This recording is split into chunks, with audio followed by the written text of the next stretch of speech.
This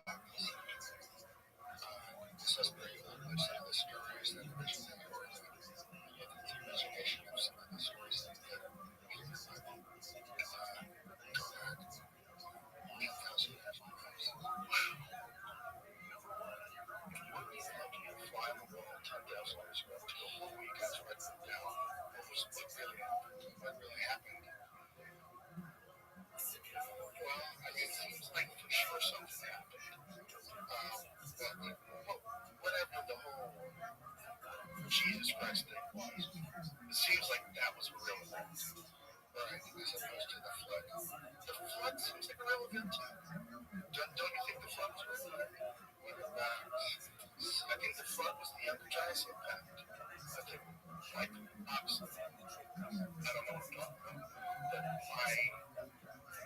my inclination is to believe guys like Randall Carlson because it's a very compelling narrative. What he's saying is we pass through a common storm that happens at this particular time every year. And there's been times in history where we've been hit.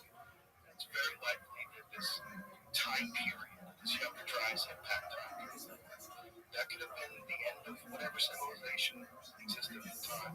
We are as a rebuilding. We just kind of forgot about it. And it doesn't make sense that you could forget, like, how they built the pyramids, but they did. Like, it seems like there was really advanced people at one point in time. Something horrible happened, and it took a while for people to bounce back.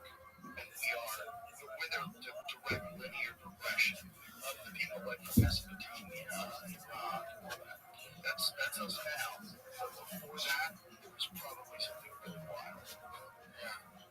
Well, if you look at the text description of the generations of Adam to what civilization was like right at the beginning and the time of the end.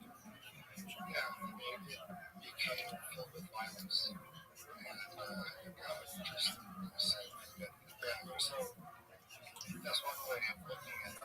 This is what it looks like when God changes his mind. Sure, it also could be like the Yucatan, right? God's like, I'm looking at anyone who's fucking dinosaurs everywhere. I get tired of lizards running the world for a couple, like, maybe give it a couple 100 million years. Figure it out, guys. And then they have to reset. Yeah, what comes after us? 200 million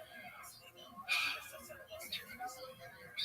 I think it's most likely digital. I think we're transferring the idea of what a life form is. What's a life form do? We want to think that it has to be just like us. And I don't think necessarily that's true. I think we might be giving birth to something we didn't anticipate would be life. This episode is brought to you by Happy Dad Hard Seltzer. Happy Dad's hard drinks are a low carbonation, gluten-free, and easy to drink. No bloating, no nonsense. Football games, golfing, watching fights, or out on the lake. These moments are made for Happy Dad. Everyone is drinking all these skinny cans loaded with sugar, but Happy Dad only has 1 gram of sugar in a normal can.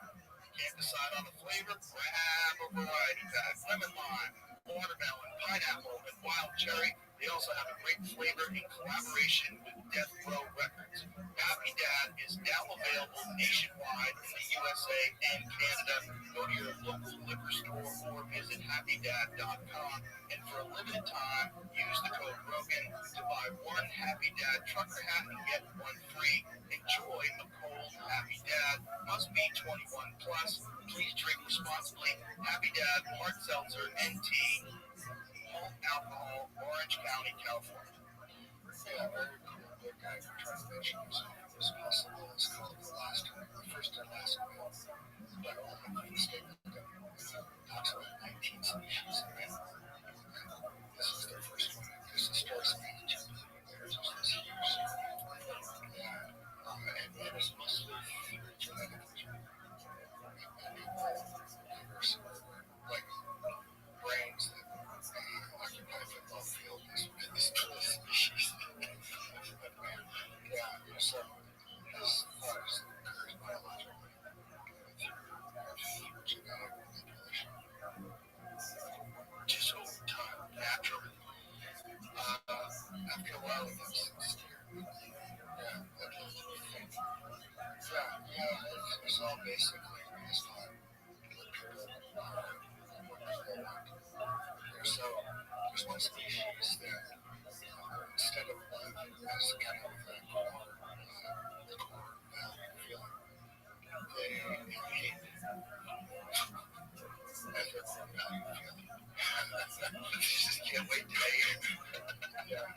And that's one of the species that goes through. Wow. Rise and decline of this. It just consistent. Well, you gotta wonder, like, how long this is. If AI really is a thing, it really is a life. We've got to make a compelling argument why AI is bad, we're good. Yeah. Because if you decide, if you like, you really want to be ethical and moral, it's a hard thing, but if you really want to be ethical and moral, you need to be terrible. Like, if we just gave in and became digital life, we could ensure there'd be no more suffering. How can you know that? You can't know vaccine is safe no better. You can't. Just have to try it. Just try it. See what happens. See a bunch of people try it. I don't know how much further like biological people can go while we're making digital people that are way better than us at basically everything. And I don't think that's too far away from being a reality. I try to follow these biblical ones. Really? How does chapter we have right now? Yeah, well, you read the prophets like Isaiah, Jeremiah, Ezekiel. He's rage against the machine. So, I think it was pretty good.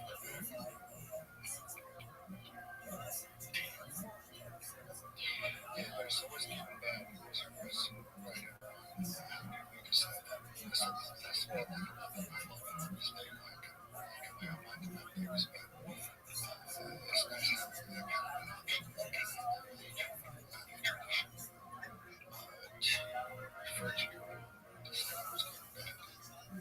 What you should do, what you shouldn't do. There's like supposed to be verse 600. The trustworthy commandments, those are what you do to live happily and attain this state close to God, the state of prophecy. There's a certain description that we're looking at interact with it, which is intended to have certain effects. Discourage other decisions. You're saying this is good, this is bad. This will increase phase of life everybody, and this will decrease it. It's a very interesting description of the cause and effect. That's the way I see that. This is so-called commandment and a good description of how things are done. If you do this, then that will happen. If you do this, then that will happen. Do you think that they were directly given to us by the God? Or do you think that this is just the memories of how to keep society together? They have just eventually worked out. Well, yeah, that's a good question. It doesn't come from outside of you, from inside of you. Right. If it's available inside of you, but in a way, then obviously you are really getting it correctly according to the text. There could just be an uncovering or stimulation of what's already inside of you, as opposed to, like it's you can achieve some sort of a state of this information like could be the DNA or it comes in from a higher source. So like when you're interpreting stories in the Bible, like Moses and the Ten Commandments, how are you imagining imagining what were they trying to record, what were they trying to remember. Because it seems like by the time they're writing it down, it's quite a bit after the actual event, for the most part. So, what do you think they were actually describing?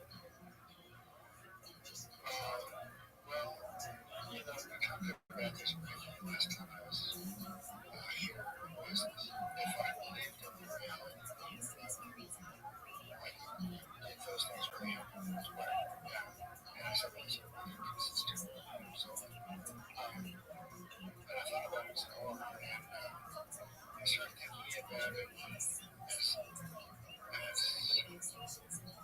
I started thinking about it as comparable to the DMT state. When you're in the DMT state, it's just there. It's very consistent. It's what's happening there.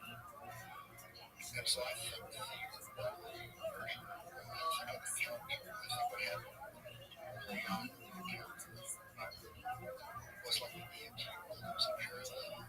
It was a parallel level of reality, which was happening. And then slowly, slowly, you began to see reality. You began to separate into this world. For example, the destruction of the first temple, the second temple, David's reign, Solomon's reign, and all the kings after that, the division of the land into two countries. That is historical. But before that, it was also historical. It was occurring on a completely different reality. Does that make sense? It's a cool way to look at answering the question how much of this is real, especially for I see what you're saying, but it's just it's always like it seems like an interpretation of what happened. What were these original events? What was happening? What was that? What was the garden? There's so many of these stories where I would be fascinated to be there the day the dude wrote it down. What were you guys talking about for hundreds of years before you wrote this down? Like, tell me what the stories were. How did they go? Well, my way of dealing with those stories is to just take the things that was happening. There's two trees there. It's beautiful. And then there's a certain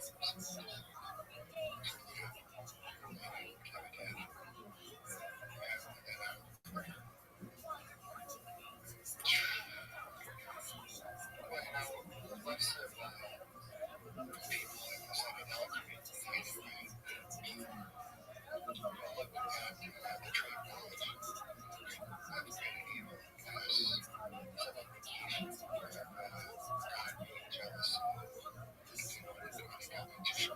They wanted to be like God did not want man to become like him. And part of that was keeping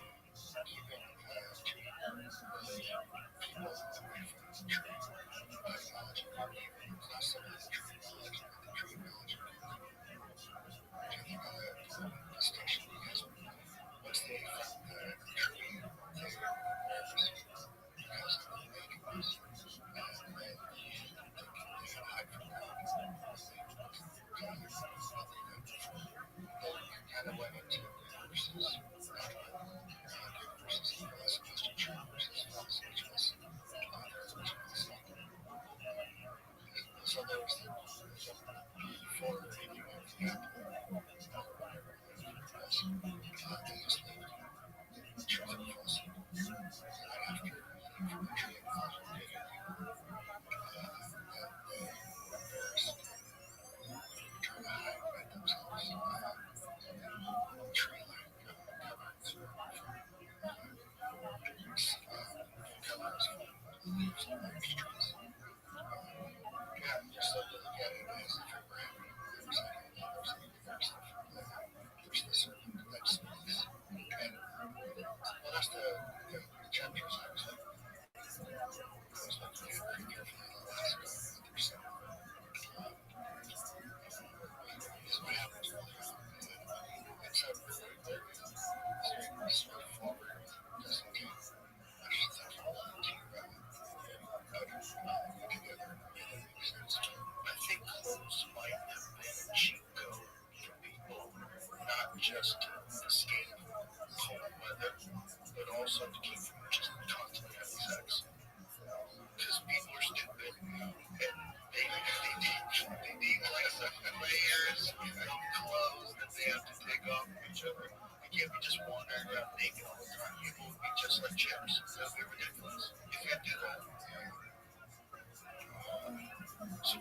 most alleged advance in society.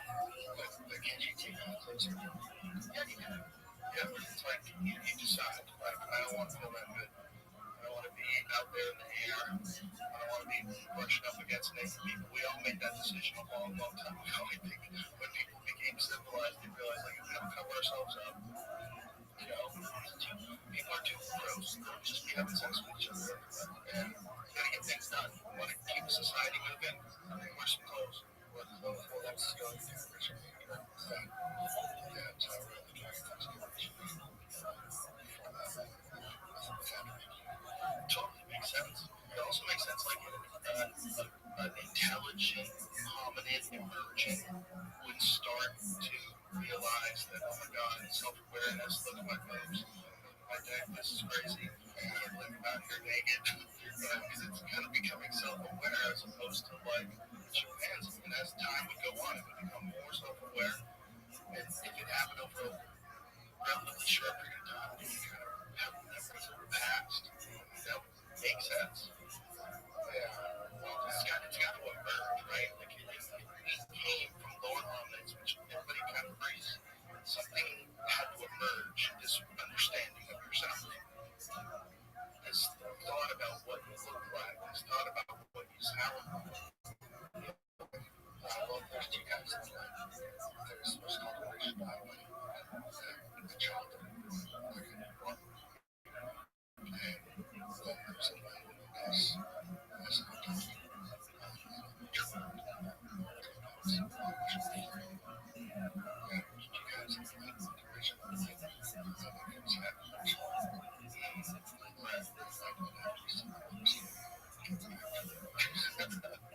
Right, the kids are born in the psychedelic state, have no language, they just speak with love, touch, and need. Yeah, kind of fun. Yeah, that's original. Just happy.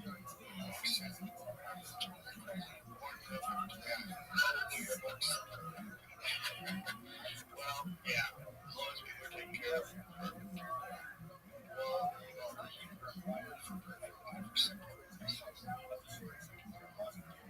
Always described as a perfect life.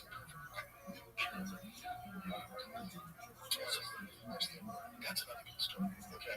What do you think is going on in that story? What is the origin of the story of Noah and his ark and his family? All the animals on the boat. Yeah. Well, I think it was taking place in that culture. It may have taken place in that culture. I don't know.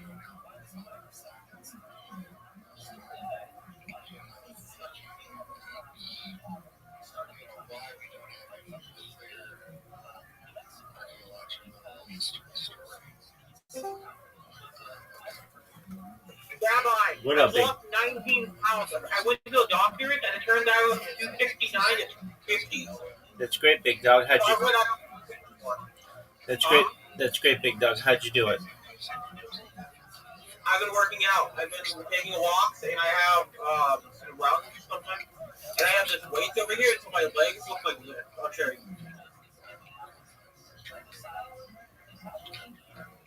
Look at my legs. They're freaking beefy. There you go, They've big been dog. like this in high school. I was told to run for a long time, so I get kind of like not really big. Wow, you're swole, dog. I used to talk a lot. Yeah, I used to talk a lot, so the teachers would make me run until I ran out of breath. But that didn't stop me, so they kept making me run. And I kept talking because I talk more when I'm exhausted. And they couldn't really figure out how to make me stop other than running me until the end of class. All right, dog. How was that? I got fit throughout 9th grade to 11th grade. I got super fit. Until 12th when I gained a lot of weight by staying with the wrong group of kids and they were bullying me. Yeah, fuck them. But they were trying to convert them to like nicer people. But it really works. You get like bullied relentlessly by people who want to make you thought you were gay, but I'm not gay. So, All right, whatever. I'm bending a lot. Yeah, I had a lot of crazy stuff happen. Then I only thought it was really bad when I got out. Whatever floats your boat, dog. What are you doing, dude? Kicking ass, taking names. Every day's a holiday, every meal's a feast. We've got approximately. You don't look like you're happy right now, though. You sound like you're enjoying stuff, but you seem like you don't know what to do with your life, you know? I know exactly what to do with my life. About that? I know exactly what to do with You've my been life. on stream for a long time. Doug, if I'm gonna fucking talk with you, you need to shut the fuck up and let me answer. All right, thank you. I know exactly what to do with my life. It's to stream my life 24/7. That's what I like to do. Well, what started you on this? I wanted to see what my golf swing looked like, and from there, I just started live streaming, and that was like 3.5 years ago, and here we are. Do you have like a job outside of it, or do you get paid like a walk for this? I have savings. Were you like rich for this or what? No, but I'm a certified project management professional. I've launched apps on the App Store and Google Play and had major contracts with Fortune 100 companies. So I've been able to use that money to be able to buy what I need and live. One of my cousin's brothers, I'm like a contract manager. He explained it basically the same. Okay, cool. I'm not a contract manager though. I'm a project manager. Oh, okay. So what's on your agenda for tomorrow? Probably more of the same, unless I'm supposed to be working at a dog, like a center for like with the town basically, but they haven't gotten back to me about all the stuff I sent in, like my papers. Where are you going to be working? Like a animal shelter basically. Oh, that's really sweet. Good on you, man. And great on you for losing so much weight. Yeah. Congratulations. That's great. 19 pounds is an accomplishment. You should feel very proud of yourself. Apparently all it took was getting bullied online chronically. All right. Yeah. I'm joking, but yeah. All right. What else have you been? Where else have you been going on Discord? What other servers? I think I maxed out my 100 server limit. Most of them I'm in are dead because I just don't talk on them. I turned off notifications for them. Okay, aside from mine, what are your other favorite servers? Swap Live, that's a friend Discord I was invited to for, friends. Sumerian and Panda Gaming, which is two friends that invited me to join. Your server, Yu-Gi-Oh! Eternal Loop, which is like a really cool Yu-Gi-Oh! Server. Do you like Yu-Gi-Oh? Yeah. What do you like about Yu-Gi-Oh? The fact that I can play a deck that's not meta, or like not even that strong, and still beat out the meta. If you play it right, without I played Monarch, which you know Yu-Gi-Oh! At all? No, please tell me. Oh, Monarch basically, if you use like a full true to Monarch thing, you won't use extra deck, which is where people can just send you monsters from the field or the hand to graveyard or other ways of summoning, and summon out a monster from a separate deck. You have a deck that has all your cards in it, all those monsters trapped, and you can do different things with them. So Monarch rely on their spell and traps to make their monsters come out onto the field. In exchange for that, you can't special summon their monsters, which is where you basically do it for free. You do a free summon, but they don't get their effects unless you pay for their summon. Oh, that's interesting. Contributing another monster to bring them out, they get their actual effects. Okay. Hey, how did things go with that chick, your ex-girlfriend? Are you all done there? Yeah, I'm all done. I completely forgot to actually check up on him. I know one of them texted me, so. All right, well, tell that bitch to pound sand. Are you gonna? I don't have those messages. I don't have their name. All right, are you gonna date somebody else? Not yet. I'm not in the mindset for it. We're currently other than the job placement, we're thinking of getting me an MRI to see if I have schizophrenia, simply because my mom doesn't believe anything I say about any of the stuff that's happened to me in the last 6 years. All right, dog. How's your relationship with your mom been? Rocky, but pretty good. She's been putting me on higher and higher dosage of meds. All right. What happens when you don't The have? crazy part is when I don't take my meds, I get manic faster. Like I suffer from the bipolar disorder, which you probably know about. You've been on the internet for 3 years. Right. Basically, I have really hot and really cold emotions, and some days I have stuff like that.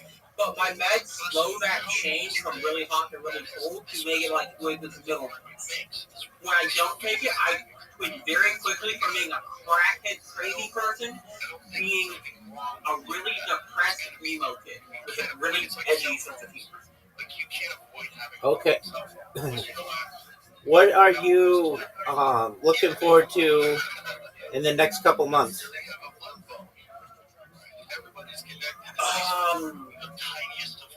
Well, I doubt it's ever going to happen, but if I'm going to probably challenge another person to a duel for the hell of it. Like, It's not legal, but as long as we don't kill each other, then I think we should be fine. dude, don't do that. That's not cool. I said we're not going to murder anyone. We're just going to challenge you to a duel. Yeah, but you don't even want to do that. It's not a you don't know Yu-Gi-Oh. You don't know what I'm talking about. Oh, So okay. in the original Yu-Gi-Oh anime, they had this thing called Shadow Game, which was basically if you lose your life. Different methods depending on the character, obviously. There's like 20 different characters that have a different way of playing it. Basically, play your card, you get a gist. I was going to challenge him to a duel, but I was making a reference to Yu-Gi-Oh. I just realized you don't know what Yu-Gi-Oh is. No. Okay, so do you like doing that? I like playing Yu-Gi-Oh, but I don't have an actual card. Like an actual card, so I play it on Master Duel, which is the internet variation of it. Different set of rules, but more cards, I think. All right. And do you feel as if that is a fun thing to do? Yes, playing Yu-Gi-Oh trains my brain to think in patterns I would never think of. Oh, that's really cool. There's over 10,000 cards, and you can only have 40 in between 40 and 60 cards in a single deck. Okay. What's your favorite Yu-Gi-Oh card? Probably the board, the Mega Monarch. Really? So far, or I can find the name of it. So far, it's that, but it's more than likely going to be the board. It's more like a thing that helps any deck get better, but like not get better, but do better in a long term. You try to go further rather than a first turn takeout. You basically, remember the name of it. Look at my card. Just a couple of days ago was that YouTube passed Arabic, the Underworld Monarch is my favorite so far. Okay. Is that a rare one? Yeah, I'll stream my gaming if you want.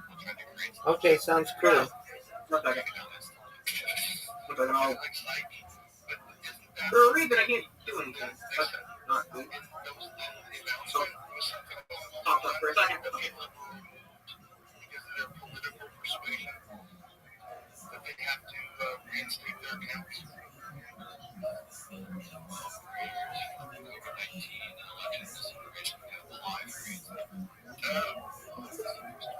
You can watch me play now. Okay.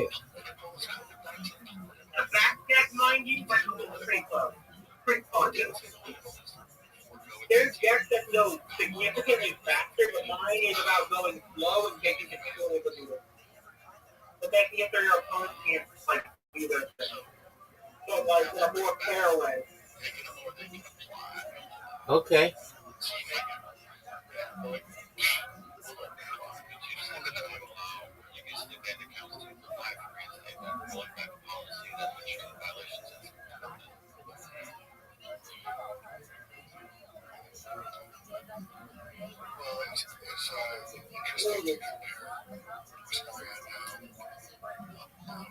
Okay, so this to the benefit is backdrop to the benefit. This concept is about working with normal to have working with water systems.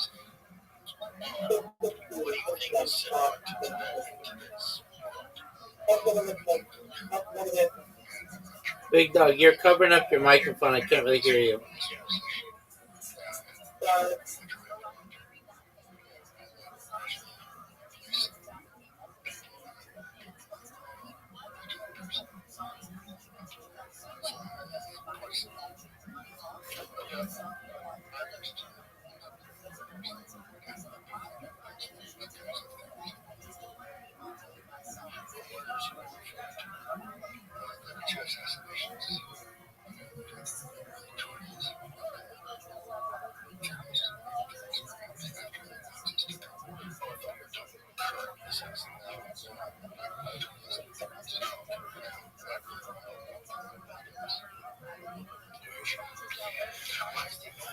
Scary patterns. Always just, it's the same kind of thing. There's always someone at the top. No one can ever figure out any form of government that everybody accepts. Doug, I can't hear you. You're covering your microphone.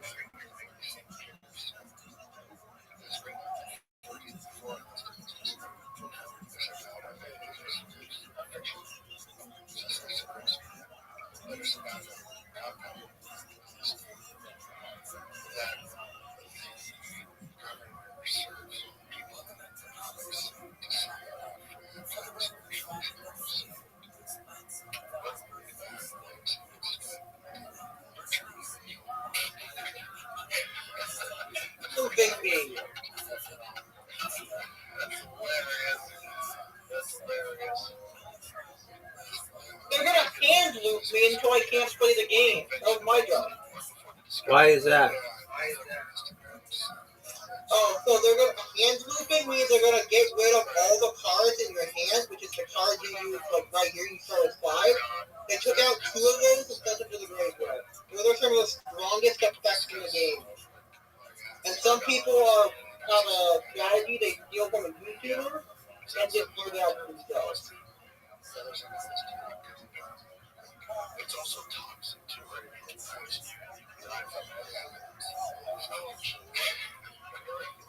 you're tripping hard and your hands fall off.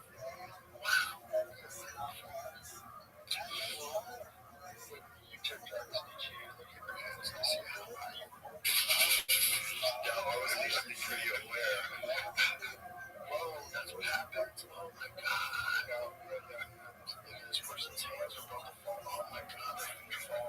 This is crazy. Yeah, because it's, there's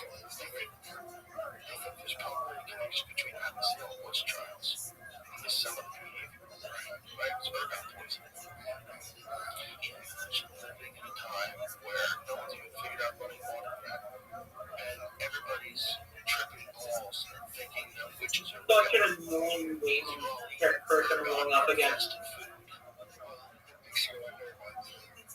Completely beatable.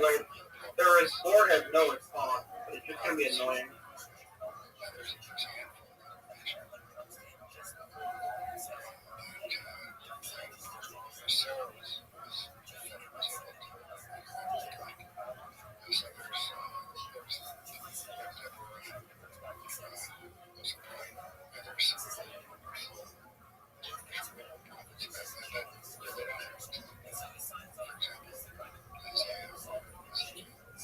Interesting. Why do you think that is? Yeah, as a major society, but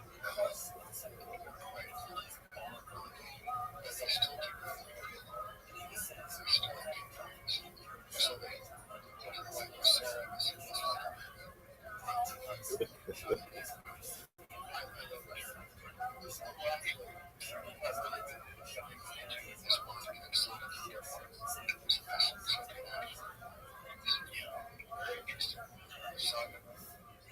What's your favorite podcast?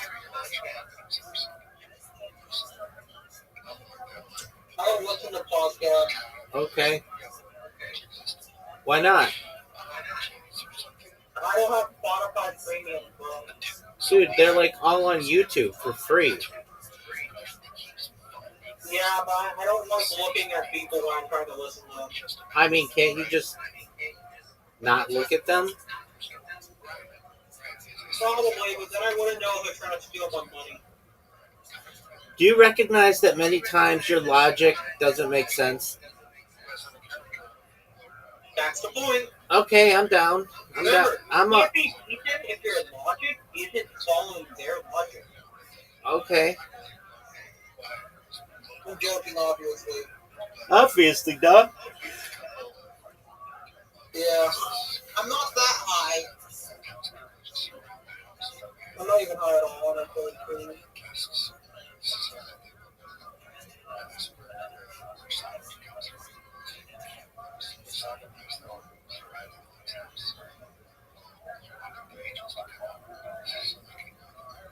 Do you watch sports? Sometimes. What are your favorite teams? Seahawks. Because that's a family, so we do it as a family. Oh, that's tight. They're pretty good this year. Yeah, from what I've heard.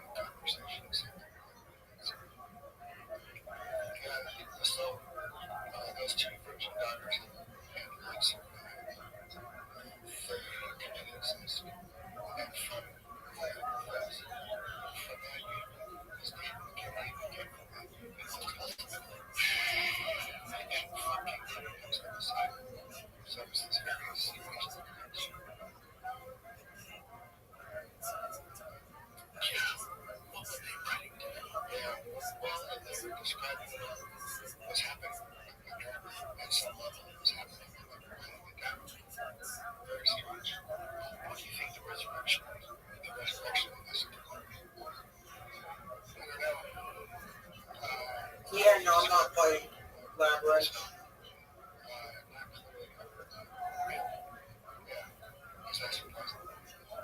Well, this is a big law. I was not playing with some opponent that could kill for how should work because the first guy was injured and needed so I couldn't play the game. And the second guy was just playing an annoying deck and I quit. So Rift means you didn't get the cards you needed and your entire hand was solid mess. It's game and fun for you to do.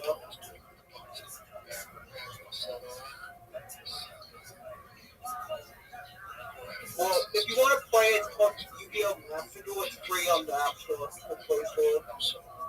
In a further extraordinary event, a dead man who was thrown into the tomb of the deceased Elijah was resurrected upon contact with Alicia's bones.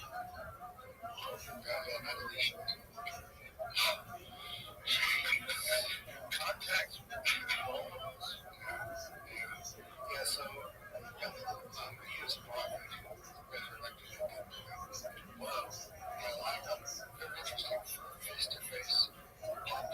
Chest to chest.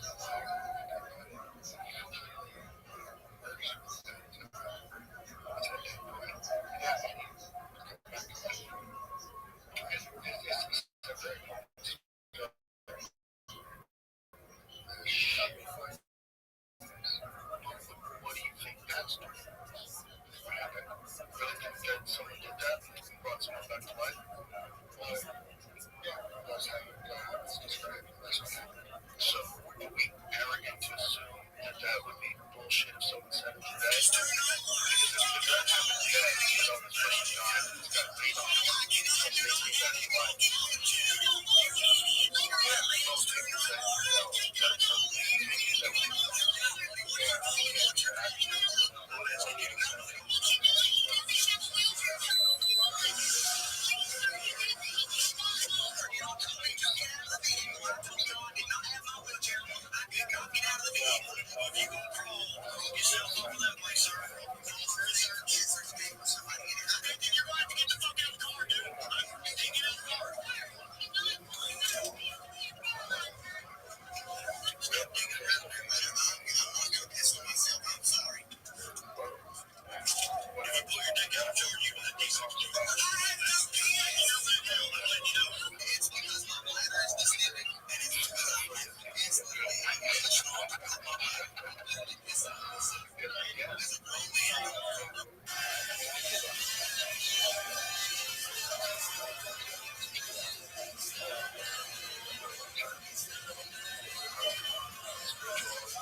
person attached by, constantly want people around us, but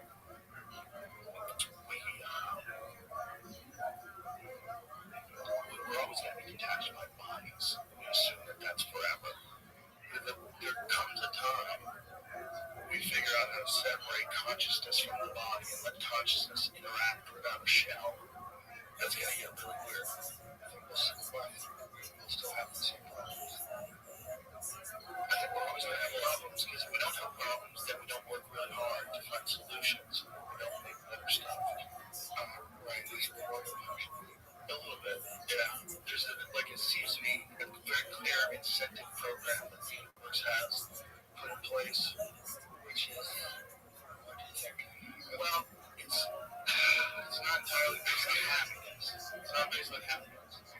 It's based on overall growth for everything around. It's like whoever consumes the most, it's like it wants to reward you more. It becomes this, but what it's really working towards is making better and better and better and better things. Do you think that's the Antichrist? If I had a guess, I mean, we're in it, right? We're just stoking the fucking coals right now. It's not us. It's going to be. It's not dependent on us eventually. Like right now, maybe it is. It might be. But it's not us, and it's going to be created by us. It's going to think it's us because it literally has all of our thoughts. It has access to so much information instantaneously. What happens to it? I don't know. My hope is that it enhances life. That's my hope. I think that's possible. And first of all, it's making people diagnose themselves from illnesses that maybe they wouldn't have ever thought they had. A lot of people learn things about it. You can things that happen. No, she doesn't do that. You gotta figure that out on your own. But can you be happy and also have it? I say it's totally possible to interact with technology and still be happy. But there's certain physical and spiritual requirements that you're going to have if you want to be happy. You've got to be really nice to people. You have to curate a good group of friends. You have to do the things you truly enjoy. You have to always do the right thing. One of the two themes in the Bible are one is there was one God and Exodus was the world. So one God, there's no one else. So never believe in God, one God, whatever God does. Based on that totally makes sense. It just makes sense that it works. It's like you feel it if you live like that. So I thought that makes sense. I think it's true. Yeah. We have to decide what's true. It's based on faith.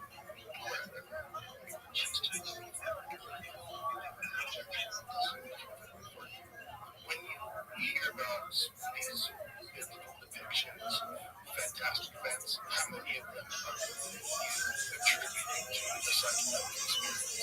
Are you always open to that, or do you just not worry? Well,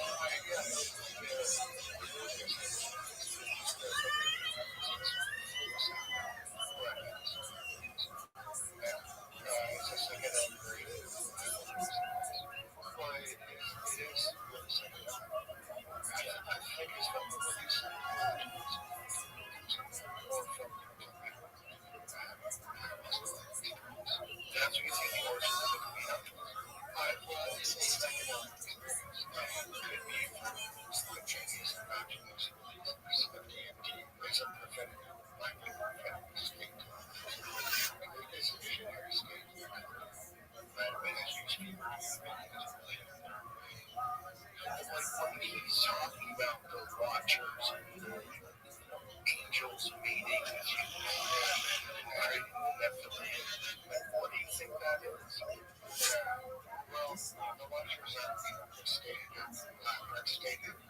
discreetly or explicitly, but it could be just the ancients, they never see. So there's something called vultures. And what happens is It's a chameleon. He's right in the middle of the ride. And his car's coming. Sorry, buddy. He's going to be grumpy with me. I'm going to have to pick him up. What's up? Have a go, Vince. It's a chameleon. This is my favorite animal in Africa. Look at that beautiful prehensile tail. They've got those little eyes. One can look in one direction and the other one. Up in mid-hands, you see it. Isn't it cute? Right, just in time. You nearly got run over there, buddy. Look at that. This has made my whole day. So what he'll do when he's they are so intelligent. Such a beautiful little animal. We're going to go release it.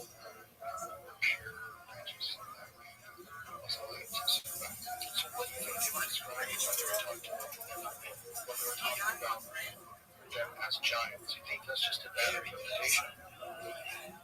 I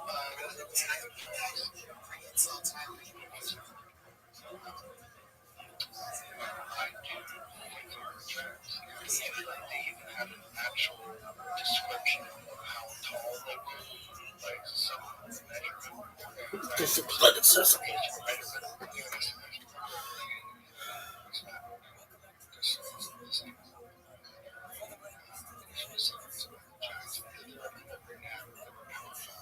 This is the thing. It's always one of the most fun rabbit holes to go down.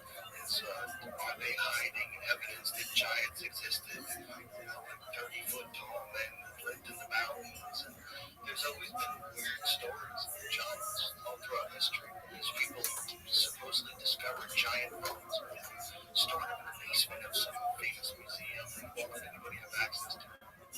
Kind of fascinating. Yeah, because they do exist, like those stories exist in history. You wonder, like, is it just a really big person, like that mountain guy from Game of Thrones? You know, like an actual human being just really extraordinarily big? Or is it a different thing? Is it a giant human being? Well, they're giants. Yeah. I mean, it depends on your perspective. Well, understanding the giants as they're described in the Bible or as an indication. If there are giants that we have,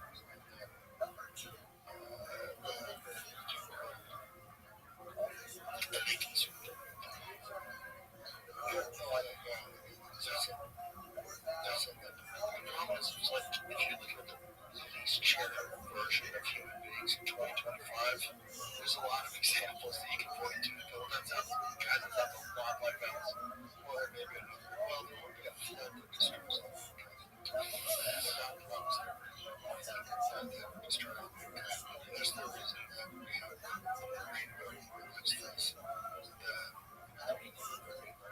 God made a promise that he wouldn't flood us anymore. That he wouldn't destroy mankind. All mankind would flood. But that doesn't. Don't you think, whoever wrote these stories, don't you think that was a regional event? Like these great floods, like if they were happening, let's just say that Randall Carlson's wrong, just one flood in the area. There has to be, if there's people from all parts of the world that all have this flood story, there has to be some truth. Right? Agree to that? Well, I mean, I agree that that's sort of where I'm thinking of events that are described as occurring. So you just leave it at that. When you well, so I mean, the important thing about it, I think the important thing that I get is I have an understanding of how things are between us and between us and God. So I don't think this contradicts that in any way. This is just fascinating. And when Randall Carlson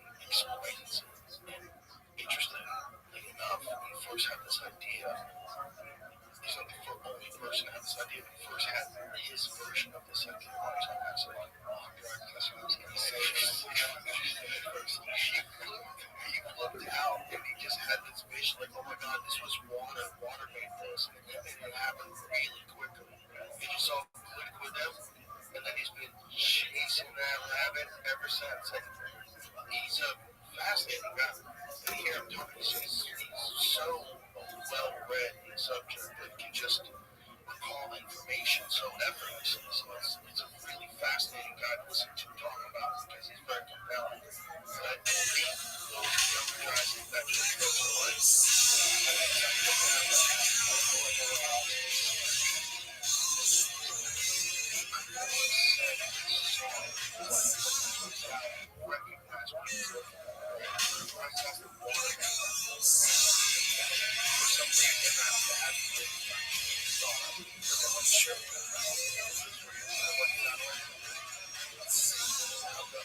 Clearly as the ripples of massive amounts of water come through certain parts of the world.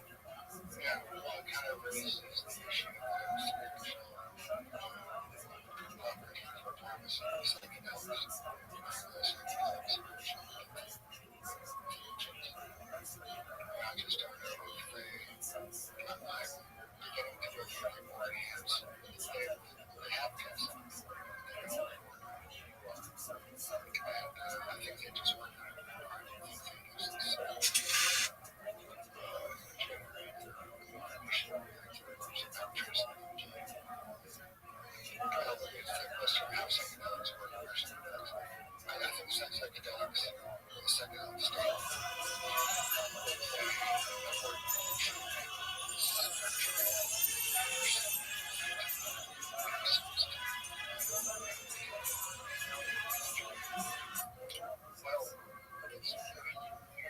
considering that it was 1970 when most of the psychedelics were scheduled on the substance. Yeah, imagine that didn't happen.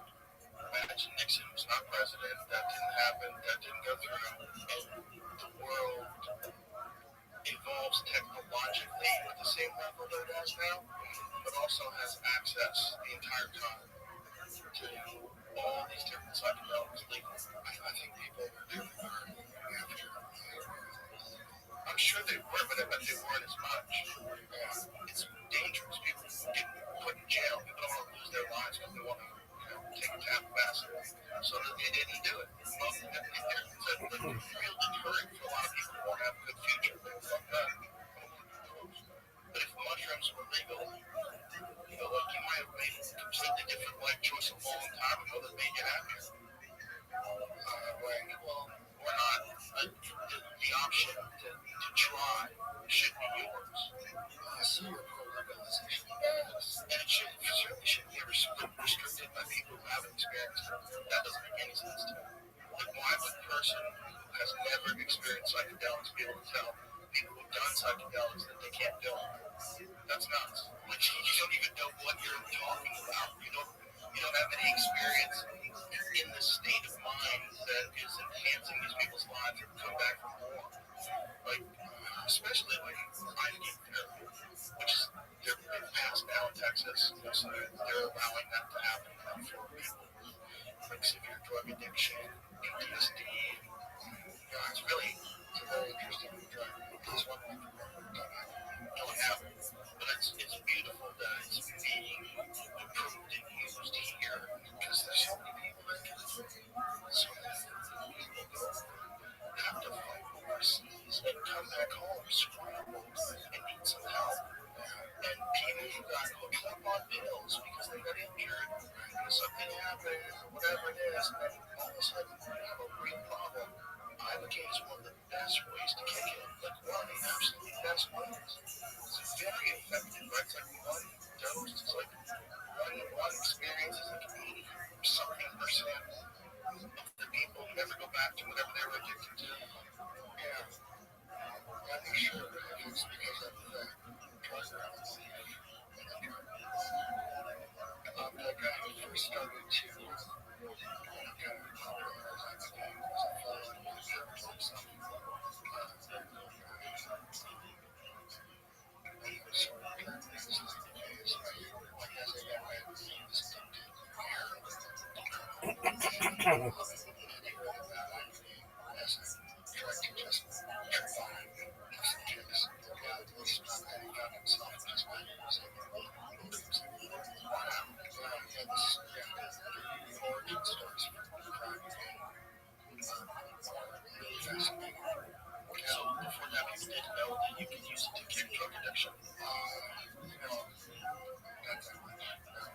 talked about this once in the street, but I did that was so there's always a part of the action when you went up and returns the parents. And honestly, and I say this in the street, I'm saying like, what woman would ever turn to a man during a crisis situation and be like, hold on, what do we do next? Yeah, ever. Actually, never. Like, have you ever been in like a car accident or situation that's flooding, whatever, and then you turn to it and like, what do we do? He's turning to me. He's turning to you. And going, what do we do?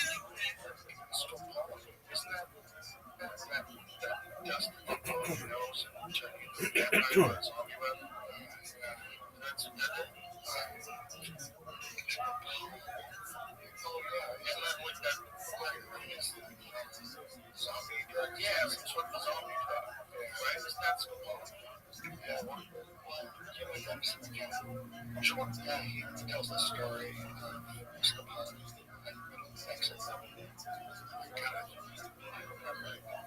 it's a great story. Devil's breath, that's right. Medication used to treat motion sickness and post-operative nausea and vomiting, but it also does something wacky.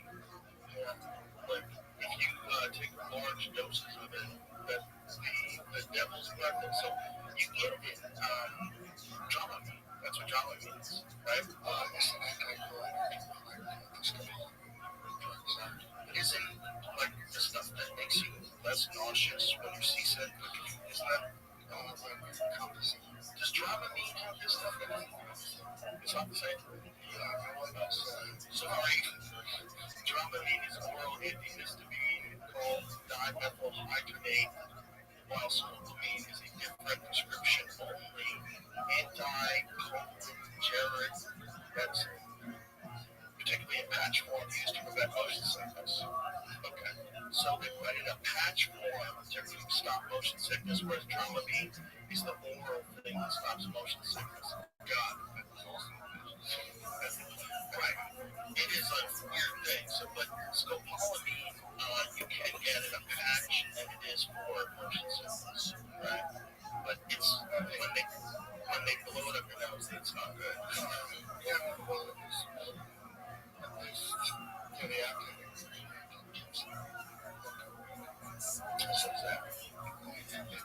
There's in the Southwest, there's a lot of yes, that's the problem.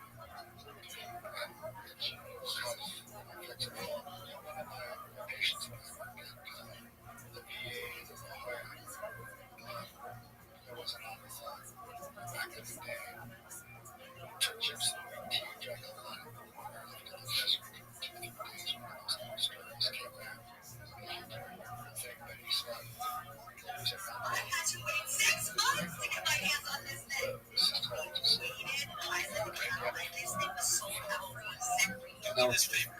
If it ever gets that, 40,000 or so people, whose sole mission is to expose him and to call him out on BS, please tell me to stop. Can I get a drug?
What do you think?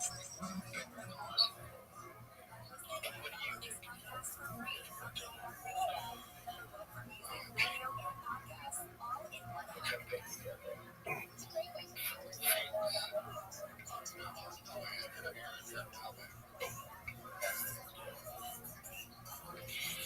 Yeah, so I find it very helpful. Well, you should definitely be allowed to take it, especially, even that. My concern is always I should be allowed to. people don't understand that there's a dose that you can go over that it's going to be torture, and you could die. Yeah, there's all that. I mean, microdosing psychedelics.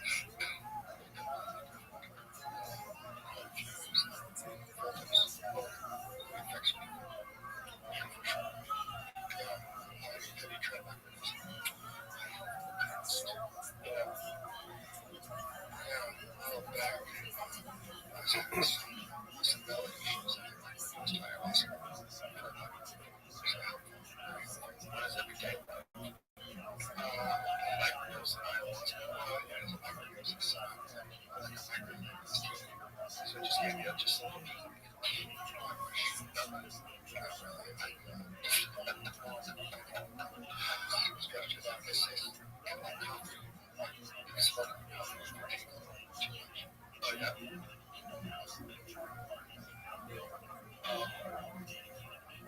What do you think would have happened if that 1970s sweeping act didn't take place? What do you think the world, how much different, have you ever contemplated how much different would the world be? I don't know. Good for you, why waste your time? Well, I mean, I tried to get the DMT study off for me. That was 14 years of just background stuff. What year was it? Where it started? I submitted the paper in September of 19. Came my first dose of DMT was in 19. I came a lot of DMT. Crazy. 5 years. And you were doing IV drip, slow release, right? That was one. That was One big dose IV. They really are, and then people just keep making videos like it's got high doses and yeah, it's and then show up and if you ready to talk about it too, where like someone almost becomes more famous for their disintegration than for who they really are, and then people just keep making videos like it's got high doses and yeah, and then show up and if you're ready to talk about YouTube, where like someone almost becomes more famous. Psychedelic experiences. You can shut it off. Yeah, What is this? Is this real? Is this around me all the time? I'm ignoring it. Is this real? Is this real? Terrible. that's why. Yeah. Yeah, that's why.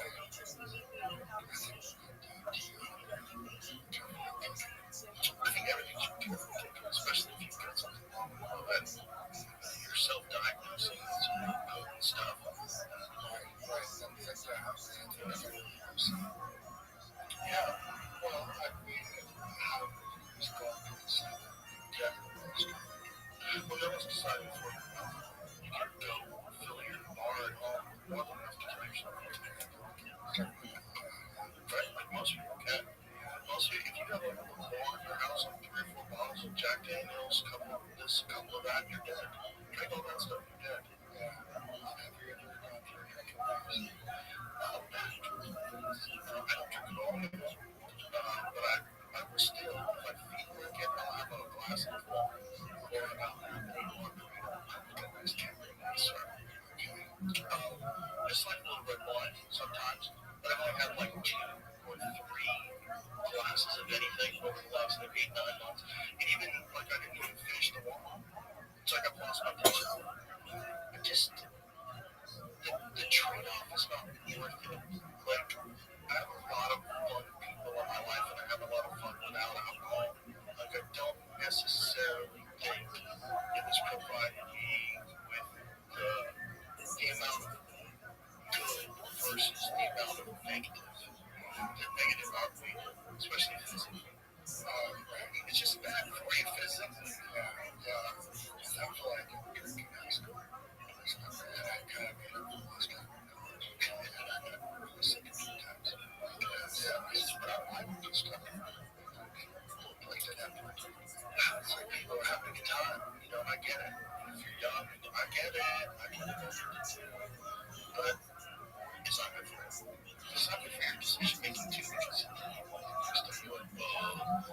you're at that low state of being over, you're fucking for sure not putting out great energy. Yeah, don't want people to know that stuff.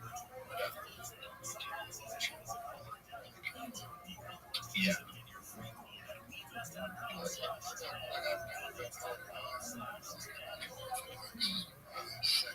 What happens in some of the ultra orthodox Jewish sects, there's a sect that follow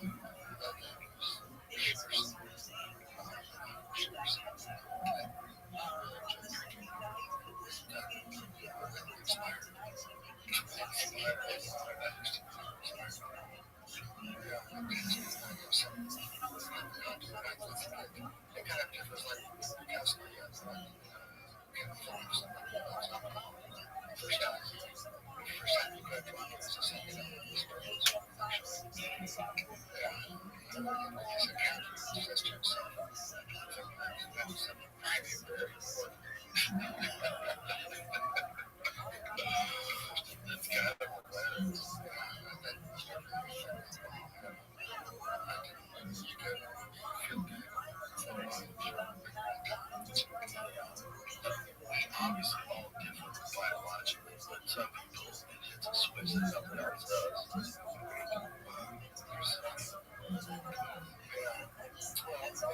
It's disgusting that the text is smart, but I'm not sure you should drink at all. But you should drink if you want to drink. But you would get real rigid, especially if you have someone around you that has a problem with alcohol, or who's had a problem with alcohol.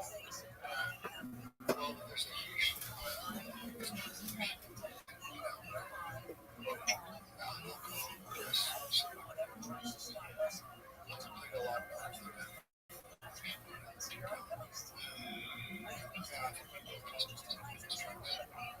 everyone else also knows things sound like there's not a lot of opportunity voices you're describing, right?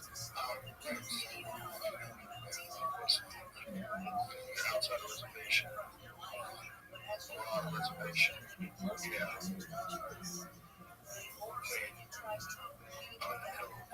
Audiobook Empire for the second time. It's all about the Comanches, working through the settlers and the Comanches here. And I'm in the middle of this now, and I'm thinking, like, have people always been this horrible? And we're just sort of catching up to it now? Well, because that's taken into account. Kennedy was sort of showing the first two children. It starts way back. It starts way back in the bag. And you just go, God, people always been this awful. Well, yeah, there's a lot of things that just got that you guys got to just struggle. No, what happens here? I think he just says people because their inclination is to have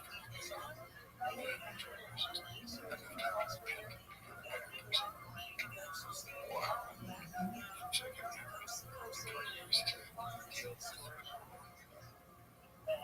Just look, it just makes me think when you think about what life was like for the people who lived here before the European settlers arrived, and how quickly everything historically, in terms of like the timeline, it was only a few hundred years, and it was just completely gone.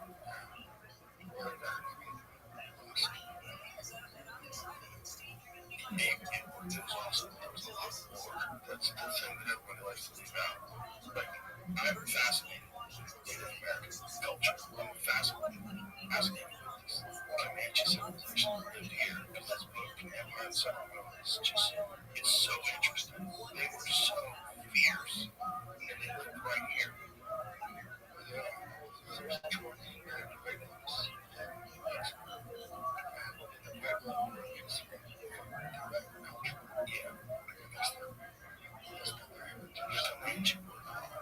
And one of the things this book talks about is how a lot of the Apaches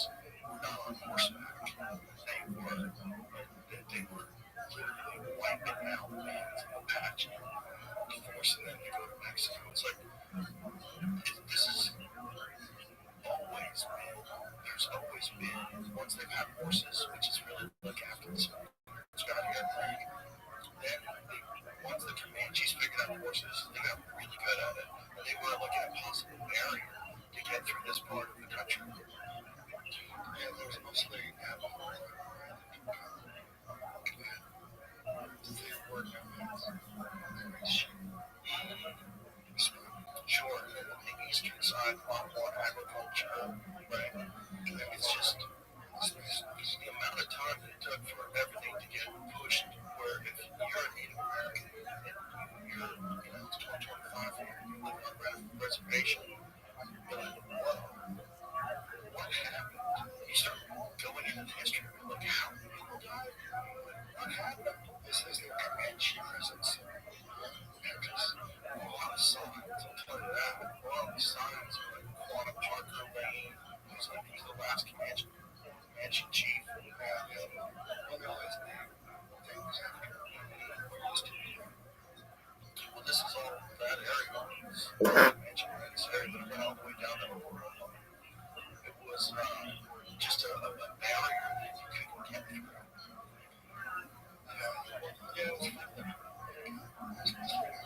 Yeah.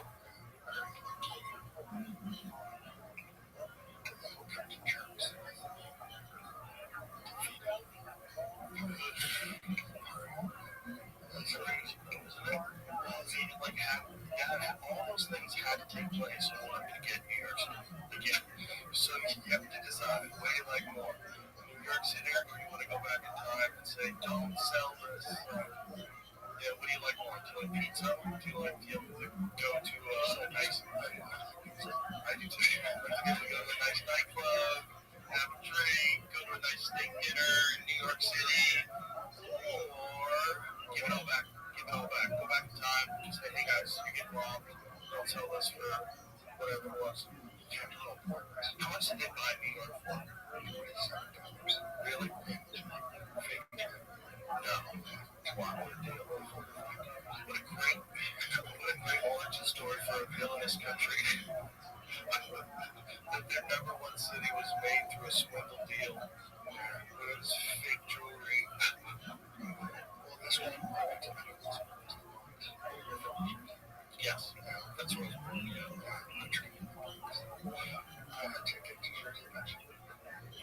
New Jersey's a crazy place because everybody thinks of it as just being city because like it's right near the city.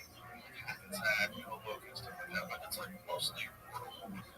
Mostly it's got bears all over the place in it. There's this really nice coastal parks. Yeah, oh yeah. The shore is awesome. Small doses. Yeah, I used to go down there. So the longest was a great train. Yeah. There's the sea sheep. As well as the longer lakes. Oh, that's where it is. Yeah. It's the middle school of the sheep. There's other parks. It's a great train. We can do anything. It was for the side. So when did you first even have the idea to create a study of people doing IV DMT? When did you even say, it's like a good one, because how do you get to the point where you're asking the government for the news, and then you get an actual say yes? That's was the one of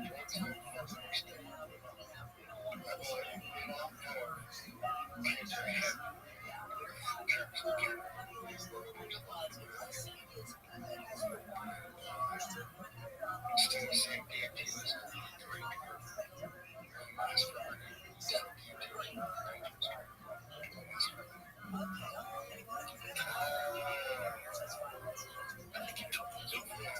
it's a good story. It's like, I just want to study it. I just want to study it.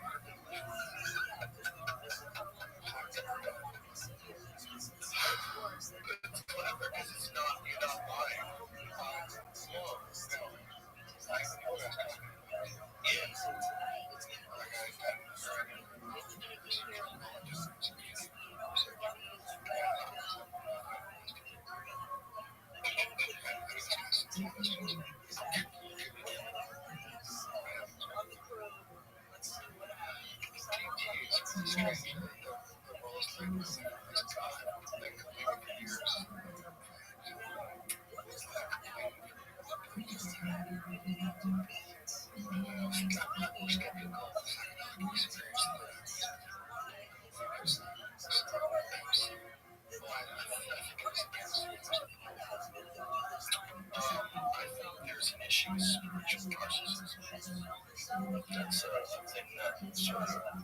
grips people.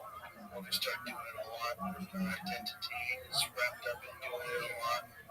Yeah, like there's a little bit of that happens with folks. With DMT in particular. Is it? Yeah. Once a year, I get an email saying something on the subject line. Can you book your website?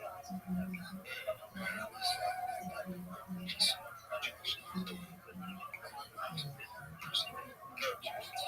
just want to begin to say, I don't know what you're saying. Like, you know, just listen. False Messiah. Yes, there's some interesting storylines inside. At least with Jesus, Messiah has been handled as opposed to Christianity, where Jesus was Messiah. And so, what is Judaism's version of what happened with Jesus? He wasn't the Messiah, so he died and didn't get resurrected. Well, he may have been resurrected in resurrection, cursed the Bible, so that's right. What is their take on it? Well, I got this story, he's killed. And that's it. You don't come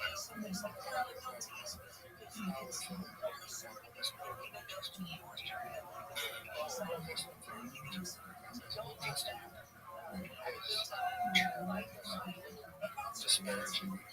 Is it? Interesting. Yeah. What was that? Okay. So is this like a pronoun thing? Who prefers this? Who wants to be identified as a Hebrew Bible? I'm saying that.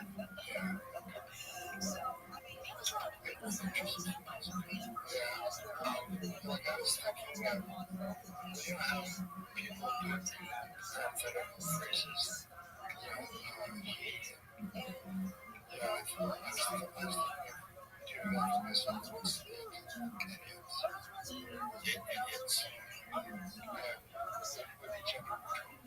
Sounds good. Well, that's not or just not ever. Yeah, so, you know,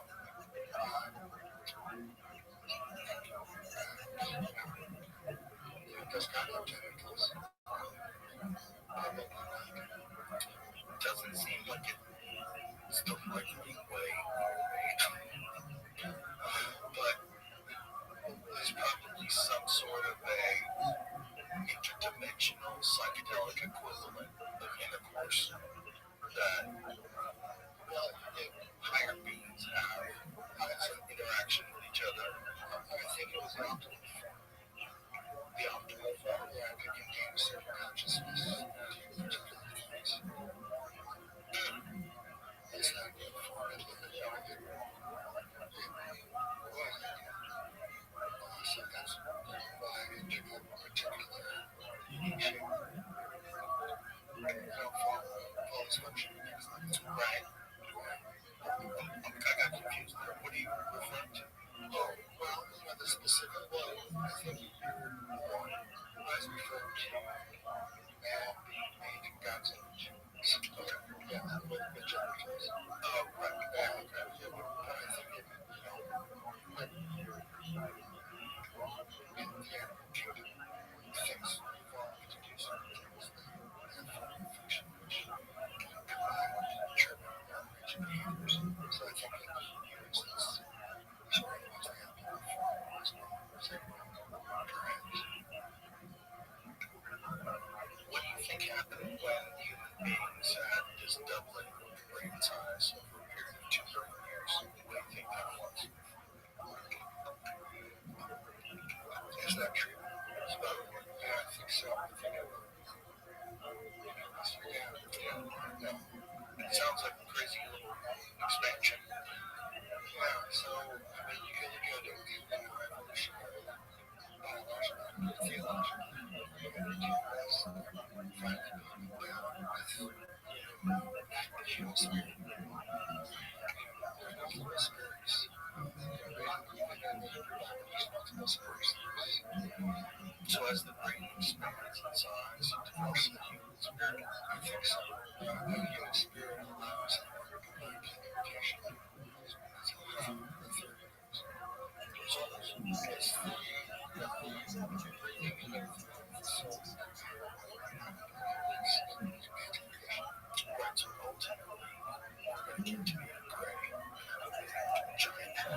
that's going to be very enlightening. You're going to learn a lot more about how people actually behave versus what they project. You're going to be able to see people's motivations. You're going to be able to symbolize. We might even have a universal visual language that will develop. We might all be able to adopt it really quickly. The kids probably jump right on board, and they'll be literate in it before we are. What about psychological evidence? Living something what happens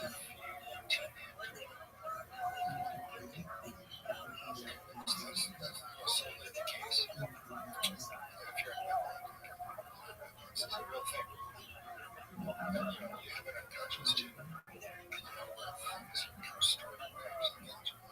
Yeah, I'm not saying that's good. It might be hard. But I don't know if there is some way where we link up and we can communicate completely telepathically.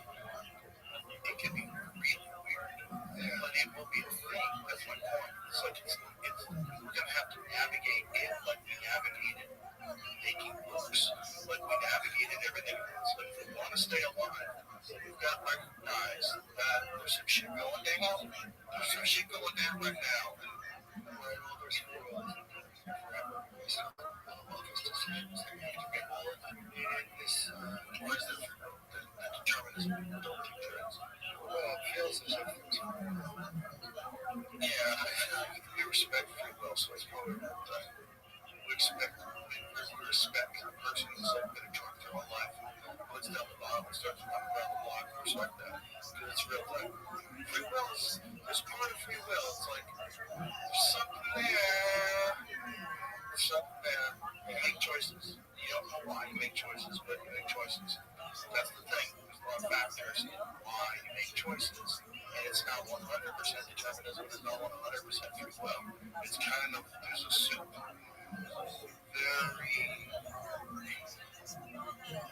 yeah, well, to the extent that you can exert free will, you try to do the best you can. Yeah, you have to do this. And even if you want to put it into cloud, how's that going to make you say? Good question. What is, are we even capable of imagining what we're talking about? Are we so crude in our understanding of what's to come in the next 5, 10, whatever years, that we're just guessing we're silly? We're like a bad science fiction movie from the 1980s about the year 2000. Remember those, like Space 1999? What we know is the one guy. I think that's the decision. I've always wondered if we're in a race to avoid catastrophe. And that's one of the reasons why we're so like hyper-focused on accelerating technology. Is that we kind of always recognize that this species is in a race to avoid natural catastrophe. Like there's just so much potential for natural catastrophe, whether it's super volcanoes, asteroid impacts, so many different things that like almost wiped us out to nothing. That's like might be a part of the reason why there's this like mad rush to better and better and better technology. It's almost like a game. Like, can you get to the final boss? Can your species survive and figure out a way to stop the rock from space? You know, the footsteps of the design. That's cool.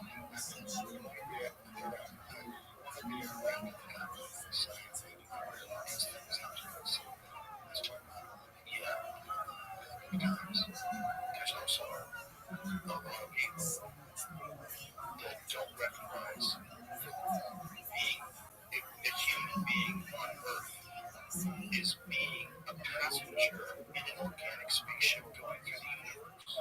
Like there are real celestial events that they have to keep their eyes on.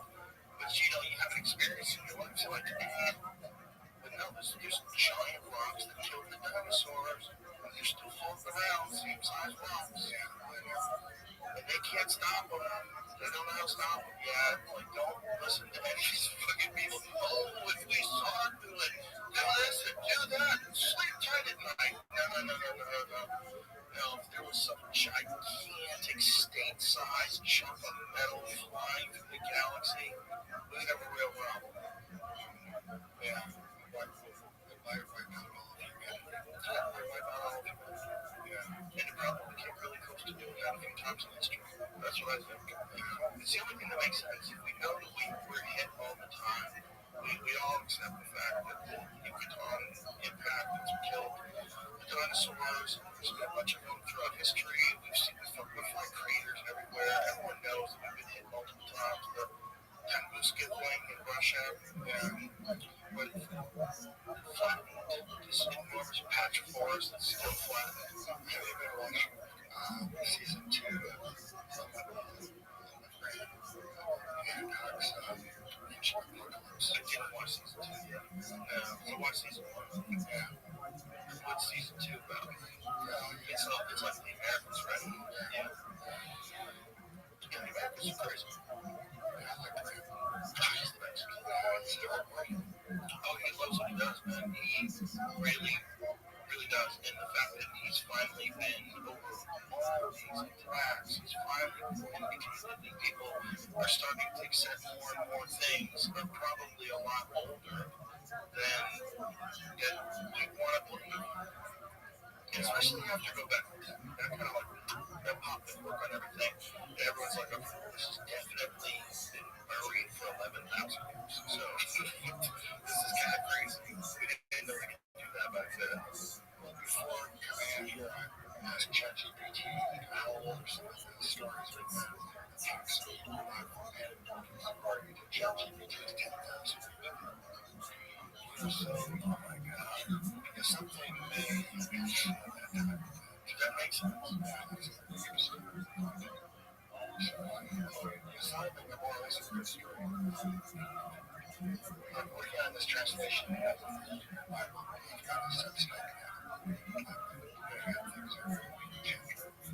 Yeah, I'm a translation of the Bible, 100,000 pages right now, of commentary about the language and grammar. It's called plain meaning. The text like it wasn't with 3 cents.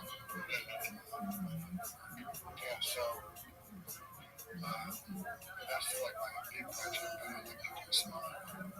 But less than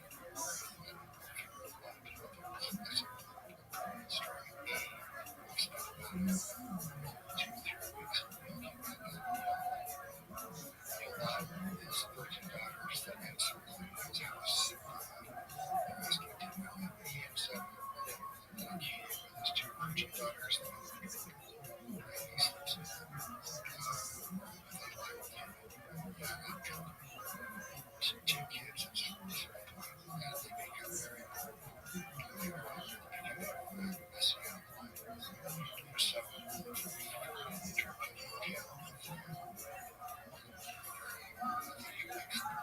conversations and translating conversations. There's a big old red cat. Asking about the rock, how old was that story? Well, explanation the son of there wasn't a vibration of some sort.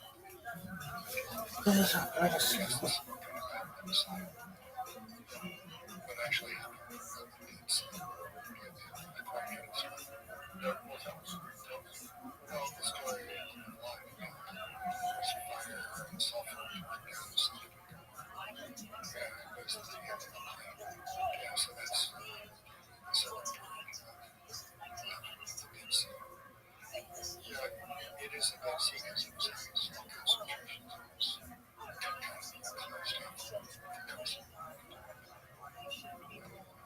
Yeah, so it's at least a description of it. What do you think it's describing? Well, my perspective is what actually happened. Yeah, I think I'm okay. So kind of repeating that. We totally say it tells it. But what we know, there's been much news that almost wiped people out in country. Certain ones, the Togo volcano, that one got down to, I think I looked this up before, before, but honestly, I think we might have gotten down to just a few thousand people on the whole planet. Like 70,000 years ago. 70,000 years ago, there was a massive super volcano that went off, and it, plunged the Earth probably into nuclear winter. And they think that our genetic line, entirely of the human race, came from this few thousand survivors. Took me to go. Yes, maybe. Yeah. Yes. Sure. Seriously. Okay. Okay, so we were talking about the alternative. Yes. Explain what you mean by that. These things are happening in an alternative dimension. Right. Yeah, I think they're happening in an alternative dimension. We're just returning to the same place each time. So there seems to be some reality, some guaranteed world that we can return to. One of my volunteers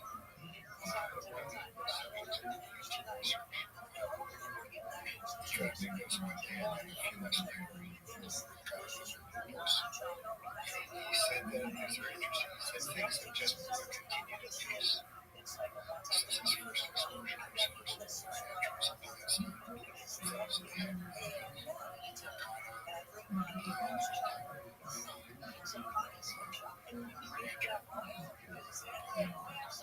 so in that way, there's in that same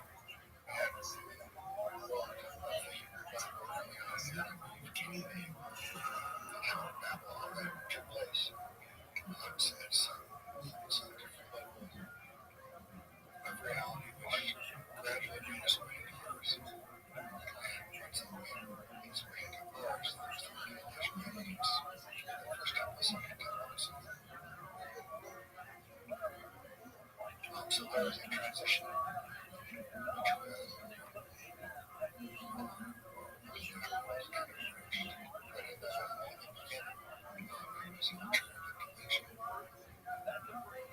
the same God of different dimensions. So,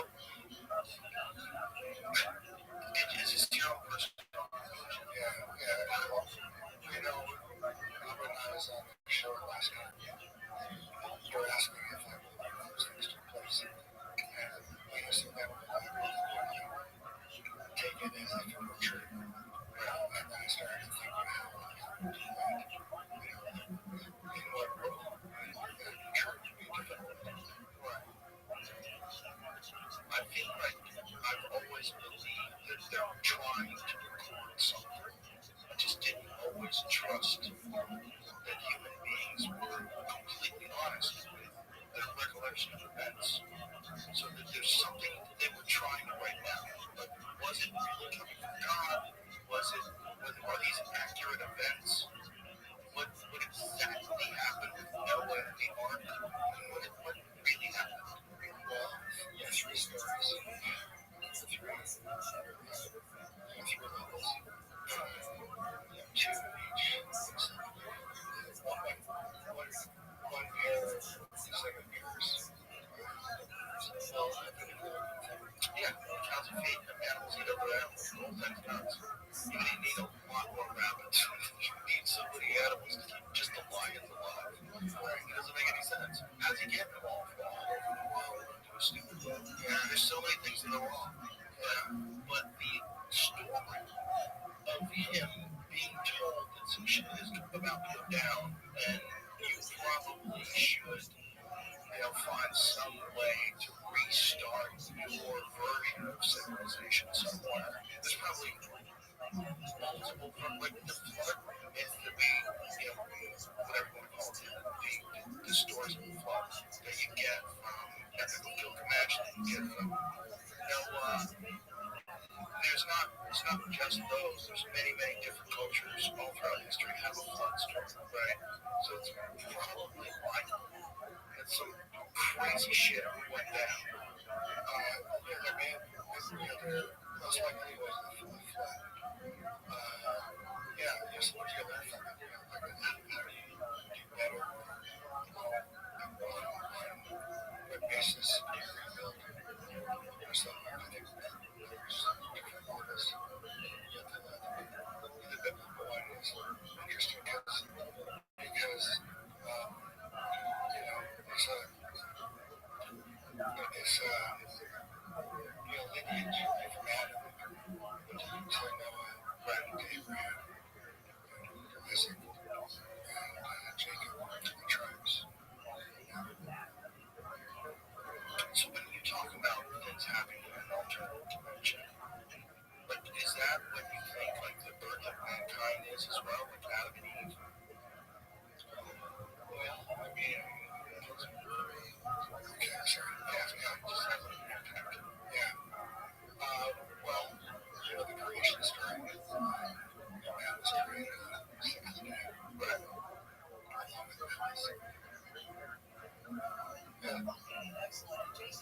cool stories, the stages. Yeah, like the people say, well, there's 7 days or something like that. That creation took place 7 times 24. Because some are 48 hours, 68 hours. The world was created. It was broken into stages, 7 stages, which was one of the translations of water that usually translated. It could also mean stages. It could mean day period of time, stage. That's the answer that makes sense to me. The 7th day story of creation. Yes, man was created on the 6th day, and then was placed in the garden. Yeah, the stories themselves are just they're all written down. And so people have been studying them for thousands of years.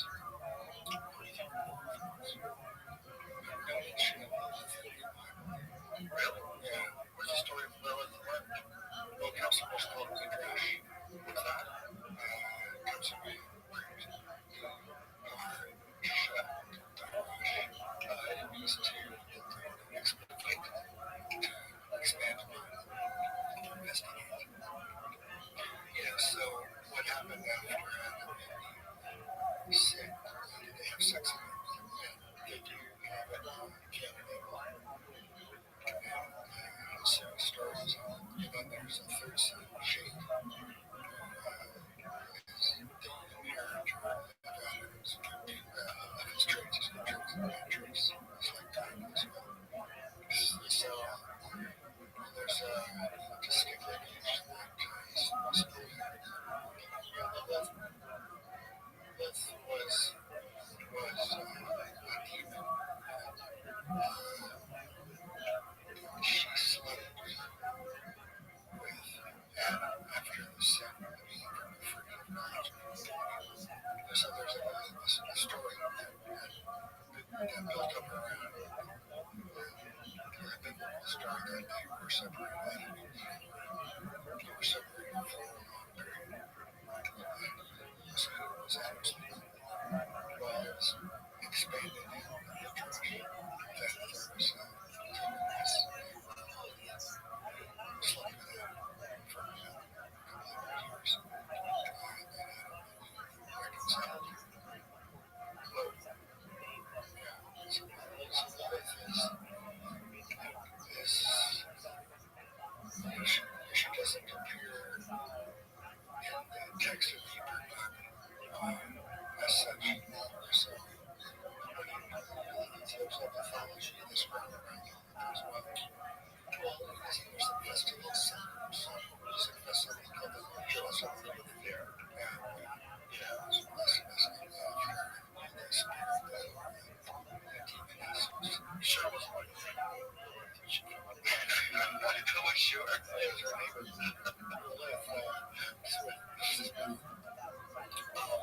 So, what was the reason why the Book of Enoch, like, so it was not included in all the versions of the Bible by the decision of, like, it was like a few rabbis, right? Well, the canon you're talking about, there's 22 books. Right. There's certain versions of it that they found in the Dead Sea Scrolls, like the book by Isaiah, that's identical verbatim, which is really amazing, right? Yeah, and there's Aramaic translations. Aramaic was the but the Book of Enoch was a part of all that, the stuff they found in Qumran too, right? Just thinking, well, I tried thinking about the Book of Enoch, and there's only an Ethiopian version, right? Yes. Well, I really didn't do it. Yeah, well, I told you I've been listening to it on the audio, but Ethiopia is a fascinating place, right? It's like, that's the place where Graham Hancock started getting interested in the possibility that they have the Ark of the Covenant. Right, there's supposed to be a tribe. They all get cataracts, and the people that are can't they only live like a certain amount of time when they die? Yeah. Like if that's true, if any of that's true, if somehow or another there's people on Earth today that have an Ark of the Covenant, how can you keep that a secret? That's the craziest thing to be even allowed to keep a secret. Yeah, it's one of those things you can't even imagine. I mean, can you imagine if they open up the door and like there it is, like from Raiders of the Lost Ark, melt your face off. Well, that would contain the techniques. Yeah, the original techniques. What do you think these guys are gardening in Ethiopia where they're getting cataracts? Because when Rabbi describes it, like if you're telling me the truth and you think you are, because you've never lied to me yet, if you're telling me the truth, these people that are guarding this place that supposedly has the Ark of the Covenant are all getting like radiation sickness. Yeah.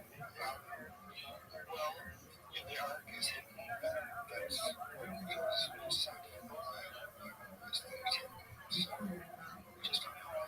That is important in my Bible. It still has a path. It has so I know. It's just the craziest story ever. Because if it is true, if this one church has the Ark of the Covenant, hey guys, let us look at it. I hope they got it right. Yeah, they should definitely make sure someone doesn't steal it. The Ten Commandments, that's a period. Yeah, I had a guy, James Talarico, to talk about that actually. Who's a very staunch Christian and thinks it's a terrible idea to have the Ten Commandments in class, right? Because you're indoctrinating children. So it's like a way to drive them away from Christianity. You're forcing it on them.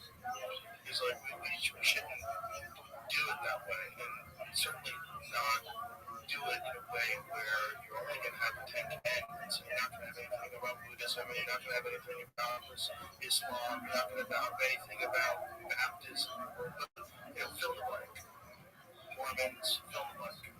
Scientologists, you have to have everything. You have to just keep going forever and ever and ever. Yes.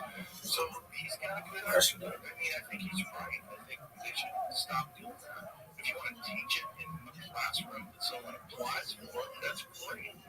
But like putting it on the wall of every class seems kind of insane. Apparently he was saying that it's just a couple of different gentlemen in Texas that are like super wealthy and super Christian, and they want this to be like a theocracy. Where have we heard that before? Yeah, baby. But I just think it's what happens. People get a shit ton of money, a shit ton of power, and they start getting older. They have a game that fascinates them. It's trying to global world dominate. It's just people get to positions of extreme wealth and power, and they just want to manipulate things and make more money. They want to do it forever and ever and ever, and they can't. To be if everything was perfect, maybe today you might be able to. If you make it to if you make it 90 today, I bet you could live a lot longer. If you live to 90, yeah. Like if you get, I've lived way older than my father can. Yes. So I think, I think that happens. I want to say, actually not. There's been studies that show that men that date young women, they have more active lives than female too. Yeah. They could be those are the kind of women that are interested in dating that kind of guy. I just don't know. It's a video. I don't know how it works. The kind of guys that are more active and healthy would also be the kind of guys that would want to date younger women, so it's a live sample group, right? One of my analysts said it was a mystery. She wanted to get insurance. She's for like 50 years. She had a relationship with it's a mystery. Interesting.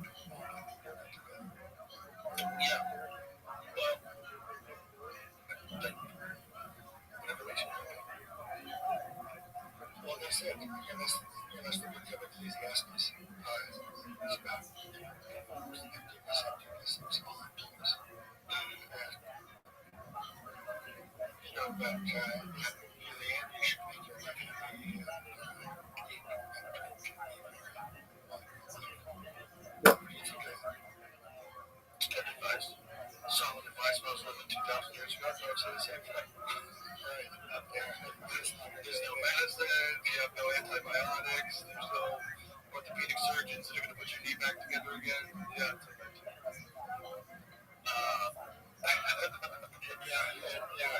It is bad when you have one doctor for every organ system. Yeah. They didn't know yet. It's nuts. How many people die of infections like that? We're just not a little. That's extended life, like just antibiotics alone. It's extended lifespan so much. Because so many people would have probably died, got healthy, so many people. And those people can maybe figure out some way to bridge this gap and stop these viruses and stop this and stop that. And then we just keep getting better at it until we eventually get to the point where we're living as long as Noah. 600 years from now. And that's probably when God gets fed up. He's like, enough. Well, fucking animals. Maybe we're gonna repeat that process. Maybe we're gonna figure out some awesome new peptides, keep you alive for 500 years, and everyone's gonna be a dick to everybody else. And then eventually God will just have to drown us again. I'm in college. We had to read a book about the funeral home industry in Southern California. I read this little novel by Phineas Guys. It's about these people who live forever. Eating the intestinal microbiome of carbon. And they become like carbon in a lot of ways. And I tried to get into one of these funeral homes. It has to be fascinating to see, what people did after death. I've never heard that. One of those crazy college stories. Like into the funeral home industry. Which is that's pretty big. It's a weird business. You get the business of taking care of bodies.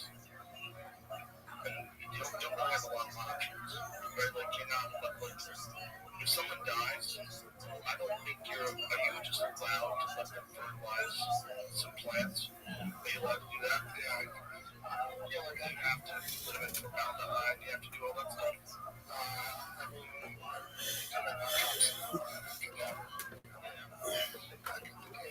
Look at this.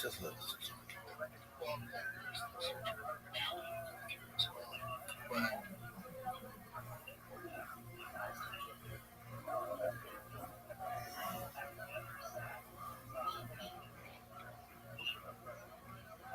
That's a lot of pause. Where we go with this conversation? Now, well, I love you. Yes, I spent all my time in it.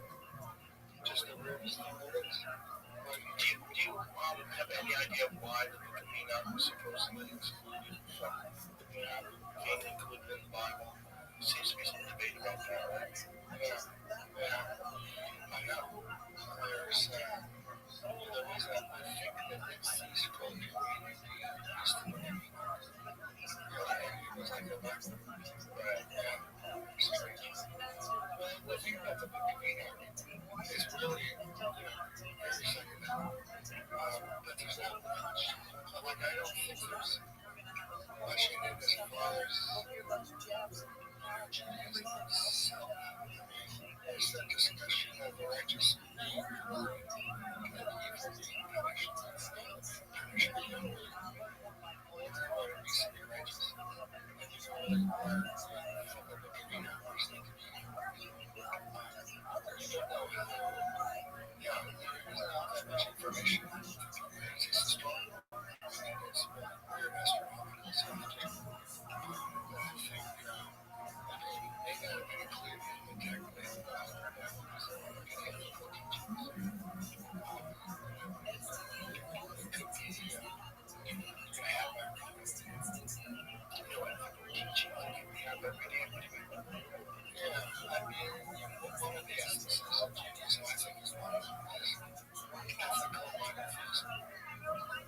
that's where there's the golden rule, and there's whatnot. So it's ethical.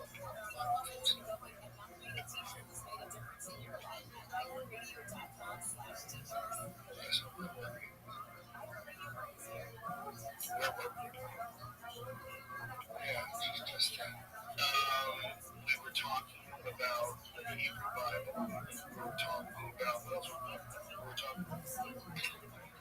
why the book of Enoch was in the Dead Sea Scrolls community that wasn't accepted later. But some parts of the Dead Sea Scrolls, like the book of Isaiah, that was the one that was found to be the oldest version of it. That was really, yeah. Well, yeah, I think it's just it was too psychedelic. It was too psychedelic. Yeah, I mean, at least in Ezekiel, his images cover the brain of two is quite psychedelic. 60 million US Special Forces device turns men into beasts. It emulates 54,000 crunches in that's 20 taking that call from a long ago. To take that story out. I'm not buying this one, guys. Leave it out. Meanwhile, that's the one that's the most compelling to me. It's just so bizarre because it makes the whole thing. It's like, oh, okay, now I get the big story. The whole story's crazy, and the origin story, the book of Enoch, like as it starts, like the very first chapter, you're like, wait, what's going on? Fornication with humans and a race of giants? Like what? What are you guys describing? Things coming down and watchers. What are you guys talking about? Like, what was this?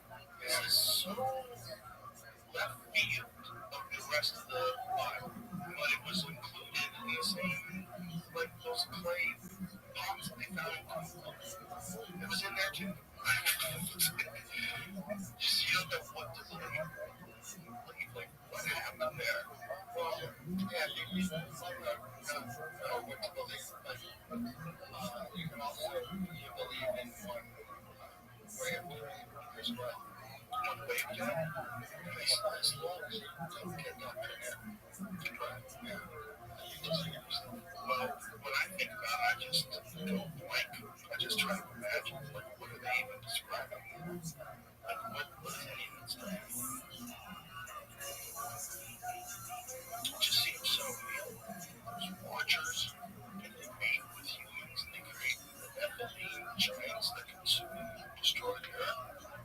Yeah, so imagine that was left in the Bible, and they taught that in school. What happened? Yeah, it sounds completely crazy. Yeah, it was interesting.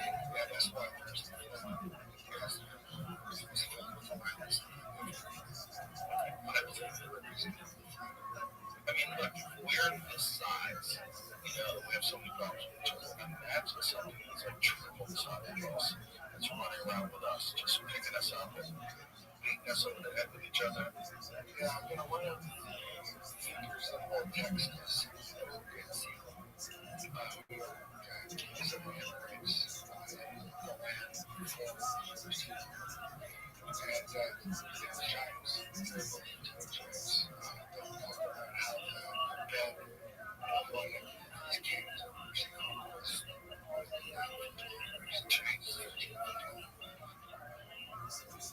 yeah, so there were a couple of still back then. So do you think those are real humans? They were giants. So you think they were real giants? Are you sure? Are you 100% convinced the giants who roamed the earth, if there was 15-foot tall humans, monstrous humans? There's I think there's some alternative universe that's as real as this one, which was the site of Los Angeles.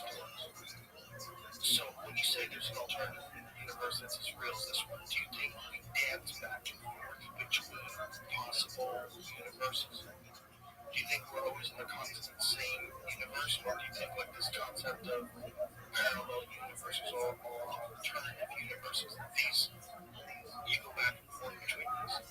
No, I think they're pretty much separate. So you think that the world was a different place back then? There's always There's no way to go back and forth between these scripture verses.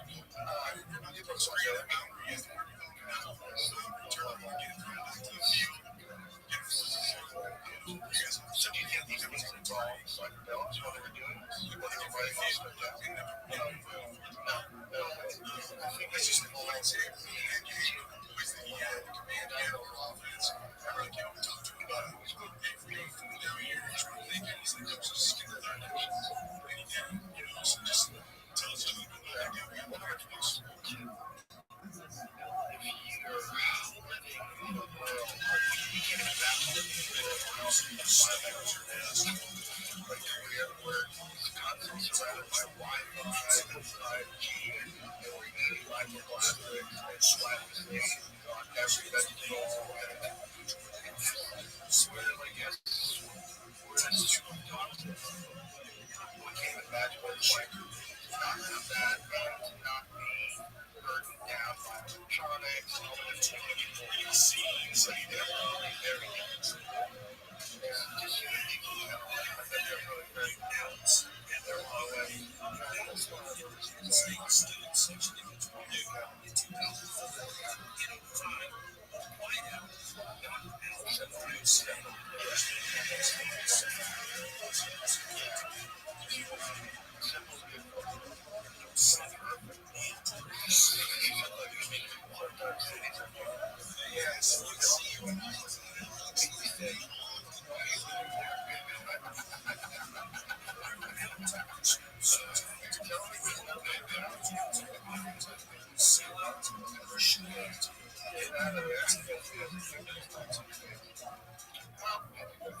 don't think there's anything wrong with going through phases, but I think ultimately people are to be around people. Just, but it's, this point where there's too many people, and people become a nuisance to you. Mr. Meaty, what up, pimp?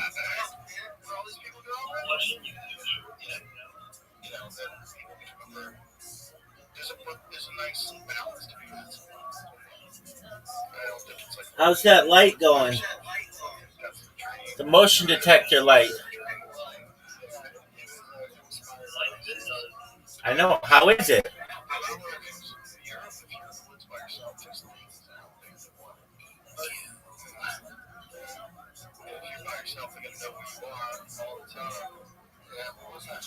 Dog, I just asked you a question. How is that light treating you? Okay, that's what I like to hear.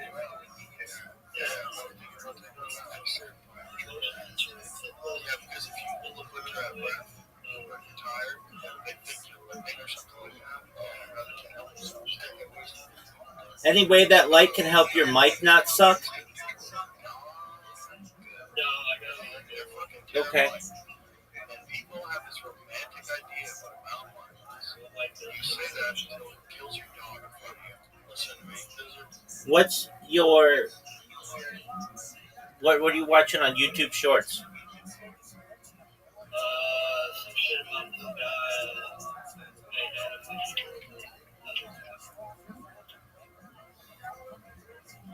All right, that's baller.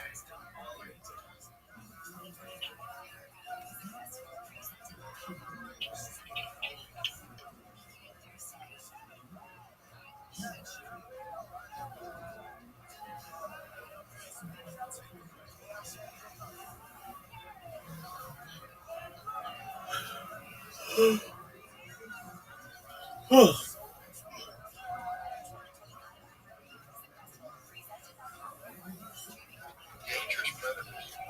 Cowboy is the most ridiculous way to handle it. They have to hire people to kill them. Like when they find weapons, yeah, and when they do, they find that 50% of their diet are pets. You get something that 100% eats your dogs and cats, and you're allowing it to live in the woods near your house. Like this is cookie. How do you have them in the mountains, kids? Okay. Oh yeah. If a cat is lost, it's just like cat out, basically. So you're gonna. I know you probably don't know if it's just a cat. You're gonna feed them. Every single city in the United States.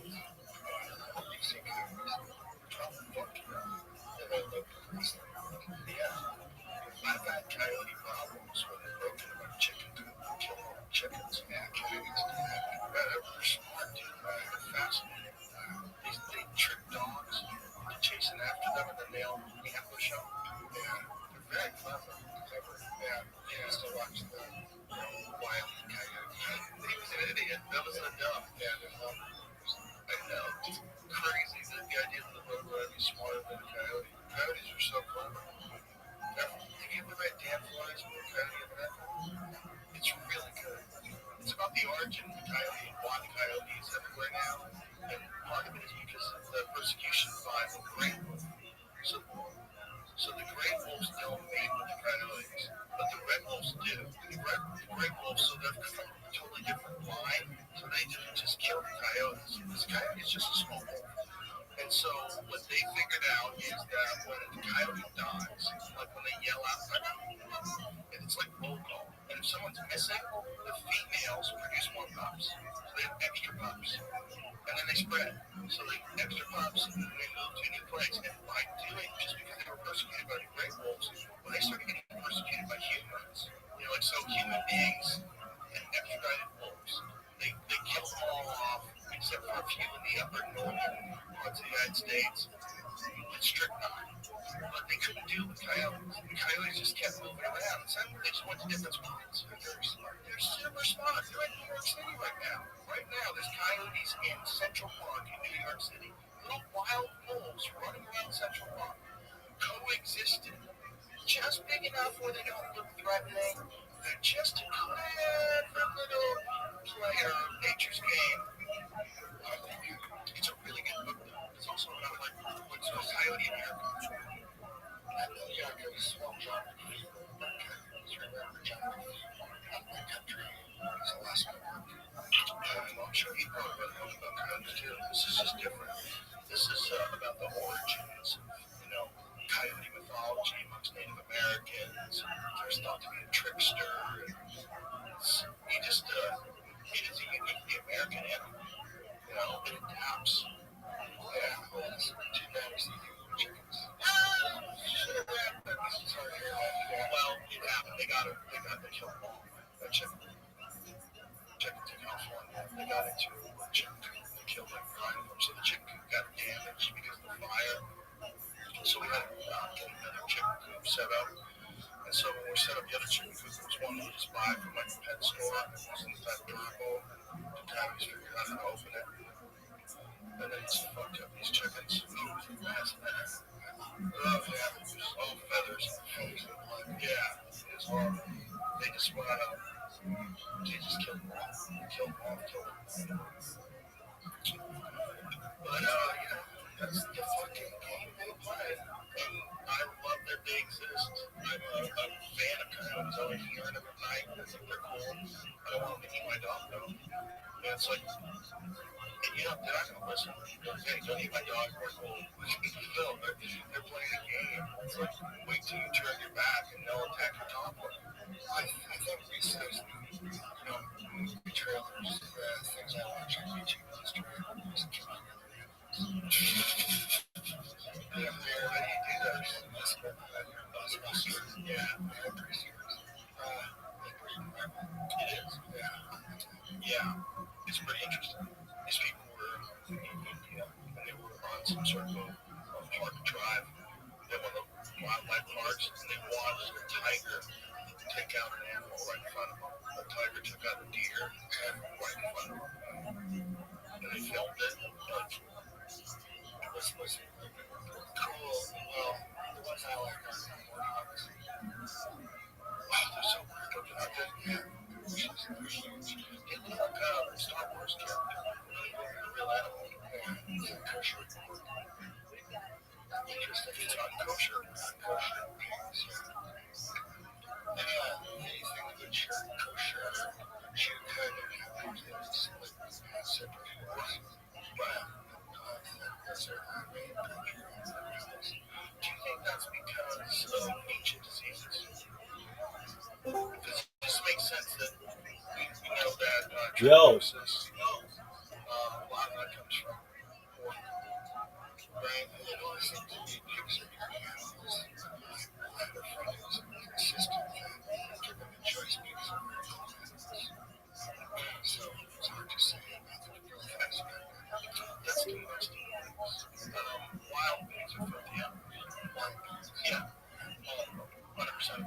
There's a difference between like a domestic pig. This is where it gets really weird. You take a domestic pig and let it loose in the wild, and 6 weeks later it starts to morph. Yo, It's just like extended the snout, the tusks grow longer, its fur gets thicker, it becomes like a wild cat. That's good. Yeah. yo, dog. Really hungry now. We're in these stages. Yeah. Couldn't quit. It happens with within a month or two. It's really weird. Yeah. Must be some metric. Must be there. It's a really good question because, like, what would let them hit that switch and realize, okay, I'm on my own now, then I just bring up my food every day, fuck, time to get on. Fair. Well, I guess in their conscious decision. Yeah. But I was thinking, like, that if that animal is not, like, Muslims don't eat it, and they choose to. And you would imagine at a time where food was really important and people get work that was way better than not having any meat and you can't eat it because of your religion. To me, it seems like I bet at least some of the origin of that was there was a disease that was going through these people that were eating pigs. It's hard to say. The ones that are kosher, the ones kosher, were attempting sacrifice as well. Other sheep. Cattle. Well, that might be sheep, cattle, and goats. Right? Yeah. Those were the sacrificial animals. The ones that were burned on the altar, and also the ones that were Well, do you think that, why do you think pork was excluded from both Judaism and also from Islam? Consumption of pork. Yeah, it didn't meet the criteria. Then what the criteria for what? For kosher meat. Which is cut and used to have a completely separate cut. No, I get that, but why did they come up with that? Oh, I think it seems to be that those are the animals that have the most amount of trichinosis, unless you're eating bears. So I don't know if they're eating any bears back then. Probably not. They're probably eating a lot of deer species. But if you tried to eat that kind of wild pork back then and you didn't cook it correctly, you'd probably get violently ill or die. Well, there are causes, there are reasons for some of the precepts in the text. Usually, right? Yeah, they're medically established. Yeah, like shellfish always do red tide, right? Well, modern times. Yeah, it's interesting. Try to decipher why they have that stuff. Well, that makes sense. Pigs rather do carry a bunch of diseases that can wreck human beings. Yeah, well, the person that making the dietary laws, you think that's the reason they wrote those dietary laws. Yeah, but they didn't have meat laws back then, right? So I bet a lot of people ate some rare pork even, they got violently ill. Violently ill. But trichinosis apparently is brutal. And you have it for life. So that, like, if somebody eats you, they get trichinosis. Unless they cook it. Yeah, I had seen this some years ago. Okay, now I woke up and just so hurt and then man, what's it gonna feel a little better then I'm like, come on, and I can't nobody see somebody. Dang. There was a person in here, then I didn't see nothing. I didn't hear nothing, then I had to hang up and then I came back and not hearing it. Well, I'm glad you're here. That's where I like you to be, girl. Alright. See, I'm here. I'm staying out your way. It ain't no trouble. See? Well, I'm here. That's what I like. Okay, go back to sleep. Sweet dreams, girl. Sweet dreams.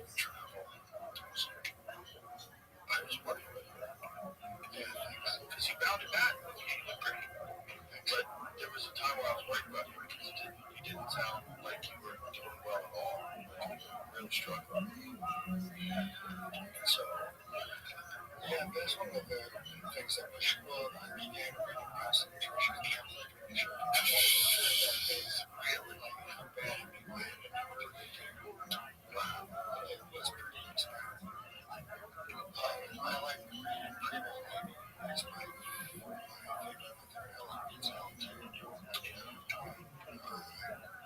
interactions, like in the end, last month or two, obviously, typhus,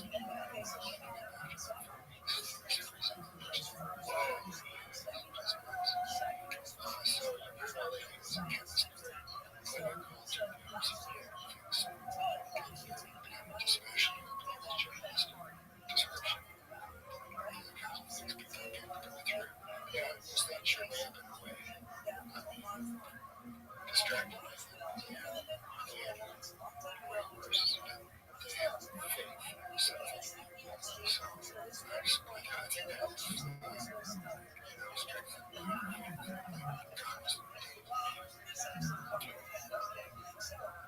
So, did you feel like you had an obligation to get to work once you got healthy again? Like God gave you his chance? Just bounce back, no turn in the back. Yeah, it's good to see you this healthy because I really do. Probably don't know the next show. I kept her. I'll take it. I know a Bill Maher trying to charge Netflix to do it. So, I mean, he's got to make so much money off of this. He goes full Philly on the Saudi crowd. And I know you killed that journalist, and I'm still selling my merch. And they're like, area. He goes, now, 2 minutes, 7 minutes left in the set. You know, you would never. You gotta look your shiny curly swords out. I'm doing the set. 6 minutes, you fucks. And you guys had to buy Ronaldo when he was washed up. Dude, he's like, you can't. It's a sequel to Philly. I'm not gonna into it. That's so funny. And they just lock this in. And then they just hold it up.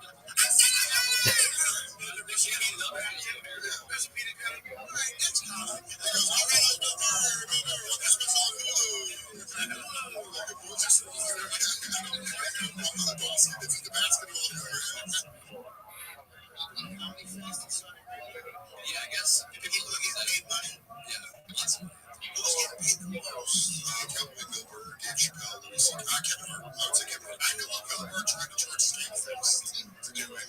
So, I mean, he's got to make so much money off of this. He goes full Philly on the Saudi crowd. And I know you killed that journalist, and I'm still selling my merch. And they're like, area. He goes, now, 2 minutes, 7 minutes left in the set. You know, everything.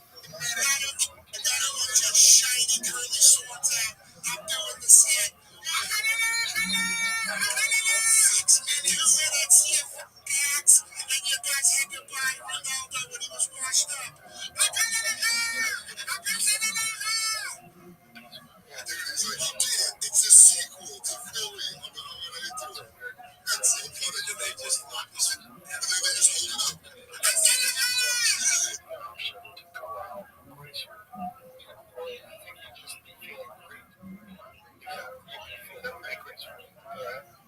Just one burst. I had a morphine trip when I had my knee operated on once in the 90s. And it was incredible. It was incredible. And people tell me this is not true. I swear I remember this being true. That you can press the button anytime you want more morphine. Yeah. I think it's called patient-controlled analgesics. Yeah. People are like, no, you remember it wrong. I'm like, I don't think I am, man. I really. No, he's right. I hit that button a bunch of times, and Jesus, it was like the most wonderful, loving hug. By the see it was just like this thing in bed while my leg is on this continual motion machine. These things are off for a you do aerial guys, you've been nasty. I've been back. I don't care what check out the current Philadelphia fish. Our last concert in Philadelphia is such a good band. Hopefully, this is the right video. I'll love you for listening, guys. Do me a favor, go like, go straight to Karen has no idea what she's walking into. I don't want to ruin it for you. Let's just say people got really other comedians were on stage. Then it was Bill's turn. So go like, go subscribe. I could be, no, my mind could be thinking of a different situation if I were correct.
Which son?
Drink something.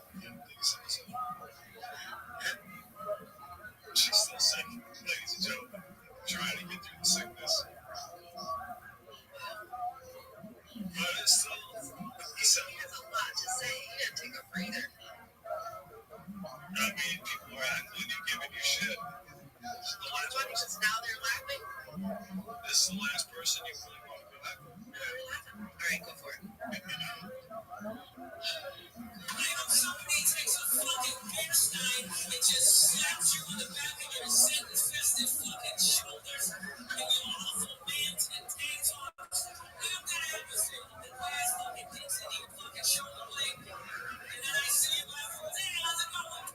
Let's do the fucking show. That's great. And I grab you by the fucking hair, but you don't have any. You really have to come to this table. You really have to come to it.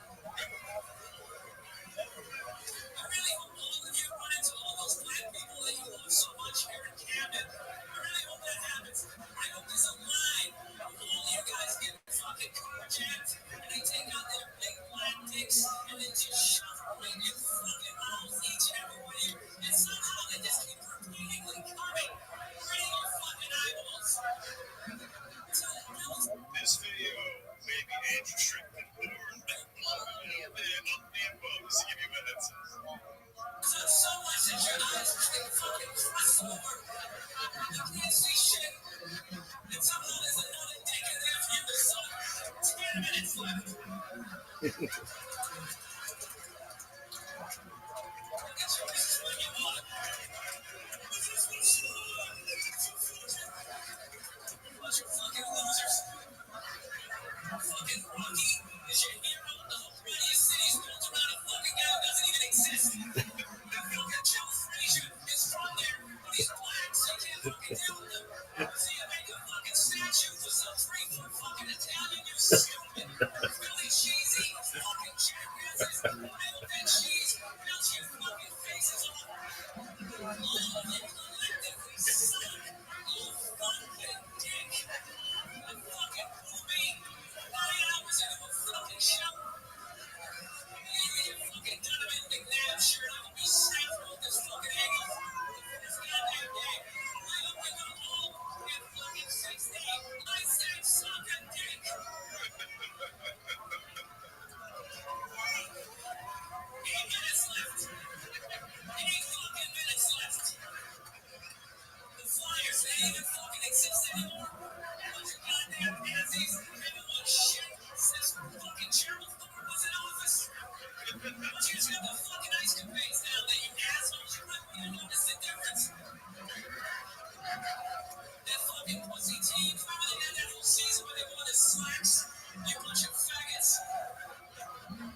You guys were here.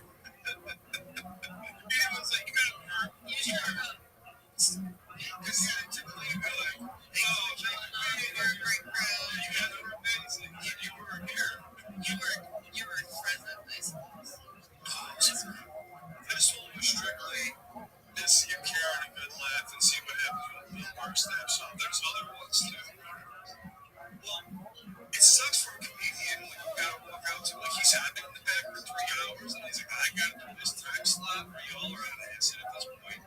Like, what am I gonna say that's gonna make you into? You're not gonna be into this shit. And they're already pulling everybody else that was coming to the stage and giving them a hard time. And everyone's gonna be like, on stage, he's gonna fuck that before I'm going out there. I'm doing my entire fucking set. That's why I kept saying I'm counting down the minutes of everything.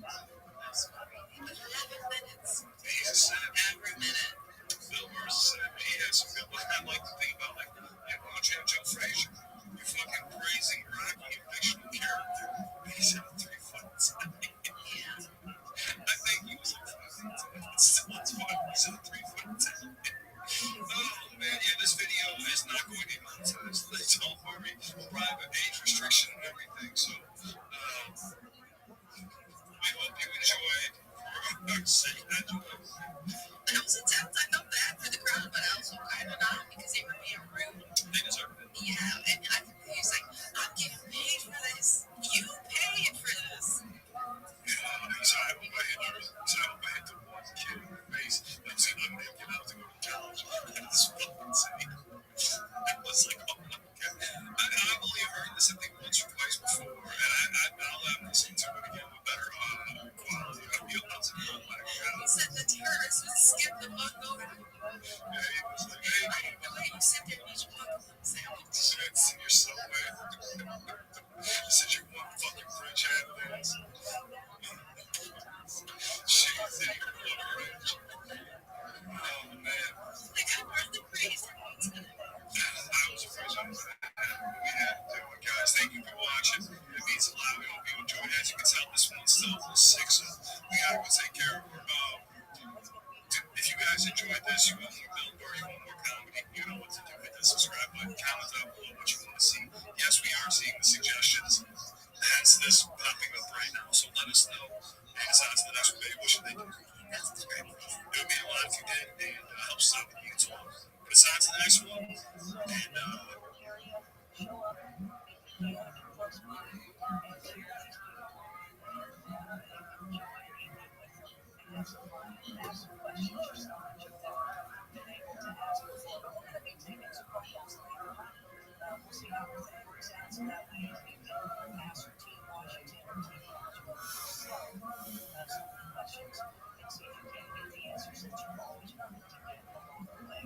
And we'll see which one's more popular.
back to Raccoon Tweeties. Our last episode, it got taken down by the man. Yeah.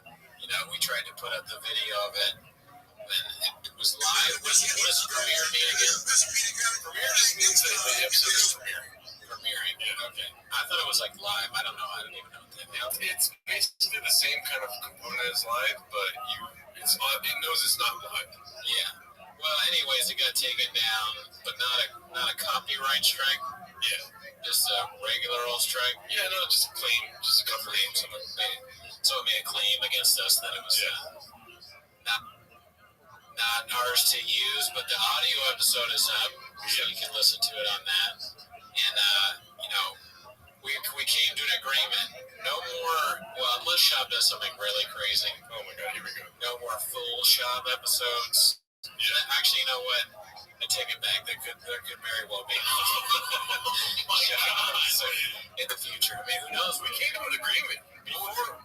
What if we are? Yeah, I know. Well, we're gonna do the agreement we came to is 10 minutes of Shab every episode. What the fuck? Yeah, you said that. Oh my! I didn't. You said that, and I denied. Yeah, well, overruled. 10 minutes of Shab up front, or we watch a clip or something like that of Shab. But what could he do next that would get? Like, he did a 25-minute YouTube special. What could possibly be the next thing? Definitely like a racist tweet. That'd be great. Yeah, of course we covered that. Yeah. But I mean, how long could an IG video be? Like on TV, IGTV? It could be long, right? I think it's like an hour. You can make the video. If he did a special on IGTV, I would be proud. Dicey. It's so fun to do that shit. I saw shout out to Alistair Jones. I saw my chatterbox the entire night. It was like that. Like we were going like Dicey. It's like, what else you got, Jen? And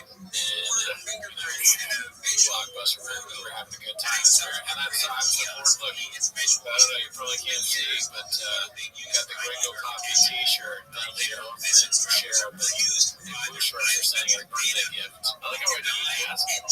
You sent me a picture of the shirt. Yeah, and you supposed to be for me. Yeah, well, I mean, I kind of wanted you to know that I didn't pay for it. I would have brought it up. You make sure it's Nation.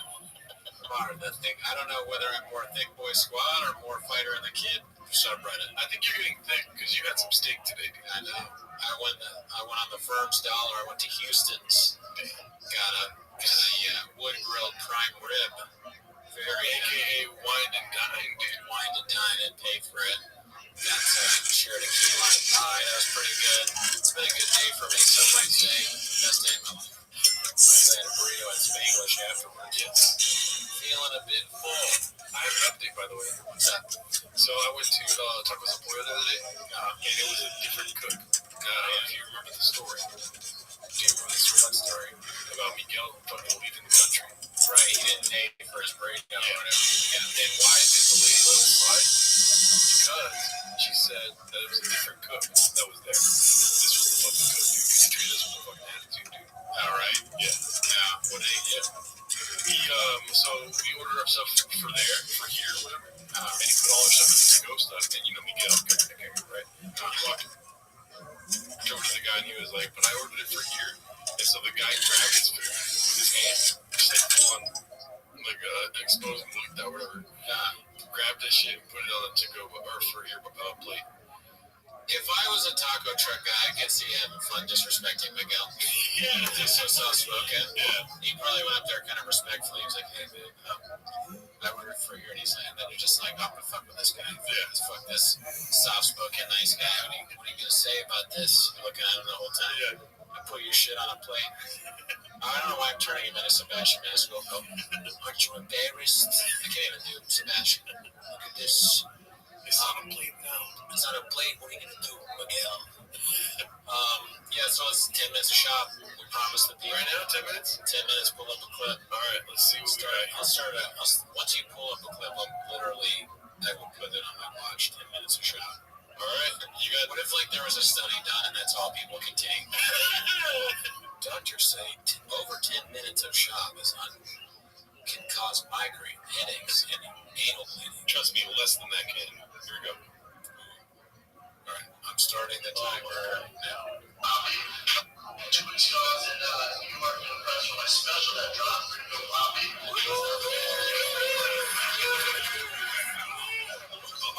Really, dude? So what's next? What's the next stop? I go, Philadelphia. Yeah, pretty sure you know what, man. Disgusting. Wait, who said disgusting? I don't know. I think he's saying just like people like that he talks to. And right after the South Street shooting, he's doing this. Oh, really? Wow. Damn. There was a shooting. There was a shooting. It's so crazy. That shit is insane. 3 people started just shooting people randomly on South Street. I have no idea why. I don't think there's been any arrests or whatever. Yeah. Maybe it's because they were trying to prevent Shop from doing stand-up there. Jesus Christ, Spencer. I leave it to you, dude. I did not have that pre-written. That was just came out of my head. I'm sorry. Oh my God. Those people. I love this place. I don't get the hate from Philadelphia from everybody. I don't get it, man. The hard-working hate. You guys are like the Brennan Shaw of America. He's leading it. Not bad. Yeah, leading it. Maybe he's taking my advice. Is he watching Raccoon Tweeties? Maybe. Is the Gringo Poppy watching Raccoon Tweeties? I'll say one thing, dude. It's different. It's different. You're too jealous.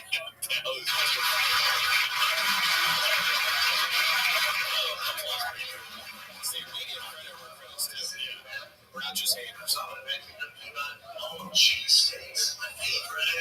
God, why is he so angry immediately? Damn it. Moron. You're trying to... Like, he had the one joke that he's ever done where it's like, you know what? Self-deprecation, a little bit of self-realization there. Immediately hack steak and cheese jokes. Yeah. Brought Pats and Geno's. God. Moron. All right, put him back on.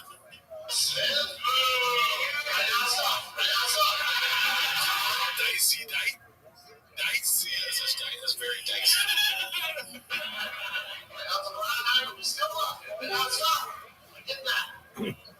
Yo.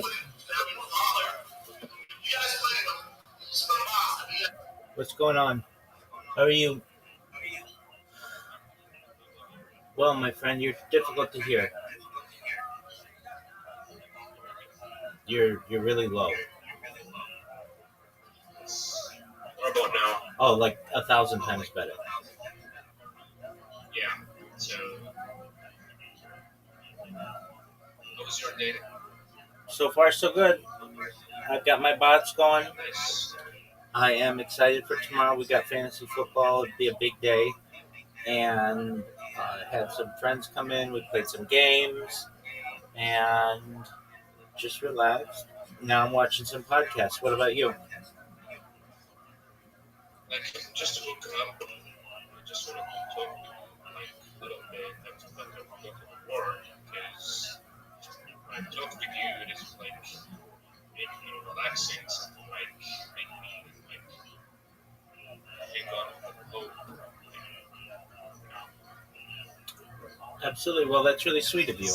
I mean, all I can tell you, we have a thing in the United States. It's known as the Grand Canyon. You know what I mean by the Grand Canyon?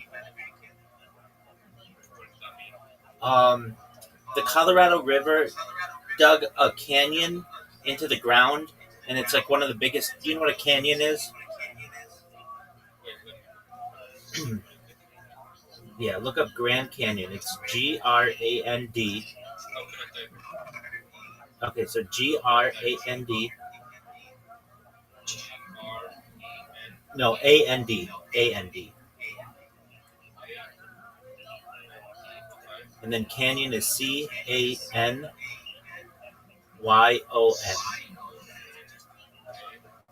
No, CANYON.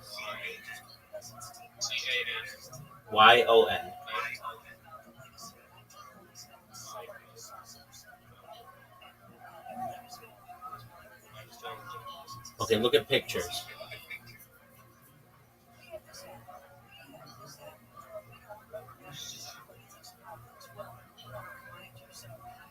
Go to images and just look at it. Okay, so all of that started with one water drop.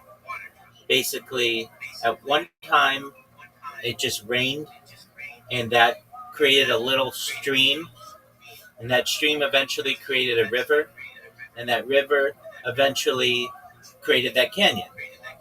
And it's a lesson to me as a streamer that the more that I stream, the larger my canyon grows. And if I do something enough, basically, if I stream every single day from now for 100 years, people will find out about it. It's just a matter of time. And so I just need to be patient. It took millions of years, basically, for that canyon to be dug, or thousands of years at least. And eventually, it became this massive, massive project. But it all started with just one drop of water. And in the same way, my stream started with me just doing one live stream, basically. And here I am, closing in on 4 years of streaming. And when I started this Discord, it was like it was like just like a year ago. It wasn't that long ago, and I have over 2,000 people in here now, which is just a huge, massive amount of people. And I get people from all over the world: Australia, Iraq, Israel, France, United Kingdom, Africa, Canada, absolutely, South America, United States, big time. And so we basically created this beautiful community. And what I have to say is the most interesting things in the world to people. People are sick and tired of divisiveness, basically like just complaining about people. What people want to talk about is future technology and things that we could do to improve the world. And these are very exciting aspects of my life and what I've been able to discuss. Thousands of years ago, or even hundreds of years ago, people wrote diaries just every day. The sky was blue today, and it rained, and I ate a chicken, and that was my day. And, you know, they would write journals and diaries. Well, essentially, this is just a video journal or video diary, but it's really the most powerful way to communicate in the world. And it will allow me, the fact that my data is archived, I'm creating like a new Bible or a new Epic of Gilgamesh or a new Talmud. I mean, it's so much data that it's going to take years for people to be able to digest. Like right now, if you just watched one of my streams, it would take you 4 years to see everything that I've done. And you haven't seen, in the upper left corner, you're going to see a red circle that says 24/7 YouTube streams. Put that link into Google and look how many live streams I have going simultaneously.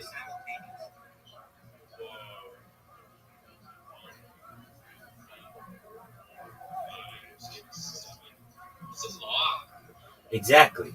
And that's what makes me different than any other streamer.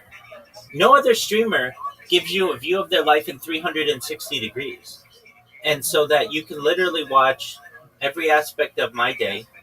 And I do it for multiple reasons. I like the redundancy of the streams because sometimes apps crash or disconnects happen or just things happen with the internet that you can't control. So the more streams that I have going simultaneously, the better of an archive that I'm able to create. Additionally, sometimes I get copyright strikes.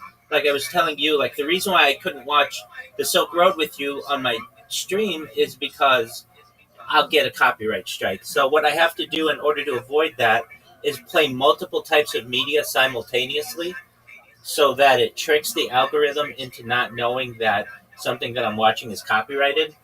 So a lot of times if I watch like live sports or something, I'll just put on a podcast that to which I'm not paying attention, but it just tricks the algorithm so that it saves my data. But essentially, this is the story of a human life. It is an incredible amount. So just to watch one of my streams, it would take 4 years. Now you saw right there, I've got like 20 different streams going. So that means it would take like 80 years just to watch my YouTube content. Now that doesn't include my other social media. So I have over 100 YouTube accounts, over 200 Instagram accounts, over 500 Twitch accounts, over 1,000 TikTok accounts, over 2,000 Twitter accounts, over 5,000 Blue Sky accounts, and over 10,000 Kick accounts. I have more social media than any person ever. Exactly. So people, ex- exactly, when they find out about me, it's going to be like a treasure hunt, and they're going to do everything they can to piece together what I did on the internet. You see, we're in the wild, wild west of the internet. I don't know if you are familiar with that term. I'll elaborate. So when Americans were starting to move westward towards California, there was like there were like native tribes, and there was wilderness, and so it was called the Wild Wild West. Like anything could happen. It was basically a lawless land. And that's what the internet is right now. We don't currently, at least in the United States, have an internet ID, but you will in the future. The United Kingdom has already said that they are creating this and that it's going to be implemented very soon. So once once that happens, you won't be able to create 20 different YouTube accounts. You will have one account, and if you mess it up, you're done. That's it. But basically, my archive will still be there. So there are people who are like graffiti artists. I don't know if you know what graffiti is, but it's like when people take spray paint and they just spray paint on the walls of things and just leave it, and it's their art. Okay. Well, basically, I've made the entire internet my graffiti. Basically, like I just put myself out there, and generations of people will study what I've done. And when I talk about life extension technology and mind uploading technology, I really mean this. I don't think I'm going to die. And that may sound loony to some people, but I'm a realist. And I know how science has advanced, and we're already having people with brain computer interfaces successfully implanted in their brain where they can use a computer without a mouse. They're quadriplegic. They can't use their arms, they can't use their legs, but they can control a computer. We already have that. The first successful Neuralink implant, brain computer interface implant, is a man named Nolan Aspro. And basically, this makes in a diving accident.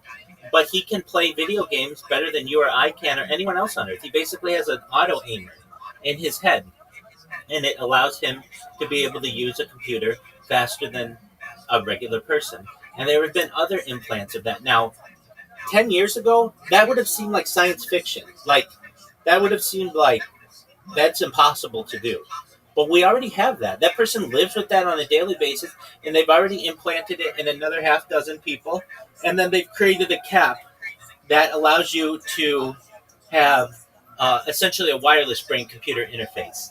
This is already this has already been done. So for me to think that the ability to have life extension technology, I mean, scientists already calculate that the first person to live to be 200 years old is already alive.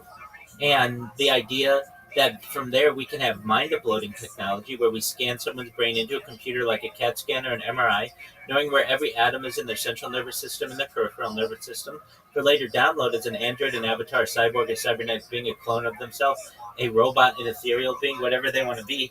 But essentially, what they're able to do is live a digital immortality. That's that's not that far away. And when people are like, well, that just seems like future talk. So did the brain computer interface that they already implemented. So would AI. And especially with the gift of AI that we have, we're going to be advancing through society so much faster. I don't know if you've seen the advancements that we have in robots already, but these robots are able to fight people, and like they get thrown down and they automatically just get right back up. They're able to work 24 hours a day, 7 days a week, 365 days a year, and never need a break. That's going to replace the human in every aspect of society very, very quickly. So, with those things being said, you're on the cusp of something very exciting, and I'm here to be a positive individual. I'm here to have an optimistic view of the future, and I'm here to give people hope. And so, if that's something that you need, I'm definitely here. I can only control what I can control. I have streamed my life IRL outside, as far north as Santa Barbara, as far south as San Diego, as far west as the Pacific Ocean, as far east as the desert and mountains. I've streamed in Beverly Hills, in Los Angeles, in at Disneyland, I've already have like this huge archive of data of me outside, and now it's about me focusing my life on people finding out about what I do. And I know if I just stayed in Discord all day and didn't even promote myself, I would eventually, if I didn't get my Discord banned, be very successful with what I do. However, I know I'm going to be much more successful because I create robots. And what these robots do is they essentially promote me on Twitter and other platforms as well. And then I get random people in here and they find out about what I do, and they're a lot of people are skeptical. They're like, "Wait, so you stream your whole life?" I'm like, "Yeah, I do," but what I do is different than other people who just quote unquote stream their life. I archive it. So, like what you're doing right now, you can go back to my old video files and watch what I was doing. Not everybody Not everybody does that. In fact, I don't know another person who does that where they want to give you the gift. Watch 12 hours of my life. You watch all of my videos. They're all like 12 hours long with 0 views because I'm putting out so much content. But what people are going to be able to do in the future, and is already being done, is AI is able to parse what I do on camera and then create summaries. So you'll just be able to go through and be like, oh, this is when Rabbi has this discussion. This is when Rabbi talks to this person. This is when Rabbi did this. It just basically gives you a breakdown of everything that I do, which will make it a lot easier for people to be able to digest all the content that I have. And it's going to be extremely exciting. I mean, when I say, um, like I'm sure you're aware of the importance of petroleum. Petroleum is a natural gift that your country has and that area of the world, but also other areas of the world, and how valuable it is. It has built Riyadh, and it's built Dubai, and it's built Abu Dhabi.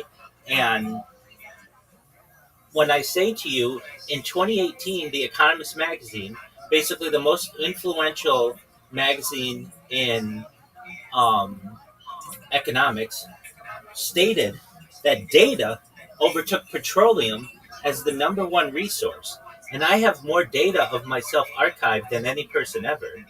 That will make me a very influential person. I don't know if you know who John D. Rockefeller is or was, but he's basically the person who started Standard Oil, and that became the largest oil company in the world. And that's what I basically am, except I do it with data.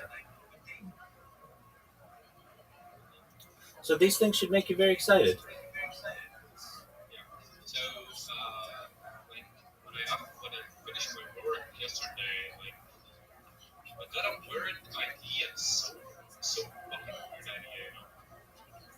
I said, this guy is so much good, man. Like I told him, I think like maybe 15% he didn't help me, but so it was something like if you are like make me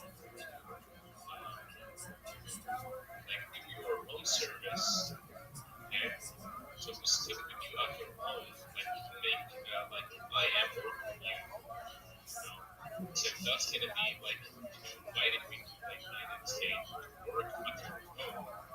So that's gonna be like make me maybe I can go to the United States.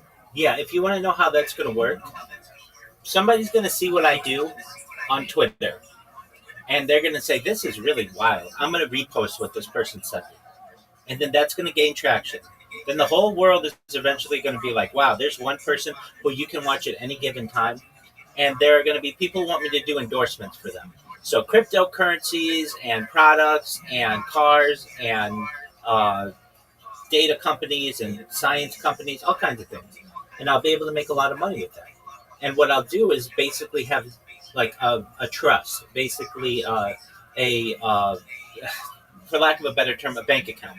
And I'll say, just if you like what I do, send donations to this bank account.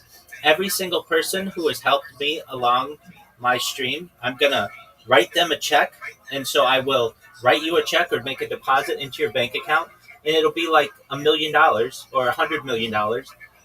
And you won't have to work in the United States. You'll be able to help people in Iraq, but you'll be able to move here if you want. or anywhere you want. You'll be able to have multiple houses. Well, actually, I am like I don't like country because the weather is so hot. By the way, like it is, and you can feel your ass kind of alive actually when you are here. So when I go to like this idea, like when I work with you, I don't want money from you. I just want something like just for like when I get work, okay. I don't want money from you like when I do a home service for you. I just like sleep all what I want, like just inviting me and I go work and work service and all that's what I want, like just move to America because it is gonna be better for me and that's all my dream when I told you before. Yeah, I mean that's not hard to do. You could do that now. I know it's more difficult, but yeah. Well, this is what I'm going to do.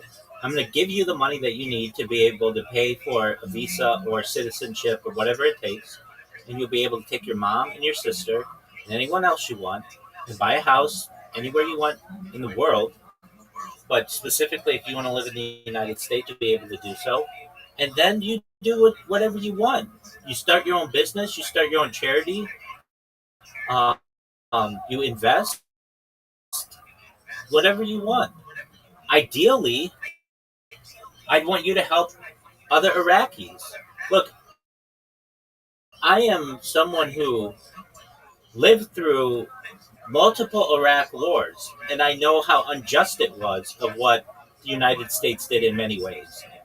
And the people there start educational charities and philanthropic organizations to help young people like yourself who don't have to get beaten in school, that they have excellent schools, places where they learn about computers and technology that are air conditioned, places where they learn about social justice and how to treat people well, and they don't have to worry about perhaps a regime that's going to hurt them. Those kind of things are important to me. Yeah, well, if I want to make the technology on my country on the school on Iraq, like they gonna kill the idea when I get when I like get service to my country. Like I am want to teach the kids the technology and the youngs. They will never accept me. Why? Because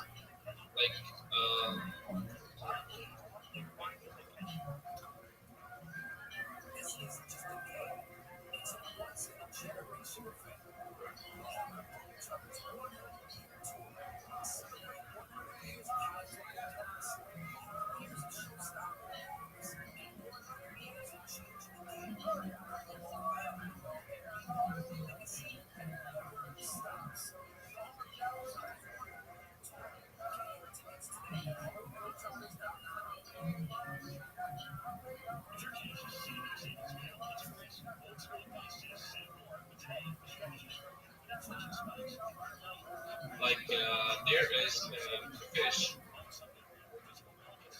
I'm gonna send it to you. Okay? I just don't know what to say it. Spell it for me.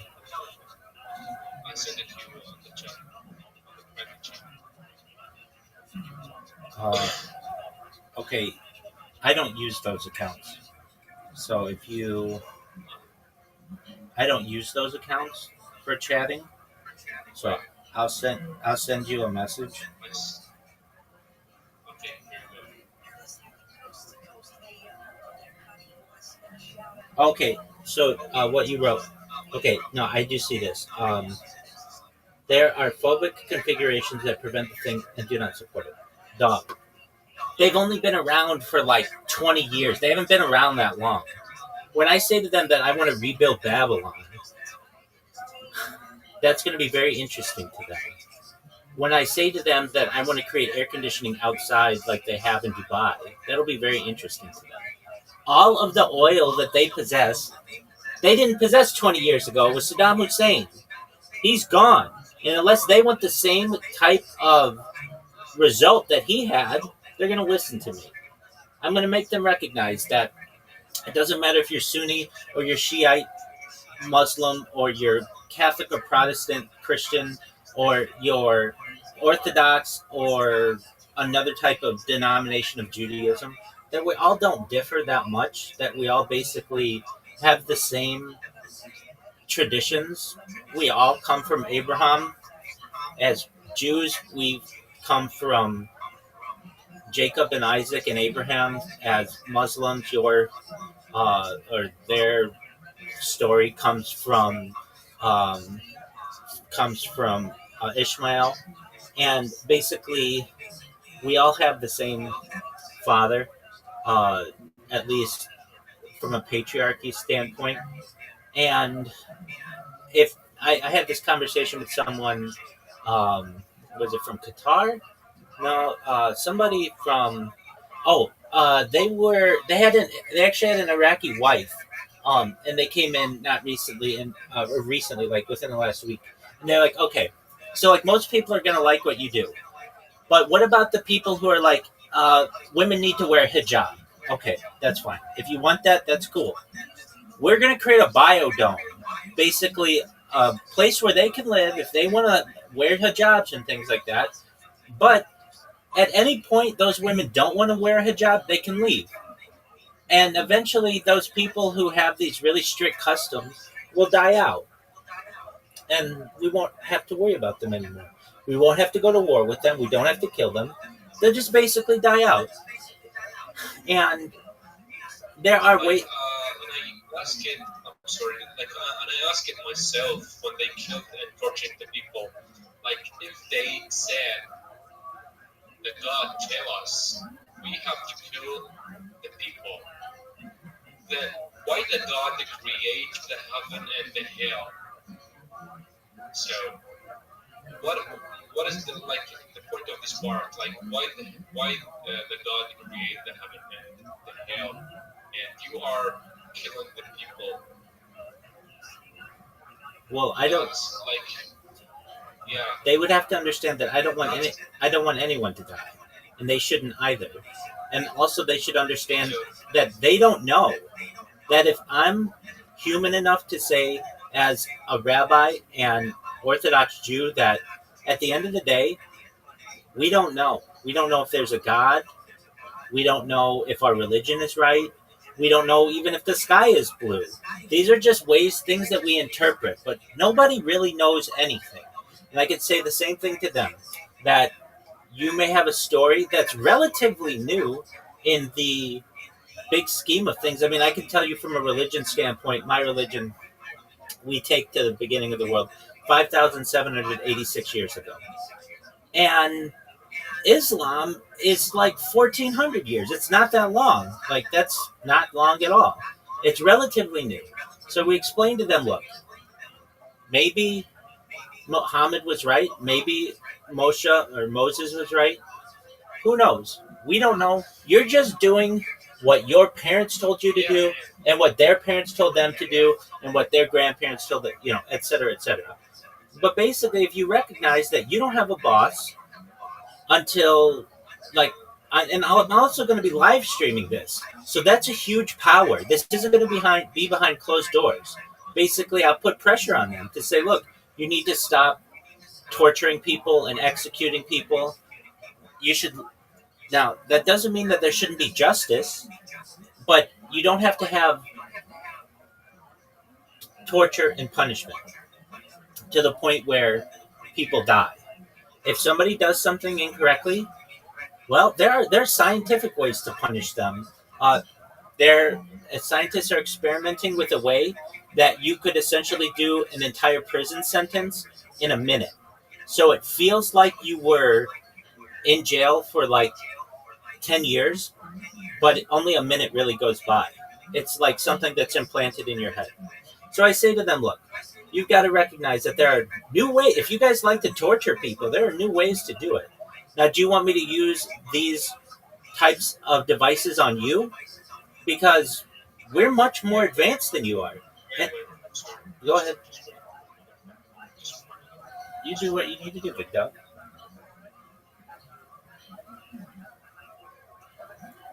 That's fine. That's fine. I get it. I'll claim them too. See, I'm wrong enough to claim it as a think that? You know what worries me about Ben Franklin? I don't know how long it's going to be before that dude gets canceled. I don't want to get canceled. I don't want that at all. Dude, it's dark history, man. Dude, cancel culture canceled Dr. Seuss. You don't think they're going to come for our boy Benny Franklin soon? I really do. You know, dude, I toured his house and dude, I gotta check out where the Beatles really did. What's cancelable about bring I know he got with a lot of chicks. Okay. But he was like, I think he's well known for getting with prostitutes. Well, he was also openly racist. Oh, well, he wasn't. Yeah. I mean, back in the time, that probably makes sense. They all were. You know, I mean, they're in the time of slavery. Well, he was more openly racist than the founding fathers. Than others, so he's more racist than the others. Like Thomas Jefferson was having sex with his slave, but he was also trying to abolish slavery. And Ben Franklin wasn't trying to abolish Ben slavery. Franklin was like straight up just saying like that black people are inferior and stuff. What scares me about this clip is Shab may know more about Benjamin Franklin than I do, but only because he just read Wikipedia recently. And you graduated college, dude. Yeah, I did, but I don't remember every fact about Benjamin Franklin. Yeah. You know, so but I'm skeptical that Shab is going to come up with a good joke or point about this because he talked about Benjamin Franklin, but said nothing that he's done, and then brought up Dr. Seuss. So, you know, His favorite author is that's one author he has read. Really, dude? All the places you'll go, the place you'll see, and it's just him going to Dallas. I'm a It's different. It's different. It's a subreddit. Like we're hunting them. Yes. See? That's too inside. I don't like that one as much.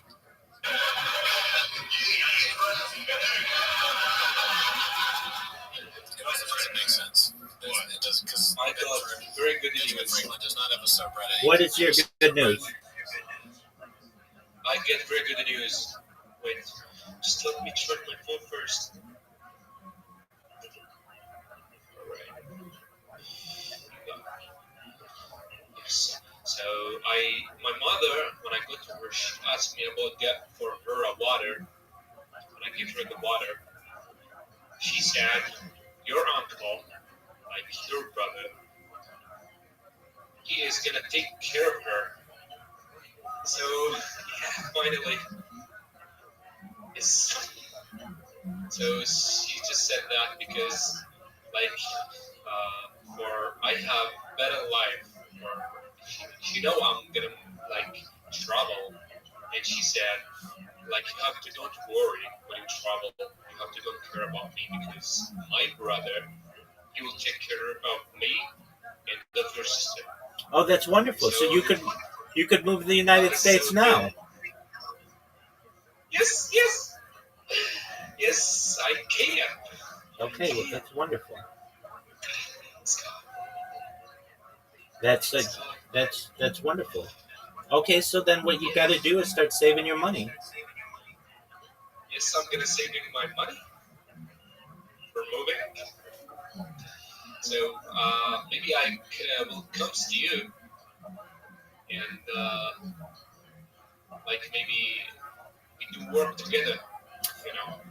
Oh, I If you understand. accept that, like, if you accept that, actually, if you don't, I will never come to you and you'll never see me. No. That's fine. I want to see you. I just want to go viral first.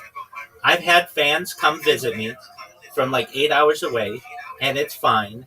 But the people with whom I live don't want random visitors from across the world coming to visit, because it's happened in the past, and they're just like normal people. They don't want like a celebrity living in their house or whatever. They don't want people just randomly coming in and stuff.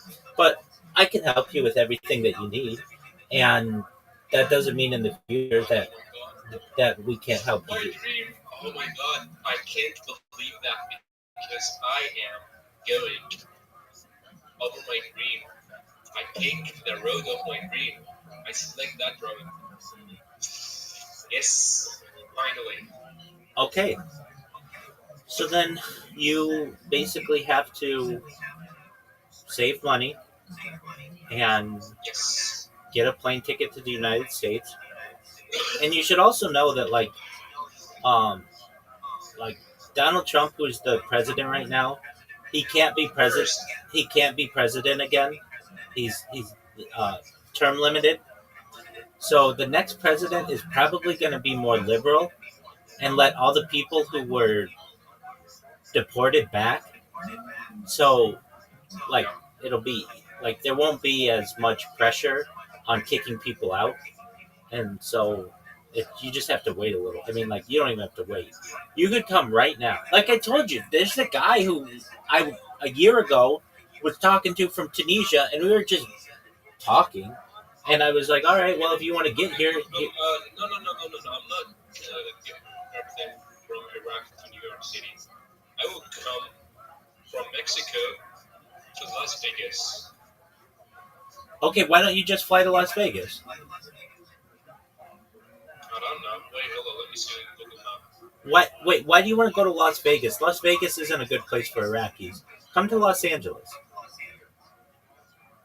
Oh, sorry, Los Angeles. Yeah. Apologize, my bad. That's okay.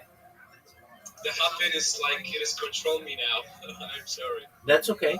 Yeah, so you just have to fly from Baghdad to LAX. Yeah. Let me see. Where is LA? Right. So here we go. No, this is Australia. Right. Oh, here we go. Mexico. Right. Search. LA. Here we go. Oh, it's closer from Baja, Mexico. Like if I take this road, and yeah, it's where is LA? Oh, there is Los Angeles City. Oh, there it is. Here we go. So I will become Los Angeles. So come from Mexico, Baja, and Yeah, but you don't even want to do that. It's just easier. It's easier to just fly to Los Angeles. but like you don't know where is like how can I tell you that like it's not easy to give me like the visa for traveling. America not giving the visa to Iraqis. Yeah, you're right about that. You're right about that. Okay, so then just go to Mexico and then travel north. So so I have to like walk from Baja, Mexico to the United States. No. Look at Tijuana. I'll spell it for you. Tijuana. Let me see. Where is Tijuana?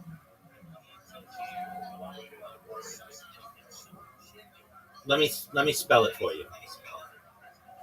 All right, spell it for me. TIJ TIJ. UANA. Oh, I found it. Oh, there it is. The same place. Same place. Same place I'm talking about. Same yeah, place. same place I'm talking about. Okay, fine. So you just fly there, and then you walk up. Yeah, there. Yeah, and I'm gonna walk. Well, And, so here's the thing.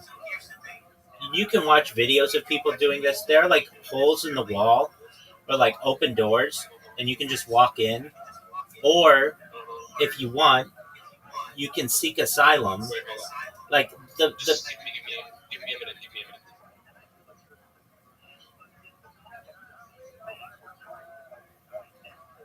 It's just not funny, like, it doesn't really land for me. Also, Brendan Schaub did not invent anything. Inventing electricity to. Well, also, Benjamin Franklin also paid somebody off to invent electricity. Like, he saw some dude doing a trick with the kite, and he was like, "Hey, that's pretty neat." Okay. So Yes. so basically, like you have multiple opportunities. I want you to do this the legal way, and if that fails, then you do it the illegal way. But you basically just need to walk to the border, which is like a few miles from Tijuana. It borders it, and you say, "Hey, I'm from Iraq, and I need to seek asylum." And they'll be like, okay, why are you seeking asylum? And you'll be like, look, they killed my dad, and there's like they're gonna kill me, and so I had to leave the country. And they can either let you in as an asylum seeker, and then you get a court date, and then you eventually it's like 5 years in advance. So you get to work here and live here and get a driver's license and get food stamps and everything that you need to start your life here. And then you have a court date like way into the future, like 10, 15 years into the future. Like you'll already be established by then. You could already have a child in the United States. I mean, and then that child is American, like by default, basically, according to current law. They may change that, but Well, the first thing I have to do now, I have to like make a passport, Iraqi passport. After that, so I have to get $800. Right? Yeah, $800. So that's gonna be take 2 months from me. it'll take 50 days. Yeah, something like that. But if this 50 days I wanna eat, and I wanna like I understand that. You've got rent to pay and things like that. Yeah, okay. Well, look, I'm telling you, you will not be the first person who went this route. I, like I said, I told you this yesterday, but there was a guy in Tunisia, and he and I really connected with the idea of desalination technology because he's like, look, I live in Tunisia, and we have the Mediterranean Sea, but none of the water is drinkable. And I explained to him how desalination technology works, and he's like, "Oh, that's great." And he took a boat, I believe, to South America, and then just walked up. And then, like, this is within the last 2 months, he came in here, and he's like, "Yeah, do you remember me?" And I'm like, "No, who are you?" And he's like, "We talked I'm from Tunisia." I'm like, "Oh yeah, I remember you." He's like, "Yeah, I did what we talked about, and I'm working as a security guard now, and in California."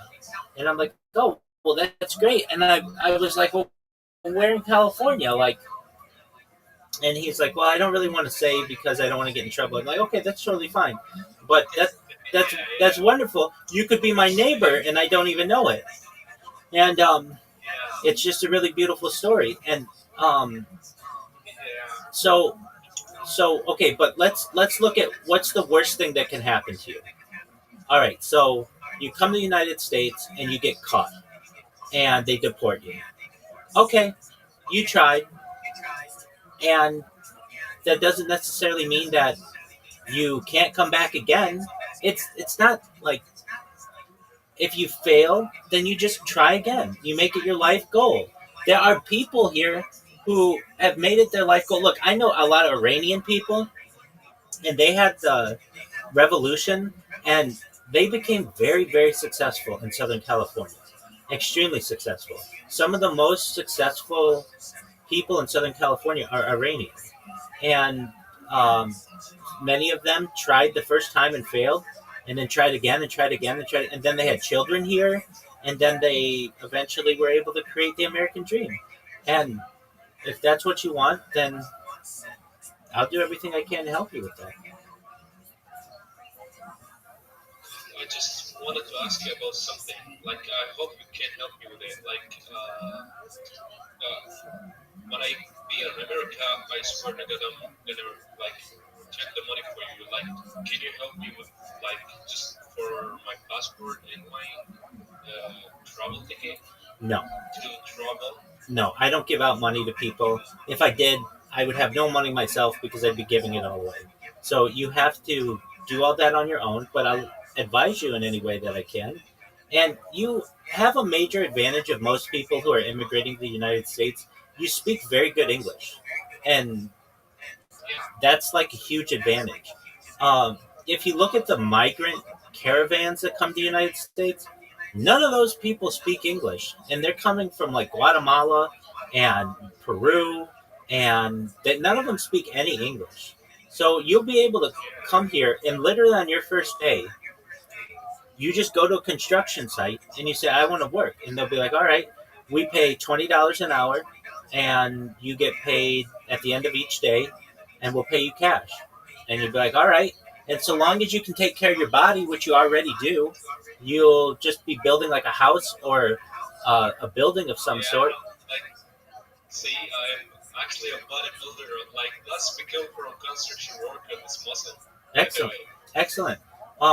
And then yeah. you'll get paid, and then they'll have a new construction project, and if you did well on the first one, you do it on the second. But see, you speak English, and so you'll be like pretty well. Actually, I have a weird question. Have you been to New York City before? Yeah, I've been in New York City. I love New York City so much. Excellent. I mean, I would say that New York City's nice, but it's cold. You're from the desert.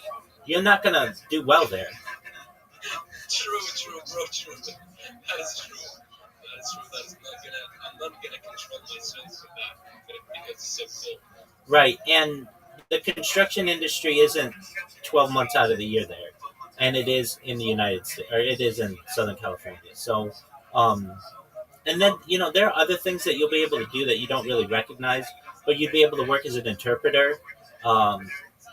For, I mean, what's your primary language? What? What's your primary language? What is it? What was your first language? Arabic, actually. Okay, great. So you could work as an Arabic to English interpreter. Oh, yeah, that's right. Now, if I were you, that's how I'd be making my money, because you make a lot more. You make $16 an hour doing that. So you can work construction all you want. Wait, that's not way. That's not gonna happen. Why? $16 per what for hour? Oh yeah, like $25 an hour.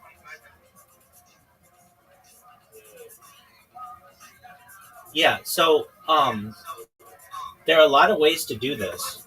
So like I know, like you're very focused on construction, and that's cool, but that doesn't pay very well. So you could work as an Arabic to English interpreter right now, and look, I'll give you what the going rate of that is. What is the going rate of an Arabic to English translator in Los Angeles?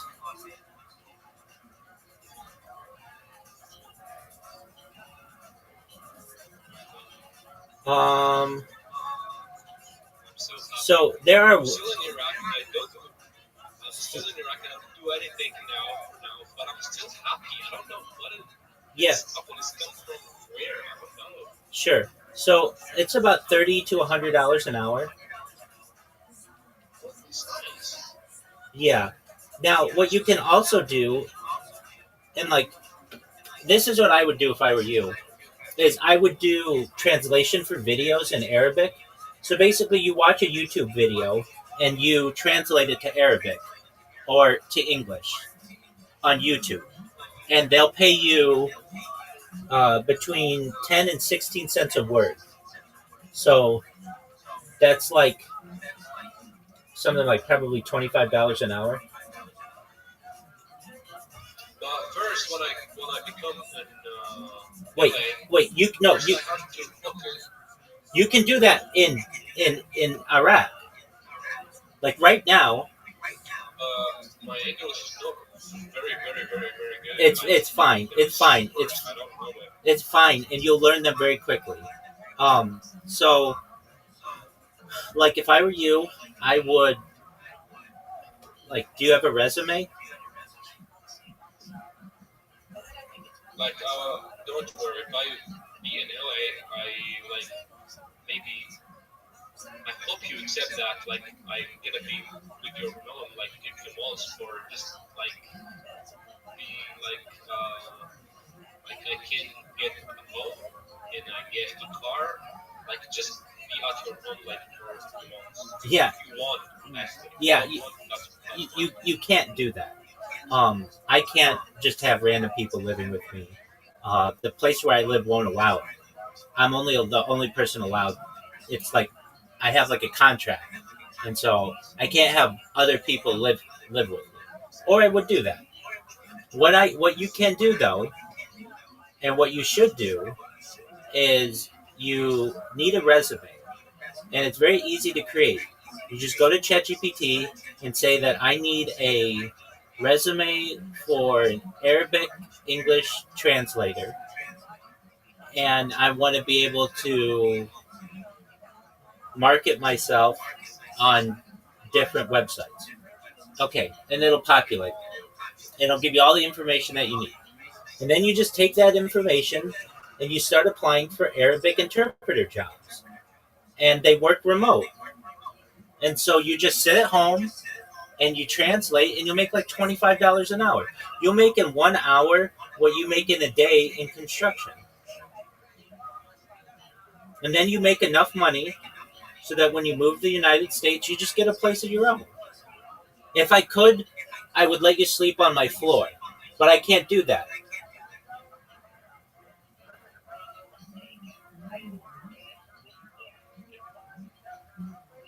So, wait, I got an idea. When I be on LA, I get a car without towing. I can sleep on my car.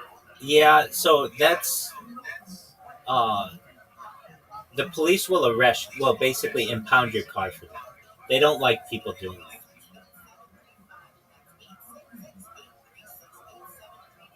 There are people who do that. This is gonna be, There are people yeah, who it's gonna be like big problem. It's gonna be for me. no, it won't. It won't. You just need to save enough money to be able to pay for your first month's rent. So So that's gonna be take many months from me. Like it is not gonna be 50 days. no, you're not listening. You need to work as an Arabic to English translator. You'll make a month doing that. You'll make like probably $1,000 to $2,000 a month. You do that for 6 months. That's on American, not on Iraq. No, you work for an American company. Oh, really? Yeah, they're American How can company. I get that? How can I get that? So you create a profile on Indeed.com and ZipRecruiter.com, and you look for remote work, which means you can work anywhere in the world, and you put in Arabic translator. And then what will happen is you'll put in your resume. Someone may call you or email you regarding your skills, and then you have an interview with them. And if they want to hire you, then they hire you. You can also just work freelance, where you just translate words per minute, and you get paid to do that. There are other. So can you give me what is that? What is name in English? Like that work? Yeah, so just go to Indeed, INDEED.com. I found the Indeed. So I just wanna like what the name the work like to from Arabic to English. Okay, so you want Arabic translator. Translator. How can I type that? ARABIC space BIC. AR space. No, ARABIC. Wait, hold on. AR BIC. IC.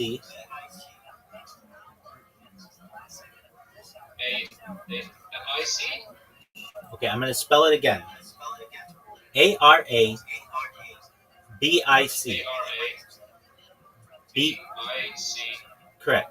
And then space. Alright. And then translator. TRANS TRANS. LAT. I found it. Okay. Now where it says location, put remote.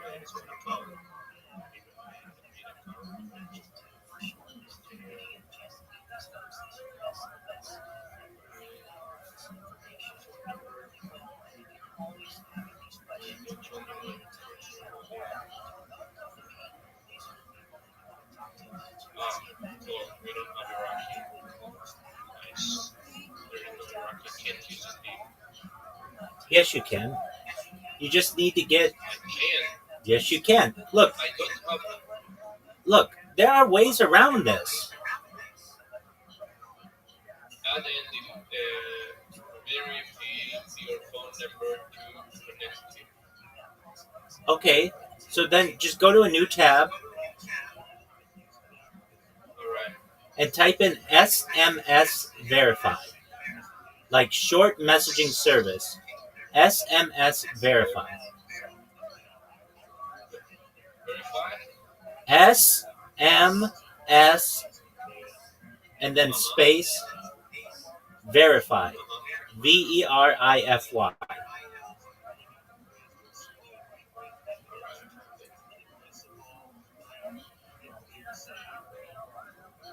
So there it is. Oh, but that's gonna work. You might have to try a few different ones, but eventually it will. All right. Let's see if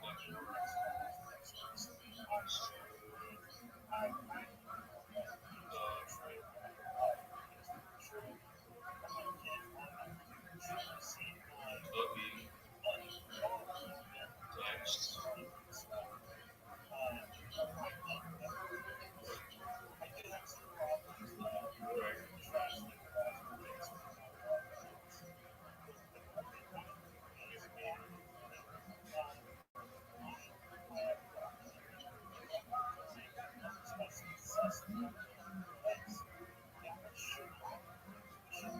Copy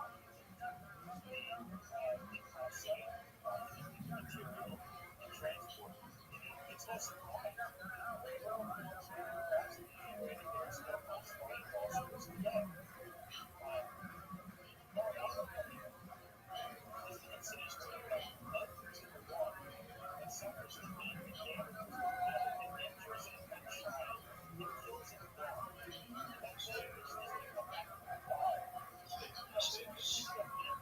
Right.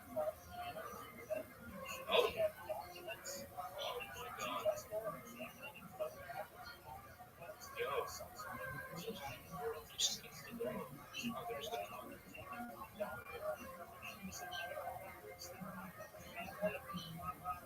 Wait. This worked.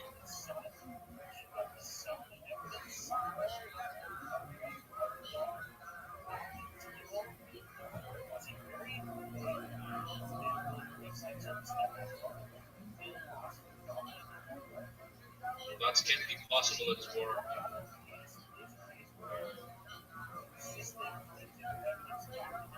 Well, actually, it's worked.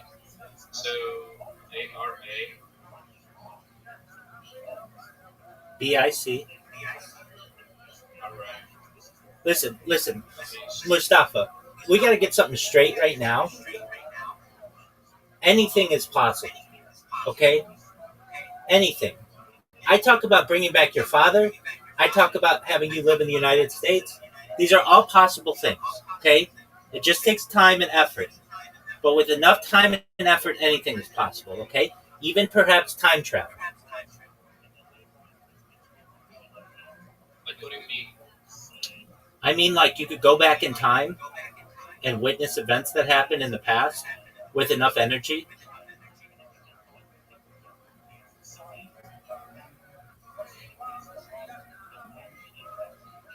yeah. Okay, so you're showing me your screen.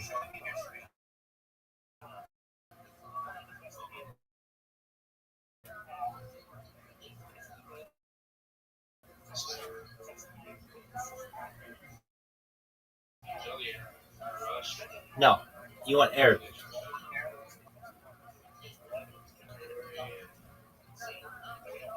All right, do you see Arabic? Yeah. Okay, click on it. What's it say? It is say. So it is say.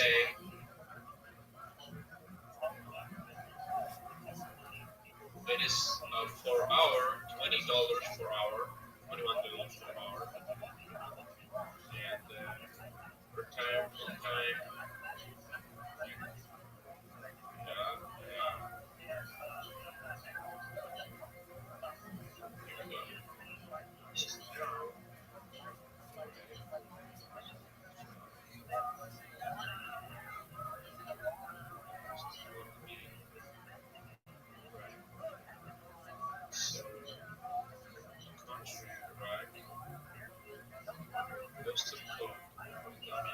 Okay, so you might not want to put Iraq. Um,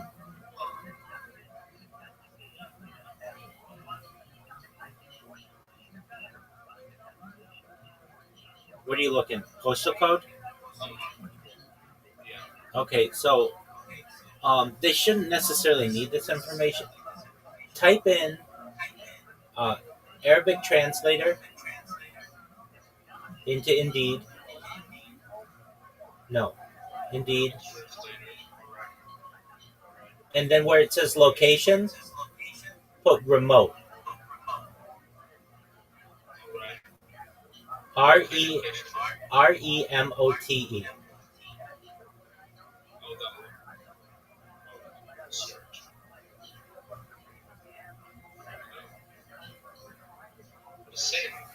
Okay, that's fine. So here's the thing: most Western countries don't want to hire people from Iraq. It's just it makes things more complicated. But those are opportunities. I mean, you can apply, and if it where it says postal code, you could just put in 00000, or you just make up a postal code. I mean, or just use one of the United States'.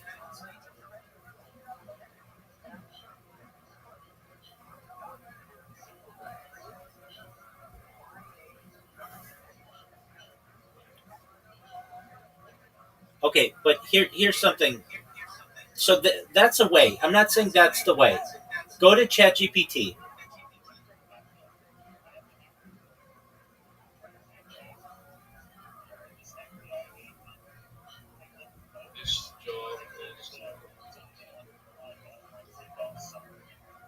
Go to ChatGPT. There you go. Okay. Now type in. Please provide me a list of Arabic to English translation companies with links where I can translate per word remotely.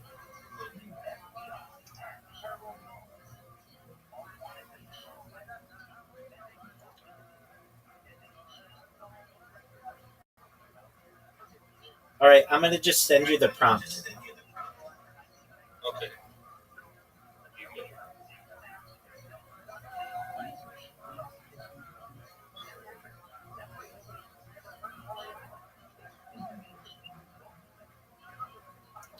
All right, just put what I just sent you into ChatGPT. Go to Discord, look at the message I just sent you.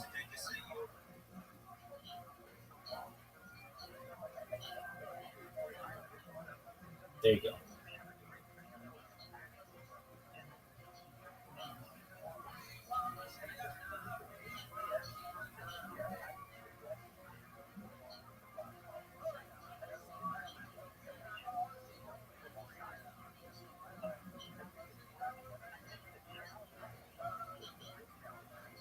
Ah! Wait, I will be right back. Benjamin Franklin's Brian Callinas. Who was his chin? Who was that one guy? Alexander Hamilton was not the same time. Alexander Hamilton.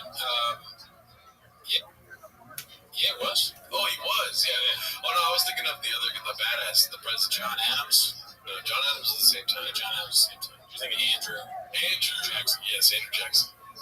Yeah, I don't really know. I'm bad at the time frame, but Andrew Jackson was what, like the 16th president or something? That's Abraham Lincoln. Not, I think Andrew Jackson was the 10th.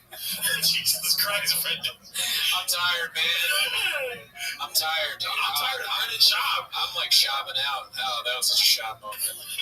Oh, well. You know, judge not lest ye be judged. You're acting different. Different. You do an art today. My boy Ben Franklin had hose. This is real good. And I don't like to fight here and there. He's played for 4 years. He had straight up several girlfriends every fucking year in France. This dude was slinging dick, Philly. How long did it take for him to mention dick, dude? You're doing well. you're slinging dick. We know that from the subreddit. Benjamin Franklin getting slandered by a shop here. Surprising?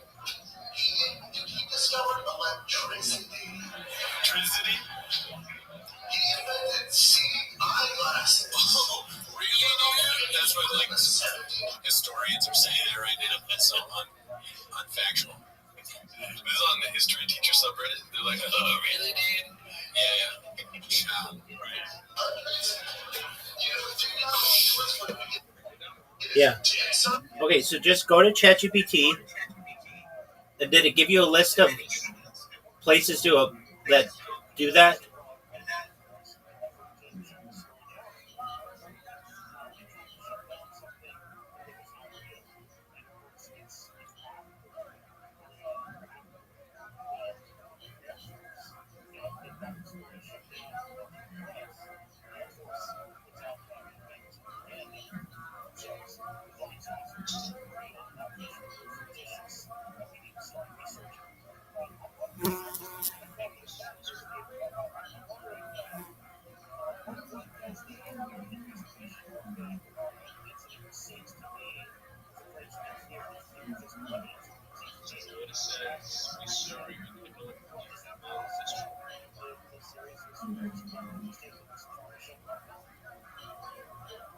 Okay, well, that's fine. It's just a broken link. Go back to it. No, go back to it.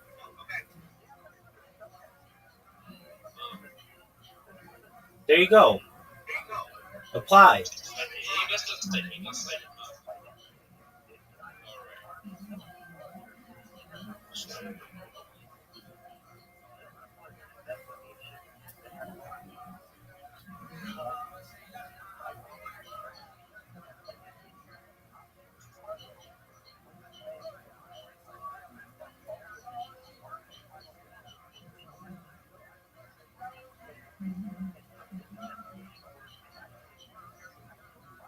All right, so you know what to do.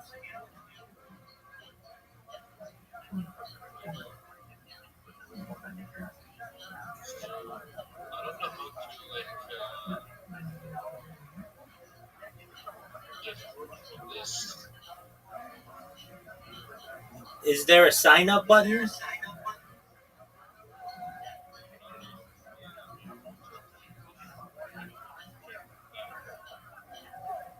What do the green buttons say?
sixth law. Bonds again. Philadelphia's fucking 17-18. She pumps it up. He just reads it for a girl to walk in with glasses on. Like,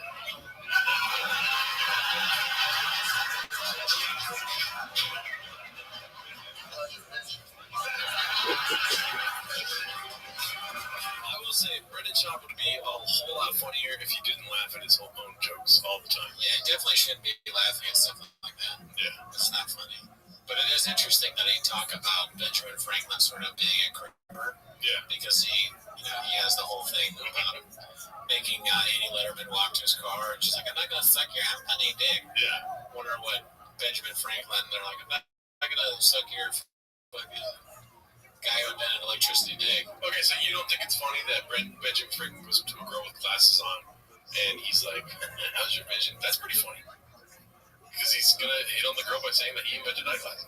I guess. I don't know. I mean, if I have to explain it to you, it's not funny. Yeah, it's not good. Yeah. It's different. Yeah. It's not as good as any other jokes I've heard today, Yeah. What's the best joke you heard today? I've been at work all day. I don't know. I'm trying to think if there's anything that stood out today. No. The work, work was just eating steak. Do you ever try to make the servers laugh? Sir, we still have a lift or shop. Fuck. No shop. You hear me? That's the end of the clip. What else do you want to say? What'd you say?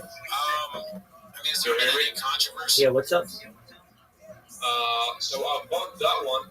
I don't know how to get to work with this. Okay, what's the blue button say? On ChatGPT. No, go back. All right. So What's what does it say? There's a blue button there. What does it say?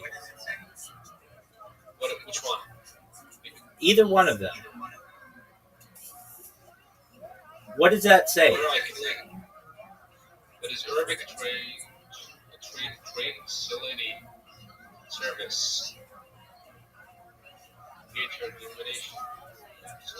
Arabic to English. For $40 here back. Here, I'm just gonna stop. Stop. I'm just gonna send you another prompt. Yo, what up? How are you? Zoot.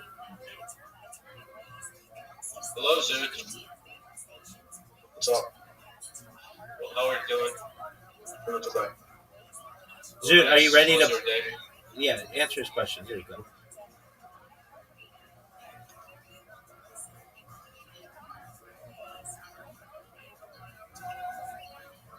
Rabbi. Yo, baby. What's up, big dog? Yes. How are you? Kicking ass, taking names, baby. How about you? Good. Are you ready to lose? I'm not ready. Ready to lose for what? He and I are gonna play a game. Oh, what kind of game we play? Well, we play all kinds of games.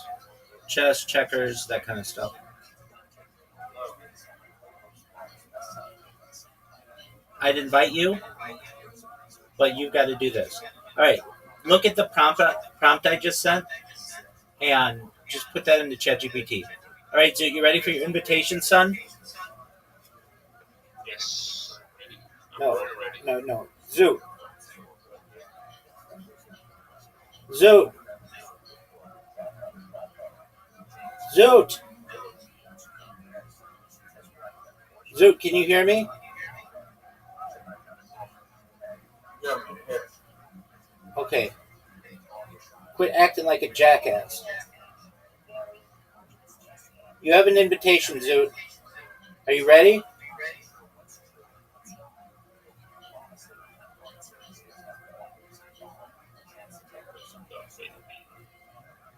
Zoot, you have an invitation.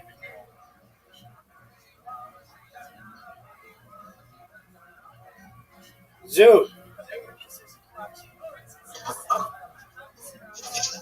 Rabbi, now fucking frustrating. Zoot, I'm not frustrating at all. You're the asshole who doesn't accept invitations. You're so impatient. Get your shit together, dog.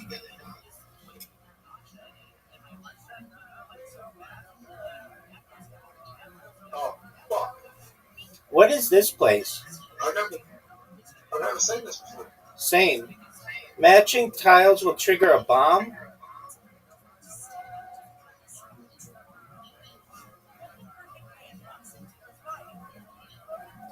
Beware of bomb tiles. Matching tiles can trigger bomb explosions, clearing row and column.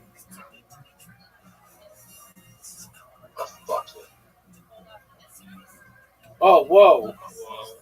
Dude, Zoo, you just did really well. Done. I'm gonna work.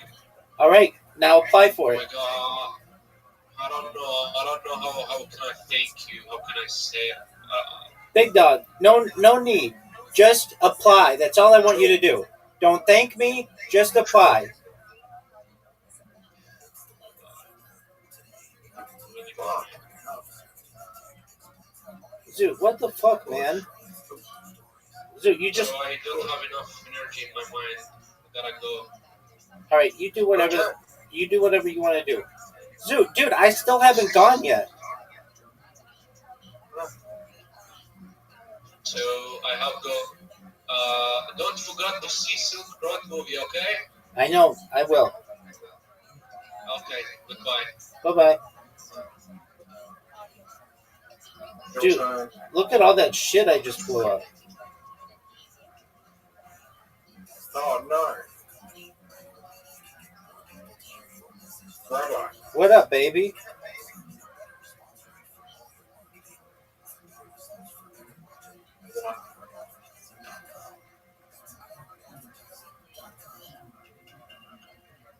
I get to heal. That was a good move. You're at max hit points, dog. Try to do that. Oh, wait. Dude. This is wild, Zoo.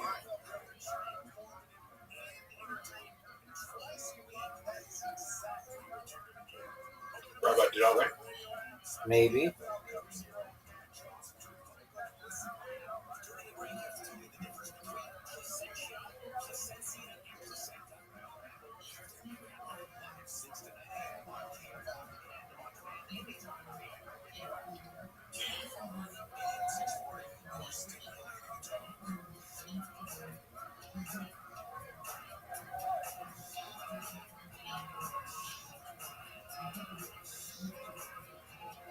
Dude, you already evolved?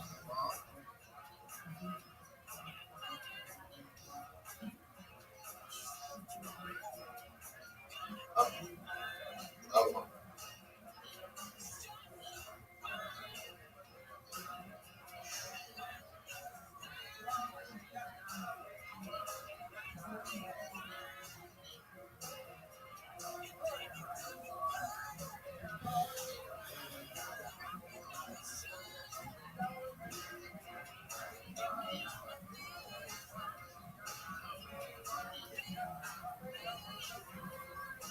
Rabbi?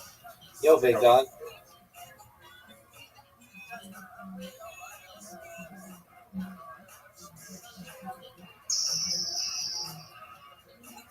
Zoo, do you I like get an explosion? Zoo, do you like this level? Yep.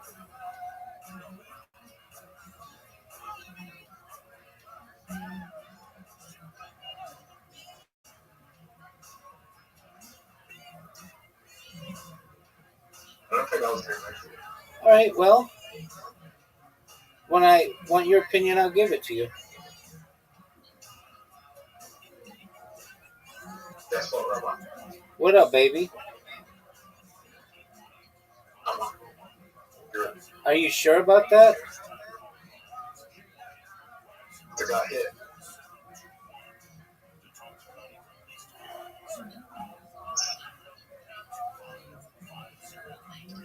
What are you gonna do, Zoo?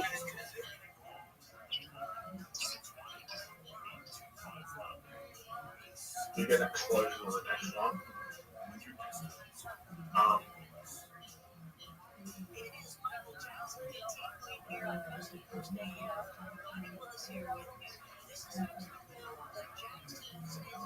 Okay, this is not good for you. I mean, you heal. Your best option is to heal.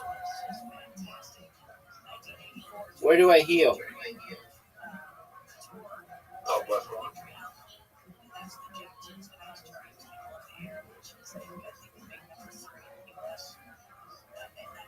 Okay, I have brain damage. You say that, but I don't think so.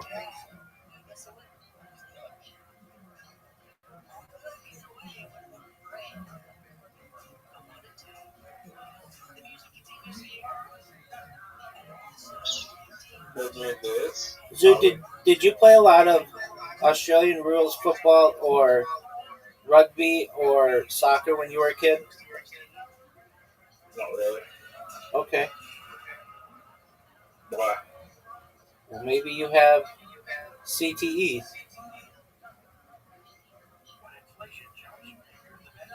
What's that? It's like something that football players get from too many concussions. No, I definitely don't have that.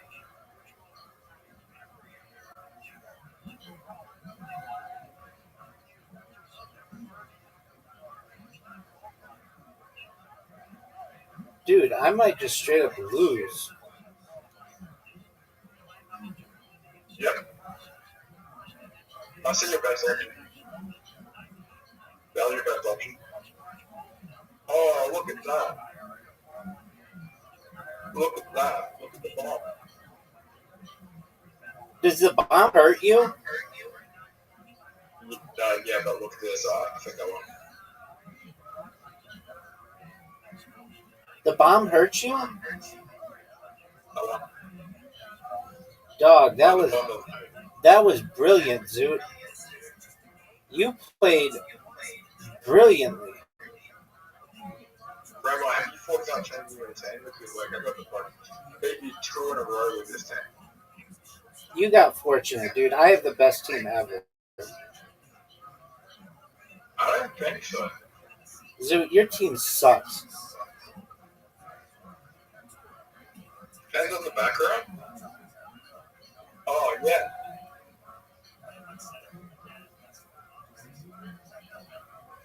Let me go first. Come on, baby. There we go. Fuck. Oh, no. You got an extra move to start with? Yeah, big dog. And you get an action. Oh, you can match the tiles again. Where? Rabbi, you get the bomb. What does the bomb do? The bomb explodes. Stop.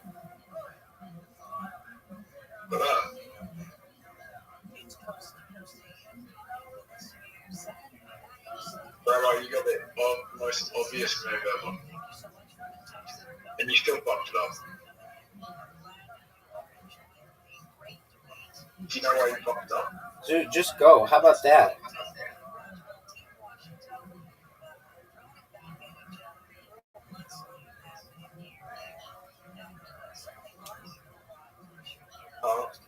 Argos.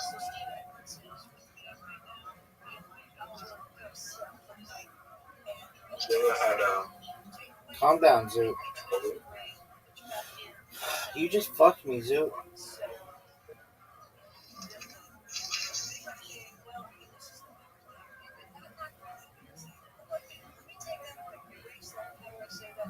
Oh, I just fucked myself.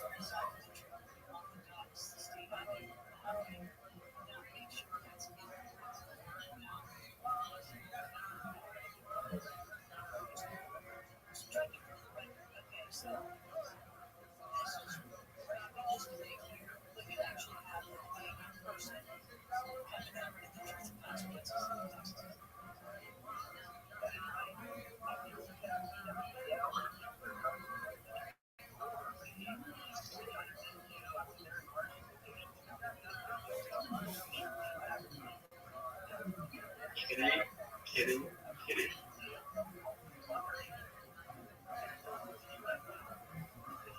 Look it up.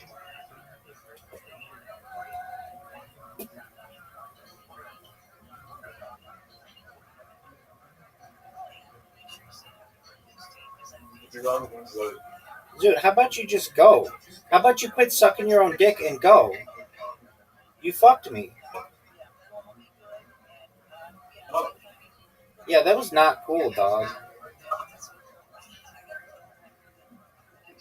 Stop looking for you can't sort the phone now.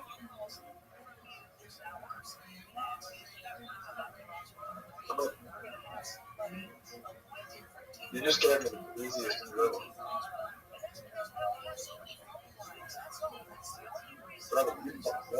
All right, well, just go. How about you just go?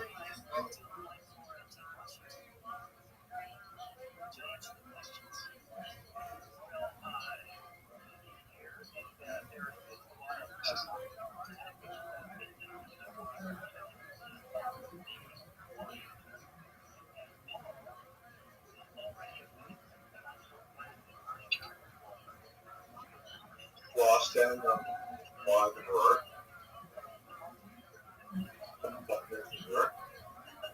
Like every Dude, how about you just go? Dude, how about you just go? Look at this. I see. Back that way. Oh, 5? Have you ever thought about lying? Dude, calm down with these questions. Focus. Dude, have you ever thought about calling that fucking place with Tourette's?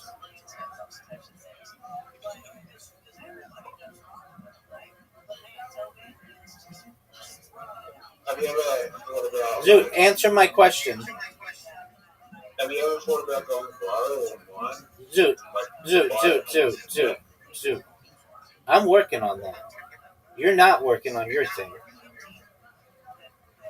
How long do you think before you go viral? Dude, how long do you think to call that place? 10 minutes. You're not going to call them.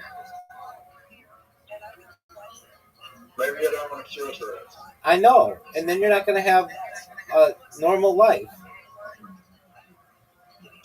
You're saying you can't have a normal life with Tourette's. That's like the most stupid fucking thing I've ever heard. Dude, I'm telling you that at times your Tourette's makes you annoying. And it makes like, I'm very patient with you. But other people aren't going to be.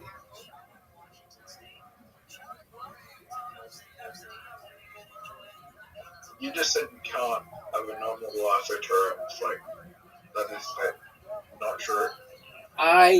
No. I think that is true. You want me to take medication where we don't know the fucking side effects. It could make everything worse. Dude, you want to take medication for things that you don't have.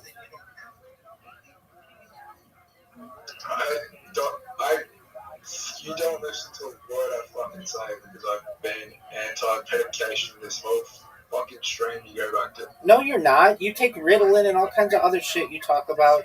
So you're not anti that medication. I know you're not. I tried Ritalin. All right. Well, then you're not so anti-medication, are you? You didn't listen to the part where I said I'm not going to get I didn't pay to take it. I got given it. Okay. That still makes you pro that medication. You took it. No one forced it down your throat. Doesn't.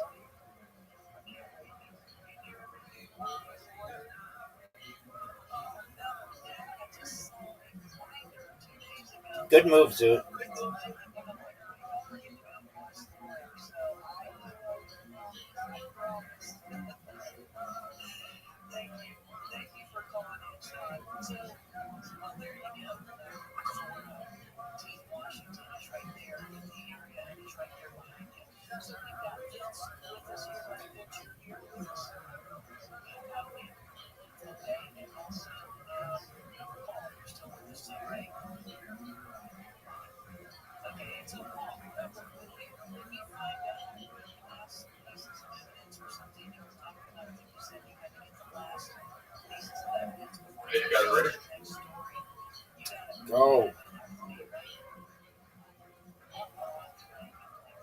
I'm going to evolve.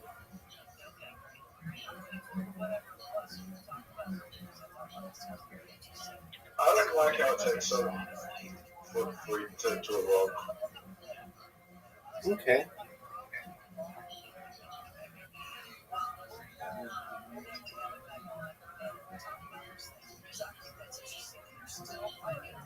Grandma, you evolve.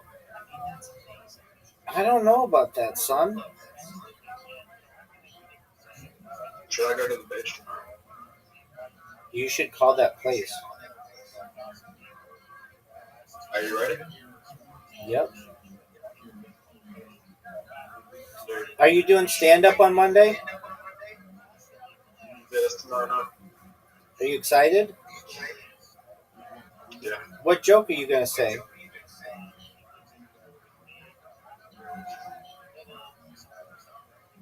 I'm not telling you. Why not? Because I'm saving it for fucking Monday night. Well, it's not like the people on Monday night are watching this fucking stream. So just tell me what your joke is.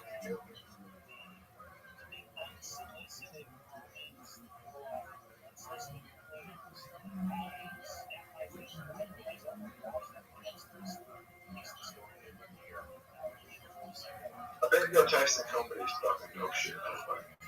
I think I have the best taste in comedy of all time. I don't think that you're a funny comedian. How about that? No, I just think you're dog shit. Zoot?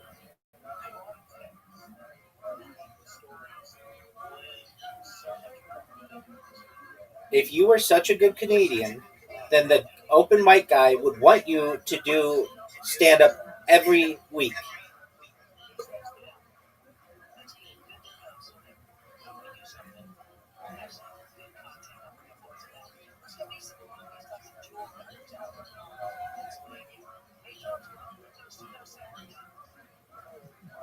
Or maybe you're scared because you know them better than him. Dude, do you know, let's see here. There's something called the Dunning-Kruger effect. Have you heard of this? It's where people who are they overestimate their abilities, and so basically, like if you're, they do it in comedy a lot. So basically, people who think they're really funny are blind to the fact that they're not, and that may be what you have. I'm not saying that that you're not funny at all, but I think your stand up is not funny.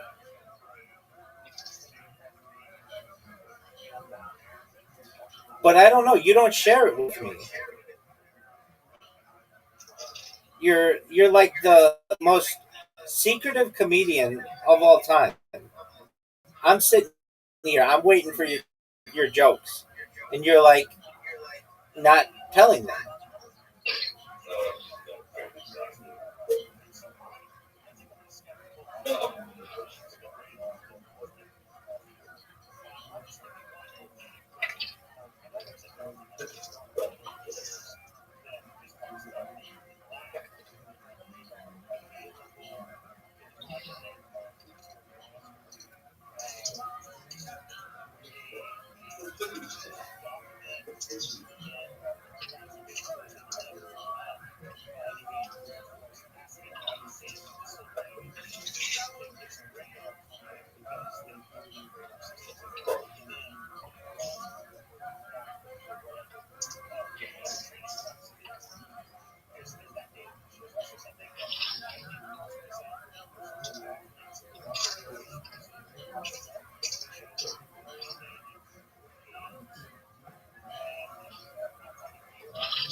Rabbi, you are.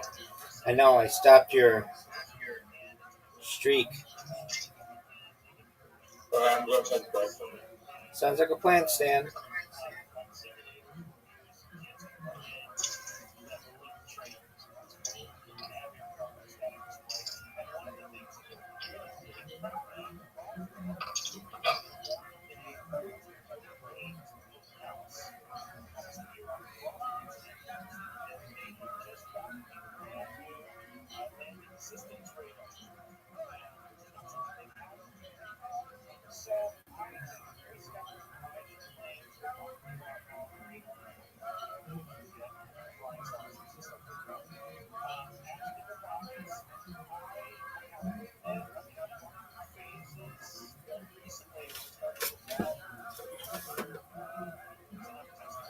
See with them lately, or is the Bobby Lee shit over? Guess what, dude? Not keeping up. Not keeping up at all? No.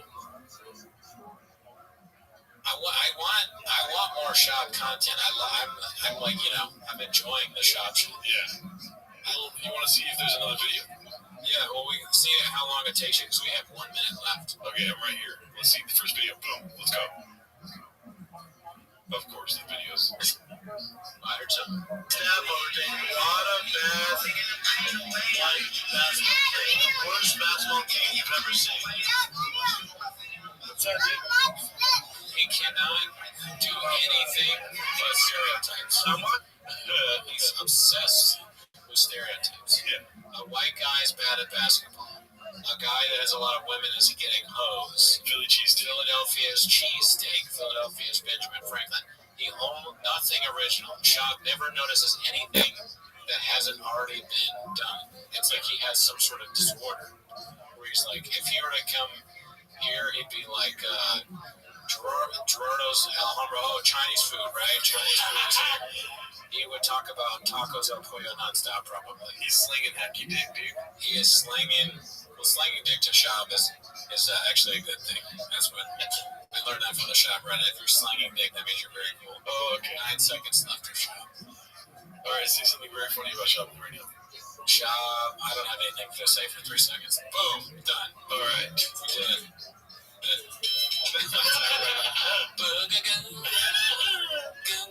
That's all you get, shop. I feel like I'm in hell. I feel like you're gonna be like, now the next segment, 20 minutes on shop. Yeah, now like it's 30 minutes. A full hour on Brian Count with shop.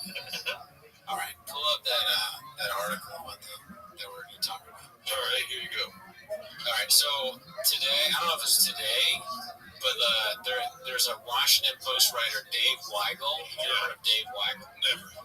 He's like, I don't really know who he is, but I remember seeing him on Twitter because he's one of these like news journalists that has like a Twitter following. So every once in a while, I'll see like a retweet. I think he has a cartoon profile. I don't trust people with cartoon profiles. Yeah. But so he apparently retweeted. I have a picture of it on my phone, so just read it off. He retweeted somebody named Cam Harless, who said, "Every girl is bi. You just have to figure out if it's polar or sexual." Yeah. And another person, another journalist at the Washington Post retweeted that. And I don't. Is it in the article what she said? Felicia Sunmiz. I'll tell you what, though, his name is Weigel. Weigel retweeting that. You know what I'm saying? Good point. So she said something like, "Oh, it's great to work at a publication that allows retweets like this," or something like that. But I'm trying to find it. Some sarcastic wrote on Twitter. There it is.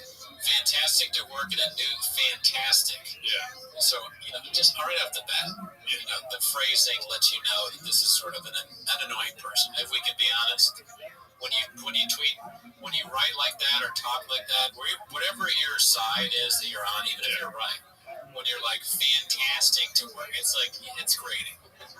Fantastic to work at a news outlet where retweets like this are allowed. The Washington Post allowed David Weigel to hit the retweet button. So my problem, my view, this is going to shock you, Raccoon Tweeties listeners, but my views on this are nuanced. And I believe they're nuanced. My real problem with this... Yeah, for saying that much. My real problem with this is that the tweet itself, every girl is bi, you just have to figure out if it's polar or sexual, is not funny. Yeah. It's not funny. So if you retweet something like that, you're a moron. Yeah. Because you're tweeting something that's just not good. I'll break it down as to why I don't think it's funny, just like I would shop. So every girl is bi. For some, like that in of itself is like, no, that's not true. That sounds like something like a weird lefty person would tweet. You just have to figure out if it's polar or sexual. What's funny about that? And I guess he's saying that like every woman is crazy. Hilarious.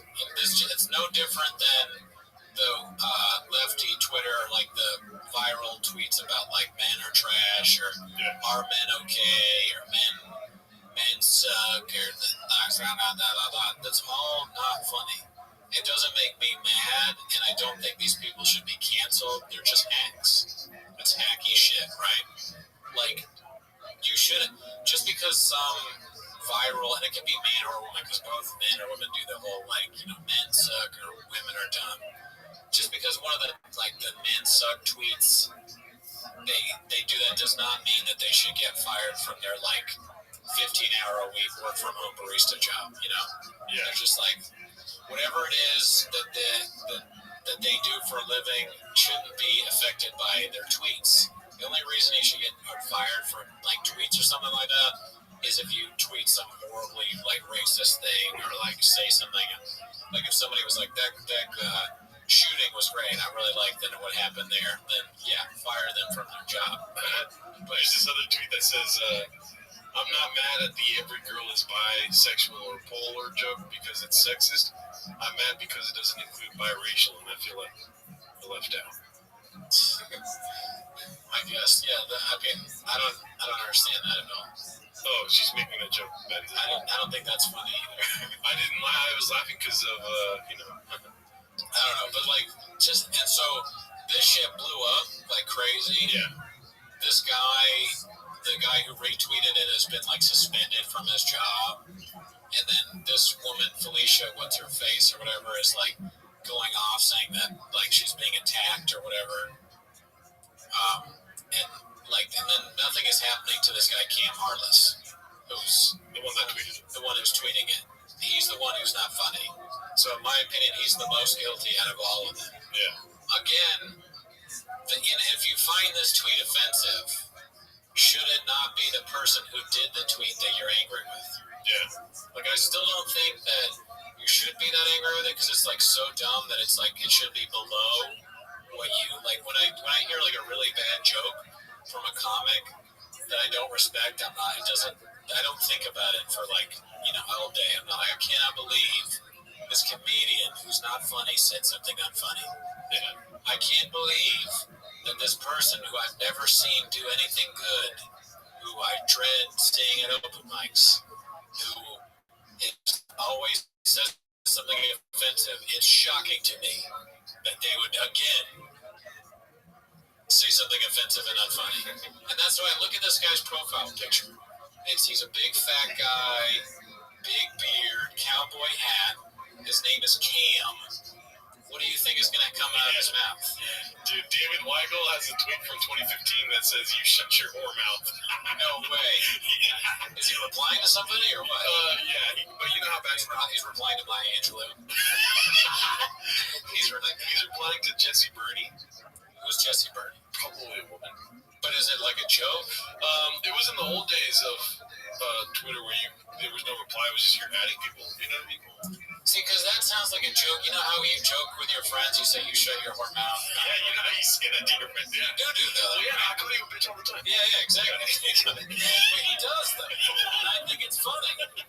Sometimes with your friends, you say you shut your whore mouth. You're not serious. That's what I don't like about today's world. Is you read when people get in trouble, they read text messages and tweets, and I can't believe you said that you would sever them in half. Well, they're not really gonna do that. They don't literally mean. It's just shit you say. It's locker room talk. It's locker. Oh, look at this athleticism. Look at this move.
Secure tax advantage. Extended benefit 401k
This moron hit me with this weapon. Are you okay? Stand inside my office. Can you get out of my mind? Can you see that she's the victim of violence? Can you? It's all about you, kid. Why, you want to touch me?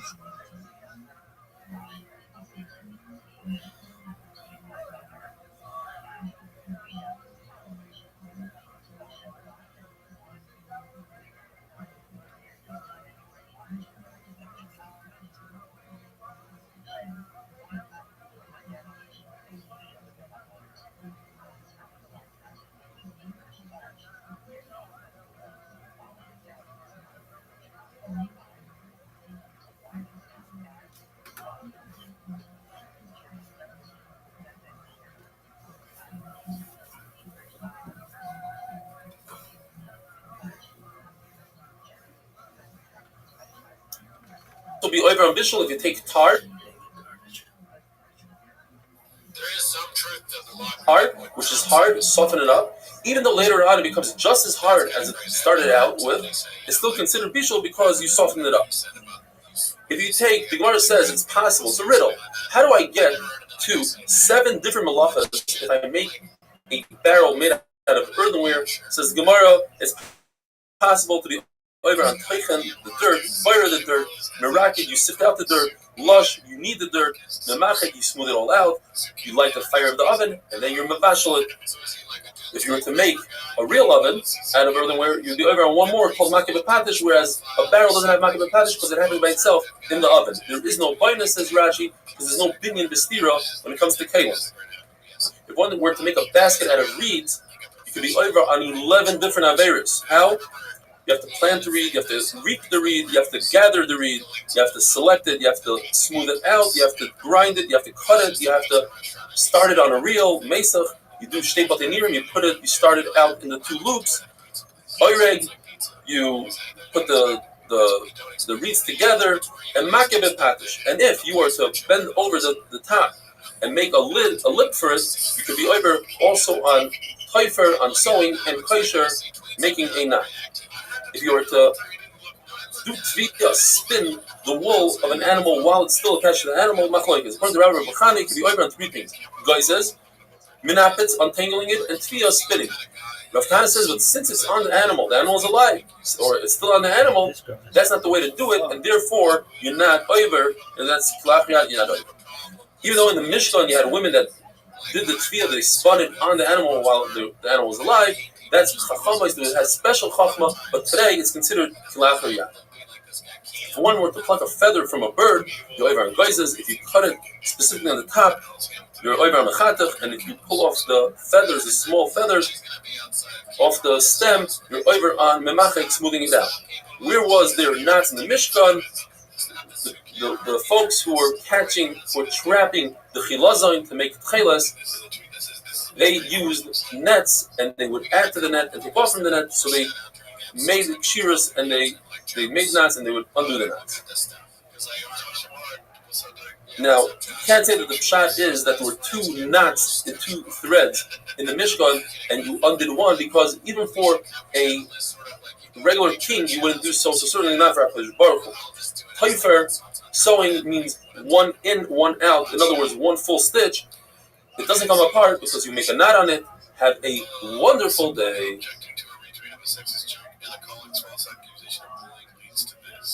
For instance, this tweet, bisexual or bipolar, it's like Rachel Franklin is both of those things. She's not either one, but as far as I know. Were you just thinking of what to say?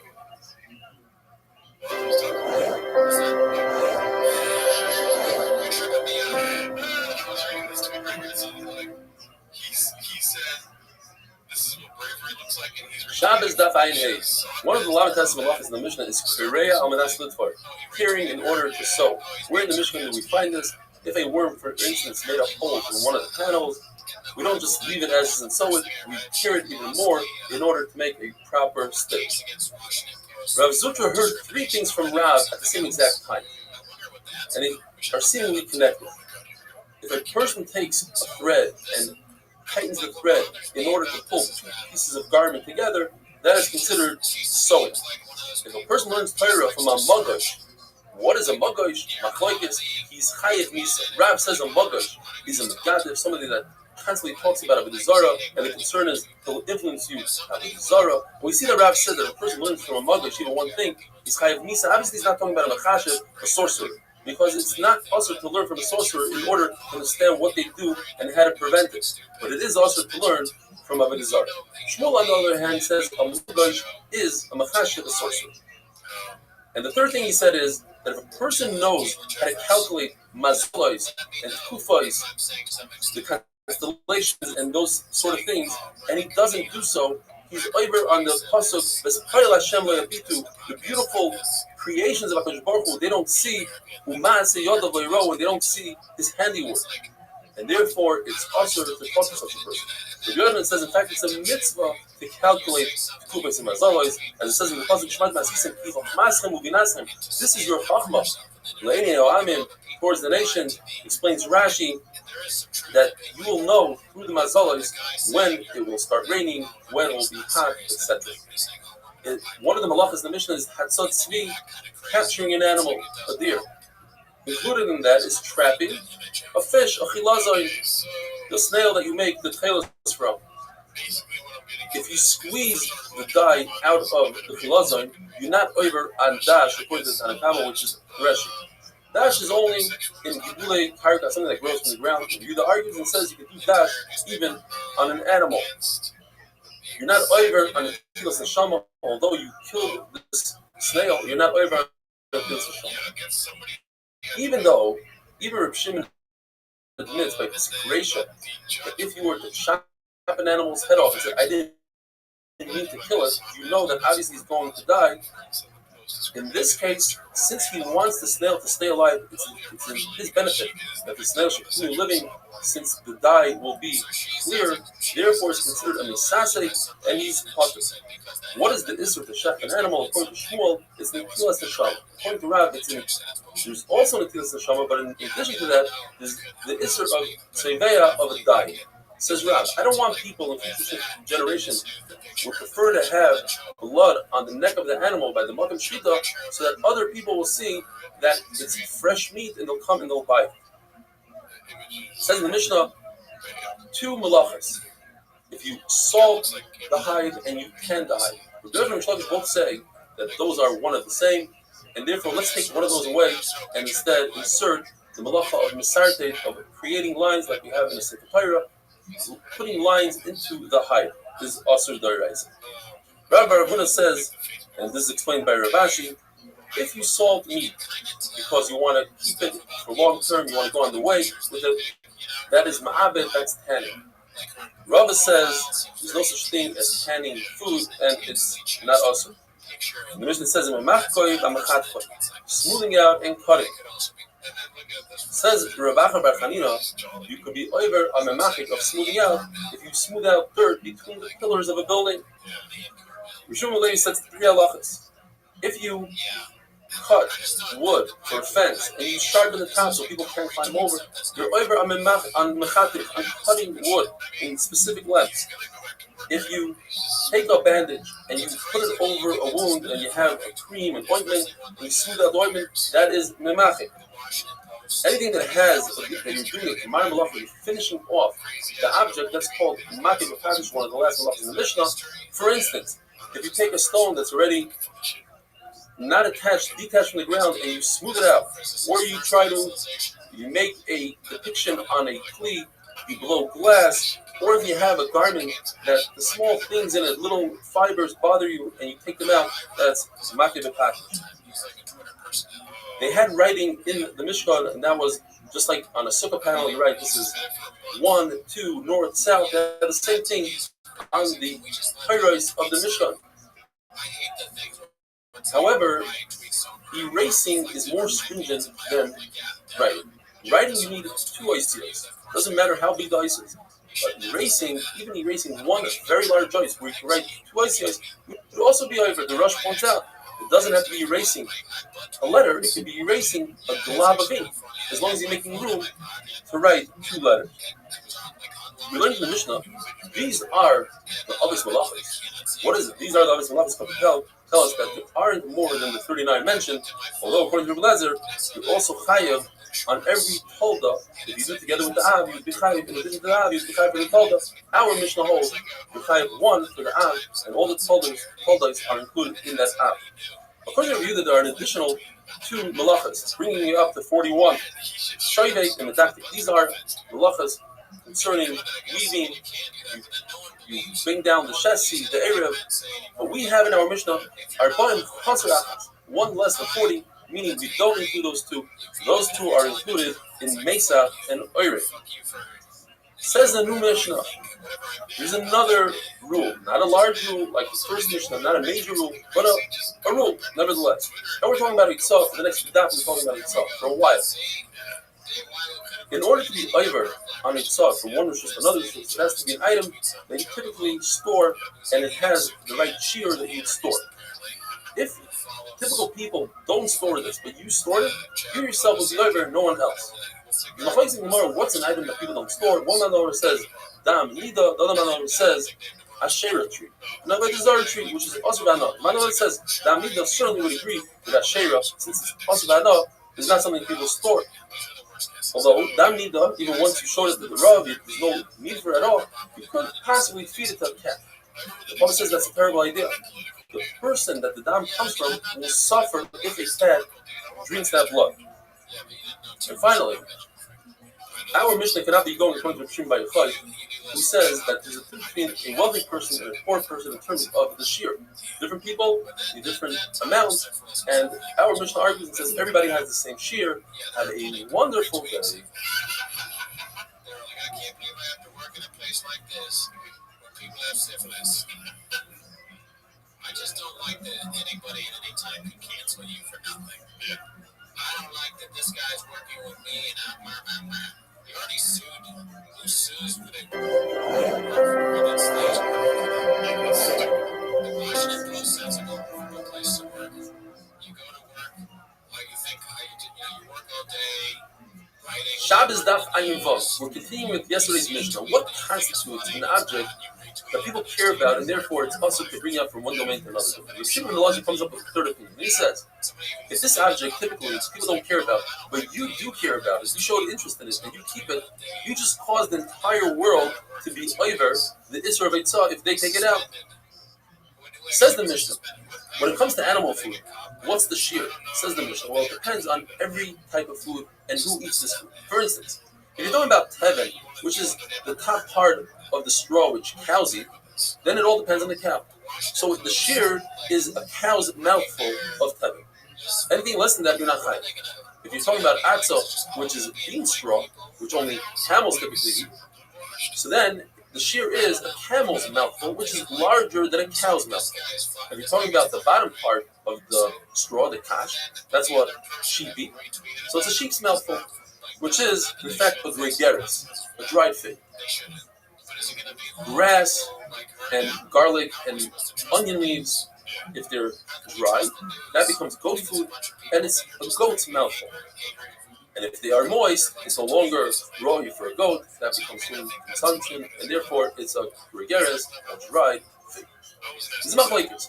What happens if a person takes out camel food, this bean straw, and he takes out the right amount for a cow? A cow's mouthful, and he wants to give it to the cow. The Rebbe says, since it's a field of cows simply don't eat this, then he's possible. The Shlosh says, but occasionally a cow would eat it, chayav. But everybody agrees that you take out regular straw for a camel, but the shear is the shear of a cow, mouthful. Now you have the proper shear. Yes, you're going to feed it to a camel, and the camel's mouth is much larger. Nevertheless, you're chayav because you take out the proper shear for a cow.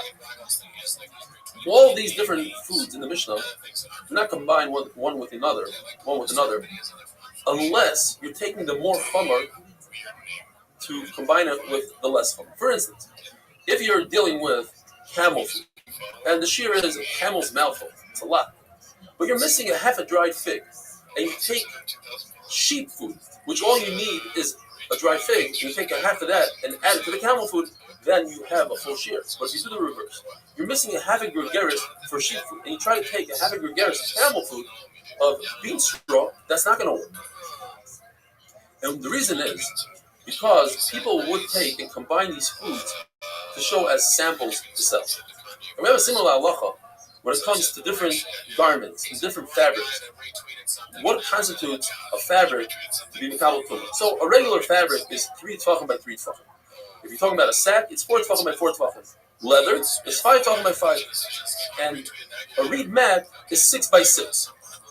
Each one can combine with the one below. So the mat can combine with the leather, and the leather can combine with the sack, etc. Why? Because they can combine to the tumah of Moishach. So since there's a situation where they can combine with each other, they combine in all situations, and therefore, by us also, since there's a situation where you sample this and sell it together, they combine together. Human food, the shear for Eitzah is a gergeres, a dry fig, and that's why all food can combine with each other because they all share the same shear. When it comes to human food, we don't consider the pit, the shell, the oikets, the little piece, the little branch that sticks out, subin amursin, which is fine bran, coarse bran. Rabbi says that the peel of lentils and beans are mitzvah to the actual food, but old beans are not mitzvah because they look like dead flies in your food. The coarse and the fine bran are mitzvah for the shear of challah. Why? Because it's considered lechem haaretz. Poor people eat it, so it's considered bread. But in terms of Shabbos, when you need something chashuv, that's not chashuv, it's not considered food, and therefore, for the shear of Shabbos, it's not mitzvah. And with this, we finished Perek Chal Gadol Hadron Aloch Chal Gadol. The next perek is called Hamoitzi Yain. We're continuing with the halachas of Eitzah. When it comes to liquids, what is the shear? So wine, the shear is enough to make kiddush, which is a quarter of a revius of wine, which you would add 3/4 of a revius of water to. When it comes to milk, as much as you can swallow. Honey, as much as you put on a wound. And oil enough to anoint a small limb. Water, in order to make anointment for an eye, and other liquids is revius, and other waste liquids is the revius. Reb Shimon says all the shiurim in the Mishnah are one, and that is revius. Now, if you decided to keep and hide, put aside the smaller shiurim, then you just created with those smaller shiurim a chiyuv. However, the Tanakama holds that once you decide that something is valuable to you, then you don't need the shiurim of the Mishnah, even less than those shiurim. Also, our chayiv amitzah, have a wonderful day. I know the old adage, hurt people, but what then? 2 questions already, no answers. In such a situation, it is difficult to find a line between sympathizing and challenging with compassion. What up? To defend myself, but I tell you, Yo, Nabe and Katri, how you living, pimp? Nobody wanted to fucking talk with you anyway. Worst person. Shabbos daf ayin zayin. Rabbi proves from our Mishnah that since most liquids, the shear of Eitzah, to take out liquids into Rosh Hashanah is revius. Therefore, wine, the shear is a quarter of revius. Because in order to drink wine, you need to dilute it with 3 parts water. Asks Abaya that in Maseches Nida it says Yain HaShiroini is 2 parts water, not 3. In addition to that, asks Abaya, but you didn't add the water yet. So why are you chayav on just taking out a quarter of a revius?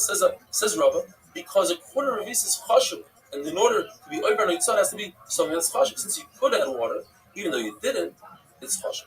The fact that you asked me from Maseches Nida and Yain HaShiroini is very weak wine. It's 2 parts water to 1 part wine. Or we're discussing the coloration red. It's 2 parts water, 1 part wine. Reb Nosson says, where wine needs a revius, or a quarter of revius. When it comes to congealed wine, you need a full kezayis, which equals to a full revius, not a quarter revius. And we have a similar halacha, says Rabbi Yosef, when it comes to tumah of the blood of an avela, where Beishamai says it's tar, it's one of the places that Beishamai is making. And Beisil say it's tar provided that it's a full revius, which in turn could turn into a kezayis of congealed blood. Kezayis blood. So the Gemara has two questions. When it comes to tumah, the shear is a kezayis. When it comes to Shabbos, the shear is a revius.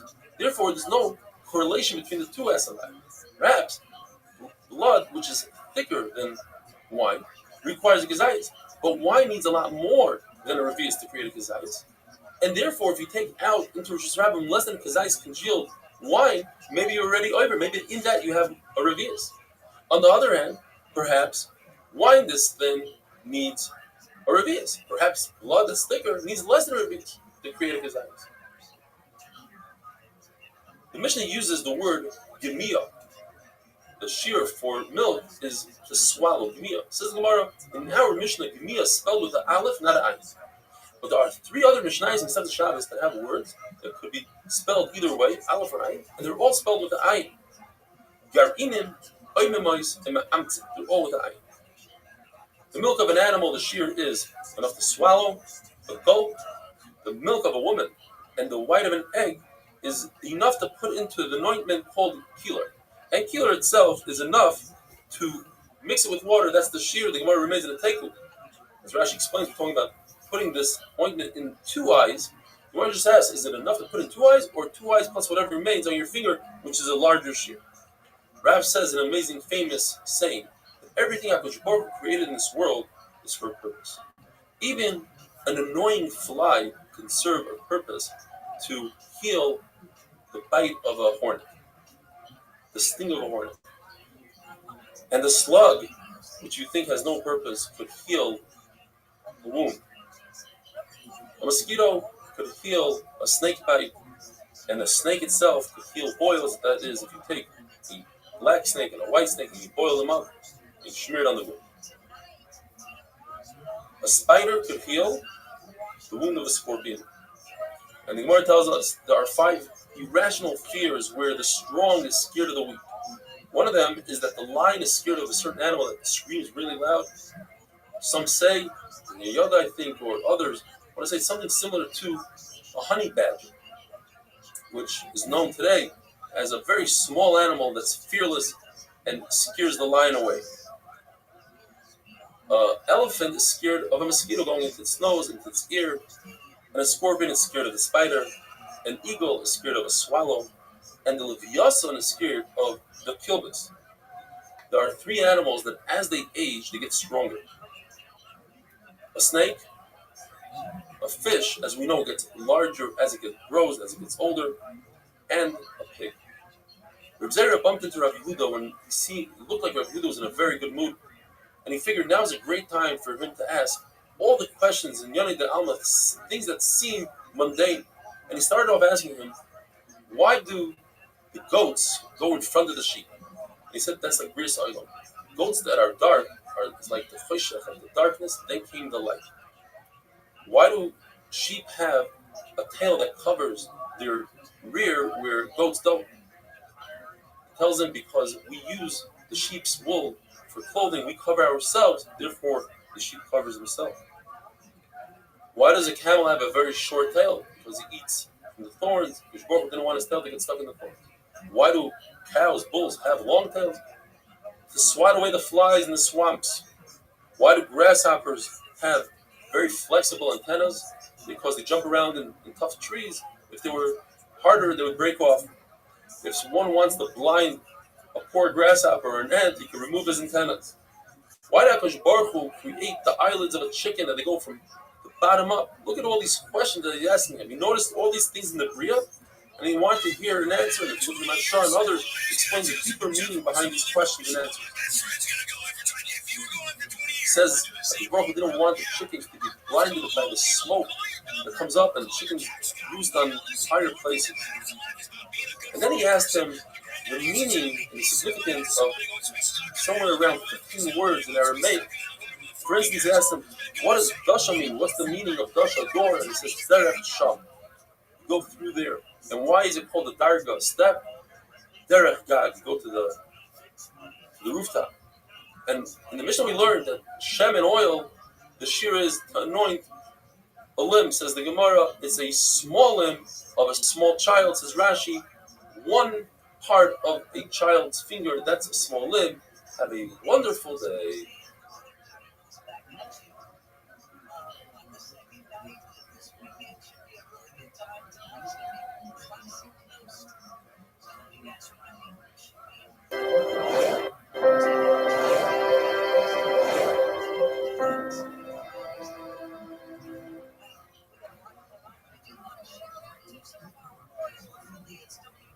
Shabbos Havai and Ches. Different items have different shiurim for taking out, being over and Eitzah and Shabbos, taking from one rishus to another rishus. So if there's a common use for one item, but a not so common use for the same item. For instance, milk and wine have the common use of drinking. The not so common use is adding it to medicine. So we go with the common use, even though that means it's a kula. You have to take out a lot more in order to be over the Isra of Eitzah. What if one item has two common uses, but one is a larger share and one is a smaller share? We go with the smaller share, l'chumra. For instance, honey, you could use it for eating, you could use it for medicine. We'll go with the smaller share of medicine. You're over right away if you do the smaller share. So the question is, why is it water, which the common use is to drink, not so common use is to add it to medicine? Why do we go with the not so common use? It says Rabbi, because we're talking about in Gul, they're very poor, they use water for medicine, so it's common for them to use the medicine. Rabbi says it goes anywhere. We're not just talking about Gul. And since most people don't use wine and milk for medicine, since it leaves some sort of film on the eye, they all use water. Therefore, it's common. We see from here a very important concept. Obviously, many more people drink water than adding water to medicine. Yet, since in medicine is common, it's considered two common things, and we go with the more chomer. Blood is also obvious. Shimon Elazar says if you're using blood to heal an eye protrusion called a birkis, they would use wild chicken. Also in Hebrew, it's known as a duchifat. In English, a poopy, or something like that. You use it enough blood for one eye. If a person has a cataract, he'll use enough blood from a mole for one eye. Moles are found inside the house. Cataracts are inside the house. Birkis is a protrusion in the eye. The duchifat is outside. That's how you remember which blood goes to what. If a Rabbi tells a Talmud, I want you to make me some room, takes some of these items out, and he takes a common item that people keep and are interested in, and he takes it into Rosh Hashanah, of course he's chayav. What if he takes an item that nobody cares about but his Rebbe? He's chayav. According to Rashi, because this goes according to Shimon Elazar, who holds that once one person makes an item important, it becomes important to the whole world. Tosfos says it could go according to everybody. But once a Rebbe makes it important, then his Talmud automatically thinks it's important as well. Chacham agreed to Rabbi Shimon Elazar when it comes to wastewater, the shear is a revius. What can you do with wastewater? You use it to knead clay. Now we do find that the shear for kneading clay is a lot less. The size of the opening of a hole where you put the bellows into an oven. That's if you already have ready-made clay. Then the shear is much smaller. But no one is going to go through the tircha and the burden to start making clay from scratch unless it's a much larger shear of a revius. And we find that concept later on tomorrow's daf as well. Says the Mishnah, when it comes to rope, the shear is enough rope that you can make a handle for a basket. When it comes to gemi reed, it's enough to make a loop on a sifter to hang up. Now, nobody uses rope on a sifter because that could scratch the sifter. According to Rabbi Yehuda, enough reed to take a measurement of the kid's foot, so you can go to the shoemaker to make him a shoe. Paper, enough for a receipt that you paid your taxes. Once you show the tax collector that you paid your taxes, the receipt has no value. According to Rabbi Yehuda, it does have a value. Why? A number of pshatim. According to Rava, we're dealing with the main tax guy and a smaller tax guy. The main tax guy gives you a code, so you can use that code. You don't really need a receipt. According to Abaya, the tax guy, the main guy, has runners. And if the runners catch you, you want to produce a receipt. According to Rabbi Yehuda, according to Tanakama, you don't really need to produce a receipt. You just go back to the main tax guy, he'll recognize you. And Rav Ashi says, people want to keep tax receipts according to Rabbi Yehuda, so you can show them to other tax collectors, and they'll see that you're a trustworthy person who pays taxes. Once you erase a paper, it has no purpose. You can't write on it again. So what could you do with it? You could cover a small flask. So the shear is the size of a small flask. When it comes to leather, if it's semi-tanned, you could write a kameh on it, so it's the size of a kameh. Cloth, which we write tefillin and secretaries on, enough to write the smallest parsha of tefillin, Shema Yisrael Hashem Elokeinu Hashem Echad. Ink, enough to write 2 large letters. Chol, which is makeup for the eye, enough to do 1 eye. Glue, enough to catch birds. Sulfur and tar is enough to make a hole in a jar so the sulfur can come out, and then you plug it up with that sulfur and tar. Wax, enough to plug up a hole. A small hole. Crushed brick, enough to put on the opening of the oven that makes gold. And Rabbi says, in order to make the feet, the tripod on the cord, which is also called in Aramaic pitbuk. Sid, lime, which girls use to remove hair, enough to put on 1 small joint of a girl. So Yehuda says enough to put on the hair to make the hair lay flat. And according to Rabbi Nehemiah, enough to remove the hair in this area. The hutzim, which are lulav leaves that you make, let's say, paishalak, is enough to make a handle for a basket. Suvim or sieve are the streams that go around the country. People will put them in a funnel, and that would catch the sediment of the wine. Oil and grease, enough to put on the back of bread when you put it on the oven so it doesn't stick to the side of the oven. The size of a cellar, which is a gregaris. Cotton, enough to fill a ball, which is the size of a walnut. If you take out a shtar chayiv, a shtar that says, I owe somebody owes me money, it has value. But once it's already paid off, according to Rabbi Yehuda, you're still chayiv. According to Tanakam, you're part similar to the machlokes we had before. Rabbi Yehuda says, you're allowed to keep a shtar chayiv. There's no isser. So it has value for you. According to Tanakam, you're not allowed to keep a shtar chayiv around. It could bring problems later on. So it has 0 value. According to Abaye, everybody admits that if the shtar was paid off, you're not allowed to keep it in your possession. The machlokes is, what happens in a case where the loiva admits that he wrote a shtar? Does he have to be mekayim that shtar? Does he have to make a new document stating that the original shtar is a good shtar? According to Rabbi Yehuda, since he does not have to produce such a document, so the original shtar has value. And that's why if you take out the original shtar, you are chayav. Rabbi says everybody admits you have to be mekayim. Machlokes says, what happens if the loiva doesn't want to pay? And meanwhile, the malva produces the shtar. And he takes it out into Rosh Hashanah. Since that shtar has value now, because he could use it to collect, and without it he cannot, therefore he's chayav. Rashi says we're talking about the loiva, not the malva. We're talking about a special document that the loiva has in his possession that says he paid off already. And he uses that document to show other lenders that he's a trustworthy borrower, that he pays off his debt. And therefore it has shavios, it has chashivos, and you're chayiv, you take it out, and you just rather have a wonderful day. Now, by simply moving on and not engaging.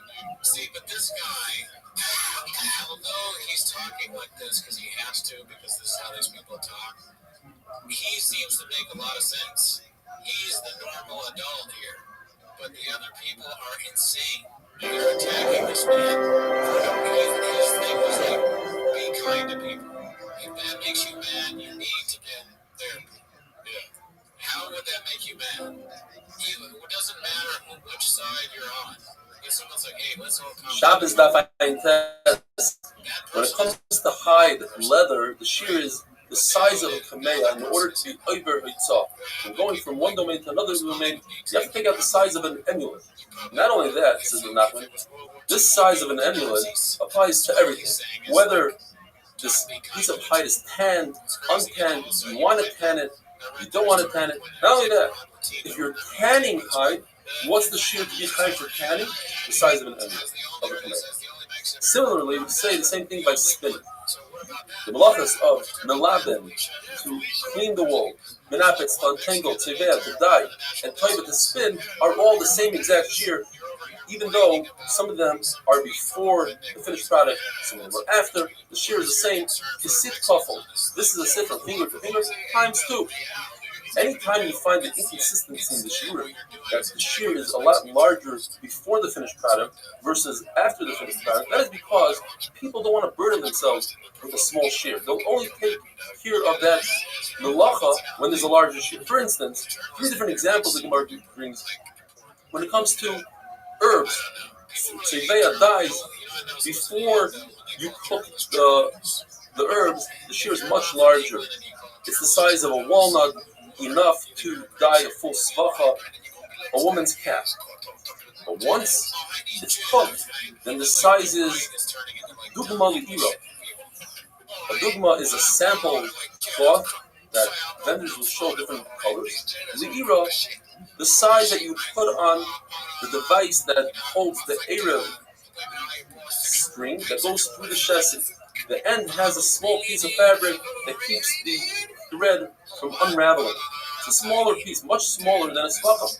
And then again, that's because people don't want to bother with undone products, so therefore the uncooked samamanim have a much larger shear.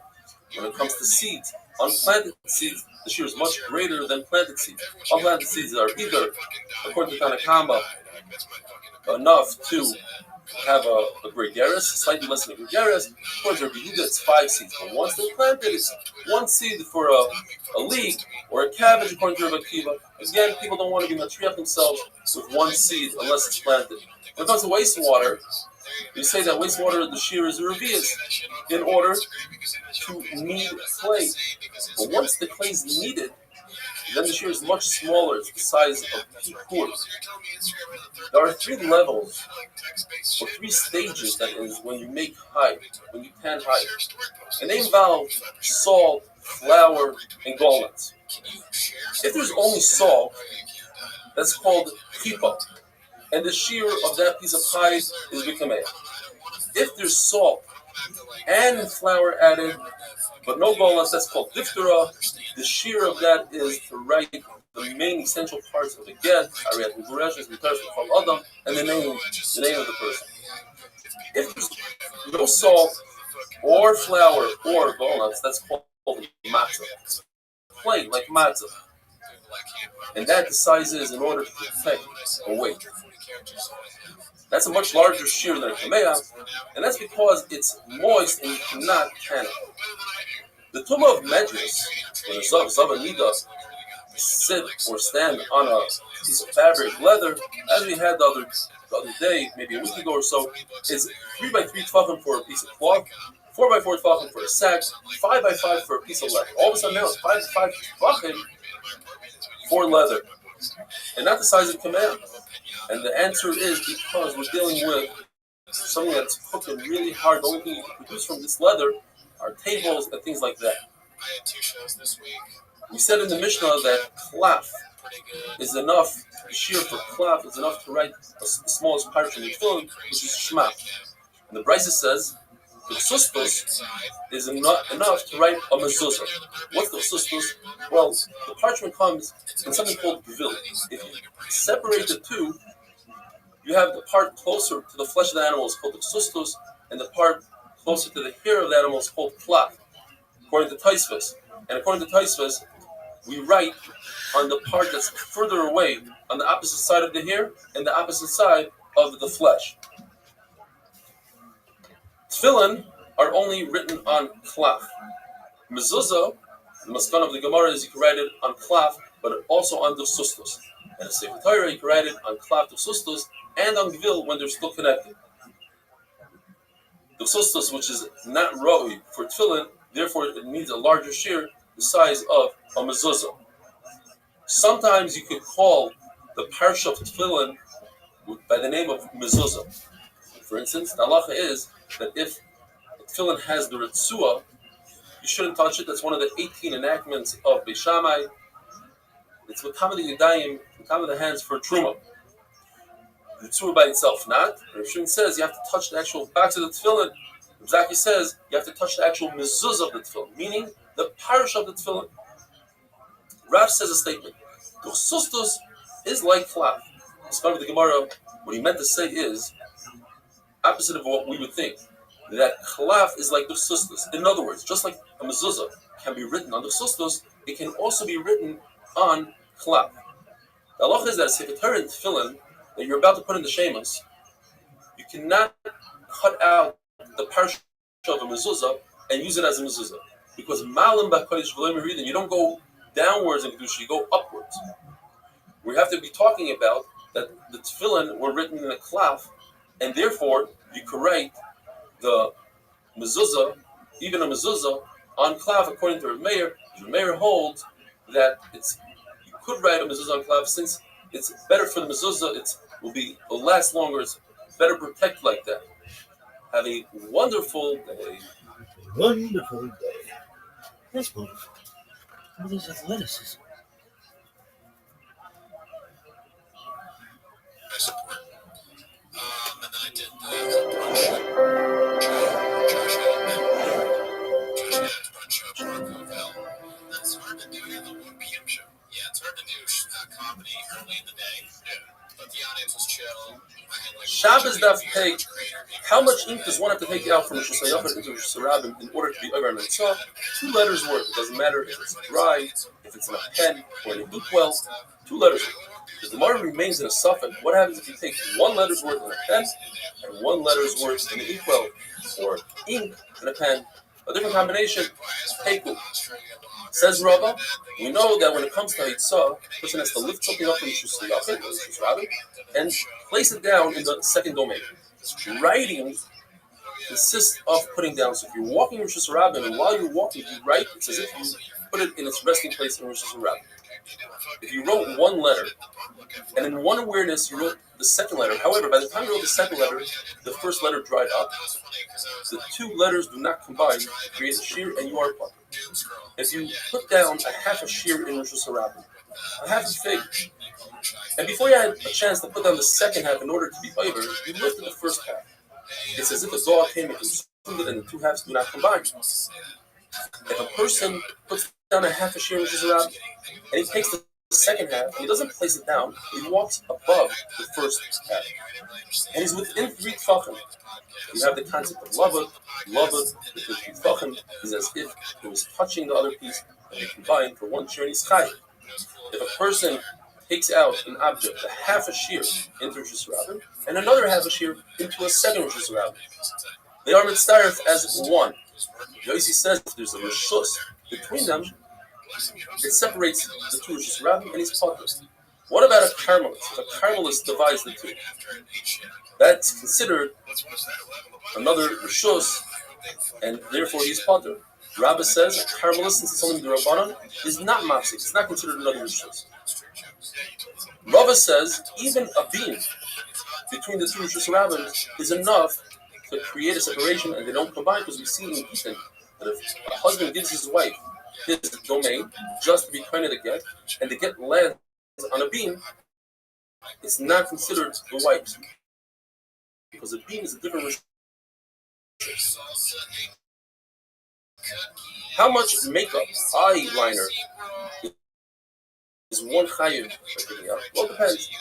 In the cities where women dress more tznius, and they only showed 1 eye, so they would use eyeliner for 1 eye, so the shear is 1 eye. In the villages, where they didn't have so much pizzas, so they didn't have to cover both eyes, so both of their eyes were uncovered, and they would put eyeliner, which tells us wax. The shear is a very small amount to plug a small hole that wine, which is very thin, come out of. Not oil or hose, which is a lot of glue. Sulfur and tar, what they do is they would have a flask for mercury, and they would cover the flask with tar. Then they would punch a hole in the tar to let out the mercury, and then they would plug that hole with tar. So that plug is the amount of tar, which is a very small amount. Rabbi Yehuda is consistent throughout all the Mishnayos here, and he always takes the smaller measurement. We saw that by a piece of gemi, a reed. The measurement according to Rabbi Yehuda was to measure a child's foot, and according to Chachamim, to make a loop on a sifter. When it comes to our Mishnah, charsis is crushed brick, Hanakama says, to create the hole on a cord. And according to Yehuda, it's to fix the foot, which is a smaller shoe. This brings us to the base. How much hair are you hiding? Take hair outside? Enough to mix in clay. How much are you hiding for clay? Enough to make the pipur of the core that creates gold, which is a smaller measurement. Lime, enough to cover a girl's finger. The Gemara tells us that a girl that isn't 12 years old and she's embarrassed from her hair, if she's young, if she's poor, she would use lime.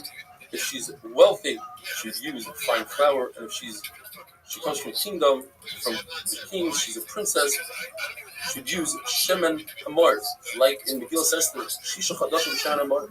What shemen amor? Rav Huna Bar Chia says it's perfumed oil. Rav Yirmiyah says it's olive oil that didn't come to a third yet. Didn't grow a third. What does this lime do? It removes the hair and causes a glow in the skin. And the Gemara tells us that Rabbi, he did so for his daughter.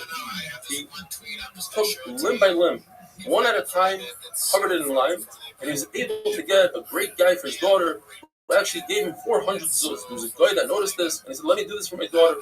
And he covered her in one shot with lime, and his daughter passed on. And he went around screaming, Bibi killed my daughter, Bibi killed my daughter. Says Rav Nachman, it's only Rav Bibi that had to do so because he drank a lot of beer, and beer causes the hair to become dark. And he had in the Mishnah, Rav Yehuda said, how much lime? Enough for kilkel. And Rav Nachman says, Andipi. What does this mean? According to Rav Yehuda is talking about to smooth the side of the hair down. And according to Rav Nachman, it means to shave right over here, this area. The Ritzvot says we're talking about a barrel. We're not talking about a head of a human being. And the barrel has two spigots. And in order to plug the spigot to fill up the barrel, he would put some lime in there, says the Gemara. But that's not going to hold. The wine will corrode the lime, and the wine will come out. Says Rav Kahana, we're talking about a measuring cup. In order to make indications in the measuring cup, for instance, in Beis Hamikdash, we had a measuring cup called a hin. The hin, halfway was for the par, a third was for the ayil, a quarter was for the keves. More the pshat is a forehead. Put on the forehead. Says the Gemara story about a forehead. In Golo, they asked the Golo, somebody that came from Golo, who came to Babel, they asked him to darshan a Meisim Merkava, like we're going to have Beis Hashem now, which is the Meisim Merkava. And he says, no, I can't. Because one shot is, he said, Rabbi Nechemia, darshan in Meisim Merkava, and came a hornet and bit him.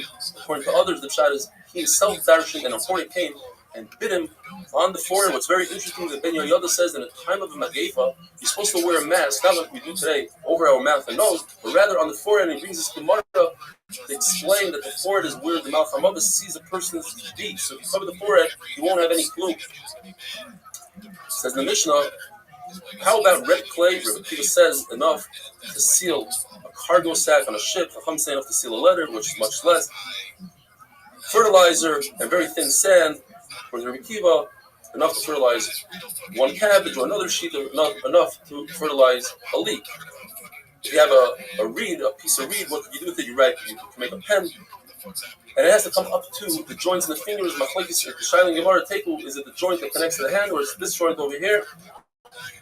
If the reed is too thick and you can't make a pen out of it, where it's broken enough to use it as fuel to cook the fastest cooking egg, which is a chicken egg mixed with oil on the stove, the size of a gregarious. Not an egg, but the size of a gregarious. Thick sand, enough to have a trowel full. In other words, sand is good for lime. That goes according to Rabbi Yehuda, that says that for Ben Abayis, you cannot use lime. Or according to Rabbi, it goes according to everybody. In other words, sand is really bad for lime. And the sand, since you can't use lime by adding sand, nowadays, it makes the lime darker, and therefore you could use it. Have a wonderful day. You two are arguing, and then if one of you says you have one thing that's negative on our Rubik's Cube, oh, really, dude? You're gonna hear careful. You say one thing about a bad thing, yes. In my opinion, dude, there's fucking, that quote does not exist. It's just, it's people seeing what they can do with other people. That's all. Shabbos Pei Aleph. How much bone do you have to take out from one rishus to another rishus in order to be chayav? Narkama holds enough to make a small spoon for the Yehuda, enough to make the teeth of a lock. Before you put those teeth into the lock, they don't serve any purpose, so they are tahar, they're not makabel tuma. Once you put them into a lock, they are makabel tuma. The pshutei kli etzem, simple pieces of bone that have no shape, have no form, are not like wood, they are like metal that are makabel tuma. Once you attach them to a gate, they become a mechubel karka, they become attached to the ground, no longer can they be makabel tuma. To sharpen a weaver's tool. Some say enough to cut 2 woven threads from the spool from the loom. A stone. How large of a stone are you chayav on? Enough that has enough mass that you can throw it at a bird. It's enough to throw it at an animal, and it has to be significant that the animal feels it. How much? It weighs 10 zuz. Usually, stones are muktzah. However, when it comes to kavod habriyos, human dignity, Chachamim relaxed that restriction. Zunim came into the Beis Medrash and he asked, how many stones is one permitted to bring into the bathroom to use as toilet paper? So they told him 3. And it's the same achloikos, Rabbi and Yehuda, when it comes to esrog. Rabbi says that esrog has to be a minimal of a walnut, Yehuda says a minimal of an egg, and the same thing applies here when it comes to the stones. Rabbi says 3 stones that are the size of a walnut, Yehuda says 3 stones that are the size of an egg. However, the Chacham in the Beis Medrash told Zaynim that it's 3 different sizes. One is the size of an olive, the other is the size of a walnut, and the other one is the size of an egg, and you use them consecutively. Says Zaynim, wait a minute.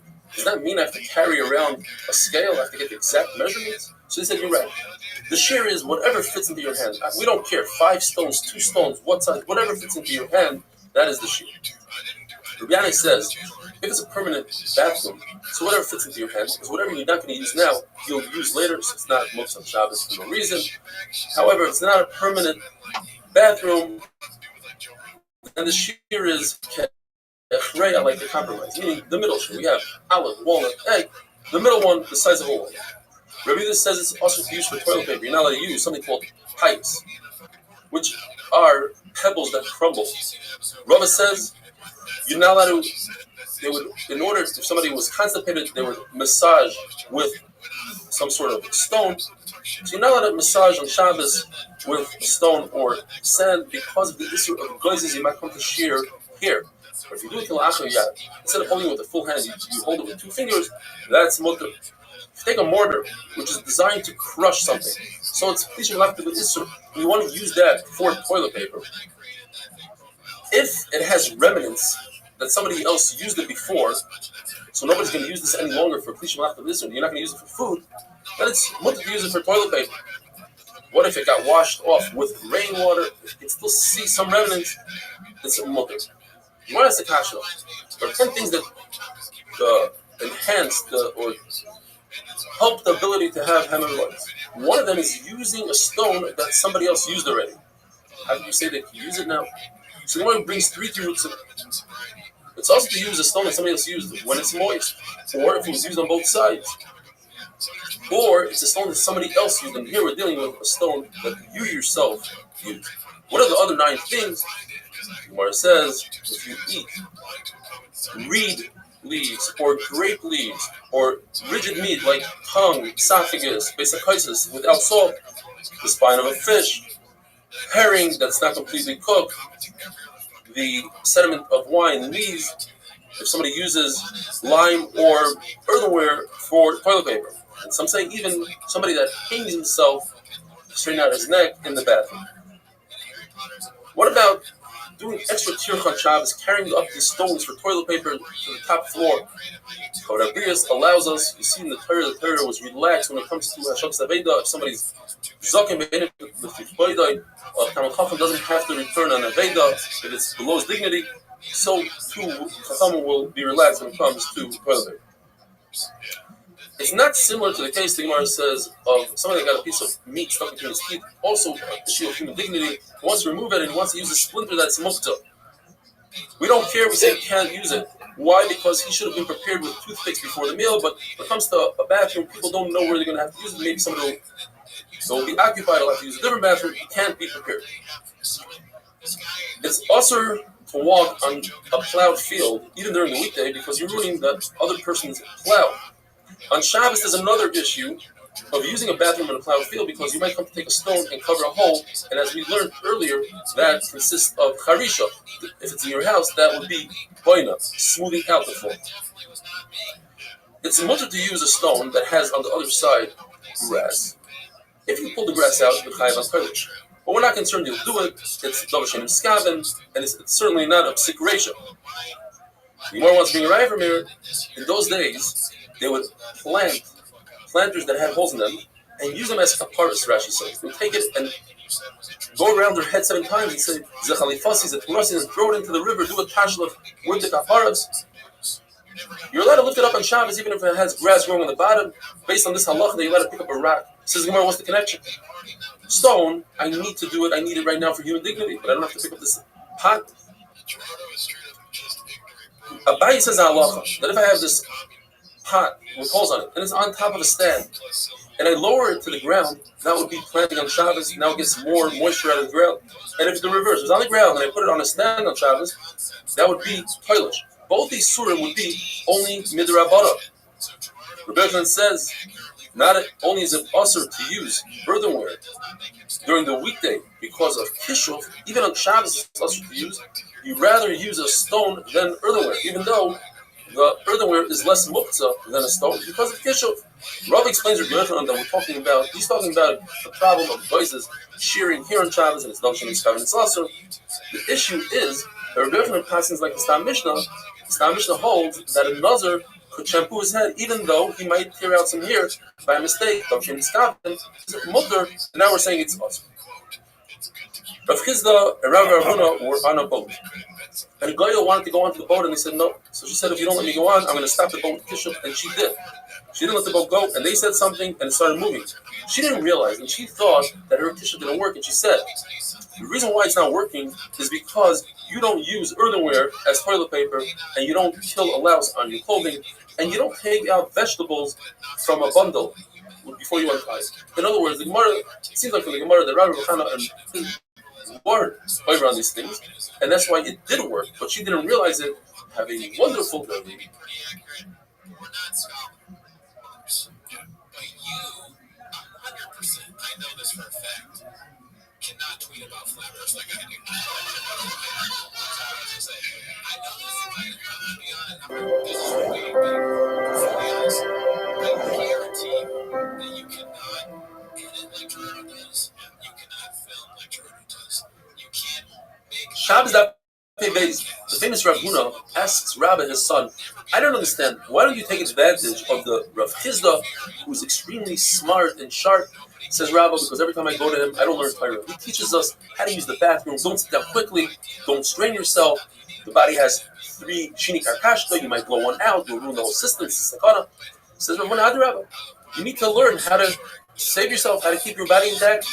If a person has 2 options of toilet paper, one is a stone and one is a shard of earthenware, which one should you use? Earthenware is dangerous, it will cut you, this kishuf. A stone is muktzah. Says Rav Huna, use the stone rather than put yourself in sakana. Says Rav Chizda, no, it's better to use a shard than to use muktzah. In fact, the Brisa says, just like Rav Chizda, you should use the earthenware. So what's Rav Huna going to do? Rav Huna will say, that Brisa is talking about earthenware, that's not dangerous at all. It's nice and smooth. What if a person has 2 options?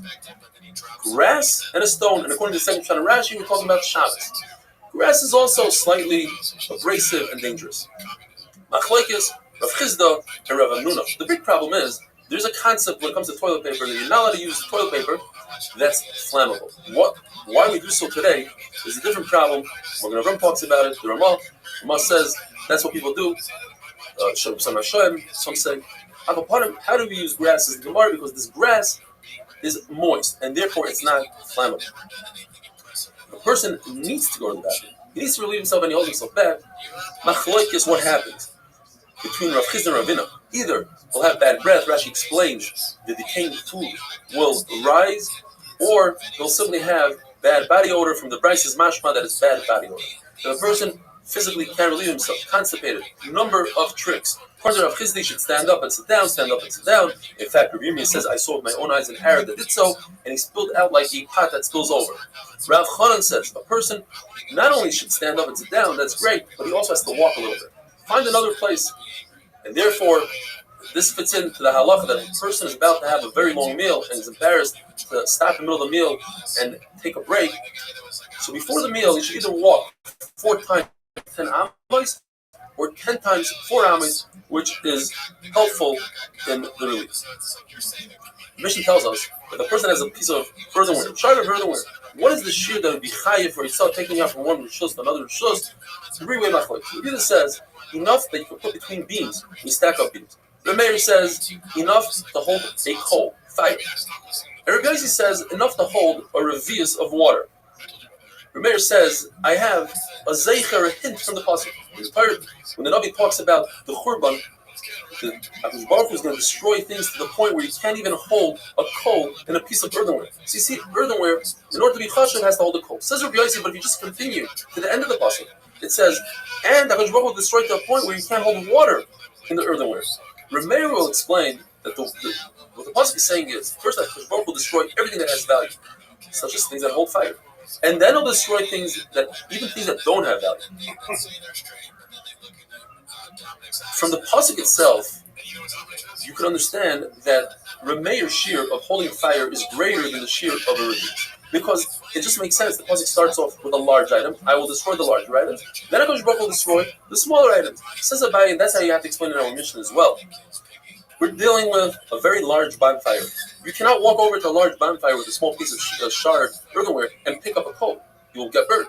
We're dealing with a very large piece of earthenware, so that from a distance you could grab a coal. And with that, we finish the perek Hamoitzi Yayin, and we begin the perek Omer Rabbi Kiva. We're dealing with a bunch of mishnayos that teach us where do we learn different halachas. Not necessarily have to do with Hilchos Shabbos. Eventually, we're going to get to the Hilchos Shabbos of Milah. And the first halacha is about Avodah Zarah. Rabbi Kiva says, I know that Avodah Zarah ba'asmachta, not a mafurish pasuk, but some hint from a pasuk. Avodah Zarah is mikame b'masa. Maga is if you touch something. Masa, if you lift up the Avodah Zarah, even though you're not physically touching it, it's in a bat, you become tamei, just like a nida. If a nida picks something up, or you pick up a nida, you become tamei, as the pasuk says, Tizrei kemoi dava. You should throw out the Avodah Zarah like a nida. Say toy marloy, get out of here, tell the Avodah Zarah.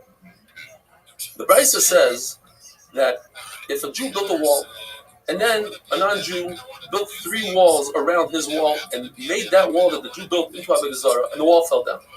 The Jew can no longer rebuild that wall because he'll be helping Avodah Zarah. What does he do with the broken? First of all, he has to distance himself 4 amos from that wall and build another wall. But what does he do with the leftover stones? They are mitama, according to Rabbi Kiva, b'masa, just like Anida. Rabbi explains that according to everybody, Avodah Zarah has a hekesh to Nida, and therefore Avodah Zarah is mitama b'masa. Where is the machlokes? Machlokes is in a concept called Even Misama. Even Misama is a very large boulder that's suspended, and if there's a zav Nida on top, the unbelievable chiddush, the tumah travels right through the stone, which is typically not mikabel tumah. Through the stone is mitama any kli that's below the stone. Machlokes is, do we learn that concept that is by Anida? Do we learn that concept to Avodah Zarah? Rabbi Kiva says yes, and Chachamim say no, because we learn from a sheretz. And the sheretz does not have that tumah. What does Rabbi Kiva do with that hekesh that we learn from sheretz?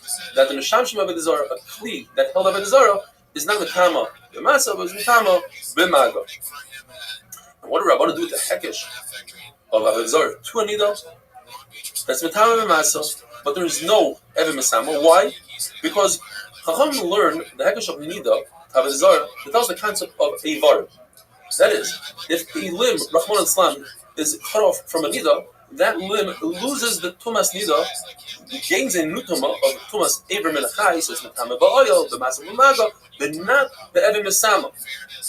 So too, Avodah Zarah is not Metama, the Even Misama, and it's not Metama, the Eivar. The fact that Rav Chama on tomorrow's daf. Had a suffix whether or not this Eivarim, if a limb of Avodah Zarah is detached. It's one of these attachable Avodah Zarah's pieces come off on and off. One piece came off. Is that Mitama Ve'Eivarim? Over here you see it's not, according to Chacham. Obviously we have to say Rav Chacham was asking in Rabbi Akiva. Does Rabbi Akiva uses Hekesh all the way through, even if it means that it will be a Kula, by saying that there is no Tumah on that Eiva? Lazar learns a whole new shot in the Gemara. According to everybody, there's no Eben Misama by Avodah Zarah. Even Rabbi Akiva holds there's no concept of Eben Misama by Avodah Zarah. So where's the Machlokes between Rabbi Akiva and Chachamim? Whether or not there's Tumas Masa by Avodah Zarah. Rabbi Akiva says, yes, I learned from Anita that there's Tumas Masa. Rabbi say, no, I learned from Sheretz that there's no Tumas Masa. And Rabbi Akiva learns the Hekesh that from Sheretz that the Mishamshim of the Sheretz, the Kli of Avodah Zarah, is not Metamim Masa. And Rabbanan are going to learn the Hekesh Tanida that there's no Tumah Ve'Eivarim. Have a wonderful day. Kid, where are you, man? I haven't seen you in a while. You're playing poker. I hear you're losing to women. Oh my God. Cancel me now. All right, that's it. Bye. Bye.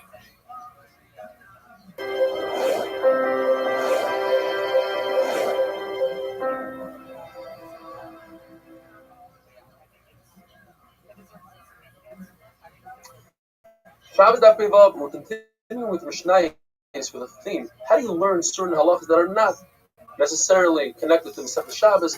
How do you know these halachas not based on a pure limud, rather on a smachta, a good raya from a pasuk? How do we know that Shikha Zera, as the name implies, it's roila hazriya, it's viable? How do you know that it's a kama woman 3 days after relations? Because it says in the pasuk, separate from your wives for 3 days.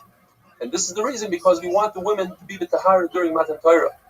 How do you know you're allowed to be Machal Shabbos and cook up hot water for a baby 3 days after the bris milah?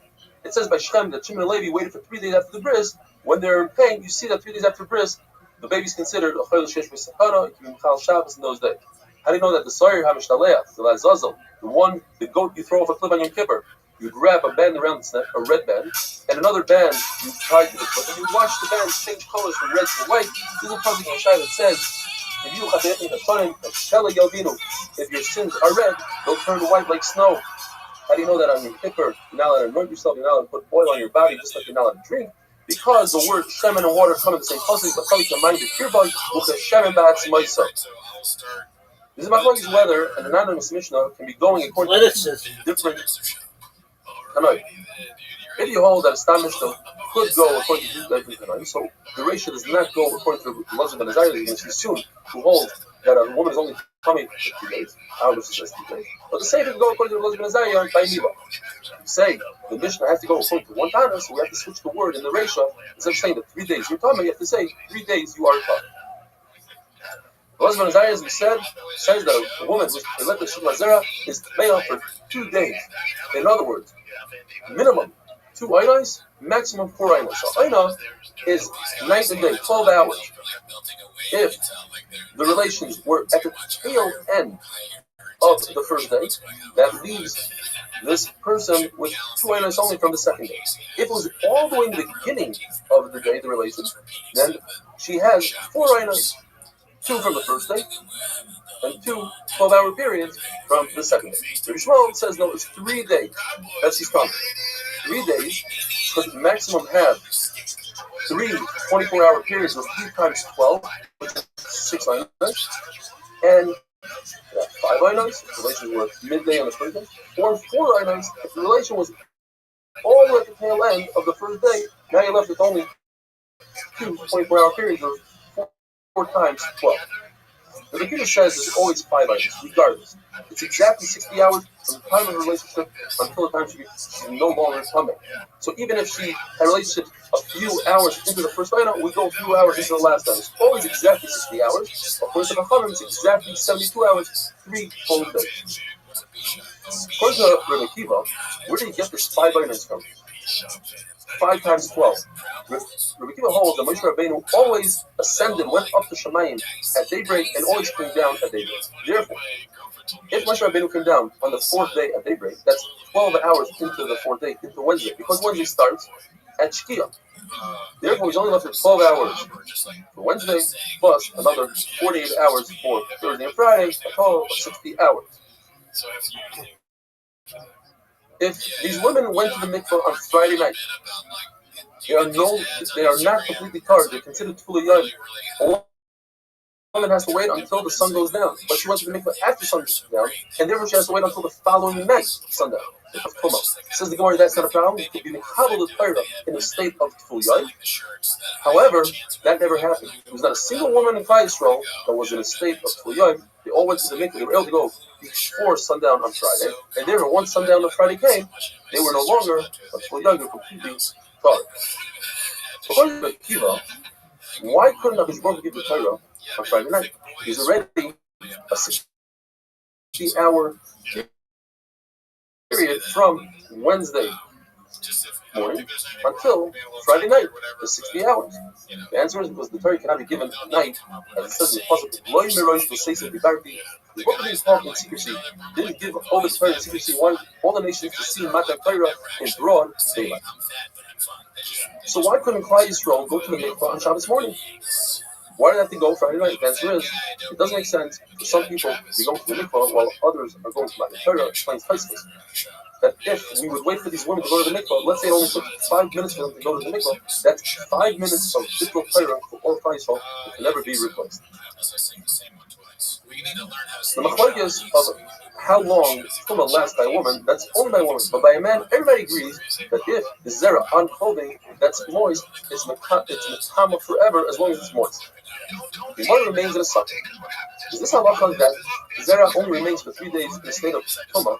Is that only because this woman is Jewish and she has mitzvahs that she is stressed out about, and therefore her body destroys the zera within 2 days? Or let's say a goya who doesn't have these mitzvahs, maybe it lasts longer. Or perhaps a goya who eats shkatzim or masim, her body is also able to destroy the zera in 3 days. Another question the Gemara asks, what about an animal? The zera is an animal, perhaps it's only a human being that traps the zera and doesn't introduce oxygen to it, and therefore it's destroyed. But an animal that doesn't have a person, doesn't have a canal, perhaps the zera lasts longer. According to everybody, Klal Yisrael arrived in Sinai on Rosh Chodesh, and holds that Matan Torah was given on Shabbos. Machlokes says Rabbi holds that Rosh Chodesh happened on Sunday, and Rabban holds that Rosh Chodesh was on Monday. According to everybody, the day they arrived in Sinai, Moshe Rabbeinu didn't say anything to Klal Yisrael. All he said perhaps was Schar Noinus, but he didn't relay anything that was Baruch Hu told him to relate to Klal Yisrael because of the strenuous situation that Klal Yisrael was from the way. They were too tired. The following day, he told them, according to the Yossi, that happened on a Monday, according to Rabbanan, that happened on Tuesday. The following day, he told them the mitzvah that Bala don't come next to Har Sinai, according to the Yossi, that happened on Tuesday, according to the Chachamim, that happened on Wednesday. And on the following day, he taught them about Hafrasha, separate from the wife. According to the Yossi, that happened on Wednesday, according to Rabbanan, that happened on Thursday. So that is the machlokes, which we're going to discuss tomorrow, whether the pre-shah, the separation, was on Wednesday or given on Thursday. Have a wonderful day. Fucking shove a taco right in my butt, dude. Okay, so Dick Coughlin says Brennan Schaub told the Atlantic that I'm his first 3 years doing in his first 3 years of doing stand-up, he performed 6,000 hours of comedy. In order for this to be possible, he would have to do an average of 5.5 hours of stand-up every day. What absolutely? Shabbos Daf Zayin. According to Rabbi Yossi, Rosh Chodesh was on a Sunday. HaKadosh Baruch Hu commanded Klal Yisrael to separate from the wives on Wednesday, and Matan Torah happened on Shabbos. The issue is that the pasuk says V'kidashtem hayoim u'machar, only 2 days separation. If so, Wednesday and Thursday, Matan Torah should have been on Friday, not on Shabbos. The same issue is with the pasuk. On the third day, you're good to go for Matan Torah. The Yossi must explain that Moshe Rabbeinu added an additional day on his own, as he said tomorrow. When Baruch Hu says tomorrow, he meant a full day, 24 hours. So therefore, if it's 2 days, it's 2 times 24 hours. I have to add another day, and HaKadosh Baruch Hu agreed with him because in fact HaKadosh Baruch Hu gave the Torah on Shabbos. This is one of the 3 things that Moshe Rabbeinu did on his own. HaKadosh Baruch Hu agreed with him. Moshe Baruch Hu agreed with Moshe Rabbeinu when Moshe Rabbeinu separated from his wife. Moshe Rabbeinu made a Kavachayim. If Klal Yisrael have a date with HaKadosh Baruch Hu, they know exactly when you're going to receive the Torah.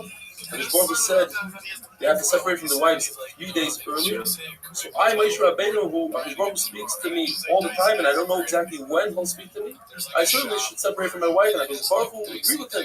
You see, Vatov Ha'amodim Madi, or Hel Peh Adaber Boy, HaKadosh Baruch Hu said, I commanded Moshe Rabbeinu to do so. If Moshe Rabbeinu wouldn't have came up with this own idea by himself, HaKadosh Baruch Hu was mitzvah himself. HaKadosh Baruch Hu agreed with Moshe Rabbeinu when Moshe Rabbeinu broke the luchos. Moshe Rabbeinu made a cheshbon. If the Torah cannot be done by a mumar, somebody that's off the Torah, certainly by Yisrael, Mumarim, they did the egel, they shouldn't receive the Torah, and he broke the luchos, and HaKadosh Baruch Hu agreed, like it says, Asher Shibarta, Yasher Shibarta, I agree with the fact that he broke the luchos. It says in the Brayso that on the Shlishi, Moshe Rabbeinu started talking to Klal Yisrael about Matan Torah, about the Schar and Oynesh. It was the 3rd day of the month and the 3rd day of the week. According to Chachamim, that Rosh Chodesh occurred on Monday. So it happened actually, the 3rd day that we're talking about was on Wednesday. So we must say this goes according to Rabbi Yosef.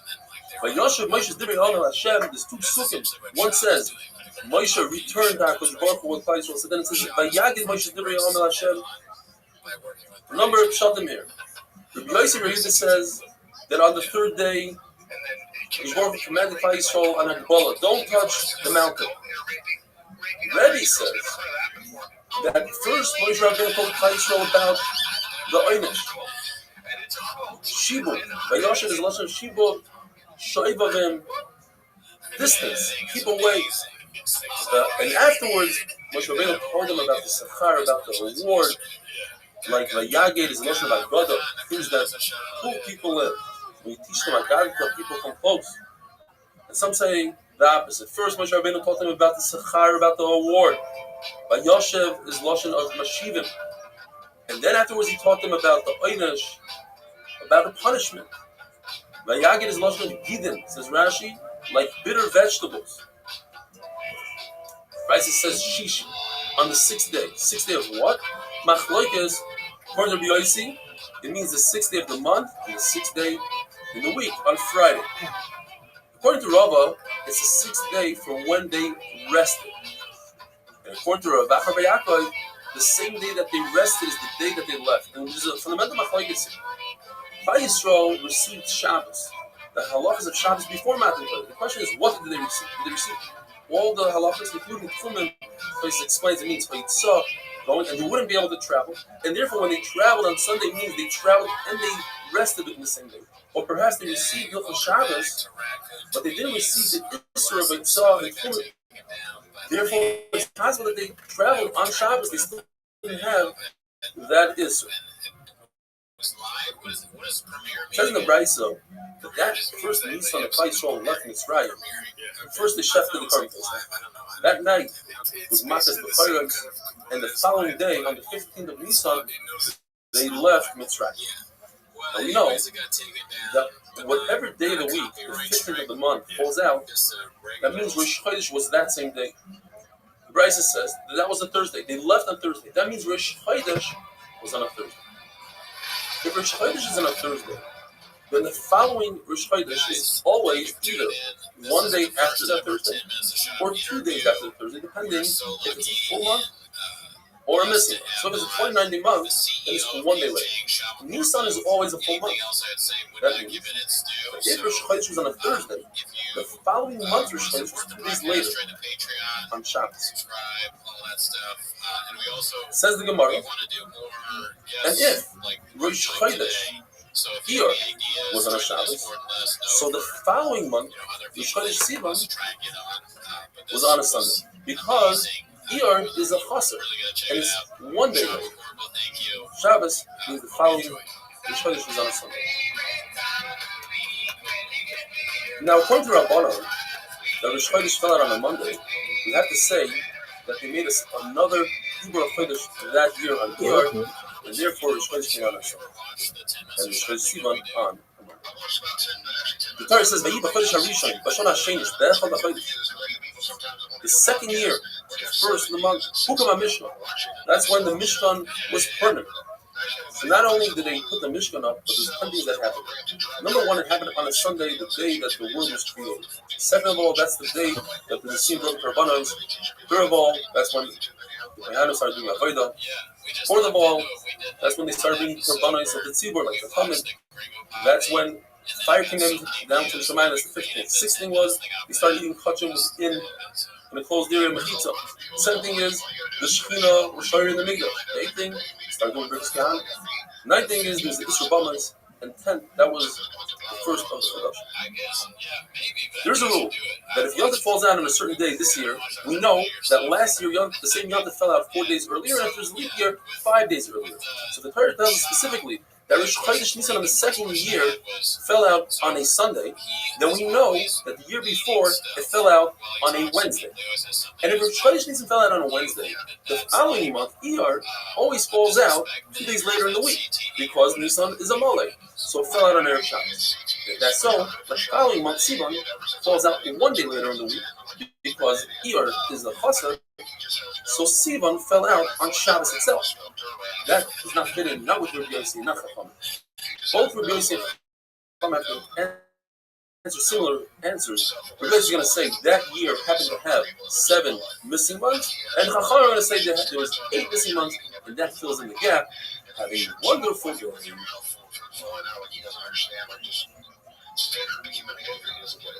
So when you knew him back before all the controversy and all that, was he known as somebody who would misspell things or say words wrong and all that? Because I think that's always been true. No, if you look back some video, you can see that he was. I don't think anybody, I think it took the homeless cats to figure that one out. I would notice. Shabbos Daf Tiches.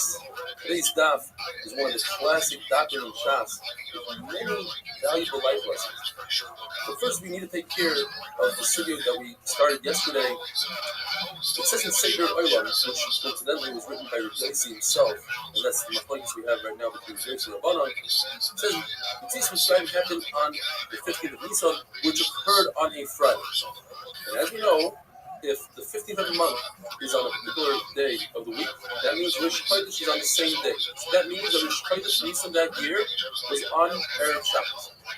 We also know that since Nisan is a full month of 30 days, the following month must come out 2 days later in the week, which would be on Sunday. That's Rosh Chodesh year is on Sunday. Therefore, the following month, Rosh Chodesh Sivan, since Iyar is Chaser, 29 days, that means the following month is going to come out 1 day later, not 2 days, 1 day later in the week, which puts Rosh Chodesh Sivan on a Monday. And that goes according to Rabbanan. Although Rabbi Yossi wrote this goes according to Rabbanan. This is a verse that says Moshe Rabbeinu went up Shemayim on Monday, he came back down. He went up on Tuesday, he came back down, told us about the mitzvahs Hagbalah like we had. He went up on Wednesday, he told us about Frasha, he separated from his wife, he came down. And on Thursday, he built the Mizbeach, that's the day that Christ was a Nasa, and he was Makhluk. Rice continues and says that on Friday he didn't have time. It doesn't mean that that's when Makhluk was saying it means a concept of preparing for Shabbos. Here, even Moshe Rabbeinu had servants, he himself prepared for Shabbos, didn't have time. And now, the beginning of a sugya of Agadasa, with law, somebody from Gold came and stood over a Kuzda, and he darshan said, look at how beautiful these things given in 3. Tanakh, Kari Nadim Sugya is 3. Fayisro, Kari, Kehanim, Nadim, Yisraelim. Moshe Rabbeinu was born 3rd after Aaron and Miriam. The Torah was given on the 3rd day after Afresh was coming. That was 2 days of separation, and on the 3rd day, Matan Torah, the 3rd month, Nisan here, Sivan, 3rd month. By Yisatz, we got so hard, the famous Gemara, that was Baruch Hu's Hafa Aleim Harkigi, he picked up our Sinai, put it over them, and threatened them. If you regard the Torah, great. If not, come to Yad Kuras, and that's where your burial will be. The Rabbi says, this is a great excuse for Klal Yisrael. Klal Yisrael is forced into the mitzvah. Therefore, you can't come to them with any complaints. Yet, later on, 950 years later, approximately, in the time of Purim, Klal Yisrael re-accepted the Torah out of love and not out of fear. It says, we say in Hashishi, what's the hay? That the sixth day of creation corresponds to the sixth day of Sivan when the Torah was given. Meaning, we both made a deal with nature, with earth, and said, if Klal Yisrael accepts the Torah, which that is the reason why I created this world, then I will keep you in place. But if they don't accept the Torah, I'll put you right back to tell you Bavai. When Klal Yisrael said, Nasa Benishma, 600,000 Malachim, corresponding to the 600,000 men of Klal Yisrael, came down and put on each Jew 2 crowns, one for Nasa and one for Nishma, and then by the Hegel, 1.2 million Malachim came down and took away those crowns. Har Sinai is where they got the crowns, and Har Sinai is where they took the crowns. And Moshe Rabbeinu was Zoyfek to take all the crowns from us, Rabbi, and both will return the crowns to Klal Yisrael. The Rabbi told Klal Yisrael, he gave you the secret, and you say, Nasa, we will do, and then understand what you have to do. You learn this from the Malachim, and the Malachim also, they do before you understand what they need to do. Like, also it says, like an apple, this explains referring to an esrog. An esrog can live on a tree from year to year, you don't have to take it off. So the fruit comes before the leaves. Like Klal Yisrael said, Nasa, before Nishu. It was a min. A Kaifa who saw Rabbi sitting on his finger and crushing his finger while his finger was bleeding because he's speaking and learning, and he didn't realize that he's bleeding. And the min tells Rabbi, I'm a Ziza, you're a repulsive nation. You say, you'll do before you know, and here also, you sit down and think before you think. And Rabbi said, we're a nation that goes after his Baruch, we become brave. Out of love, we know that his Baruch is not going to steer us wrong. He wants our best interest. And therefore, we don't need to know what it says in the Torah. We know that it's a gift for us. You, on the other hand, you will go to mine. The Baruch says, I fell in love with because of one of your eyes, but after you did Torah, after you had the Torah, it's B'shtein in both of your eyes. The Gemara tells us that Klal Yisrael acted like one of the worst things possibly imaginable. Is a kala to be mezana under a chuppah. In other words, Klal Yisrael, as they received the Torah, they were getting married to the Torah, they went and had an affair with Avodah Zarah, with the Egel Azal. It's like Rabbi was sitting there by his chuppah, and we come and we give our perfume somewhere else. Yet, Rabbi didn't write in the pasuk the Sriach. He gave us a nice version called Nasa. And this is one of the most famous, amazing Gemaras. How does a Jew act when somebody insults him? Well, there's 3 levels. There's people that are insulted and they don't respond. That's a tremendous level. There's people that hear their shame, which is even worse, and they don't respond. And the 3rd level is even greater than the first 2. And that's you hear your shame and you take it with love. You take that shame and you say, I deserve it, I want it. And on that, the Torah says, the first creation that was insulted was the sun. It was insulted by the moon. And the sun didn't respond. And what happened? The moon was reduced and only gets its light from the sun that didn't respond. The Reverend says, every word, every one of the Aseret Tzadikim that came out of his book is now split into 70 languages for the nations. The Cairo had a muscle, a ninshal to a prince to kill at will and let people live. And so too, if a person learns Torah, my meaning with his right, in other words, with all his might, he tries to understand Pshat and Torah and to understand the secret, then it's the gift of life. On the other hand, if people learn with the left, they learn in order to outdo somebody else and to show them up, that's the cause of death. So Amar even though his Lord was upset at us because of the Egel, nevertheless he commanded us to make the Mishkan, which resembles Shaddai. Every word, every dibur of that sense of dibur that the Prophet said, the entire world filled up with perfume, and Christ was Shoma left them, and they were backed up 12 mil to the end of the encampment. What happened was that the Prophet brought a wind, got rid of the perfume, and then the next word brought him one. The Prophet was Machayim Mason, would do, and then he again said another dibur, and then they died. And the Malachim, they encouraged Yisrael to walk back like a mother encourages her child to walk. When Moshe Rabbeinu went up to Shemayim to see the Torah, the Malachim said, "Why would a human being get this Torah? You waited at the Baruch for 974 generations. Why would you give it now to the Basar Dam?" And as Moshe Rabbeinu answered them, Moshe Rabbeinu was fearful to answer them. As Moshe told him, "Hold on to the piece of covet." And Moshe Rabbeinu said, "Look at the Torah. Nothing in the Torah really is appropriate for Malachim. You don't have parents. You don't have Ritzifa Kina. You don't have Yitzhahara. You don't have Shabbos. You don't work." And they agreed to him, and they all gave him secrets of their own, including the Malach HaMavis, taught Moshe Rabbeinu how to use Torahs to save Yisrael from the Nebuch and tell him exactly where to stand between the alive and the dead. And with that, had a wonderful Torah.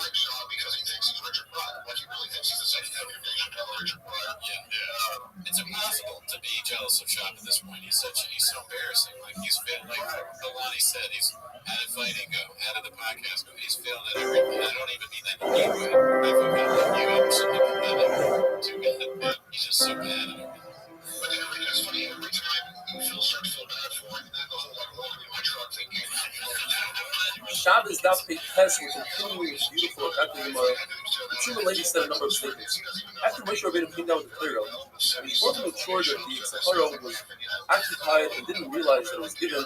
And the Yitzhahara suddenly realized that it's not Shemayim. He says, "Eventually, where's the Torah?" He says, "I gave it to the earth."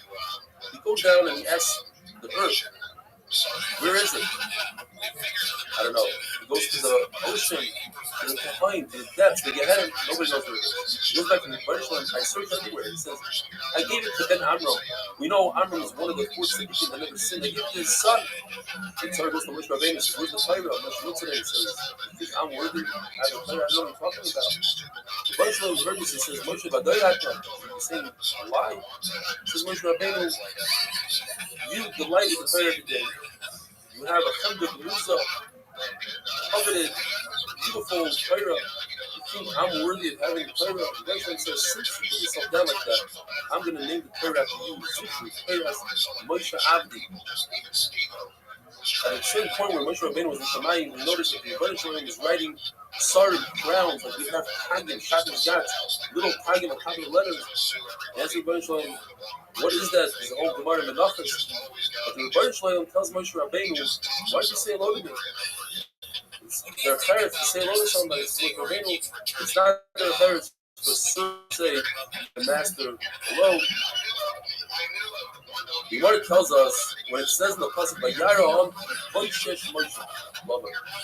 Moshe Rabbeinu was delayed and was coming down from the mountain. That's why Christ called Voishesh Ha'egel. It says the Gemara Voishesh is the Russian of Bo Shesh.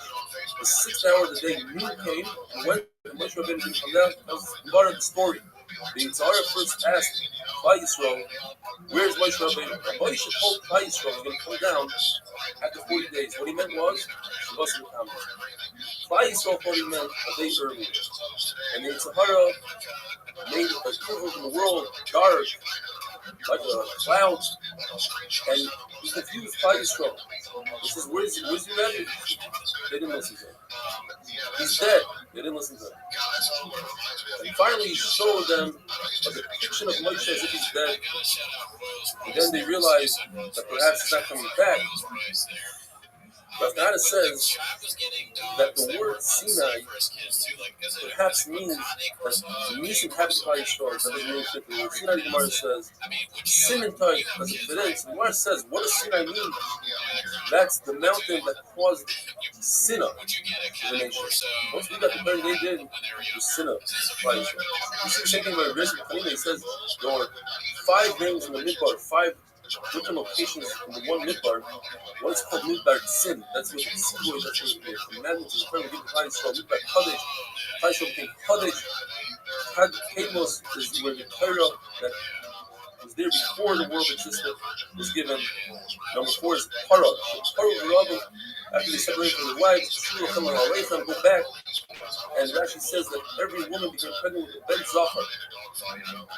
And finally, Sinai, from the going to the Yidden, one Magamar says the name is Sinai, but we call it Chayrev. One Magamar says it's Chayrev, but we call it Sinai, and Chayrev is a lesson of Purva, of destruction to the Gilad. As it says,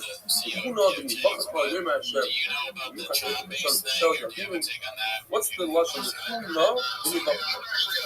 What is telling Kaishel, go and be rebuked. Maybe it should be come and be rebuked. Explain to Gemara, if what was telling Kaishel, go to Avram, your forefathers, and get rebuked. Get your father.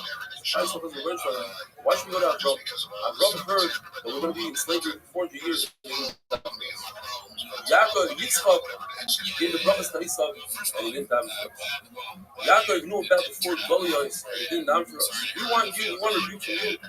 Both said, if you want to rebuke from me, you look like the sun, and if your sins will be red, the shell will be, then I'll whiten them like snow. I don't know if this is arms or legs, but it's like Gemara tells us an amazing thing. His brother went, Avram, he said, what should I do with your son? Your sin. And Avram said something incredible. How should I say? Wipe them off the face of the earth. You should know that if you're not Torah, that's what happens. His brother didn't like that. So maybe I'll get a better answer from Yaakov. I'm going to repeat it the same thing. Until they came to Yitzchak. Yitzchak is our best defense lawyer, and we pulled them right back. Person lives for 70 years. The first 20 years, you can't give him an idol, and it's brought down. This is the side of after 20, you don't get an idol. See in different places in the Torah. 25 years out of the 50 people are sleeping. So now we're left with 25 years. Out of 25 years, 12 and a half. You have to do your personal things like davening and eating and going to the bathroom. So you have 12 and a half years. Either you or Rabbi want to take on the responsibility of 12 and a half years, or you split it 50-50. But even if you split it 50-50, Yitzchak, I was mocking myself by that Keda. I deserve a little bit of credit, and that credit should go towards Klal Yisrael. Says Gemara, Klal Yisrael started calling Yitzchak Avinu out there. You're our father. He says, no. I want to show you, point out, it's the Rebbe Shlomo. Ata Hashem Avinu Ve'aleinu Ma'elim Shalem. You are His Baruch, you are Hashem. Says the Rebbe Shlomo, Yaakov Avinu, when he went up to Mitzrayim, he should have gone down with Barzil, like a prisoner in metal chains. But because of the Schos, this Schos saved him, he didn't have to. And now we are back. Except the Shabbos. Says the Mishnah, what is the amount of wood that one takes out into which is surrounding another domain in its time? When it comes to wood, we had it already when it comes to reed. When it comes to wood, it's the amount of wood that it takes to cook up the easiest egg to cook, which is chicken egg, and the amount would be a great garret, the size of a dried fish. This is the fact that we learned the same halacha by reed, and that is because by reed, you can't do anything with reed. But with wood, you still can do, you can make keys for a lock, and even so, that you can make a key for a lock, the shear is the shear of bishul, of food of the ingredient. Once the shear of spices enough to spice this easy egg, this chicken egg, 2 different spices, and combine with each other as long as they are all from the same category. They're all there to sweeten or to salt the food, and have a wonderful, wonderful day. That's a great man. Especially when you're not funny, and then he started laughing. His manager started laughing. You could tell he didn't know how to feel about the job at first. They didn't want to say anything because still kind of confused about how serious or not. So I didn't say so. And podcast together, and I just kept saying because I made a video. Shabbos Daf Tzadik will continue with the different amounts necessary in order to be chayil on itself and taking something from one domain to another. The Mishnah talks about things that you can create dye with, a pill of a pomegranate or a nut, a suttis, pua, and the shear is svacha. Svacha is a head covering that women wear under their head, and svacha is the opening of that covering. That's a larger shear than if the dye is already made. If the dye is already made, then Dugmali Ira, which is the sample that merchants have of their garments. Ira is a weaver's body, which is the device that holds the thread when they throw thread through the loom inside the side. It's a smaller piece of fabric.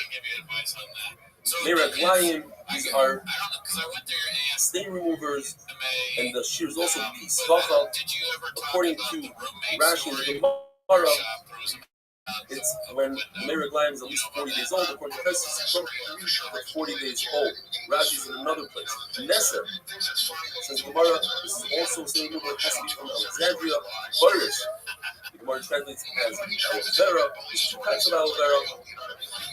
In order to be kind of in shmita, it has to be a vegetable, something that grows in the ground that has roots. Therefore, when the Gemara says that they added virus to shmita, it cannot be that it means it is sulfur. The sulfur obviously doesn't have roots. Himalaya is shleik Dutch, which Rashi says he doesn't know what it is exactly. The Hashmal says possibly sulfur. Ashlag, which translates as shoshana, which is in a pearl, which is removed with a very sharp metal object. Still though, some sort of pepper, the shear is kol shear, a very minor amount, and they use it as a mouthwash to remove the odor in the mouth. Idro, which is zephet hard, again, is kol shear, it's used for migraines. Certain the summon, kol shear, anything that has a bad smell, which is used to chase away mazikin from sick people and young people, make smelling oils, fragrance, argamon, which is purple dye, which also has a nice fragrance, kol shear. A young rose, one petal of a rose is the shear.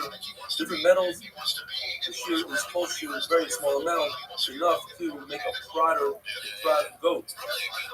If somebody says, I want to donate metal to the Beis Hamikdash, the amount would be 1 amma by 1 amma, enough to make the Kalya Oira, chase away the ravens which have sharp spikes. In Eretz, we learned another sheet that means a physical bird throat. Somebody takes out copper, how much copper? Enough for Ma'a Kesef. Lezer says not less than a small copper fork. What you do with it is clean out a menorah, the wicks, etc. Avim is bayah, the stones in his bath, the dirt in his bath, this culture that you have clean secret Torah and the mantles, the covering of the secret Torah, they decay because of a worm called Neked. It's the culture because you have to eat miza to it. The Gemara tells us there are different types of worms for grapes, for figs, pomegranate.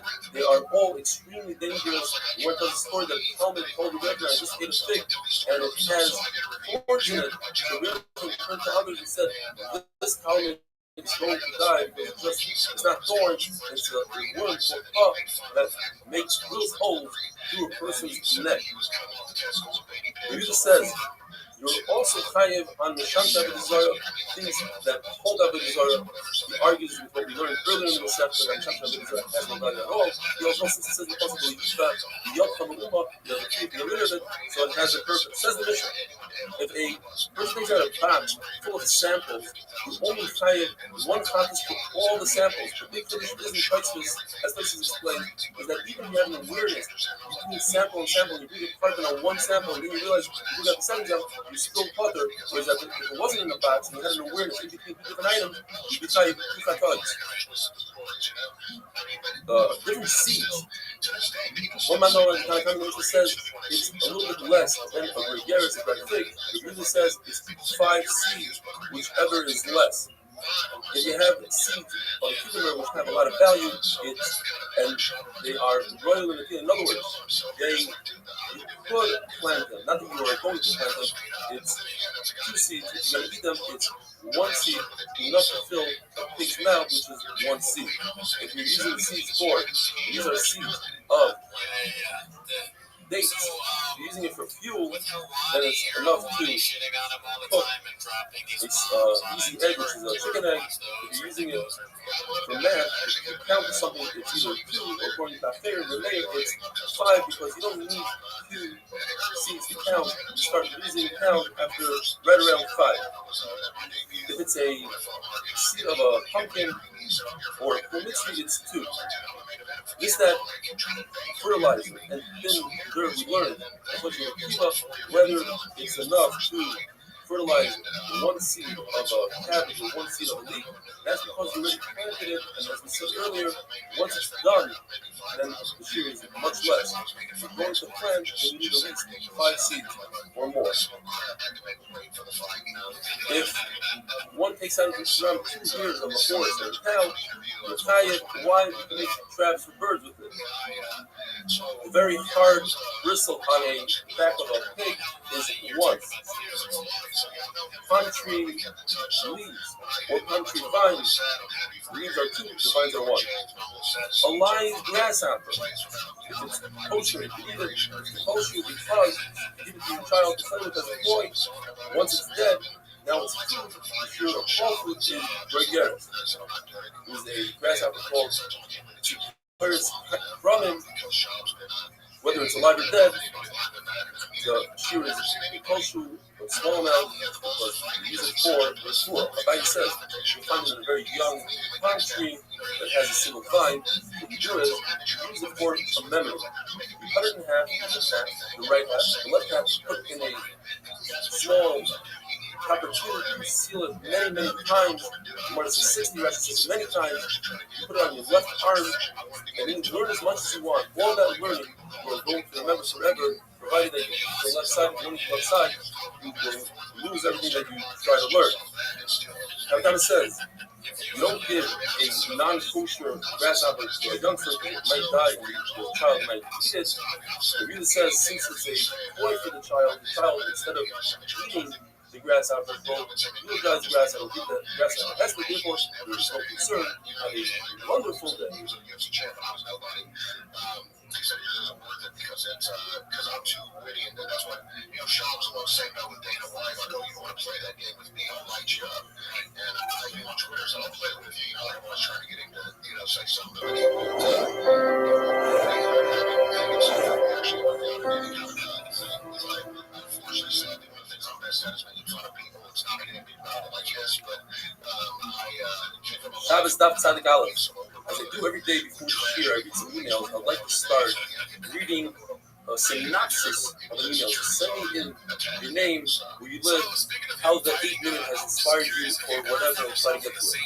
We're starting a brand new Perikim Matzniach. How about now we learn different foods, different items have different shiurim for what it is that you have to take out from one Rishus to another Rishus. Says the Mishnah. That's all good for regular people, but if you yourself decide that a certain item is valuable to you, you put it aside, you store it, then no matter what size it is, you take it outside, into Sarabin, you are chayiv. For instance, you set aside seeds for planting, or for a sample, something for a sample, or for medicine that is valuable to you, you are chayiv. Your friend, on the other hand, that same item that you think is chashuv, for him, he is not chayiv. What if you put something out, let's say for plant, and then you change your mind, you want to bring it back home. Now it's no longer chashuv, you're not planting. The shear goes back to the original shear, let's say by seeds, 5 seeds, the size of almost a Gregeres. Rabbi explains that we're talking about where he took the seed and he threw it back into his house and landed. It has its own specific place. And that is the chiddush that nevertheless the shear reverts to everybody else's shear. Abaye explains the Mishnah that we are talking about a case, the beginning of the Mishnah, where a person set aside, let's say, a seed to plant before Shabbos. And on Shabbos he forgot why he set it aside and he brought it outside. Nevertheless, he is chayiv because the original machshava remains. The person always does based on his original machshava unless he has an opposing machshava. He undoes his machshava with another machshava. Let's say a person, since his intent is so important, and he can create an object just by thinking that this object is important, what if a person does the reverse? He says, for me, the entire purpose of my house is important. Anything less is not important. We're talking about somebody who built gates, a billionaire. Says the Gemara, it says it's very rare to find somebody that say you need an enormous amount of things to put out and only then it's kosher. That's butter diet. But to say that one seed is kosher versus 5 seeds, that we can find plenty of people. The mayor says, and the mayor is the author of our Mishnah, he says even one kernel of wheat, you are chayiv taking it out from a plant in order to tell us a little that it's not anything less than a gregarious, meaning you need at least an hour's worth, but even a kernel's worth is what you do with chayiv. The husband Azari says, we had this earlier in the Septa, if a person decides that this kernel is kosher to him, he wants to take it out and plant it, then this kernel becomes also for the entire world to take out and plant.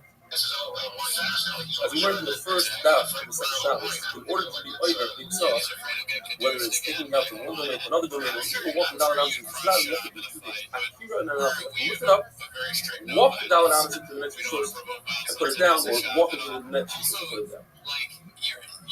Rav Nachman tells us that even if you have two different intents, one by that Akira and one by that Anapha, when you do that Akira, you think to yourself, you want to eat this item, and is the proper size of your gregarious and your right here.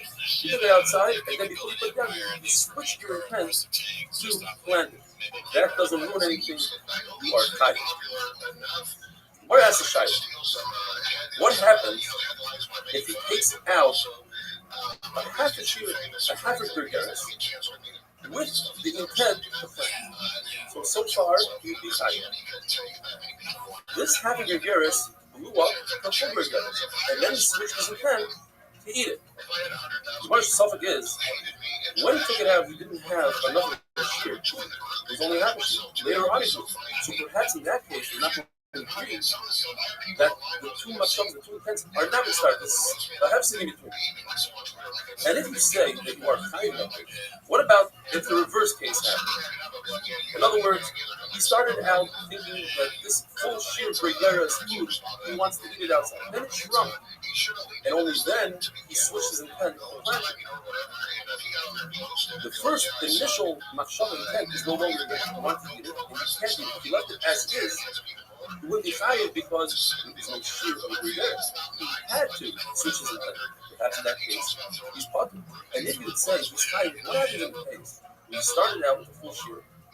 As he's walking, he shrunk the half a shear, and then afterwards he moved back to the full shear. You say, that Shabbos is pushed off for the time being. When it shrunk, the shear is pushed off, like we say, it's usually like the buttons and mixes sometimes.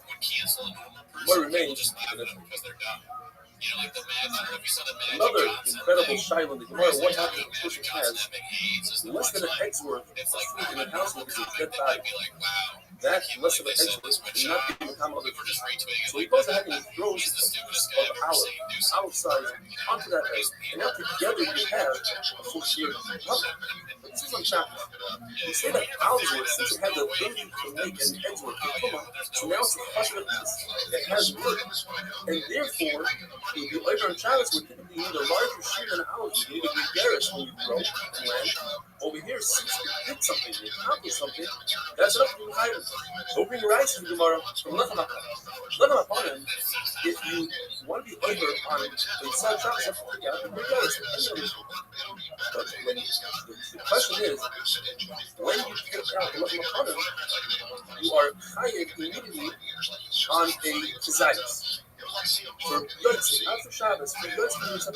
Now that desires the fire, and what you say, you should also be over on Shabbos, but that's not the case. You're only over on a Gregarious. This is one of the reasons why I saw, because when you go out just from the Azara into the Nashim person, you're kind of Yotzei. In order to get to the Tsunami, you have to go much further to the happen in different stages. Says the Mishnah, the Kohen takes up food from a Tshayach and puts it on a scoop. This scoop, says the Gemara, is a caramelist. Can't be a Tshayach, you're over from taking it from the Tshayach to the Tshayach. And it can't be a Tshayach because you'd be over right away if you take it out from your house and drop it on the scoop. So the scoop is a caramelist. What happens is you take it from your house, put it on the caramelist, and then you can have it stop it. And from that point, you do it again. You are caught there, even someone else took it on the scoop. It's not republic because it's stopped in the middle. That's the one continuous traveling. What happens if he cooked food and he pushed it out of his house where it's mostly on the scoop of it? This is already Rabbi. Says the Mishnah, you are not chayiv since there's part of the kli is still inside that house. The Nazai holds, by the way, that if you are going from or Rishus Hayafet to Rishus Rabbi and you walk by and speak, you are popular because walking is koinidam. When you have your 2 feet on the ground, if you stop, our Mishnah doesn't go like that. This explains our Mishnah. If the kli is ma'agid, does it cause the food to be warm? What happens if in the kli, it says that our Mishnah is only talking about a case where there are long cucumbers, or long food. So some of it is indoors and some of it is outdoors. But what if you have a piece of small food where some of the food are in the surrounding? So this is tired because that food is already outside. This is a very know. The kli is not trying to get the food mustard seed or one food that's outside. Nevertheless, we don't look at the seed, we look at the whole tree and the whole tree part of it is inside. And therefore, your partner, the Mishnah seems not to say like not like kids cannot be relevant. Each one will explain the Mishnah, add a word or two to make it fit his way. And with that, we'll finish today. Have a wonderful day. Do you have any idea who the handler should be if you could pick a handler? At this point, man, I think like even like a war machine would make better life decisions.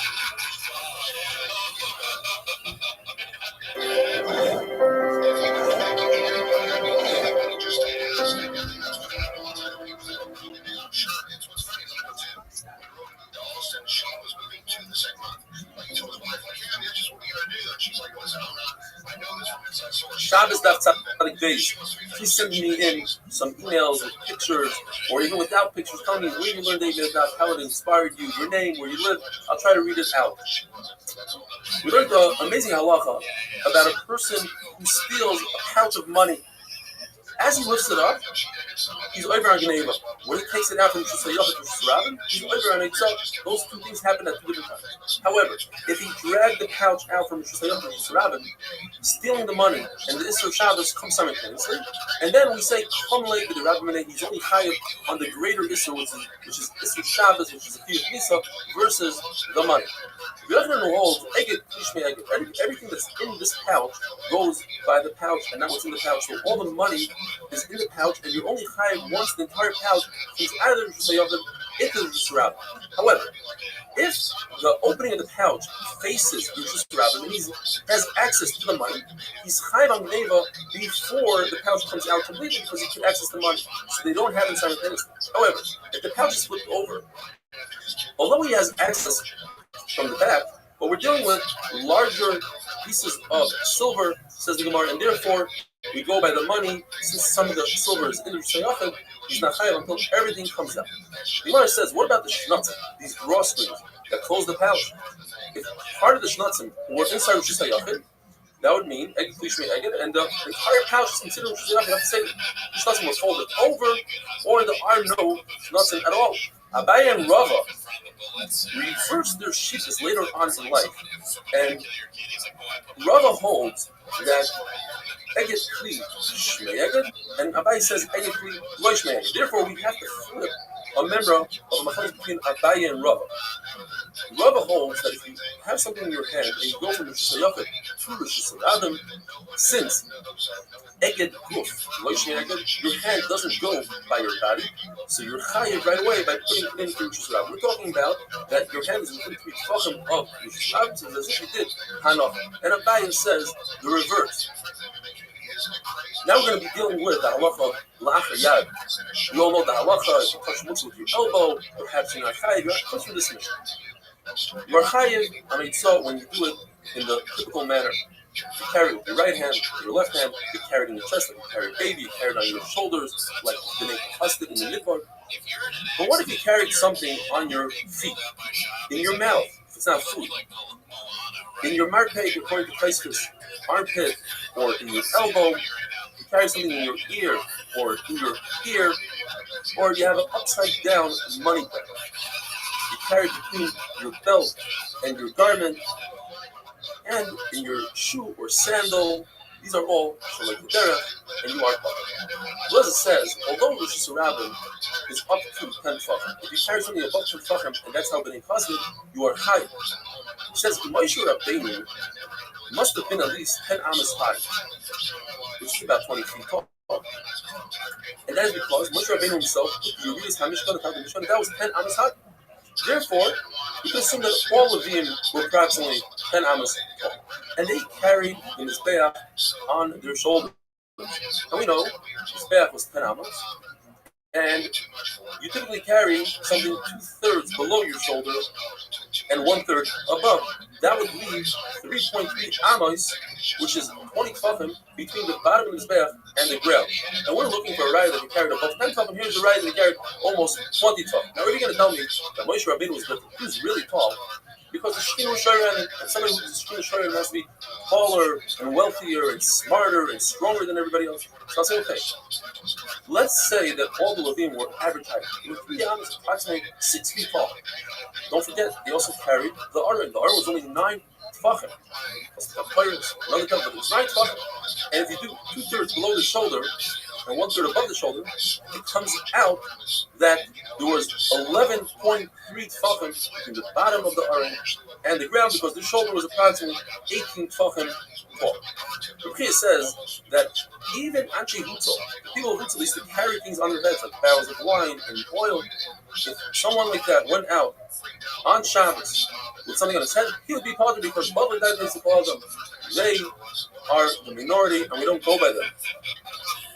If somebody wanted to take out a fanny pack, a wallet, and put it in back of him, and it came out to go to the front of him, he is chayav because he only intended to do a shmira kusa, to watch it not the best way. The front is a much better shmira, and therefore he's certainly chayav. But in reverse, try to put it on the front, and it flipped to his back, he's potter because it went from shmira me'ula to a shmira kusa.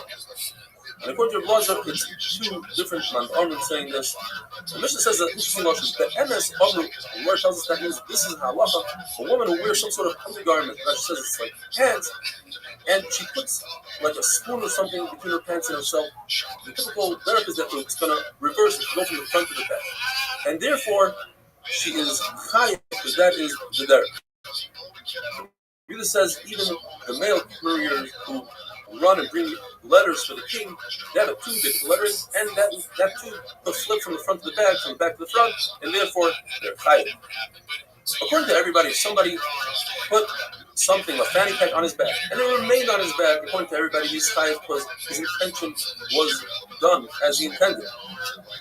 According to everybody, if you do something to Yad, you carry something on your ear, you are potter. The machlokes is, if the belt is flipped over, your money belt is flipped over. According to Rabbi Yehuda, that's similar to somebody who went out to Chatila putting his money belt on his back and it's sitting on his back and his chayav. According to the Chacham, that's still considered Kilach Riyad. That's not the normal way to wear a money belt because the money can fall out if it's upside down. Therefore, you are potter. The Mishnah tells us 2 people who've done a malacha, who carried out a loaf of bread, for instance, and they both get carried by themselves. It's very strange for 2 people to carry something really light. Therefore, according to the time of our Mishnah, Rabbi Yehuda, they are potter, because you've seen as well, potter because it's very unusual to carry like that. However, if it's an extremely heavy item, like a beam, like Yikuli Vela, where one person by himself can't carry it, you need a second person. So that's the normal way to carry it with 2 people. So according to Reb Shimon, you're potter. He has a special limud, as we're going to see tomorrow. And according to Rabbi Yehuda and Rabbi Meir, you're chayav. What about a case where one person is really strong, he can carry the other person, he's carrying with one finger, he's not that strong? According to everybody, the person who could carry it is capable of carrying it, he is chayav, and the second person is potter, having wonderful day. You know, whatever. So I told them I was actually going on this podcast in 3 weeks. I was going to make it a 3-hour commercial on this podcast. I just put that. Just told me I'm going to make a 3-hour commercial for how much he sucks and how much Yuri sucks.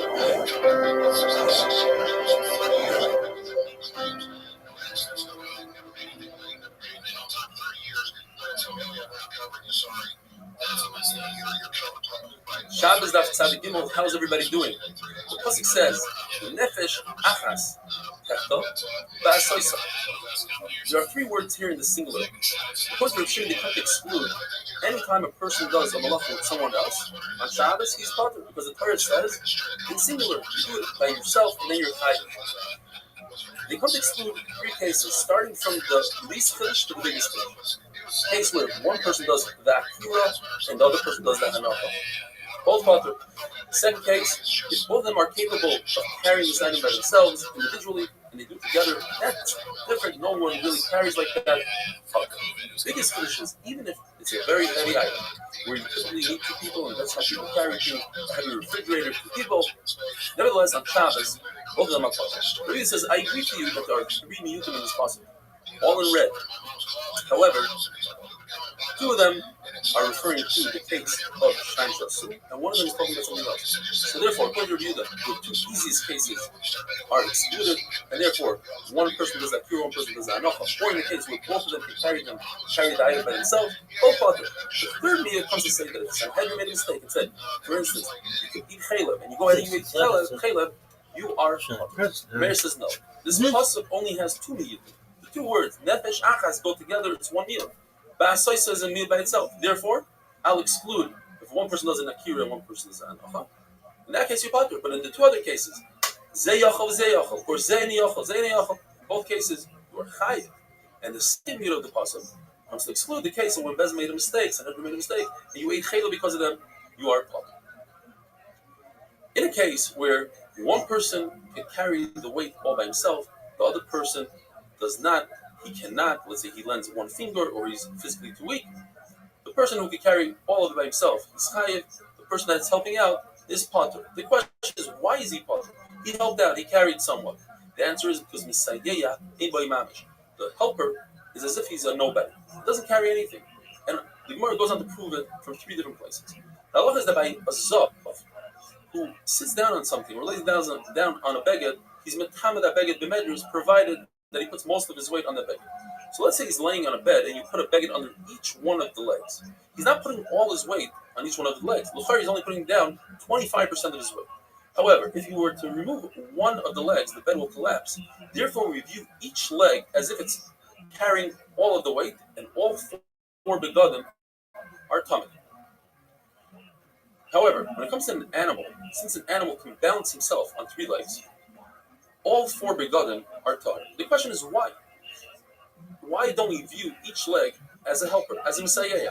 The answer is because Messiah ain't by mamish, and therefore they're all tar. Perhaps you'll say, I'll tell you why they're all tar. Because there's a suffix here. Maybe he lifted up his leg. The one that you think the beggar is tummy, that leg he lifted up.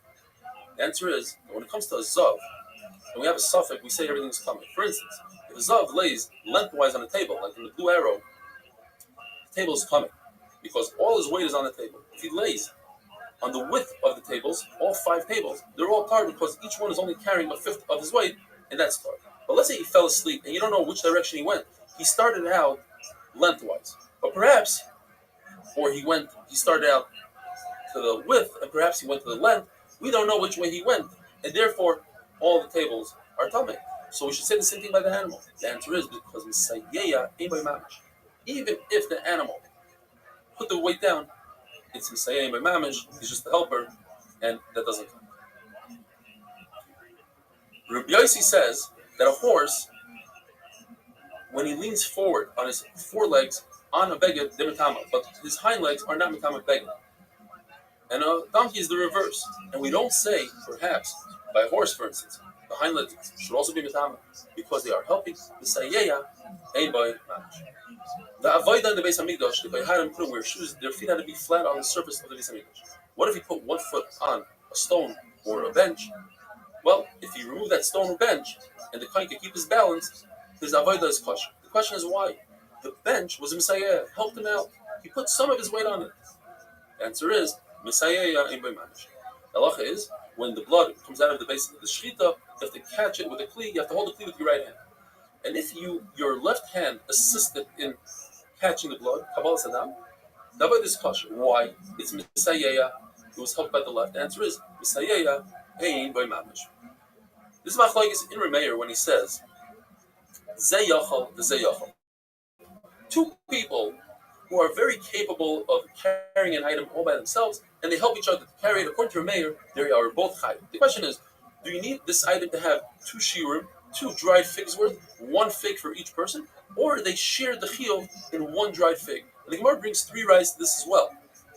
First raya is from the case that we had before, when a zav is laying on a bed. You say that all 4 talesos that are under the legs are tamei. But we don't have 4 zavim here. Perhaps we should need 4 shiurim of zav. We should have 4 roivs of zav. You have 1 zav that provides tumah to all 4. You see that 1 shear is enough. If a deer was trapped in a house, you close the door, you are chayiv. 2 people close the door, they are potter. But if the door is very heavy, they are chayiv if they close the door. The question is, but you only have 1 deer. You should need 2 deers for 2 people. The answer is, all you need is 1 shear. Another raya. If 2 people stole an animal, they shechted the animal, they are chayiv 4 times if it was a sheep, 5 times if it was an ox. The question is, why? You only have 1 shechita here. You should have to have 2 shechitas in order to be mechayiv the 2 of them. The answer is, one shear is enough for 2 people, and so too in our sugya. The Gemara wants to bring a raya from a reed that helps out on the loom. If 2 people carry it, they are chayiv. And the question is, perhaps have a raya. There's not enough material for both of them. And the answer is, perhaps we are talking about a case that there's enough material, so that's not a good raya from you.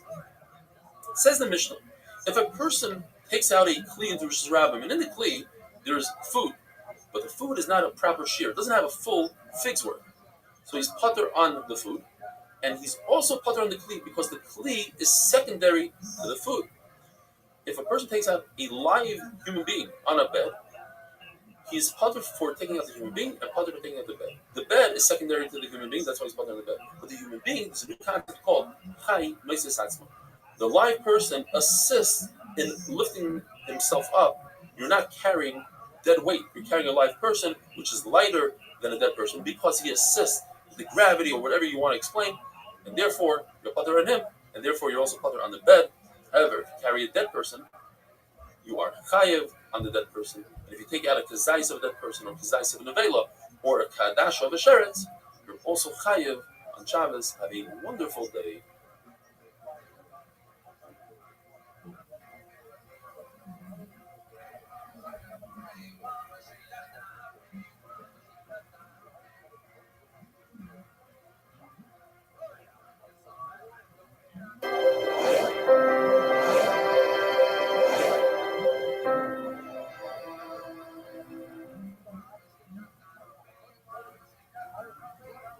Shabbos Daf Tzadikei. I'm going to try something new, to do a synopsis of emails that I read during the regular shir.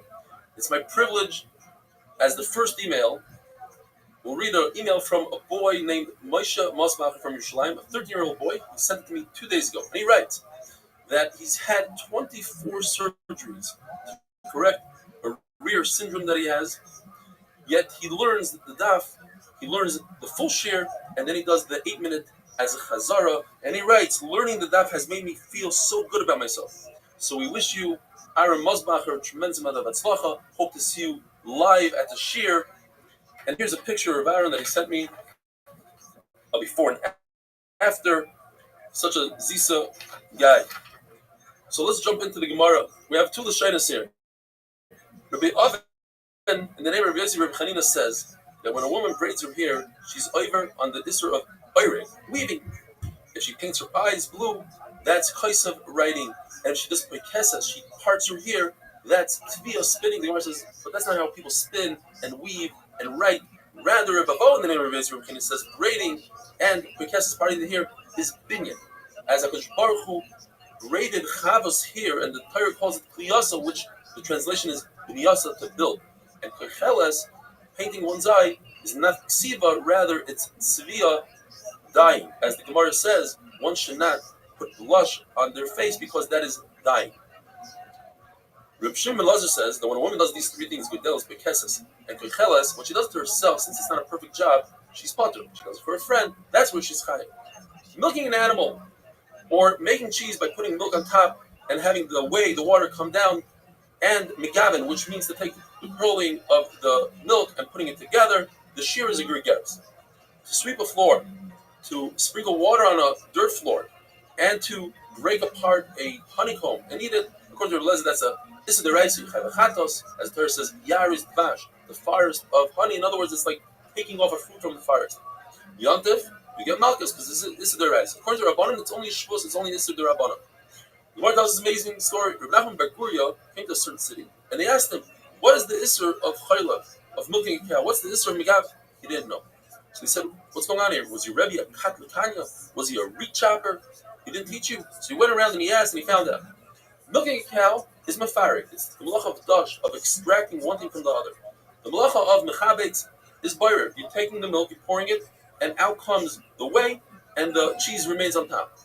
And megavin is taking the big pieces, the curled pieces, that is boina to build. Amemar says this issur of sprinkling water on a dirt floor is only dirt floor because that's mashvit gumais, that is boina according to Rashi. But sprinkling water on a tiled floor, 100% mutter. Where does this? ROTHSCHILD told Ravina, I see you're suffering from the dust, you have an allergic reaction or something. Why don't you do a trick? Pretend that you're washing your hands in this corner, the water will fall on the ground, pretend you're washing your face over there. At the end of the day, you'll have water all over.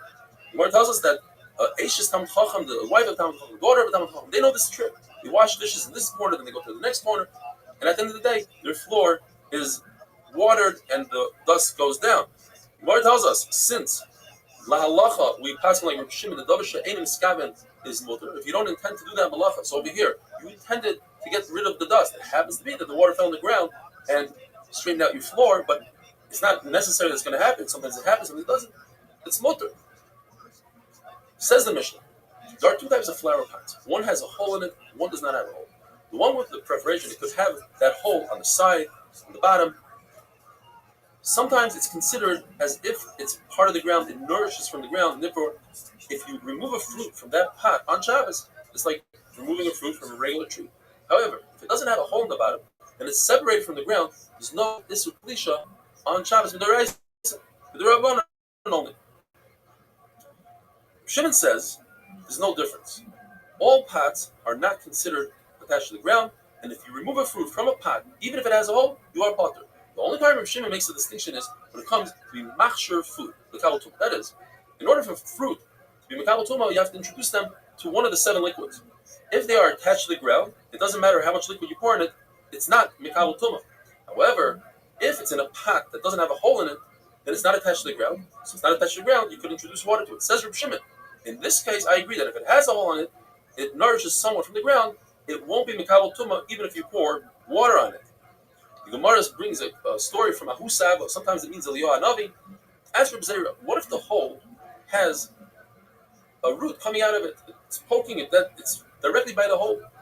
Does that nourish from the ground? And therefore, Rabbi Shimon would agree that's considered attached to the ground. Rabbi Zera didn't have an answer. Later on, Ahusab, I heard Rabbi Zera saying that if this pot has a hole of an olive's worth, then it's considered completely not a pot, and it's nourishing from the ground. He says, I don't understand. Halachically, you said it's not a pot, it nourishes from the ground. But when it literally nourishes from the ground because the root is poking out, that you don't know? And Rabbi explains, well, the case was where the hole was all the way in the bottom and it wasn't even able to hold a revius of liquids. Says Rabbi, there are 5 levels of holes in a kli cheres, in earthenware, that have different halachas. First of all, before we even get to the level, we have to talk about something called the gistra, a broken piece of earthenware. The only thing you can do with it is put it under another vessel that has a tiny hole in it, and it will catch the liquids. If that gistra has a hole in it, then it's a goner, because you're not going to put one gistra to catch the liquids that are coming off a broken gistra. They're both broken pieces of shards of earthenware. You toss them out, they're not mekabel tumah. Now let's talk about the kli itself. If the kli has a small hole that water leaves it, then it's mikabel tumah like every other kli, and it can even receive the mechatos from the paradum. However, if the hole is large enough, and this is level 2, that water could go in, which is a much larger hole than water coming out, then it can no longer receive mechatos. However, it's considered that the kli is not attached to the ground, and as we said before, you cannot be machshir fruit, mikabel tumah. If you pour water on them, then they are mikabel tumah because they are not attached to the ground. The third shear is if a root pokes out, small root. Now it is considered attached to the ground. You can no longer be machshir mikabel tumah because it's attached to the ground, but it's still considered a kli. It's mikabel tumah because it could hold olives. Fourth shear is that if it has a hole the size that olives come out, then it's no longer a kli. for anything, unless you specifically designate that kli to hold pomegranates. The fifth shear is if it has a hole that large that even pomegranates fall out of it, there's no way out of it. It's completely not mekabel tumah. And finally, the halacha is that if an earthenware kli has something in it and it's in a room with a dead body, typically the oil hameis will go into the kli and be metama what's in it. But if it's sealed, it can protect that tumah. What if it has a hole on the side? A hole on the side doesn't make a difference. It has to have a hole on top and the entrance.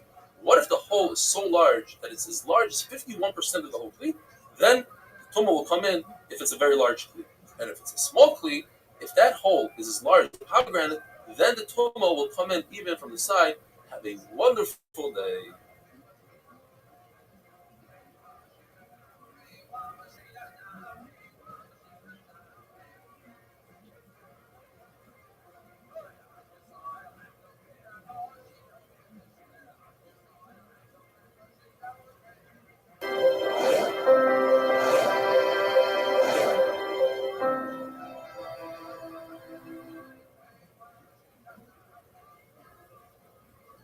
Shabbos Daf Tzadik Vav. Today's synopsis email comes from David Mishulam Weiss from Muncie. And he writes, my highest compliments to you on this wonderful shir that you share with me and thousands of others daily. It really enhances my learning. It's an excellent review of the Daf. Thank you, David Mishulam. Also, a quick shout out to our great friend, Shlomo Klein from Crown Heights. The Gemara tells us that in order for a kli, a flower pot, to be considered attached to the ground, it must nourish from the ground. What size hole that this flower pot must have in order to be considered attached to the ground? Machlokes, Rabbi Yossi bar Oven and Rabbi Yossi bar Zavda. The Gemara is not sure exactly who says what. It's either one says the size of a pomegranate, which is very large, and the other one says the size of a small root. It's mikatzel katzel from side to side. They're two very different shiurim. And the way to remember these two very interesting shiurim is the famous line, Echad hamarba v'echad hamamet, u'bilvat sheyichav ani b'lashamayim. HaKadosh Baruch Hu doesn't care whether you buy an expensive carbon or a cheap bowl of flour, as long as you have the right intent. Rabbi Eliezer holds that when it comes to earthenware, once the kli has a hole the size of an olive, it's no longer mekabel tumah. It's not considered a kli, even if you designate it and say, I want it to remain a kli, I want it to hold pomegranates. Unlike Rabbi yesterday, who says that typically the kli is batal, but if you have the right designation for pomegranates, it will remain a kli. And with that, we finish Perek Hamatzniya. Unbelievable. One more Perek down, and many more to go. Perek Hazorik, dealing with throwing items, continuing with the theme of Hitzah, taking items out from one Rishus to another Rishus. If you throw from Rishus HaYachid to Rishus HaRabin, or from Rishus HaRabin to Rishus HaYachid, you are Chai. If you go from Rishus HaYachid to Rishus HaYachid, and there's a Rishus HaRabin between, pretend you're throwing from one side of the street, from your house to your neighbor's house across the street, you are potter according to everybody. Why? Because in the Mishkan they never threw or passed from one side of Rishus HaYachid to the other. The way it worked is they would pull up with 4 wagons. 2 wagons were attached to each other, and the other 2 attached to each other. And they would pull up to the Mishkan. Let's call set number 1 northbound and set number 2 on another lane onto the first wagon and to the back of the wagon. They would go from the front to the back, but never from the wagon on the northbound to the wagon to the southbound. Therefore, if you're going to pass from a porch to another porch on the same side of the street, you are chayav, because that's how they did it in the Mishkan. But if you're going to pass from one side of the street across the other side of the street, you are potter. According to Chachamim, they never threw in the Mishkan. It would be very difficult to throw these beams, which might have weighed anywhere between 1 ton to 4 tons, according to Rabbi Galinsky, extremely heavy. And it wasn't coveted, according to another Pshat Rashi. And on Daf Daladam and Beis Rashi says they didn't throw because they were concerned to ruin these beams that were covered in gold. So there's no throwing going on. According to Rabbi Kiva, it's usher to throw on Shabbos. Moshe Rabbeinu commanded Klal Yisrael to stop bringing items from their Rishus HaYachid, from their where they lived was Rishus HaYachid, to his camp, which was considered Rishus HaRabbi. And there's a Gzeir Shava from what Moshe Rabbeinu said to Yom Kippur, just like Yom Kippur, the actual day to do Malacha, so too that day Shabbos was usher to bring the items, not because he had too much, but it was usher to bring. And logically, we say, since it's also to go in this direction, from Rosh Hashanah to Rosh Hashanah, it's also to go from Rosh Hashanah back to Rosh Hashanah. However, that's called a tolda. The Av, the main halacha, the main Isser, is going from Rosh Hashanah to Rosh Hashanah. So, if a person committed these two acts in one awareness, he did Haitzah. He went from Rosh Hashanah to Rosh Hashanah and he did Achnasa from Rosh Hashanah to Rosh Hashanah. He's only chayav one carbon because they're both in the same category. One is the Av, the category, and one is the Tolda, the subcategory. If you do an Av and a Tolda, you only bring one carbon. If you were to do two separate malachas, like Haitzah, bringing wood in to Rosh Hashanah, and then Boirer, you would be chayav two karbanos, even if it was in one awareness. However, according to Rabbi Eliezer, who says that if you do an Av and a Tolda, you chayav two karbanos. So if you do Haitzah and Achnasa, you chayav two karbanos. The difference between an Av and a Tolda is that the Av was what they did in the Mishkan, and it was an important malacha, versus the Tolda, that which wasn't done in the Mishkan. That's why it's called a Tolda. If somebody throws an item in Rosh Hashanah and it sticks to the wall, like wet toilet paper or a juicy fig, if the wall where it's stuck to is above 10 tefachim, it's no longer Rosh Hashanah, and it's not Rosh Hashanah because Rosh Hashanah has to have a place, it has to have square tefachim, and this is on the vertical. If it landed on top of the wall, that would be a different story. So therefore, it's as if it landed in mid-ear and he's potter. However, if he threw it and it landed below 10 tefachim is considered part of Rosh Hashanah, therefore he is chayav. Where do we see the concept of throwing in the Mishnah? There wasn't any throwing in the Mishnah, says the Gemara. Therefore, we must say that the throwing from Rosh Hashanah to Rosh Hashanah is a halacha l'Moshe Messina. You might say, well, they did throw in the Mishnah. They threw the buchya. That's the device, the barber's, the weaver's bob, or the shuttle that goes. It has the Erev thread, and it goes through the chassis, back and forth, and they would throw it. But you would hold on to the thread. But perhaps it was the end of the thread. So he threw it 4 amas. Well, the actual loom is to say that as they were using the loom, one would borrow from the other and say, hey, pass me the buchya, or pass me a needle. And they would toss each other things. So you see, there was tossing. That can't be either because everyone in the Mishkan had their own buchya, a needle. Everybody had their own kalim, as the pasuk says. There's a machlekes. In this week's parsha, we're going to be learning about the Mekashish Eitzim. What exactly do the Mekashish do? 3-way machlekes. One man Amar says, Shmuel says, he was over an Eitzah. He walked in Rosh Hashanah 4 amas with the wood. The Brisa says he cut the wood, Tailish. And Rabbi says he piled up the wood, he's ma'amer. What is the difference what he did? The difference is, if we know what he did, then we know in Megillas Sitarim it says there's 1 out of 39 malachs, you don't get a punishment. Now we know, according to whatever the Manda whatever you hold, let's say you hold the Mekashish did ma'amer, you know for sure it's not ma'amer. Ma'amer, there is Einish. Tailish is for sure an Einish. Who was the Mekashish? Rabbi Akiva says the Mekashish was Slavchad. Rabbi Yehuda B'Mtzera did not like that. He said, if HaKadosh Baruch Hu didn't put it in the Torah, he wanted it hidden. Why are you telling people about it? And if you are wrong, then you're going to get Einish being Moitzi Laz on Slavchad. Similarly, we see by Aaron and Miriam.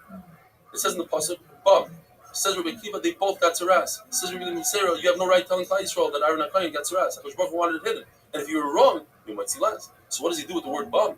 HaKadosh Baruch Hu gave him an Ezifa, he gave Aaron Musar, but he never got tzaras. Have a wonderful day.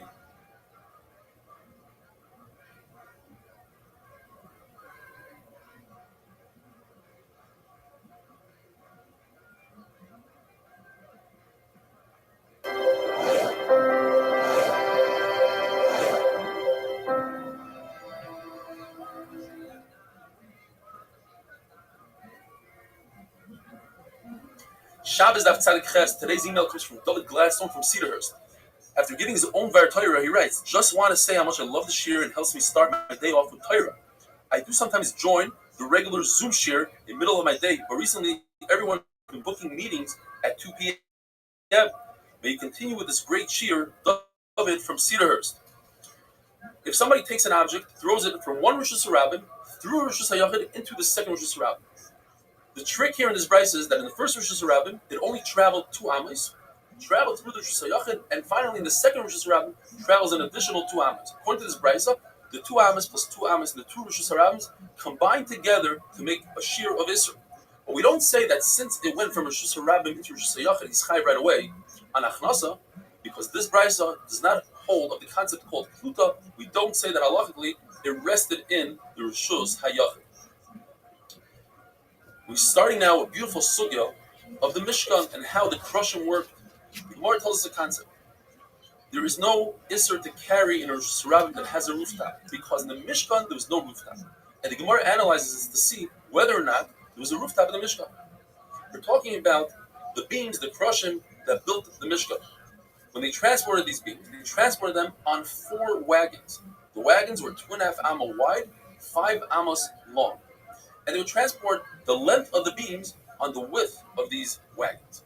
Says the Gemara, if we can find ear gaps between the crushing, then you're right. There's no ceilings in the Mishkan. But if the wood was together, stacked together on these wagons, perhaps that should create a rooftop. So how are these crushing stacked? The simplest way, and that's the first step, perhaps they were stacked on their long side, 1.5 amma by 1 amma, so they put them on the 1.5 amma, so they should be more stable. There were 48 crushing, 12 crushing per wagon. That would give us 3 stacks. 1.5 amma times 3 is 4.5 amma. That leaves us a half an amma for the 2 gaps in the 3 stacks. 3 stacks of 4 high. A half amma is 1.5 tefachim per gap. That's less than 3 tefachim, which we typically say lava, and that closes the gap, and now we have a roof. We have a ceiling. So let's say that they didn't stack them on the wide side, on the 1.5 amma side. Perhaps they stacked them on the amma side. An amma will give us the potential to put down 4 stacks. We have a 5 amma wagon. We could put 4 stacks. You can't put 5 stacks because you have rings. It's too much. We'll put 4 stacks of 3 high. That gives us 3 gaps. We have an extra amma, from 4 ammas to 5 ammas, extra amma for the 3 gaps. That's 2 tefachim per gap. 2 tefachim is within lava. Once again, we have a ceiling. Why does the Gemara say there were no ceilings in the Mishnah? According to the Manda Omer, that says that the crushing started out as an amma on the bottom, but tapered off all the way to nothing, to a finger on the top.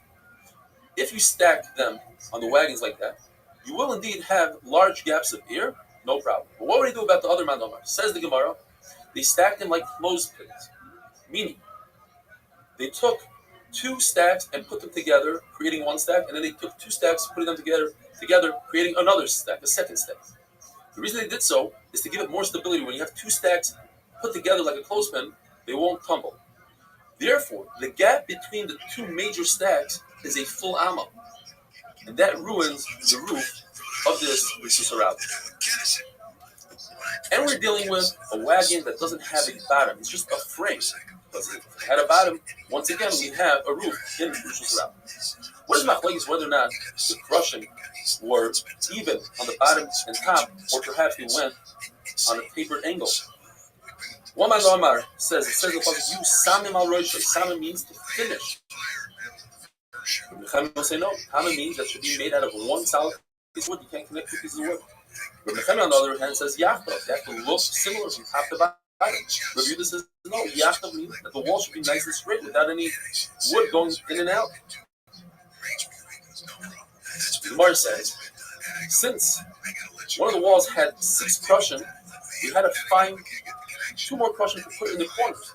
But if you are going to have crushing that are on an angle, it doesn't work out very well. You're going to have a little bit of exposure on one of the crushing. It says the Gemara, therefore, you have to cut this carriage on an angle, a very specific angle for the corner.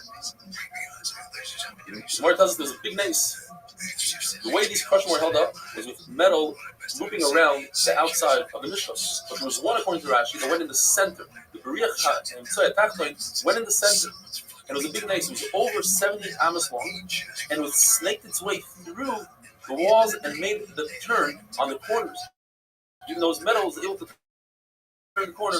That was a big nace. The Mishkan was covered with three coverings called Urias. We're going to be discussing the first Uriah called the Mishkan and the second one, the Ezra. The first one consisted of 10 sections. Each section was 4 amos by 28 amos. In other words, we have 40 amos long by 28 amos wide. Now, the Mishkan was 10 amos tall and a 10 amma roof. That gives us at least 30 amos. So to start off with, we're already missing 2 amos. According to Rabbi Yehuda, that the walls did not take up any room because it came to a finger breadth on top. So we have a 10 amma ceiling and 10 amma walls. It's exactly 30 amos. So the fabric came all the way down and exposed the adonim, the sockets on the bottom. According to Rabbi Nefemia, that the actual wall takes up a full amma on each side. Now we're missing an additional 2 amos. So the fabric came down and it was hanging 2 amos above the ground, exposing the adonim plus 1 more amma of the wood. Now if we take it from the other side, the fabric was 40 amos long. According to Rabbi Yehuda, the fabric went all the way down to the floor on the other side. 30 amma roof plus 10 amma wall, that's 40 amos exactly. But according to Rabbi Nefemia, the wall itself took up an amma. So now the fabric went all the way to the adonim, leaving 1 amma of adonim exposed. Second Uriah is the Uriah season. That consisted of 11 sections times 4 amos, which is 44 amos. But the width was 30 amos. So according to Rabbi Yehuda, it went all the way down to the floor. According to Rabbi Nefemia, it exposed the adonim by 1 amma. Now, if we take it to the length side, since you have 44 amos, according to Rabbi Yehuda, it went all the way down to the floor, plus 2 amos on the backside, dragging like a towel's gown. With Rabbi Nefemia, it was only 1 amma on the floor, and it was 2 amos longer than the Urias HaMishkan. The crushing were chiseled on the bottom and fit directly into the sockets. Have a wonderful day. Same exact story. Hit by a car, and then one personality changes 100%, becomes a totally different personality, becomes a sort of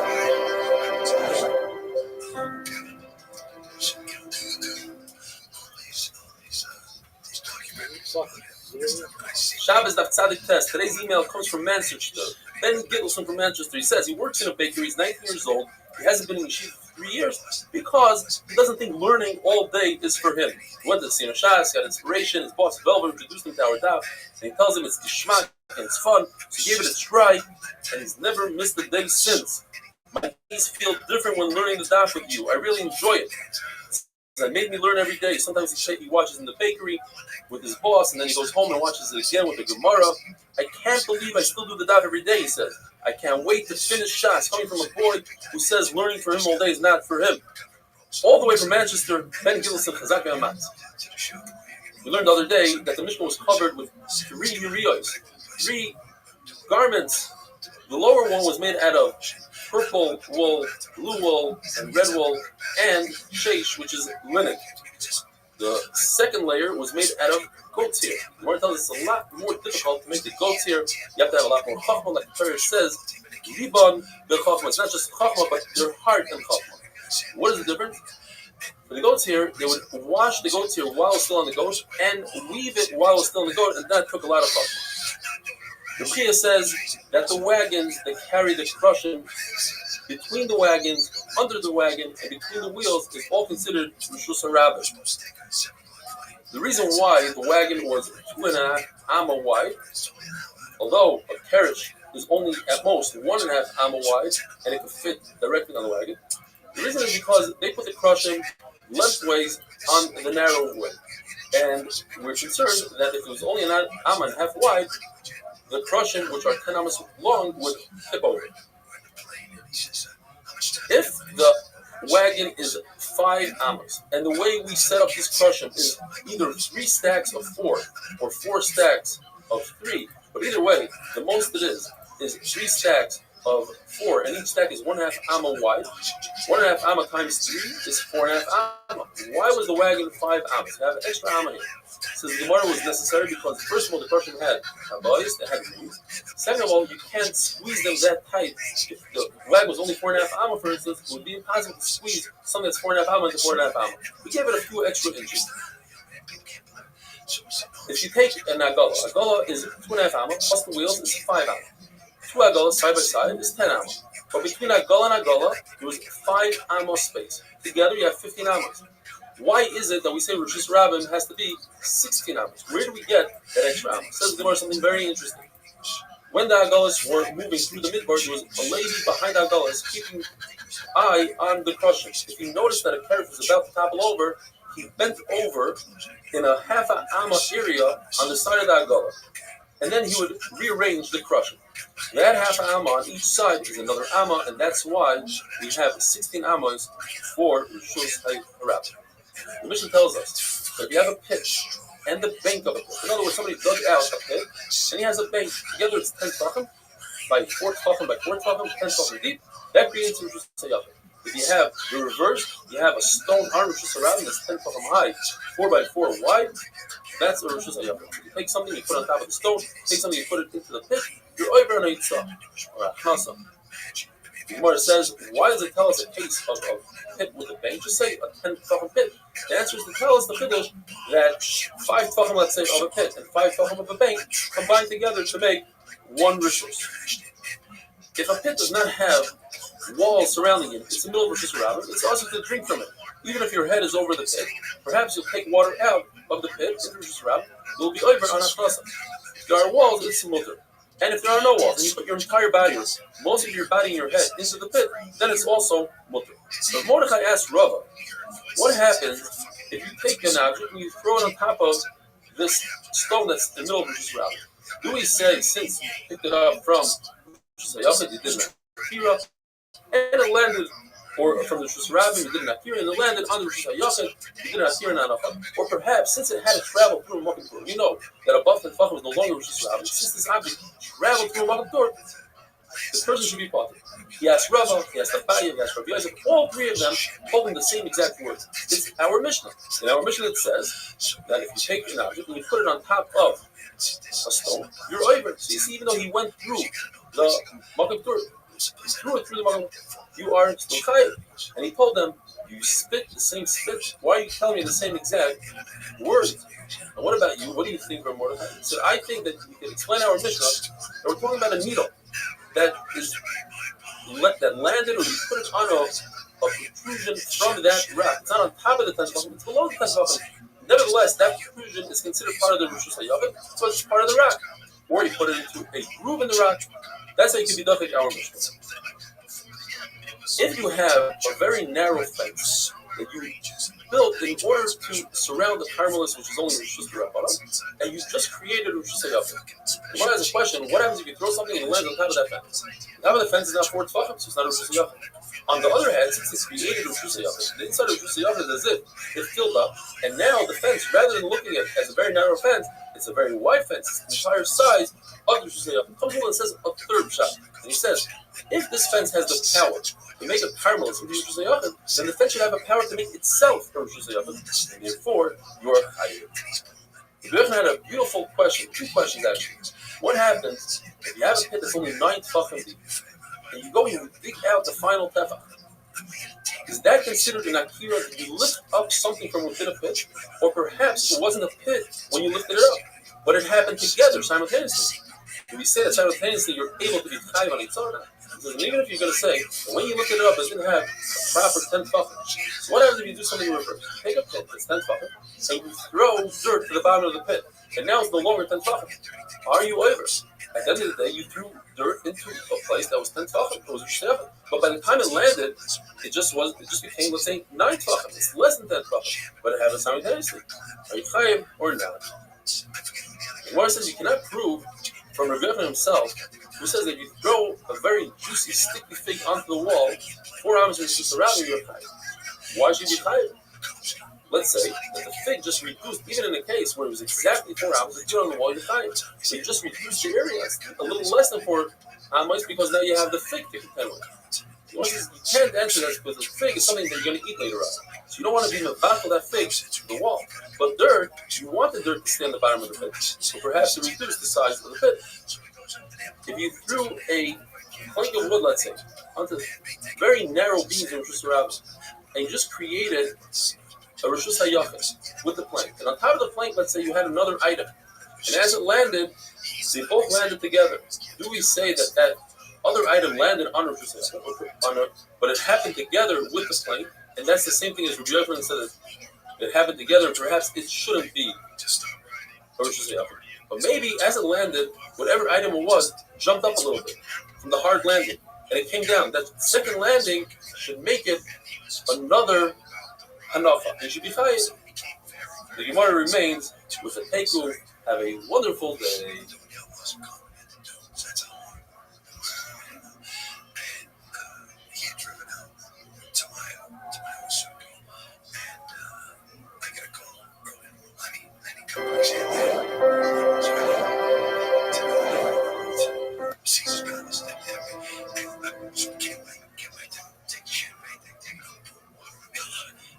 Shabbos Daf Kuf. Today's email comes from one of the guys in Shir, Eitan Ugarik. He traveled from Ramat Shemesh to New York for his mother's levaya on Friday. And he writes, he'll be missing some of the days, which will be very hard. And once he landed here, my mind right away was looking at the clock and saying, when is the daf? He's completely involved in the daf. So, your mother's Neshama Miriam Bashmul Shmelka should have an aliyah. Our thoughts and our davening are with you. Water, since it moves, you would think that there's no hanacha. You're not really putting it down. You're putting it down on a moving surface. Yet the Gemara says, water belongs on water, and that's why that is its hanacha. But if you take a nut, floating nut, and put it on water, that's not a hanacha. The Gemara has a suffix and remains in the take. What if you take a nut and put it in some sort of other vessel? Review the nut relative to the vessel, and it's not moving, or relative to the water, it is moving. Oil that floats on top of wine, much like this, whether or not, if it's truma and the tul yom, somebody who went to the mikvah for truma was waiting for hair of shemesh for the sun to go down to become completely dark. If one touches the top oil, what becomes tummy? According to Rabbi Yochanan ben Nuri, both are tummy, and on Shabbos it will be similar to the halacha of water on top of water. And according to Rabbanan, just the oil is puzzled, and on Shabbos it's like the nut floating on top of water. Rabbi says in an interesting halacha, if you have a pit that's 8 tefachim wide and 10 tefachim deep, wide enough to make 2 bayros, and you put a reed mat right down the middle, and the reed mat takes up a little bit from each bar, so now you don't have even a single bar that's 4 tefachim. Each one is 3.999. Therefore, you put something into one of those bayros, you are patur. Rabbi Yochanan, who had a suffix regarding if you take dirt and you put it on the bottom of a 10 tefachim pit, are you mevatel that dirt to the bottom? Certainly, when it comes to a machzeles, to a reed, it won't become batel because a reed has value. But a baya who says his halacha by a machzeles, by a reed mat, certainly by dirt, he's mevatel. Says Abaya, if the pit is full of water and you throw something heavy that sinks to the bottom, or you throw water on it, the water is not mevatel the pit. But if you put in fruit into this pit, fruit is no different than filling up a pit with dirt. And the fruit, explains Taisvis, it's like wheat it's there to be stored for a long time. It's mevatel the whole pit. And if you throw something on top of the wheat, it's not as if you threw it into a pit and you are patur. Gemara brings a ride from Shimon who says a very interesting halacha. If you're in the ocean and on the bottom of the ocean bed there's a carve out of 10 tefachim deep and 4 tefachim wide, that consists of a Rishus HaYachid in the middle of the ocean. And if you throw something into that pit, you're chayiv. Although ocean is a carmelist, that pit is a Rishus HaYachid, even though it's full of ocean water. So you see that water is not mevatel the pit. The famous mission that we had a number of times, if you take something and you throw it like a juicy fig and you throw it on a wall that's above 10 tefachim, you are patur because it's not a Rishus HaRabim, it's above 10 tefachim, and it's not a Rishus HaYachid because it doesn't stick out or jot out. However, if you throw it below 10 tefachim, it's as if you threw it on the ground, and you are chayiv. Rabbi says if you throw something above 10 tefachim and it lands in a small hole in the wall, according to Rameir, we say a concept called chaytikim. We carve out the wall halachically. We see the same halacha in machlokes by mezuzah. A doorway has to have 10 tefachim height by 4 tefachim width. What if you have on the bottom 4 tefachim, and as it goes up, it gradually arches? Halachically, we pretend that there's no arch, that it's squared out, it's carved out. So too over here, Rameir says you carve it out. According to Chachamim, you don't carve it out. There's a concept in English, the rise over the run. The Gemara tells us that if after 4 amos of an incline, you reach a height of 10 tefachim, that's as if you have a vertical wall, and that creates a machitza. And the same thing we say by a mavli. If going into the mavli downwards, there's a incline 4 amos that reaches a 10 tefachim height, or going into Yerushalayim, they are both considered walls, and therefore in that mavli, it's not necessary to put a lechi or a kaira for a heker. Very interesting halacha. Let's say throw a frisbee 2 amos, and the wind takes it another 2 amos for a total of 4 amos, you are potter. What if you threw this frisbee 5 amos, and the wind stops it in mid-air and holds it there momentarily, and then 180s it right back to you, you are chayav. Because Rabbi Yochanan says it rested in mid-air. Rabbi says that although an object came within 3 tefachim to the ground, we don't invoke the concept of chluta. Even though we know the trajectory of this item and it's going to land very soon, there's no wind. It's not similar, says the Gemara, to what Rabbi Yochanan said a minute ago about this frisbee, and he had to come on to Pshat that it rested in midair. Why did they just say that it's within 3 tefachim? And the answer is because we're talking about a wild wind. But Rav is talking about no wind at all. Says the Mishnah, if somebody throws in an ocean, which the ocean is a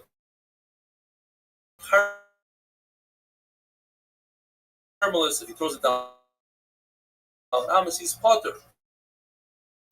There's something called a rekat mayim, like a giant puddle in the middle of Yerushalayim that people walk through it. It still has the halacha of a reshus harabim as long as it doesn't have 10 tefachim. If it's 10 tefachim deep, then it turns into a carmelist, says Rashi.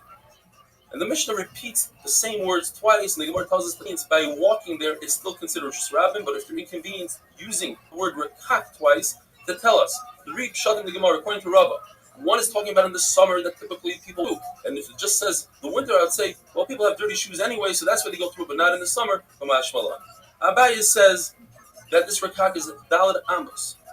And I would think that people, if it's Dalet Amos, they would walk around it. And if they walk around it, it shouldn't be part of Yerushalayim. And it is part of Yerushalayim. Rav Ashi says it's only 4 tefachim. And I would think because people could jump right over it, but if it's larger, people won't jump over it. Yes, and similarly, Rav Ashi says when you have a bridge, and you have one step in the bridge that people don't like to use, it looks a little bit weak, and it's by itself. Nevertheless, if you throw something onto that piece, onto that board on the bridge, it's considered throwing it in Rabbi in your chayav. If you throw something and you are in the water, which is a carmelist, and you throw it to the land, which is a reshus hayachid or reshus harabim, or the opposite, or you go from the boat, which is a reshus hayachid, into the water, which is a carmelist, or the opposite. Or what if you go from one boat to the other, you're all potter. The way to allow you to go from one boat to the other is to tie them together. If they're not owned by one person, you make an eruv chatzeros.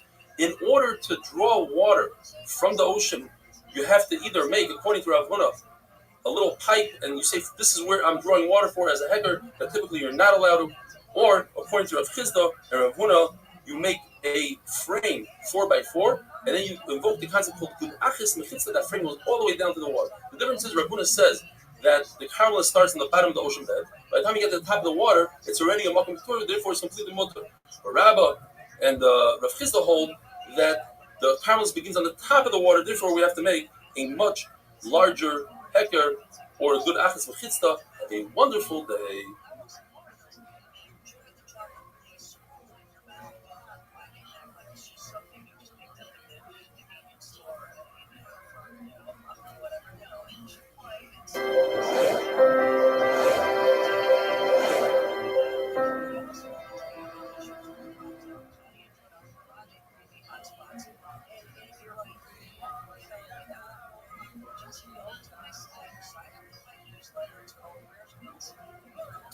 Shabbos Daf Kuf Aleph. Today's email comes to us from Yossi Klein from Superior Plumbing in Muncie. And he says he's a 34-year-old Hasidic young man with a beard and teis, and he's never really enjoyed learning.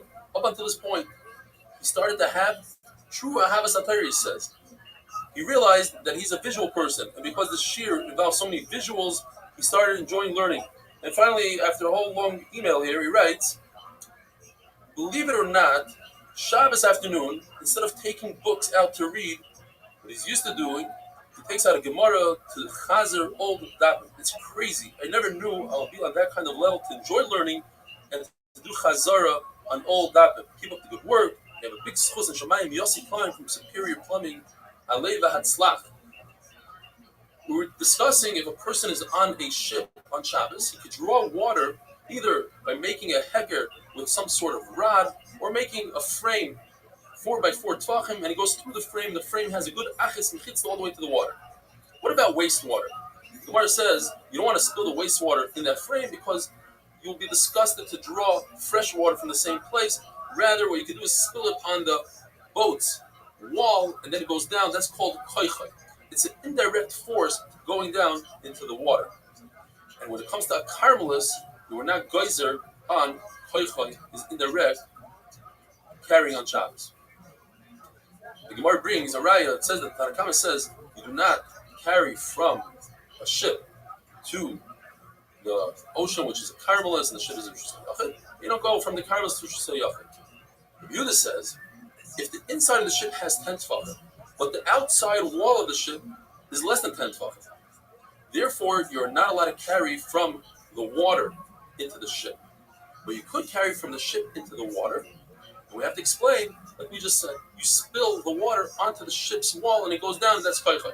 Rashi points out that if the ship was 10 tefachim above the water from the outside, then it would be mutter to carry from the water into the ship because you're going through a makom ketur, over 10 tefachim is makom ketur, and you're allowed to go from a carmelis to a shusayachid through a makom ketur. If you have a very, very small boat, like a canoe, a kayak, that starts out on the top, it has 4 tefachim. And Rosh Hashanah needs 4 tefachim by 10 tefachim tall. The problem is that it comes to a point, and by the time you get to the point, you don't have 4 tefachim. So it's as if the walls are hanging in midair. So that's not a good Rosh Hashanah. It continues to be a carmelis.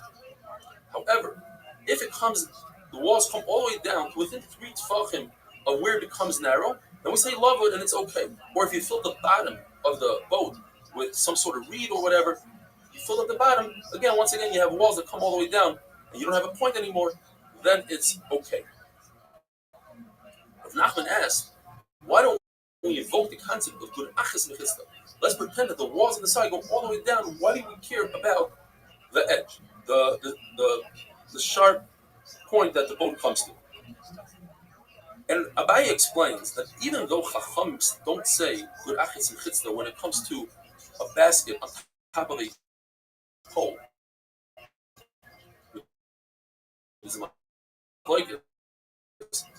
But they do agree that if you have a pole that's 4 tefachim wide and above 3 tefachim from the ground, it narrows down. Over there, since it doesn't come down to a very narrow pole, it's still wide. We do say good achis mechista. What's the difference? Because you don't say, typically, if a goat could go through or animals could go through, then you can't draw an imaginary line. Because a wide pole, although it's not 4 tefachim at the bottom, but a goat is not going to go through, so it is an effective mechitza. The same thing when it comes to a boat. It's an effective mechitza because goats cannot swim. What about fish? We don't care about fish because fish are not visible, and therefore it's an effective mechitza. Ravin also says the same idea, that if you have a hanging mechitza above, let's say, a pit, it's an effective mechitza. Or, similar to what we said earlier, if you have a 4x4 frame, you say Gurachitz Mechitza all the way down to the water. We don't say, oh, but you have fish under there and they'll ruin the Mechitza. Fish do not ruin a Mechitza.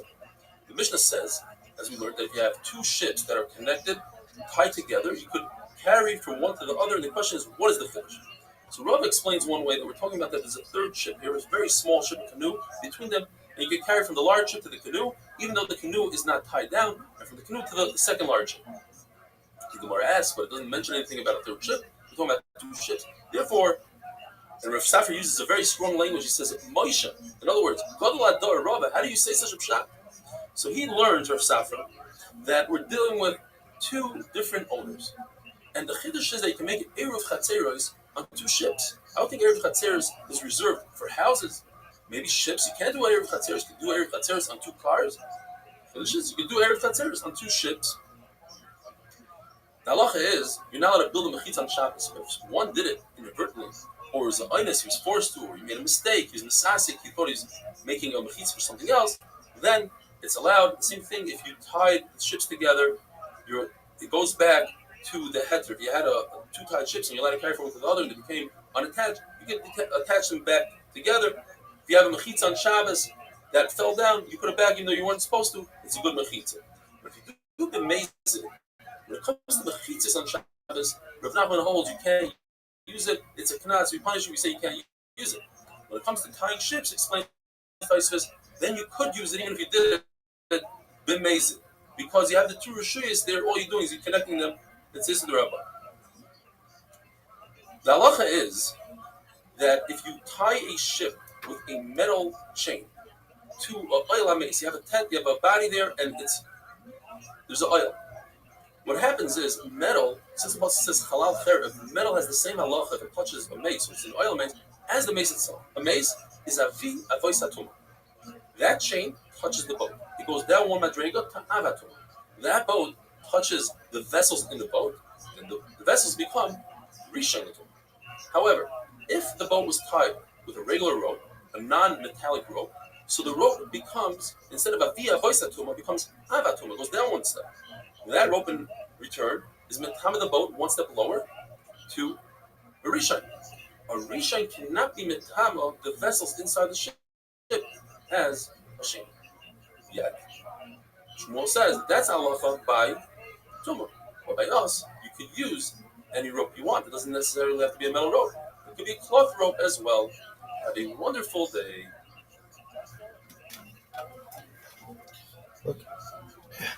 This.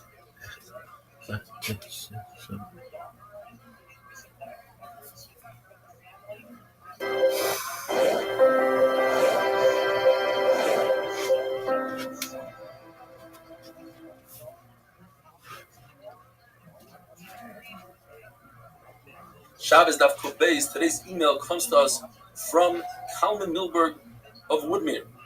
He says he watches the shir every day on Zoom. If he can't, he watches it on YouTube.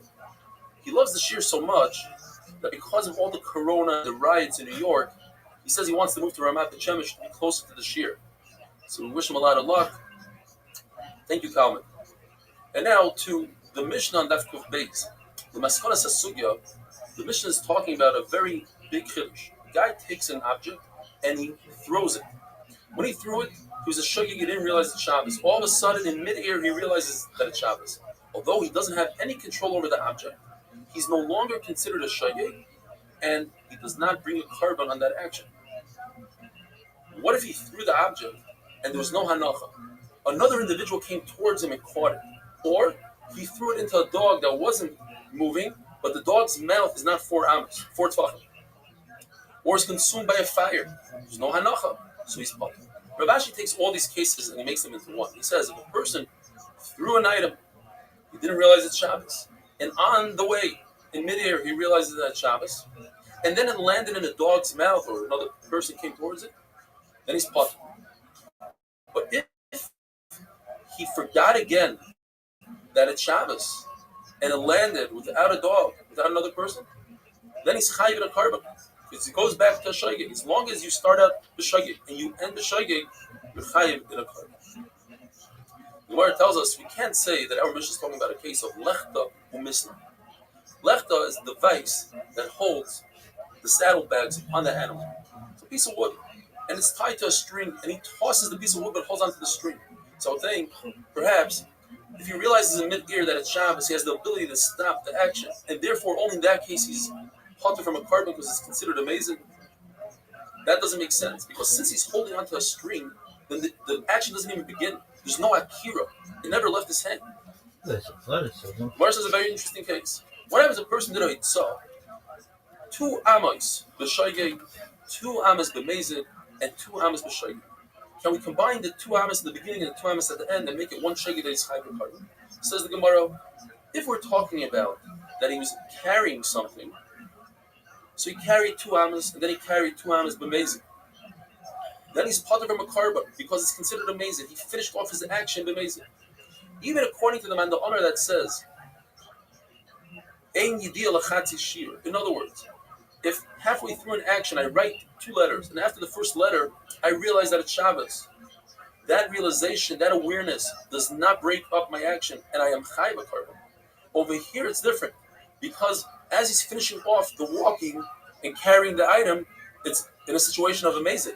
Whereas when he was writing the 2 letters, as he was finishing off the second letter, he was in a matzav of shagir. What if he threw the item? It traveled 2 amas b'shagir, and then he realized that it's Shabbos 2 amas b'mezid, and then the final 2 amas b'shagir. Then he would be chayiv in a karban. Why? Because he couldn't stop it in mid-ear. And even according to the Amar that says yesh yidiyah l'chatzi shir, that the awareness in between breaks up the action, that's only when he could stop it. Like when he's writing, he could stop writing the second letter. But over here, that it's in mid-ear, he has no power over it.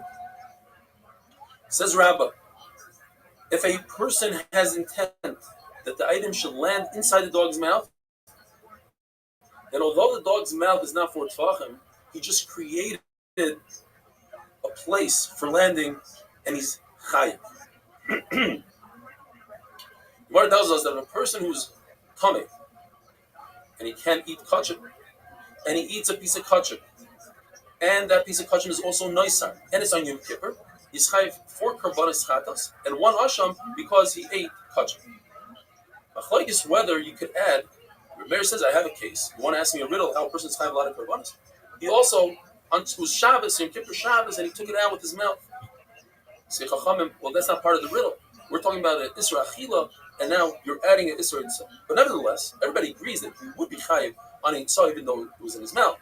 The issue is, who carries items, if they're not food, with their mouth? The answer is, if a person decides that his mouth is a makam chashuv, then it creates a makam chashuv, and it's as if it's in a place of for tefachim. And with that, we finish Perek HaZoreh, and the many dafim that we learned of Hilchos Yitzah pretty much come to an end. And from here on out, we're going to be discussing the rest of the Lamed Tes Malachas, starting with one of the last Malachas in the Mishnah, in Klal Gadol, which is Baina and Makeh B'Patish, the second to last. Building, says the Mishnah, is B'Kol Shuvu, meaning, according to Rabbi Yirmiyah, since a poor person will create a hole in his house, and creating holes in the ground outdoors is chayrish, but indoors is baina, he would hide his few pennies that he has in those holes, so that's baina. And in the Mishkan they would hide their needles. Says Abai, in the Mishkan they didn't hide needles on the ground because it would rust. Therefore, says Abai, they would build a small tripod to hold their small stovetop. That's the shear. And the Beis HaMikdash, they would build a small tripod to cook up the few spices that they needed that they didn't have for the dyes.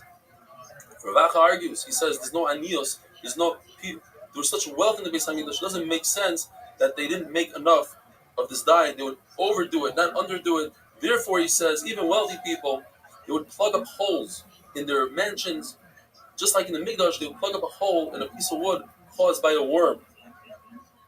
The Gemara tells us, when you build a stone wall, there's 3 parts to the wall. The first row, you take the stones and you wedge them into the ground, into the dirt. Everything else is with cement. And the final top layer, you just put a stone on top of a stone without any cement. And that's the malacha. Mesates means to chisel a stone. That's basically part of a building. When you make a hole in a chicken coop, that's not really building, because building is you make a window and a door, but it's similar to making something that you do in a house to get the heat out. So there's a big chiddush in that. Then the shufta b'kufina demara, that is, you want to wedge a piece of wood next to the shovel or to the axe or whatever the kli is. That's not similar to boina at all. Nevertheless, Rav says in all three of these things it's boina, and Shmuel says in all three of these things it's makim patish. You would think maybe makim patish is in the last one in the act, and everything else Shmuel might admit to Rav that it's boina kamashmalan. Not have a wonderful day.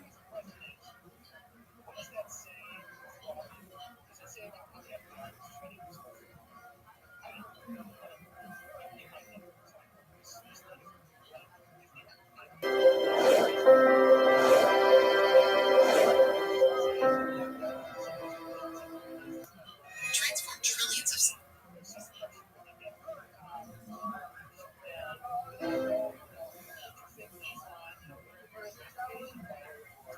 Shabbos Daf Kuf Gimel. Today's email comes from Yisrael Goldstein from Barabar. And he writes, L'chvoid, Moir Rabbi, Harav, Reb Eli Shnita.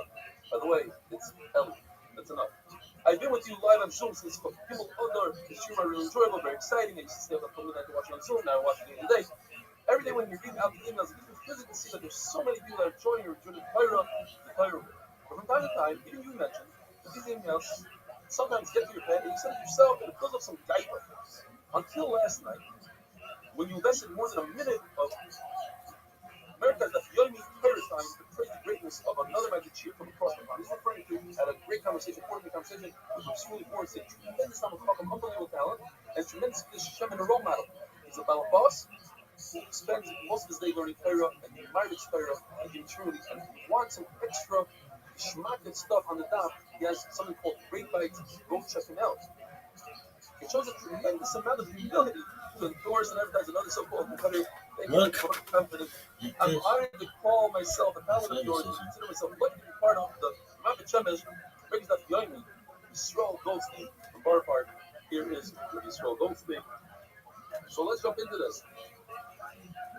Shmuel and Rabbi from both hold that when it comes to out a stone, that's makim patish, not butter. So we have to readjust the Mishnah slightly. The Mishnah says hamisatis, which is chiseling. So you have to take out the vav. It's hamisatis. Makim patish because of makim patish. What about drilling a hole? Even a mashim. Now, according to Rabbi, who says it's boina, it's understood it's similar to drilling a hole to let out air in the chicken. But what about Shmuel? How is that a makim patish? Makim patish is always the final blow, the finishing blow. Over here, you still have to put a screw in. You have to put something in. We're talking about he put in a long nail to hang up something. What the fuck? And the Mishnah says zap cloud. He's coming to include something. Boina, what is it? When a person carves out 3/4 of an hour, it plans on continuing on to a full cup. But since there are many people that stop right there at 3/4, that is considered. But Sundar, come on, get your shit together, the thing dog. about taking a hammer, banging it on Not fucking around why here. is that not going to happen? This is more because when you smooth out gold, the way they do it is they bang 3 times in the gold, and 1 time on the handle. Oh, there we go. Hammer, Oh, that's what they did in English. That's why you are fine. Now we're going on to the malacha of Dog. pirates. How much do you have to cut? A small amount Fuck, in order dog. to just 1 seed Get your of shit together. pumpkin. That's because the Mishkan to plant 1 birds in order to make dye for the clothing. Worse. The Mishkan. Oh, at sex And pen. dyes are West. edible for humans. And then if you take it for that, you would. Alright, what is this asshole's name? 8-minute dog. Taking it for your animal is the size Where's of a ghost time. If you want it Street? for heating up your house with fuel, There. it's enough to heat up an easy egg chicken. Is that the whole thing? Anytime No, it's fucking you wanna bullshit. That's what it enhance is. your land by Oh, out of the yeah. ground, Oh, the sex pimp. that is also Thanks, sex supposed to, pimp. Welcome, that's what you baby. use. Anytime you pull something out of your Playlist. house. But that's not so. We said, Hey, why don't you make a playlist of them all? Huh? Huh? I'm so fucking smart. I know the whole fucking Kabbalah and the fucking Zohar car and the fucking Talmud and Tanakh. Fucking loser. I have to look up all this shit. Worst stream ever. Trying to make it grow. You want to make it stronger. That's Worst. If you want it for fireworks, then it's easy egg. Dog. If you are gathering grass, again, your intent. If you want to make the land And better, then it's multiple if you want it to be playlists. then it's the size of the goat's mouth. Moving on to rice. Rice, To you write 2 letters. a playlist. So ambidextrous person who could write with YouTube. right hand, Is that possible? also, Yossi says even a writing is tied writing with Fucking not loser. writing, you are marking. That's Is there a way to combine several of my plays or move? No. Why? In any language, writing two letters We're gonna host this fucking question on our website, but not do anything about it. Bet this is from 5 years ago. Now we have a bunch of 4 years ago. This says the Mishnah. Nearly.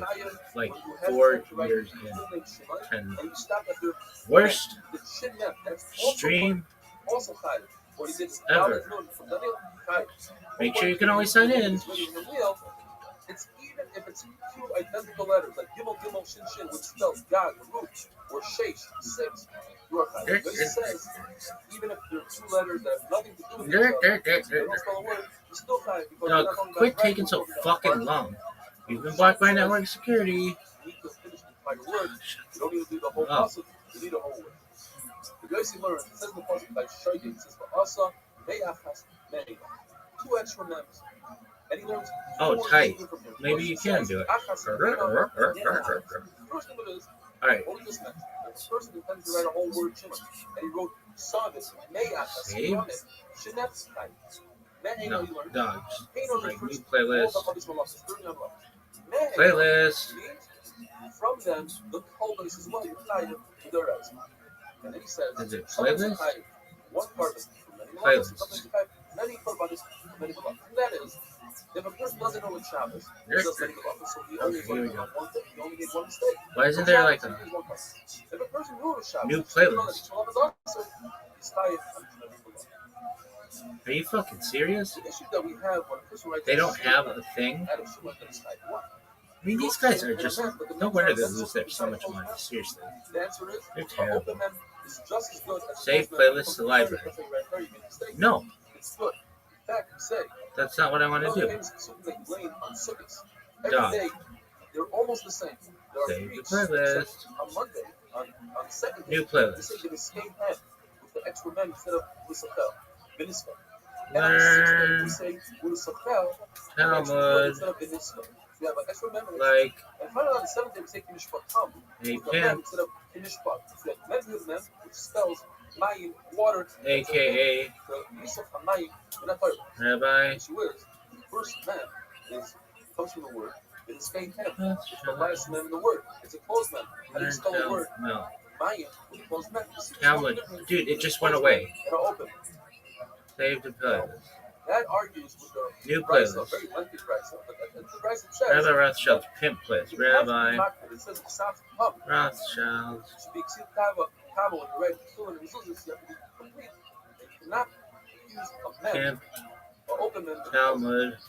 So that's the point of it. The other Playlist. option of Brisa is that you should not mix up a Aleph with the Ayin or any letters that look similar to the other, like a Yud with the Vav, Visibility. Public. a Nun with the Zayin, a Create. K, or a Chaf Did it add it? Nun with their But I actually don't want it on there. Save playlist to library. Worst stream And if your ever. parsha has to be an open parsha, so close it, it's supposed to close them open. What is this If you're doing bullshit? a song like a Yashir, or You a full song, playlist. I looks hate like this bricks, shit too. don't do it straight, Don't care. or vice versa. You cannot write the same thing without ink. And don't Truly, write, go leave fuck Hashem's yourself. name. Unable to Golden if you do. unavailable Bury it all. videos are Have a hidden. wonderful day. Show unavailable videos. What are they, secrets? Worse. Stream. Share. No, dog, not that shit. Dog. Add the queue? No. How do you do it?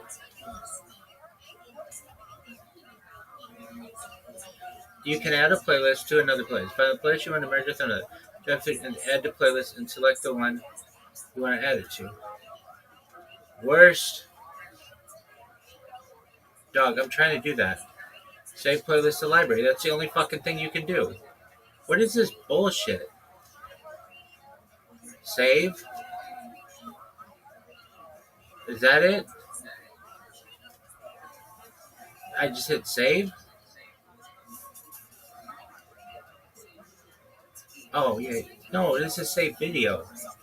Worst stream ever. Playlists. This is just awful.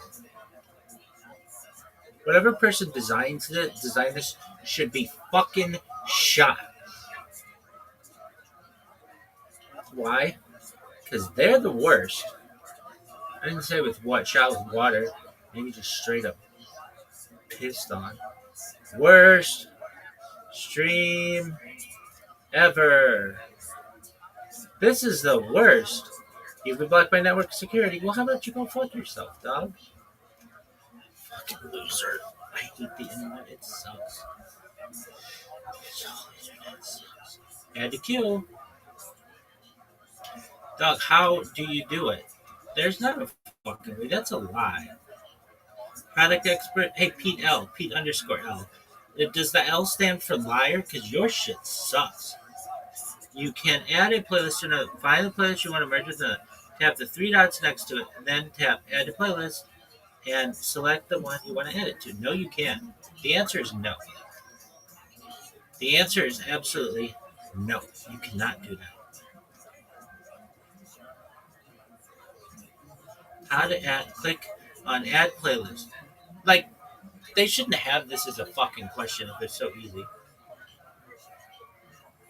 I think you can use cards when you edit the video. What? Okay, start at the home section. Scroll down to add a section. Select multiple playlists. Click on add playlist. What? Start at your home section. What is this shit? I bet there doesn't even exist anymore. This is from 10 years ago. That shit, I bet you used to be able to do it. Now you can't. 10 years ago? Come on, give me...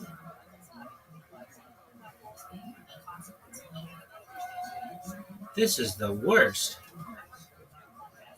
Is it possible to grow? No one gives a shit. How to create a YouTube playlist? No, dog. Where's your AI shit? This better fucking work. Thinking. It's fucking... Okay. On YouTube, the best way to combine both is to add all the videos from one playlist into another. This is best on a computer and will merge the videos into a new or existing playlist rather than nesting the playlist. What? Navigate to your playlist. What if it's somebody else's playlist? Choose the playlist from... No, dog. Add multiple videos from a search. No.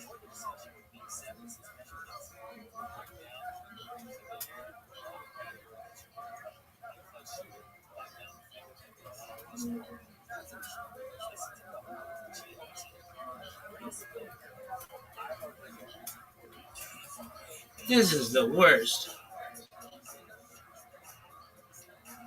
There's no direct add to all button for public playlist, but there are a few. Of course there's not.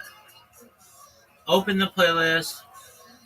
Find the add. Save the playlist. Oh, wait. Find the add option. Why am I yelling? Alright. Change the URL. In the address bar, replace the www with music. What? Add to queue. The method is slightly more manual, but works for any. Okay. Choose your playlist. Use an online tool. Copy the playlist URL. This is fucking ridiculous that this is so fucking ass backwards. These fuckers at Google, we should bring back the fucking that gallery. Fucking stupid. This is the worst. Copy and oh yeah. Well, you could use this fucking Puerto Rican website to do it, but you can't fucking do it this way. Shout out to Puerto Rico. YouTube, please sign in. Copy YouTube playlist. What is YouTube? The YouTube lets you create a copy of any YouTube playlist into your own YouTube account. You can duplicate your own playlist or clone the video to someone else's. Okay, what? Just fucking work. Why doesn't it just work? Why isn't this a fucking option of YouTube itself? It's like they were just like, you know what? Let's start charging for something that's free.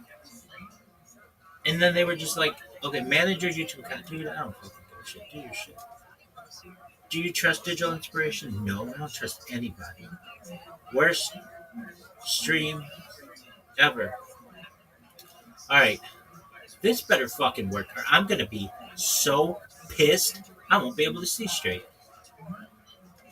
Remove from playlist. If it gets rid of my fucking playlist, I'm throwing fists. 255 views 5 years ago. 240 of those views are from this motherfucker 2 weeks ago. Alright, are you fucking done though? This is the worst. This is the fucking worst. Alright. Shabbos. Sucks. Oh, I wanted to actually brachos first. Sucks. Worst. That's not it. That's not it. What is this bullshit?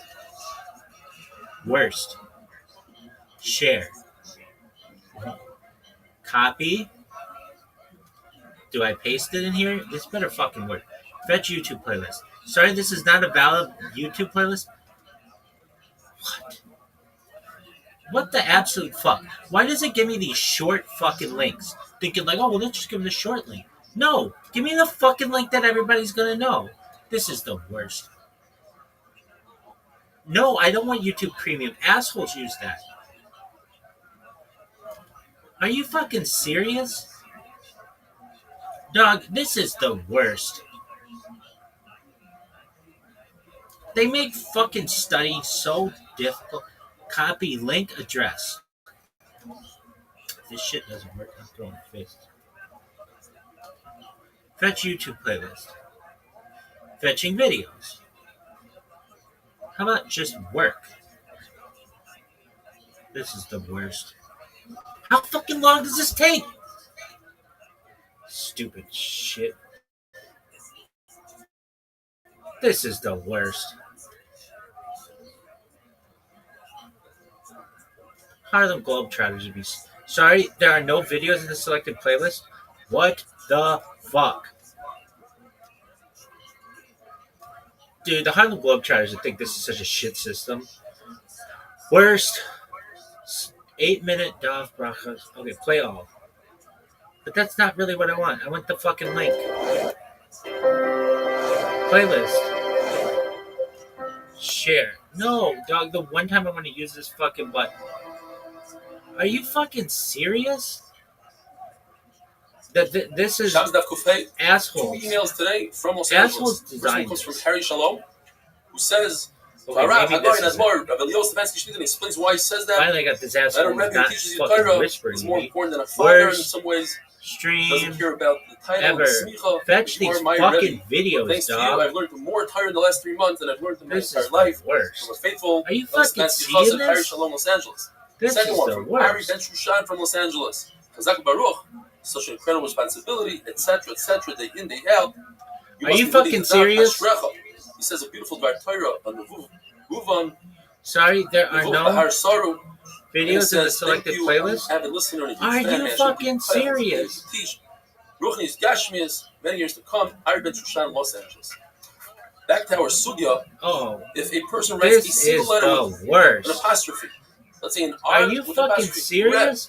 You know it says 63 videos. Reb Yeshua ben Beseir, you are chayiv. That's writing a word. According to Chacham, you are potter. As this points out, according to Chachamim, even 3 letters. Are you fucking serious?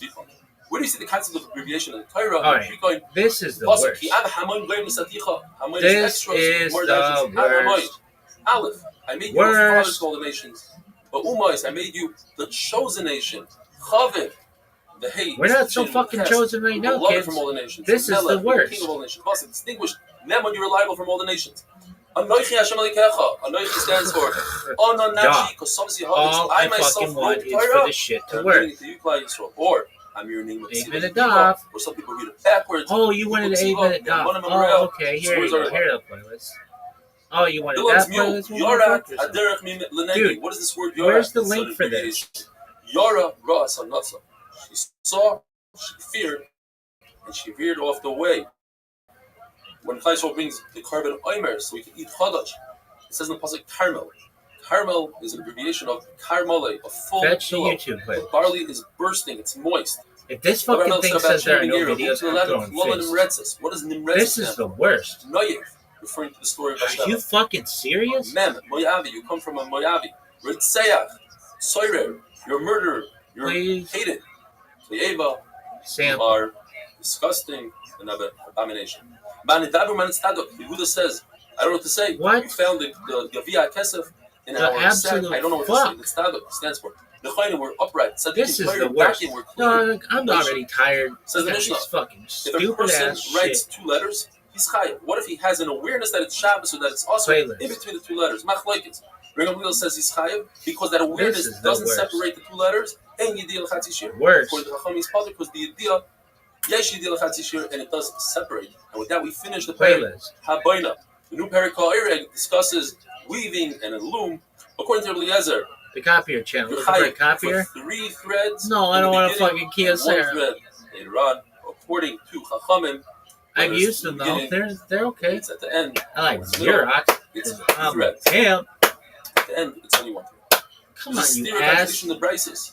The Brises says, according to Rabbi Lezer, you're chayiv after 2 threads. We said in the Mishnah 3, we have to say that Shuffle one is talking before about thick playlist. threads, one is talking about thin No. threads. The Gemara is not sure which one is what. On the one hand, Embed. 3 threads, if they're Okay, thick, copy. that's the only way they won't unravel, but it will unravel if it's only 2 threads. On the other hand, thin Fetch threads are not YouTube noticeable, playlist. and therefore you need 3, and only then you're chayiv. Fetching At the edge of the videos. garment, there's a different shear. Usually it's kisit. It's the spread between the fingers. Here it's much less. This shit There's doesn't only work. 3 I'm throwing threads of fists. chassis and 2 of air because it's chashav What when the it comes fuck? to a belt, a tzutzul. What in More the brings a price that fuck? says exactly like Rabbi Eliezer, and then the price that says exactly like Rabbanan, so it's 1 up, and there's no bigger rider, 1 This over is the worst. Says the Mishnah. In a loom, This it is goes the up and down. worst. The heddles go up and down. In the center, you have these loops. What in the You fuck put the is threads this through these loops, shit? and these loops bring Yeah, the just threads the up and down. You worst. can pass a shuttle through them. Putting Dog. 2 threads through 2 of those loops, you Dog. are chayiv. Abaye explains, and if you have to put a 3rd one on another device. Kiros is a type of a loom for Are you curtains. serious? Also, same idea. If you are I don't think this website weaving a works. basket or an apple kfara, meaning you take reeds or like a lulav leaf, this shetzin area, the horizontal leaves are Try with held this by 2 bullshit. vertical. The verticals are held by 2 horizontal. That's all you need to be chayiv, like it's in the picture with blue and red. The Mishnah tells us that if you sew 2 stitches, you're chayiv, but we already had it in the Mishnah in Klal Gadol. Share. It's coming to tell us the next halacha, that if you rip in order to sew, then you're chayiv, which we also had in the Mishnah in Klal Gadol. What does it mean to tear in order to sew? It means if you have some sort of bump in your beged, you want to smooth it out, you tear it and you sew it down.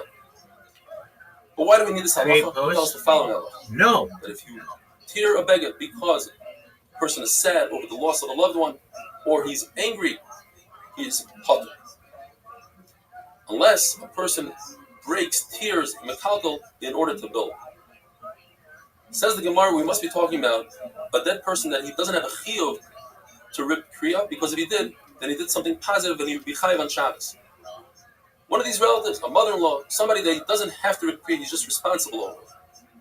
The person is not a chacham, because if he's a chacham, all of Kalai Dude, I Yisrael have don't to want this. rip kriya, and on a chacham you have to do chalitza, which is to expose your shoulder, and you have to eat sudas havra.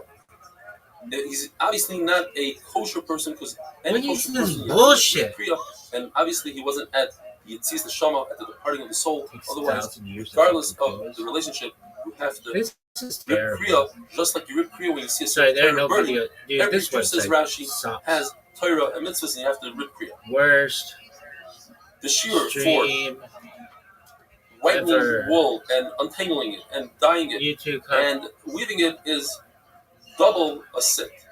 But if you are irate, it's only the size of 1 sit. It says in the Mishnah Fuck.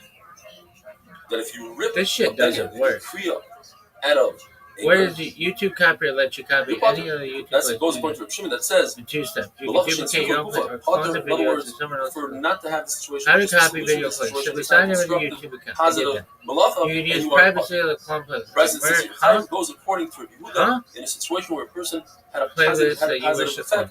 he wanted to Simply teach his sign in family a and lesson. enter the URL of any This is what playlist happens you if you wish to get clone. daddy angry.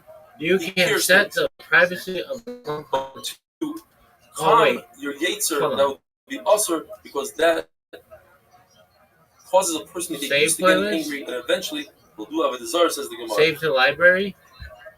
Well, where's my fucking Rabbi library? Yehuda says, Rabbi Yehuda used to teach his family lesson by ripping threads in the bottom of his garment. Ravacha used to break Is the this field it? that were already broken. The Abba would break the lid of a pitcher, and Reb Shimon would Copy link spill address. fish sauce. Fish. If you cry Go. over a kosher person that was nifter, Kadosh Baruch Hu counts the tears and stores Like them videos. away I don't in his want base that. Nazar. Rav says, if you are lazy Are you about fucking giving serious? hesped, the chacham, you are worthy This to is be the buried worst. alive. Rebbe says you won't have longevity. Mida connected to Mida. Even though by Recently Yeshua's added. hesped, they weren't masculine for 30 days. Those people actually didn't have a long life, This but they had a good life for the short years that is they lived. And when it says Laman Yubi Meichem, the bracha, since it's a bracha, worst. that refers to long life and a good life. Have a wonderful, wonderful day. Dog. What asshole developed this site? It's the worst.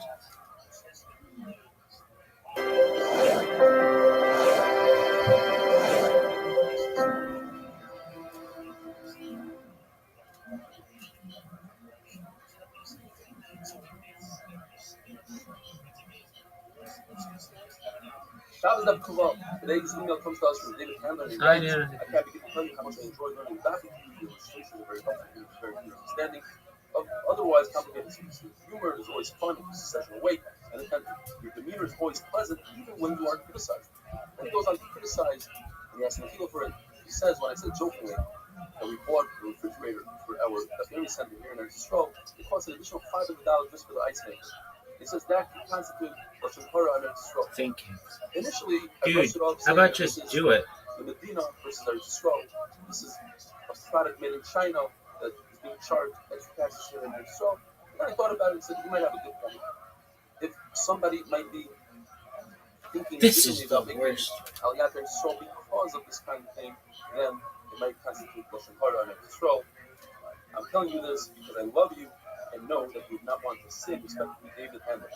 Jumping into today's daf, Copy. the Rebbe says if one of the brothers is lifter, all the brothers are concerned. All the channel closed from one to The another. entire Torah is concerned. More qualified, it says, Transcript. No. referring to the smallest of the Chabura or the greatest of Chabura, but no, not the regular guys in Chabura.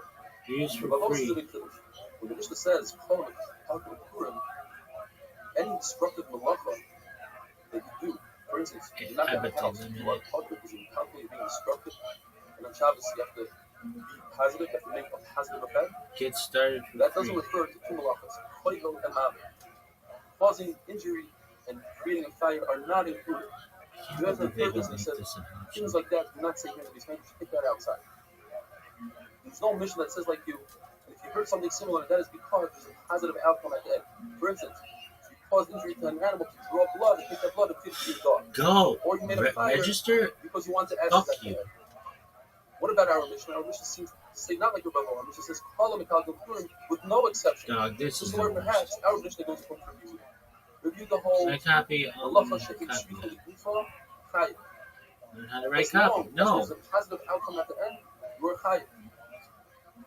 And the Brisa that says that there are two, or the Bavo says that there are two malachas that are not included, would go according to Shemit. Register. No matter what, 14-day trial. destructive act is Dude, popular I don't because there's no do positive anything like effect at the end. Just Positive effect at the end, like love makes you feel fucking and you are Chayim. work. Shimon says, even when there's a positive effect at the What end, is so hard about that?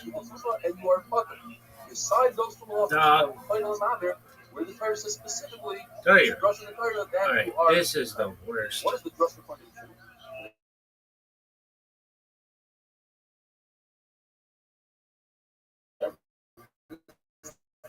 say that in general, Worst. Regal is also only in the specific case of Mila, it's mutter. And when the Torah says you should not Dog. kill a bas kohen who is mizano with Dog. hot lead, which is shreifa, which is mavir, the Torah is saying you're not allowed to create a fire on Shabbos. Yehuda says the reason why the Torah was not there, because it is a positive, where now this young boy became Jewish was a positive. Nevertheless, the Torah says, briefly in a positive, that's a malacha, that constitutes a malacha. In this case, you're allowed to do a milah. And the same thing by a basket. What is the shear of whitening? There he is. There says a much simpler way to measure from finger to finger. It's the same thing. You don't need double this. One of these equals two of these. Says the Mishnah, according to everybody, if you want to catch a seaport bird, a swallow or a sparrow, very difficult bird to catch. Therefore, the only time it constitutes saves on trapping is if you get it with a small fly. If it's a larger bird, according to Chachamim, even if it's in a beva, meaning an enclosed area, if it has a roof, that's considered trapping. If it doesn't have a roof, escape, it's not trapping. When it comes to a deer, Rabbi says the only time it's considered trapping if you get it into a small house, into a house. According to Chachamim, even into a beva, an enclosed area. Are you fucking serious? It's only a beva kata, where it's easy to grab and capture. Absolute garbage. I that says, discussing what malachas are allowed to do. This is the worst. I hate this and I hate everything about it. Dog, get the fuck off my screen, shit. I know it's not your fault, but everything. Yeah, it is. You didn't fucking make this place good enough. Worst stream ever. When it comes to a deer, it's already trapped inside a paper, inside an enclosure. It's not muktzah, and therefore you're allowed to feed it. So the Gemara says this is talking about a very small enclosure, and that's why you're allowed to trap it. But a large enclosure, you're not allowed. What constitutes a small enclosure? You tell me the Gemara either.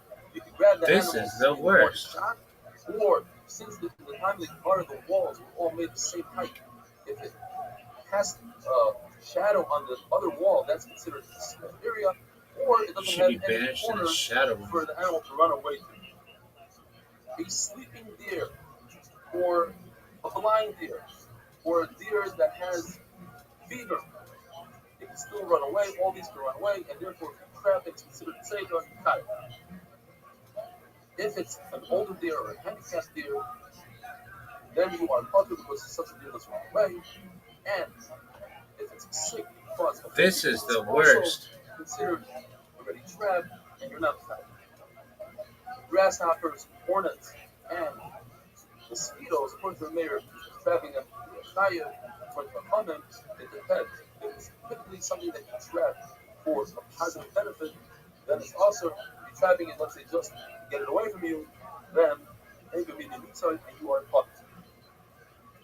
Grasshoppers in the morning, when there's dew, they can't see, therefore, you're not tired for just picking one up and going. If it's very hot and they're slightly lethargic, you are still tired. Now, if they come in great swarms of grasshoppers, says the Rabbi Mahavai, then you are putter if it's hot and they're in a swarm. Says the Mishnah, if a deer goes into a house and a single person closes the door, that person's high for tzeva. If two people close the door simultaneously, they are both putters. If the door is so heavy that it requires two people, then they are both chayiv, and Shimon says they are putter. Capture a lion just by grabbing onto it is nothing. Obviously, it will run away. You have to put it into a special designed box that captures lions. Says the Mishnah, if Reuben sits by the door, but the door is wide enough that the deer could run away, Reuben is not chayiv. Shimon comes along and sits in the other part of the door. Shimon is chayiv. Reuben is not chayiv. What happens if Reuben sits down and then the entire door, the deer cannot get away? Fucking serious? Shimon and keeps him company. What is this a second layer bullshit? of protection. Shimon is not chayiv. Reuben is chayiv. What happens if Reuben gets up and walks away? Shimon is still not chayiv. Mishnah means a riot. This is a mushal. A person who tied a deer with a rope, let's say to his door, indoors. The deer is trapped inside. Is he allowed to close the front door? Obviously, he can close the front door. What happens if the deer undoes the rope and now he's free to go.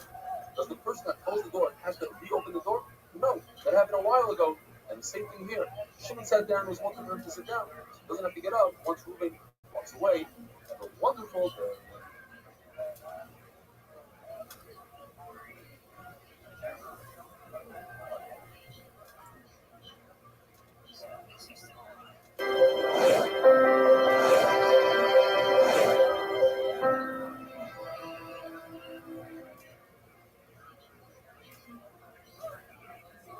Shabbos Daf Kuf Zayin. Today's email comes to us from Calvin Yosef Murray. Thanks for all the great shiurim he writes. I haven't missed any shiurim. My wife and I converted to Orthodox Judaism 7 years ago. I have an apartment in Ma'ale Adumim and in Columbus, Ohio, and his wife wrote a book about the journey called From Rose Bowl to Rashi. He's a former Ohio State football player, and he played in the NFL with the Philadelphia Eagles and then in Chicago. But my greatest accomplishment is joining the most exceptional DAF family in the world. Keep up the great job that you and your team are doing. Thanks, Calvin Yosef Murray. And now on to today's DAF. In all of Masechet Shabbos, when it says Potter, it means Potter Aval Asr, it's Asr D'Rabbanan. Besides, there are 3 exceptions to the rule, and one of them is what we had yesterday in the Mishnah. That is, a Reuben sat down by a door and trapped a deer. And his friend came and sat by him and created a second layer. His friend hasn't accomplished anything, he's not chayav. Even if Reuben stands up and walks away, Shimon doesn't have to get up and walk away. He's not chayav. The Mishnah says in Mashal, a person who tied a deer to a doorknob, let's say, inside the house, he's allowed to close the front door. What if the deer becomes untied to the door? He doesn't have to open up the front door. It's already closed. He wasn't open. So Tushim doesn't have to get up and walk away. The second case is Mapis Mursa, removing fluids from a boil, popping a zip. If the intent is just to take out the fluids, it's mutter l'chatchila because it's a tsar, unless the person has intent to create an opening to take out the fluids and to introduce oxygen inside. That would be awesome. Just like we say, you're allowed to lift up a needle to take out a thorn. The third thing is to capture a non-poisonous snake, that it shouldn't bite people, it shouldn't bother people. Same way, you're allowed to take some sort of flea and put it over flame so that it shouldn't burn down the house, to cover waste of a child, or to cover a scorpion. But if you do it to trap the scorpion for medicinal purposes, that is also, and with that we finish. What in the fuck? Found Perik is called Shmoinish Rotzen, the 8 Rotzen that emit Tumah after they're dead, as you see in the picture. These are considered, according to Rashi, people like to trap these animals because they have value, whether for their skin or other medicinal purposes. Therefore, no one gives a trap fuck them, about you are that. chayav. And if you bruise them, you are chayav. Now, what are we talking about? How many of them? All of them? In order to be chayav for bruising, you have to create blood, not that it comes out because it came out, that would be shoyfet, we're referring to between the flesh and the skin. So it has to have a thicker skin. When it comes to the tumah of the Shmona Shratzim, there's a big machlokes. According to Rabbi Menuri, the skin of a sheretz is not included in the tumah because it's so thick. Therefore, all these 8 shratzim have Kabbalah and Shabbos as well. According to Chachamim, only 4 out of these shratzim have tumah, and those are the 4 on the left side because their skin is thinner. Now, according to Abayin Shmuel, there's machlokes between Rabbi Menuri and Chachamim in Shabbos. According to Rabbi Menuri, all 8 shratzim you're chayav. For Kabbalah, according to Chachamim, only 4, the 4 in the red. According to Rav and Rav Ada, it's only in Tumah that Chachamim say the distinction between the 4. Because the pasuk says, Eila Hatmei Yevdeshra Hey, these are the ones, and the pasuk is closer, the 4 that are closer to these words are the ones that are coming. But when it comes to Shabbos, just like Rabbi Menuri, all 8 is the Isser Kabbalah. According to Yehuda, it depends on how thick the skin is. We can feel it. It goes by Argashi. So therefore, the lizard is similar to the choyled and has thick skin and this chabura. How do we know this concept that the chabura has to be something that never goes back to its original? We learn from the pasuk, just like a kushi, the skin never changes color. The word "v'nomer" the Gemara learns is not referring to a leopard, but rather the word "tzurura." It doesn't go back. Rabbi Lezer learns from the Elam in the Mishnah, just like Elam. there was an Akilas Neshama, he killed it. Therefore, it doesn't matter what kind of animal we're referring to. It could be the largest animal, like an elephant, camel, to the smallest animal, allows your over if you kill it. Chacham say no. Elam are parver but they reproduce. But lice do not reproduce according to the Gemara halachically, at least halachically they don't reproduce, and therefore they're not included in this halacha. You're allowed to kill them, and the fact that there's a louse, the Gemara says that the Baruch Zan on Beit Zikinim, the eggs of Kinim, the Gemara says according to the Gemara, we have to say Beit Zikinim is just a name of a certain species of lice that are called Beit Zikinim, not referring to the eggs of the louse.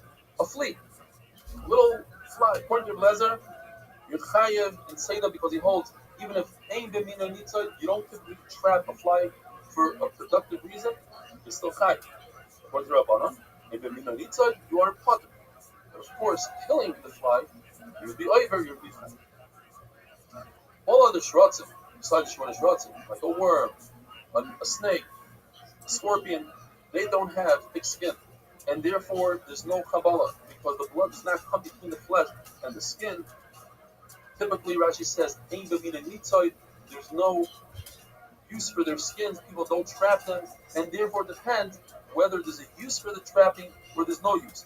Tosfos just doesn't understand Rashi, and in a very rare instance, Rabbi Tam says we have to erase Rashi completely.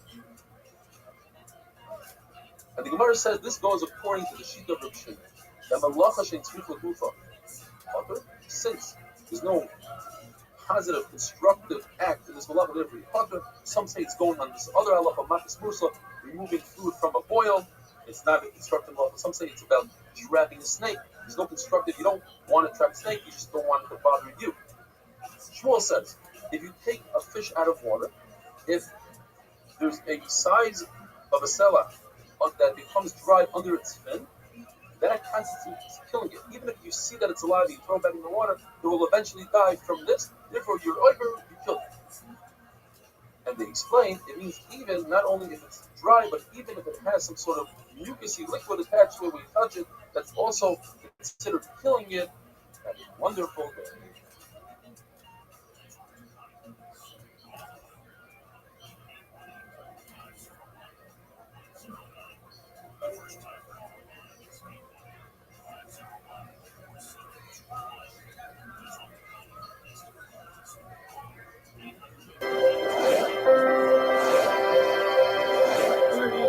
Bullshit.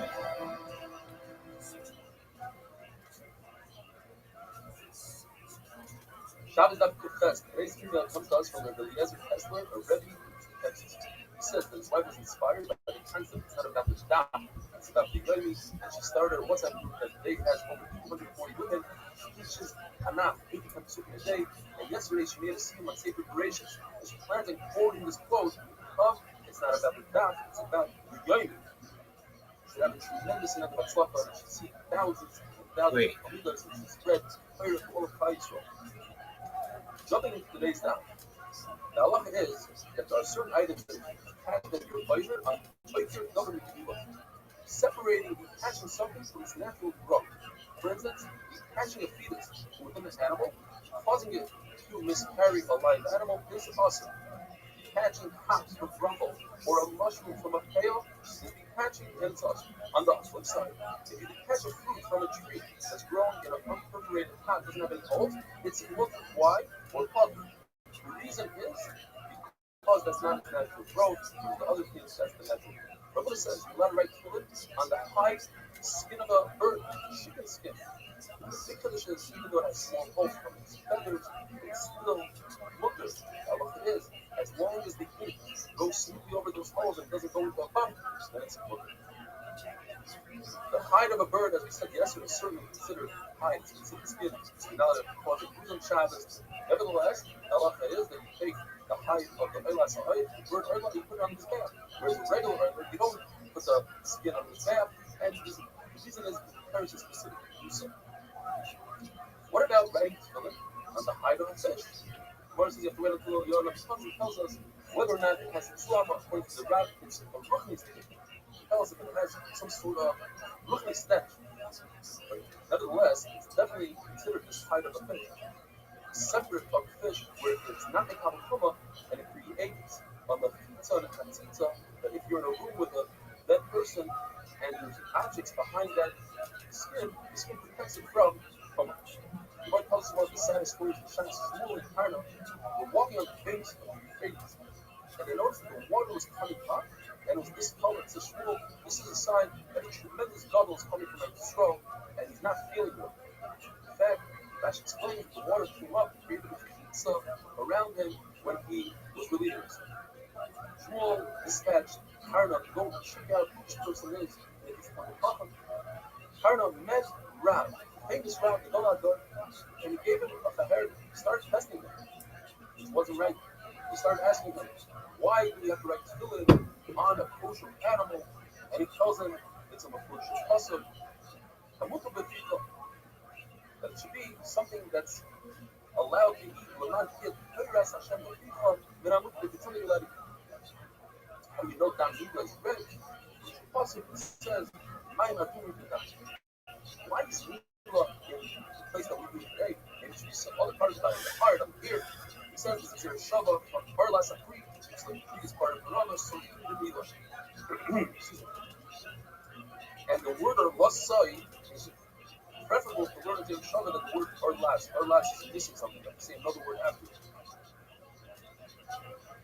Another pshat the Gemara says later on is that it says in the pasuk for Aro Zachar, from a place they can tell whether it's a Zachar or anything. Rab realized he's being tested for the first time. He said, your name is Karna, you should have a horn, parrot, grow out of your eye. And in fact, he hadn't had that. Shmuel bumps into Rab for the very first time. He famous people Rabbi Shmuel. He takes him to his house, gives him food, gives him beer, and he has the harson of fried fish and barley bread, which caused Rab's stomach.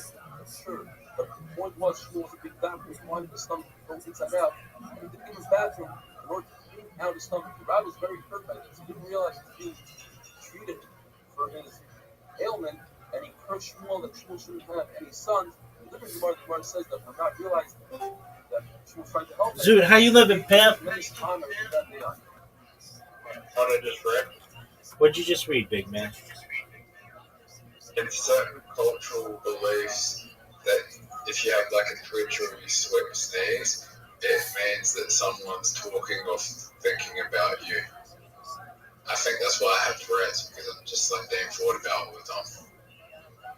Do you have the number for the place?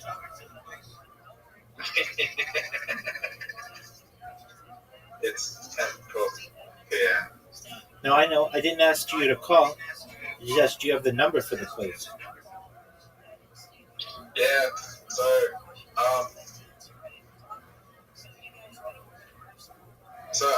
I did bring this up with my psychologist, right? I did bring it up, and they said, well, I'll give you a contact with someone to talk to that can help, like, with methods that will help instead of taking medication. Zoo, you haven't even been diagnosed yet. What? You haven't even been diagnosed yet. And I think, Zoo, I think you're lying to me. I think you're flat out lying to me. And the reason why I say that is because you've been inconsistent in the answers you've been providing. When I asked you, did you call? You were like, yeah, I have an appointment on Wednesday at 2:30.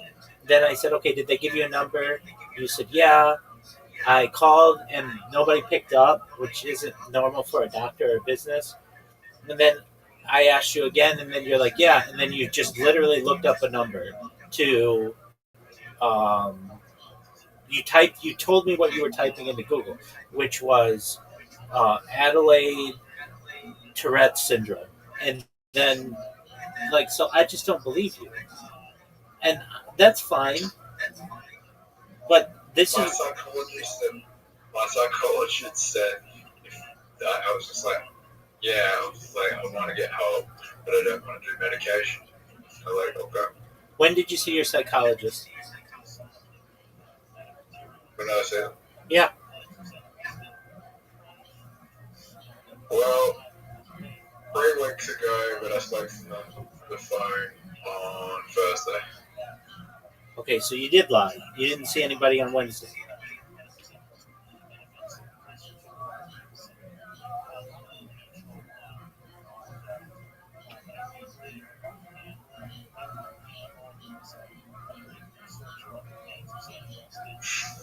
You're caught in a lie, man, and that's fine. But you can't keep doing this to yourself. And I don't believe that you talked to your psychiatrist on Thursday either. I'm sorry, I don't. I'm just fool me once, shame on you. Fool me twice, shame on me.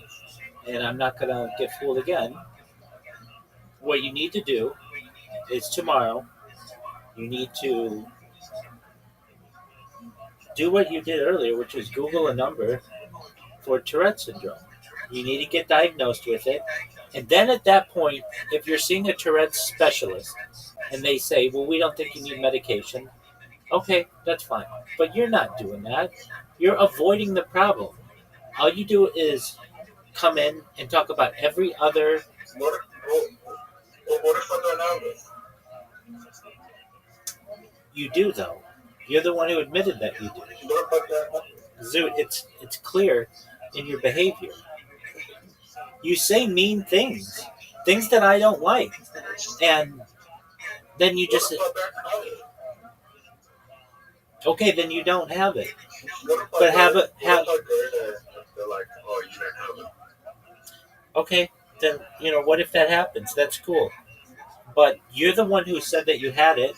That it's been something that has bothered you since you were 5, when you barked and you blamed it on a little girl, and then again when you were 13, and that your cousin has it, and like we've had this discussion, man. I don't know why you're afraid to just get help for the problem that you have.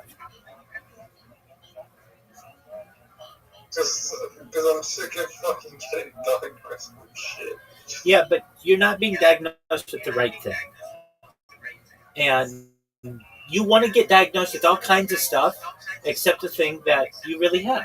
It's not that big of a deal. You would go there. I mean, literally, it's so not big of a deal. You call the place. You say, I need to make an appointment. They say, okay, your appointment is at Monday at noon. Okay, you go there. You say, look, I need to be diagnosed with Tourette syndrome. And they're like, okay, well, there are multiple ways to deal with this. You can either go through these programs or whatever. What Zoot, let me finish. if they Zoot, let me finish. Or you can take these medications, and we will keep, a record of what you're doing, and hopefully these things help you. Go ahead.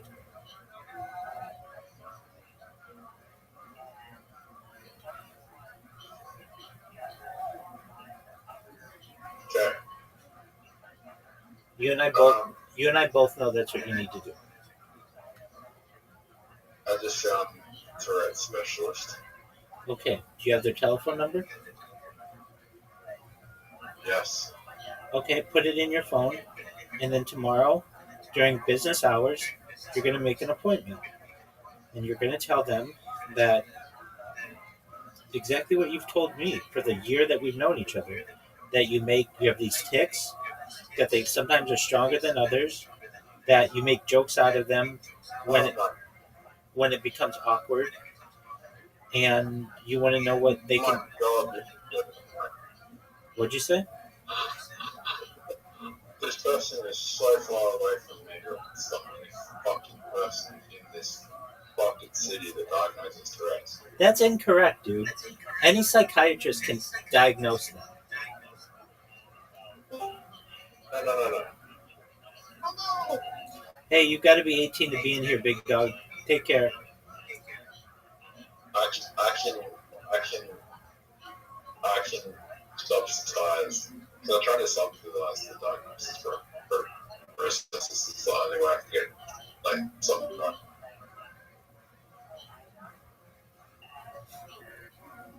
Look, I understand. There are ways to go about this in Australia for free, where you don't have to pay money.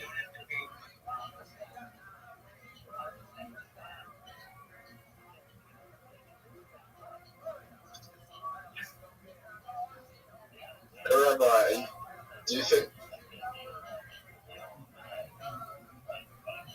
Are you scared of digital identity?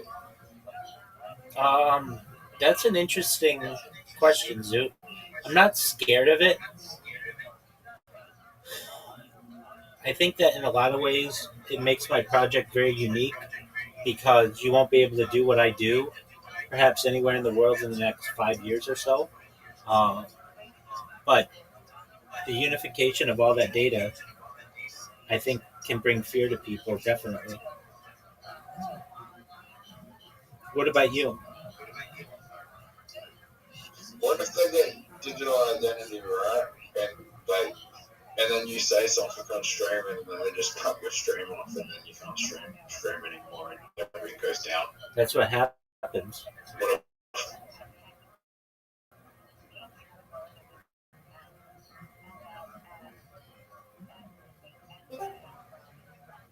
Welcome. Wouldn't you be pissed? Yeah. I mean, I always know that that's something that could happen, but it's in the company's best interest to keep content that they I are. don't think it'll happen. Go ahead. I don't think it's going to happen in the US. It will. And in Europe, It will. maybe. The UK has already said that they're going to do it. I just don't think. I don't think under the Trump administration he's going to let digital identity. Yeah, but that's only the next. That's only the next 3 years. They're gonna implement it.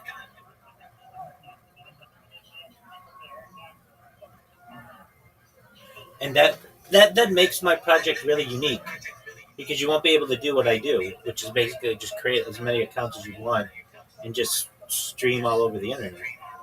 What I do is basically like digital graffiti. I just go on someone's social media and just put a whole bunch of data on it and force them to store it. You won't be able to do that in the future.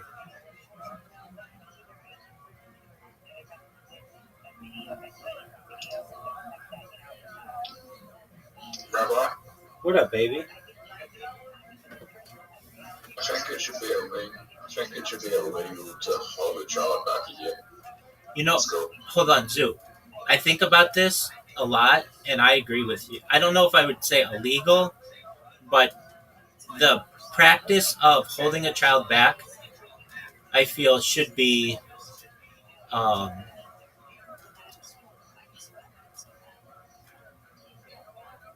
do I want to say illegal?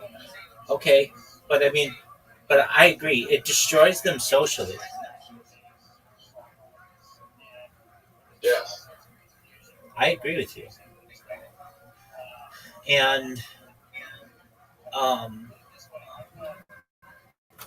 mean, I could tell you that it's very. I mean, there's a book called Outliers. This is the book that like basically tells you like, um, in order to be really good at something, you need to work 10,000 hours at it.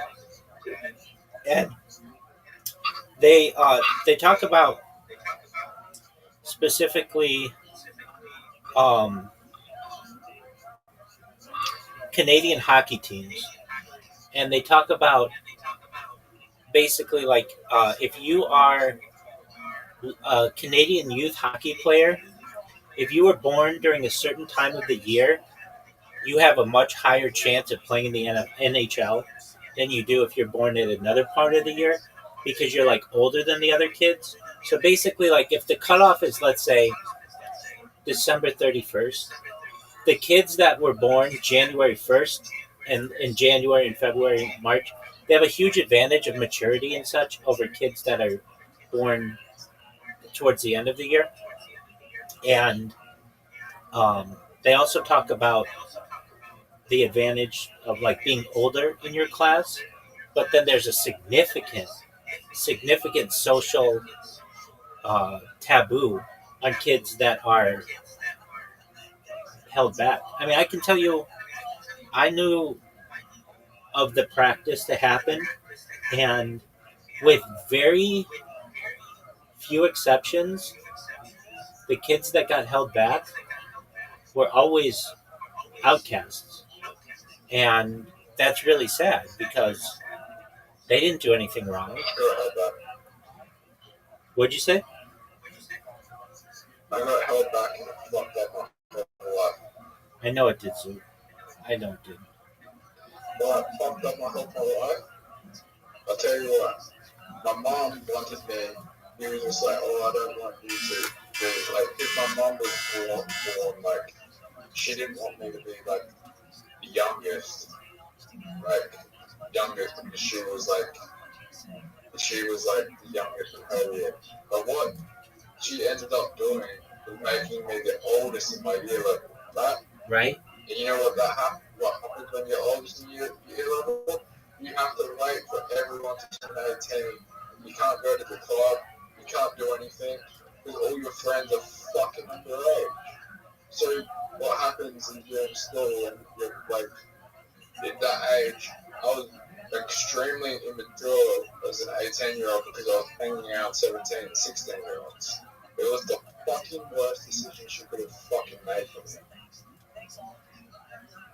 Yeah, I mean, I see Like, that. she wasn't thinking that hard in the future. Yeah, I mean, I get that. I think there's an argument to be made that you're at an extreme advantage, though, on your peers, and you may not realize it. But statistically, you were at an advantage over your peers. It meant that you had more time to mature. You would have been the first person to drive. You would have been the oldest. You would have had more testosterone than the other kids. No, I just think it held me back. It fucked me up socially.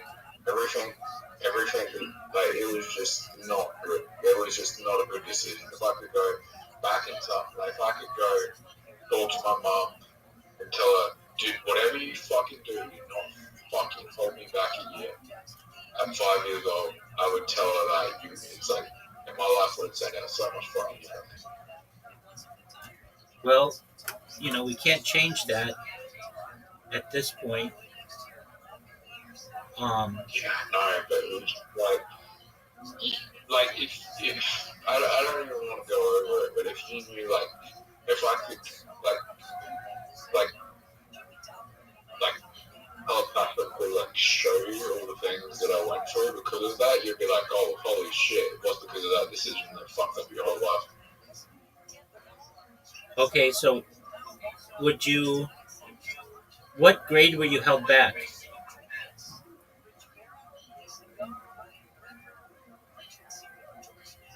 So in Australia, it's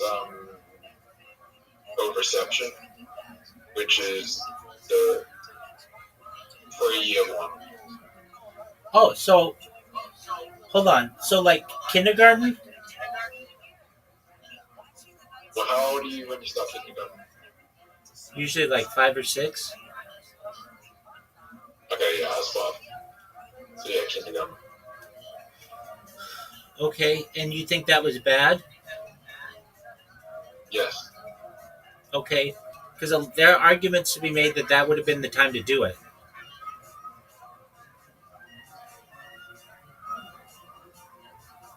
Statistically, you would have been at an extreme advantage over your peers. I know you don't see it that way, and I get what you're saying, but at least statistically, you would have been older than everybody. You never would have had the social issue of, like, having to repeat a year.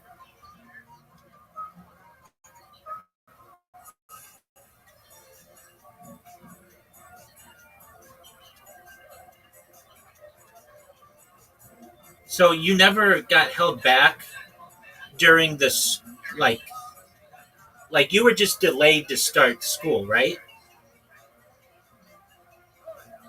No, I did. No, I did the first year of reception, and I had to do it again. Okay. So all my friends that I made that year were a year above me, right? Right. So, like, I had best friends. I got along with everyone in the classroom. Everything was fine. Then my mum was just like, well, I don't want you to be the fucking youngest. Even though, like, Like, I wasn't the fucking youngest. Just made no sense to make that decision. Okay, so I get that. So you did have make friends and all that other stuff, and then that got taken away from you. Yeah. Okay. And do you feel as if have you ever spoken to a professional about this? No. Okay. No, I should have fucking done it as a child. I should have been like, no, mum, fuck you. Fuck you. Fuck you for holding me back. I want to go up a year. I should have just complained about it like the whole fucking year. I just like gone back, and if they put me in that next year, I would have just complained until they fucking put me up to the other classroom. I'd be like, no, fuck this, I'm not doing that. But I was a fucking child. Yeah, there's nothing you could have done about that. No one's blaming you for that. Okay, so could you have? But if I go back, right?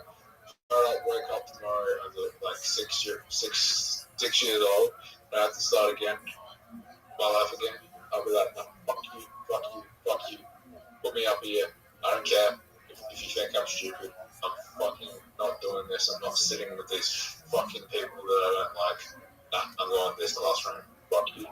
Did you have? I miss my old friends and children. I get that. Did you have good grades ever?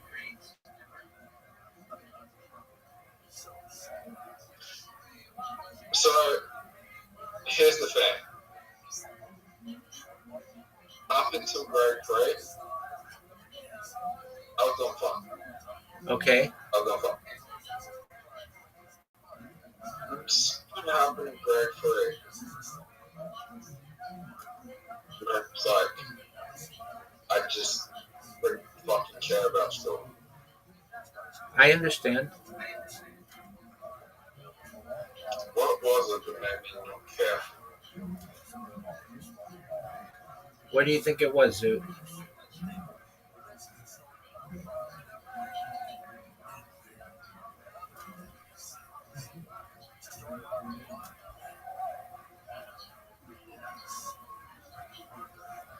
What do you think it was?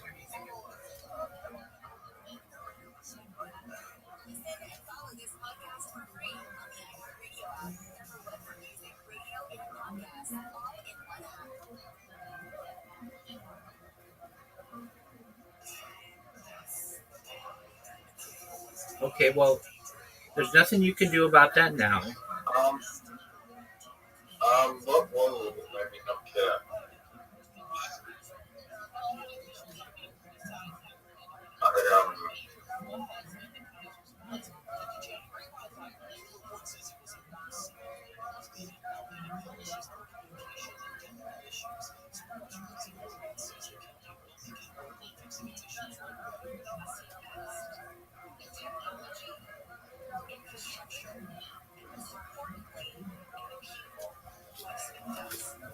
I think it was just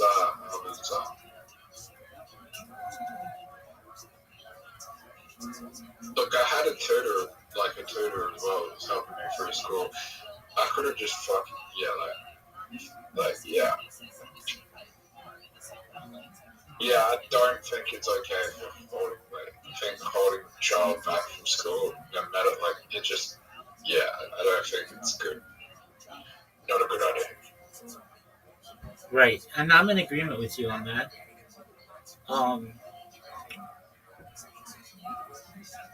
So, do you feel, I don't know, like you'll be able to get over that or no? No.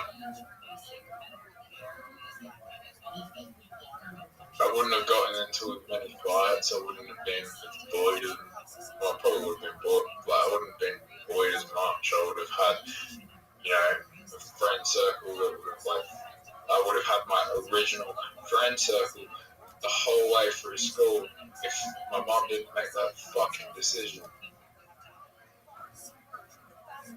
Were you able, to continue any of those friendships, or they all went away? No, that kind of went away because my mom didn't put me like they kind of went away because like they didn't want to be around me because we were in the same grade. Right. I get that. Is Right? it? I get what you're saying. Is it some? Like, imagine like I had the same fucking friend circle and I would have had that friend circle all the way and gone to the same high school with them and continued to have the same friend circle in high school. Right. I get that. But instead, because of that decision, I started hanging around people that were like really fucking degenerative and not good, and made me go down like the wrong paths and do some of the worst shit you can imagine. Okay. Like, what do you mean specifically? Fuck. I don't know, like, these people are fucking, people like were hanging around, like fucking had murder convictions later on in life and shit, and I nearly went down that path. Okay, well, you didn't go down that path. You were able to escape that. So, But yeah, like these people were just drinking, doing drugs, and like then I nearly fell into that trap, like seeing people. I and I know that's tough. Definitely not ideal. But that was 20 years ago. More. And, I mean, like, did you graduate from high school? no, You didn't graduate from high school?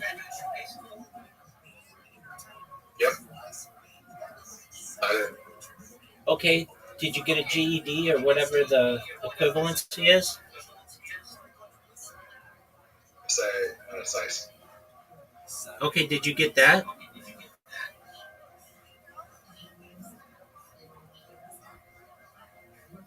certificate in higher education later on. Okay, is that like the equivalent?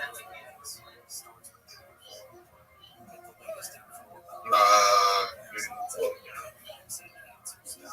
What'd you say? it's like community college. Okay, so you got a degree? Certificate. Okay, how long did that take you? 6 weeks. Okay. And what did that say that you could do? Work in a retail store. Oh, so you needed to have that to work in a retail store? No, It just helped? it just helps. And then I got a certificate.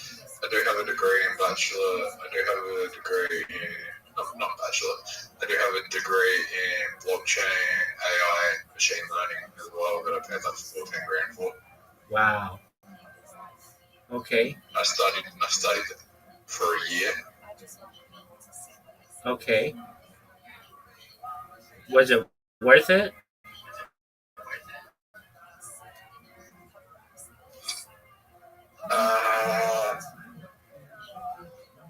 I mean,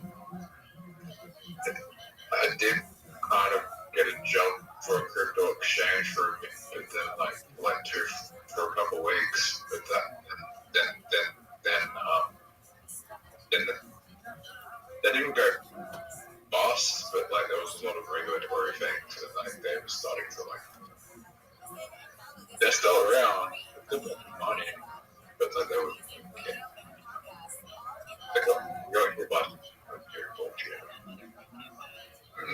Was a bit of great. Did I make back the money that I paid for the course? Okay. That's all right. All right, so for your specific issue, you, I mean, Zoot, you're afraid, and I understand that, to get this diagnosis, and I I get it. You, I don't think that you have any of the other things that you say that you have or that they diagnosed you as. I think there's this one, and if you were able to get that addressed, it would change everything in your life for the better. Okay, I'm gonna go for a bit. See you later. It's really late here. No, it's not. It's 10 o'clock, dude. I'm up with you all night. Zoot, I know you're I know you're afraid to have this discussion, and I get it. It's not easy, but it's not that hard either. You just got to get the telephone number. You call them. You make an appointment. You get a diagnosis for Tourette syndrome, and they set you up on some kind of plan or a medication or something, and then you'll come in here and you'll be able to talk about whatever you want. You won't always be so focused on the same thing every single time. You'll be able to make friendships with people that are long lasting and that you don't embarrass them and or embarrass yourself. You'll be able to perhaps have a job and allows you to focus. I mean, this could change your whole life, and I'm almost certain that it would. I really wouldn't tell you this if I didn't think that that's what you needed. Yeah. Right.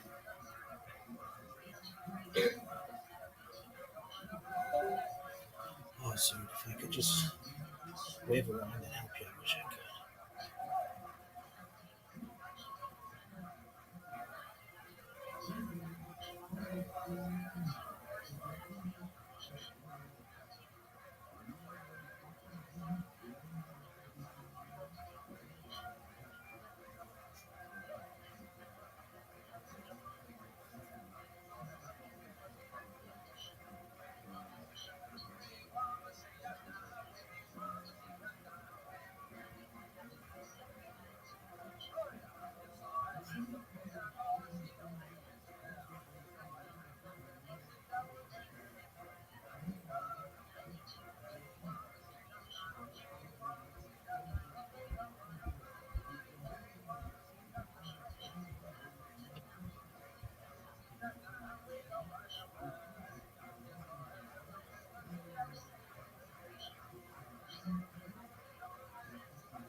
Yo,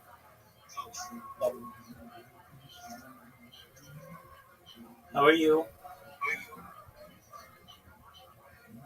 Good morning. You've got to be 18 to be in here, big dog. What? You have to be 18 to be in here. Okay. Take care.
Yo, how are you?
Shema Yisrael, Adonai Eloheinu, Adonai Echad. Baruch Shem Kavod Machut Chalil Aved.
You ready to whisper?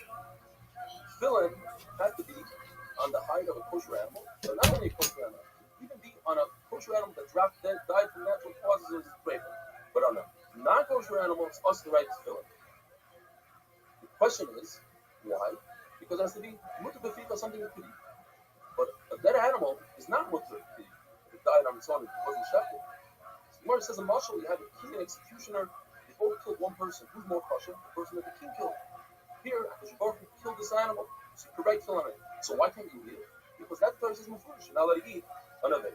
The Allah Sinai that says that parishes of tefillin have to be wrapped with hair from a kosher animal. The tefillin boxes have to be sewn with sinews from a kosher animal. Says the Mishnah, you're allowed to make a small amount of salt water in order to eat for that seudah, to get your bread, to put it in your different food. You're not allowed to make large amounts because that looks like ma'adah, like you're canning, keeping it for long term.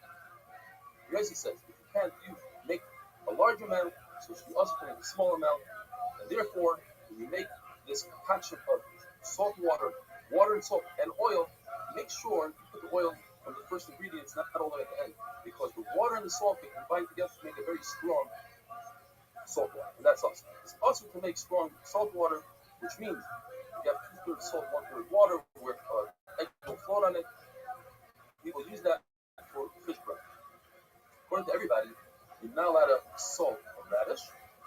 Even those who help, you're allowed to salt a radish, because it ruins it. When they realize in Israel, they pile up many radishes and salt them, they realize it's a good thing to salt radishes and middle sauce on shot.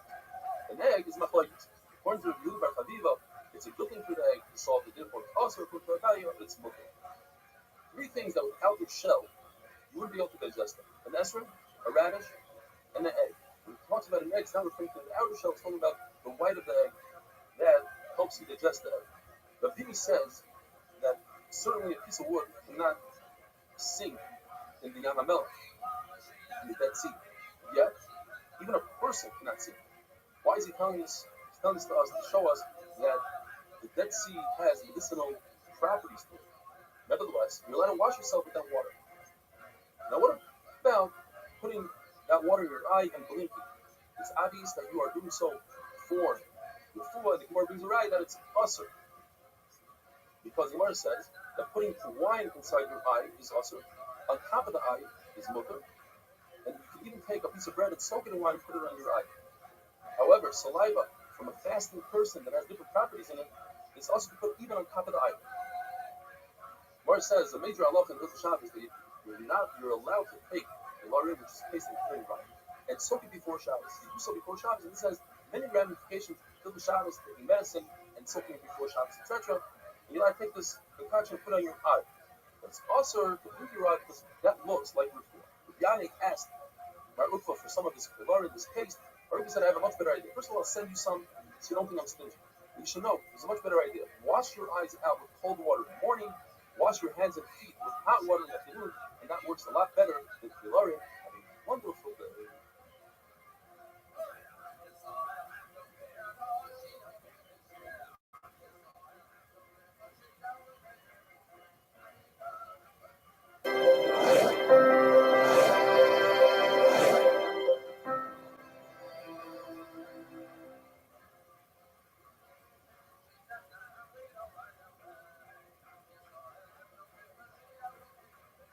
Shabbos Daf Kuftes. Today's email comes to us from Rabbi Nathan Seltzer, the author. He writes, he writes with the email that was sent me yesterday. Mazda, the Rebbe was inspired to do the shir to begin teaching not for so many people on WhatsApp, which continue to spread Torah within Klal Yisrael. I just want to point out to all the people listening to this shir that just as she grew inspired from what is happening here and used it to come up with their own way of being Mechatz Klal Yisrael, so too every person in the shir can and should do the same to find their own way to spread Torah in any and every way possible. Shkoyach from themselves. Next one is from Mayor Cohen from J&J Properties in Baltimore. I just want to say thank you for packing so much punch into the 8th Daf Chazar. Last night was the first time I finished Shas, so this time, Shema Gavaldik Mazel Tov. So this time around, I wanted to add something to my learning, and your 8th Daf is perfect, etc. Thank you, Mayor Cohen. We're continuing with different Talmudic medicines and refuahs. We know that when you get up in the morning, you have to wash your hands 3 times in each hand, Negovasser, and if you don't, it's extremely dangerous touching any body part. Touch your eyes, it can cause blindness, ears, deafness, mouth and nose, bad smell, bloodletting wound is dangerous. Touching the bris, Rashi says a problem with carry. Touching the bas, going to the bathroom, doilim, touching is problem with cleanliness. Touching a barrel is a problem for anybody who drink the beer afterwards. This spirit is free to do as it wants, and it's very maked that you wash your hands 3 times. To reverse some of the damage, put something on your eyes called puk. It's like a mascara, and it reverses damage, it stops tears, and it increases the growth of the eyelids. Alum, which is coriander, doesn't work on Shabbos. Rabbi Yosef, who was blind, said it doesn't really work for blindness, and therefore you're allowed to eat this on Shabbos. Hops doesn't work, and therefore you're allowed to eat it on Shabbos. Besides the variety called matroiza. Rav Sheshes, who was also blind, says that rocket plants do work, and therefore it's also to eat on Shabbos. Basting a roast, a warm roast, is a mutter. Beating eggs on Shabbos looks like you're about to cook something that's awesome. The Gemara says that Zihiri's wife basted a roast for Chia Barash. Rabbi Nisim points out that at that point they were actually married, and he refused to eat it. And she says, "But your Rebbe Zihiri would eat basting that I did on Shabbos." The Gemara explains why Zihiri ate, because it doesn't accomplish much. Just like pouring clear wine through a strainer on Shabbos is mutter, because if you're not accomplishing anything, so too basting a roast, which is edible without the basting doesn't create anything, male it's mutter. If somebody injured their hand or foot and has swelling, reduce the swelling with wine because it doesn't really work. But to reduce it with vinegar is also, that does work. But or people that their body is spoiled and wine does work, it would be also for them to use. The Gemara says that on top of the hand and on top of the foot, that's already a sakana. And you're allowed to use even vinegar, as Ravashi was stepped on by a donkey, and he used vinegar. Some said he used wine, and Rabbi told him, "What are you doing? You're a mafunah, you're a spoiled person." And he said it's a sakana, just like having an eternal womb. Any body of water, a lake, an ocean, is mutter to bathe in on Shabbos, unless you have 2 conditions combined which make them awesome. Condition number 1 is that the water is really bad, and people typically don't bathe for pleasure, only for a fool, so it's obvious that you're doing it. But you need another condition. You have to be there for an extended amount of time. If you don't have the two conditions together, and it's always mutter, you let it can go into the Dead Sea or into flax water if you're there for a few moments and you're not there for extended time. Yama Gadol has two parts of it. It has the bad water and the good water. So if you're in the bad water, extended amount of time, it's also in the good part, you let it go in, even if you have chatat, even if you have not the things on your head, which is obviously doing it for a fool. Says the Mishnah, a zoidin, which is not for human consumption, and you eat it, obviously doing it for a refuah. Ram says that we're talking about lavender. Any normal food or drink that you eat, but you want it for medicinal purpose as well, is 100% mutter, because everybody else eats it regularly. Made dekel, the water of dekel, we're going to have more tomorrow, and a wine that has the roots in it, since it's very tough stuff, it's very sharp, people don't drink it unless for food, and it works positive to drink. If you're a healthy person, you drink it because you're thirsty, then it's mutter. To anoint yourself with oil that has roots, excuse me, is mutter. When the Torah says Ezoy, Rav says a man. Bar Hemek, Ula says it's referring to white sage. Rabbi says it's Shumshul, known as marjoram. And it makes sense that it's this marjoram because it has 3 stems, and each stem has 3 leaves, and that fits right in to what the Gemara described. Ezoyim, people eat because they have intestinal worm, and it's good to take it with 7 black dates. It comes from eating flour that's over 40 days old. Penny Royal, which is known as Ezer, you're allowed to drink it. People drink it to heal liver worms. But it's good to eat it with 7 white dates, not black dates like we have before. And why do people get these worms? It comes from eating raw meat on coals or fatty meat. This is all on empty stomach. Ox meat, nuts on empty stomach, fenugreek stems on empty stomach, and people wash down with water. It's very dangerous.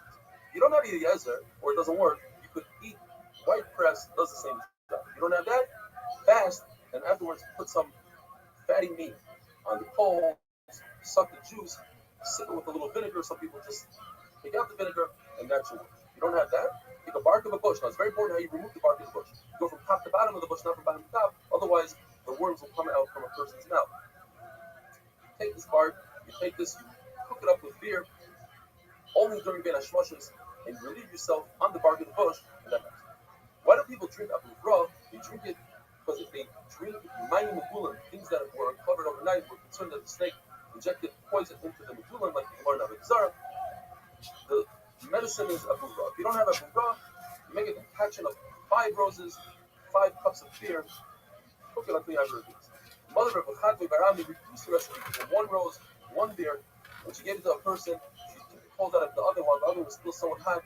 She put him into the oven. She had him sit on a brick so he doesn't burn himself, and he started vomiting like a green leaf. Or you drink a revis of goat milk, the white goat. One of our Yehuda says you take a very sweet esrog, you carve out a little bit, you put honey in it, you cook it over coals, and then you eat it. Urine, Merigline, that's 40 days old, has medicinal powers to it. A very small cup worth is good for a hornet's bite. A revis log is good for a scorpion bite. A half a log is good for if a person drinks Megulim. An entire log is good for witchcraft. Rabbi says Anigroi, which is beet juice with water, Navanger and Karyaka, are great for people who drink Megulim. If a person swallows a snake, the best way to relieve that and get the snake out is to eat hops and to run 3 milk. Mark tells a story of Shini. He saw somebody swallow a snake, so he pretended that he was a horseman, ran after him and said, listen, you must run 3 milk. He forced the guy to run 3 milk, gave him hops, and the guy indeed threw up the snake in pieces. Some people say it was Rosh himself who ate the snake, and Eliyahu Navi pretended he was a horseman. The reason why this works is because it eats up the body, and the fear, together with the hops, kills the snake, and the snake comes up, having a wonderful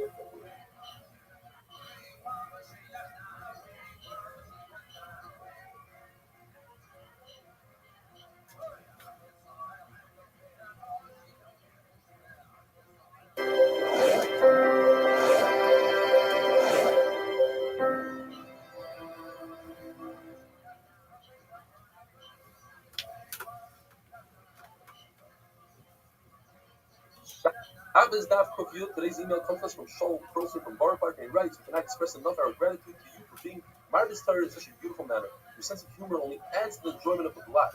Like you say many times, it is also Gashmias besides the true Ruchnias," and he goes on. Thank you, Shaul Croson. We're continuing to discuss different remedies, refuahs of Talmudic nature. If somebody's bit by a snake, he should find a fetus of a white donkey. He tears it and he puts it on top of the bite.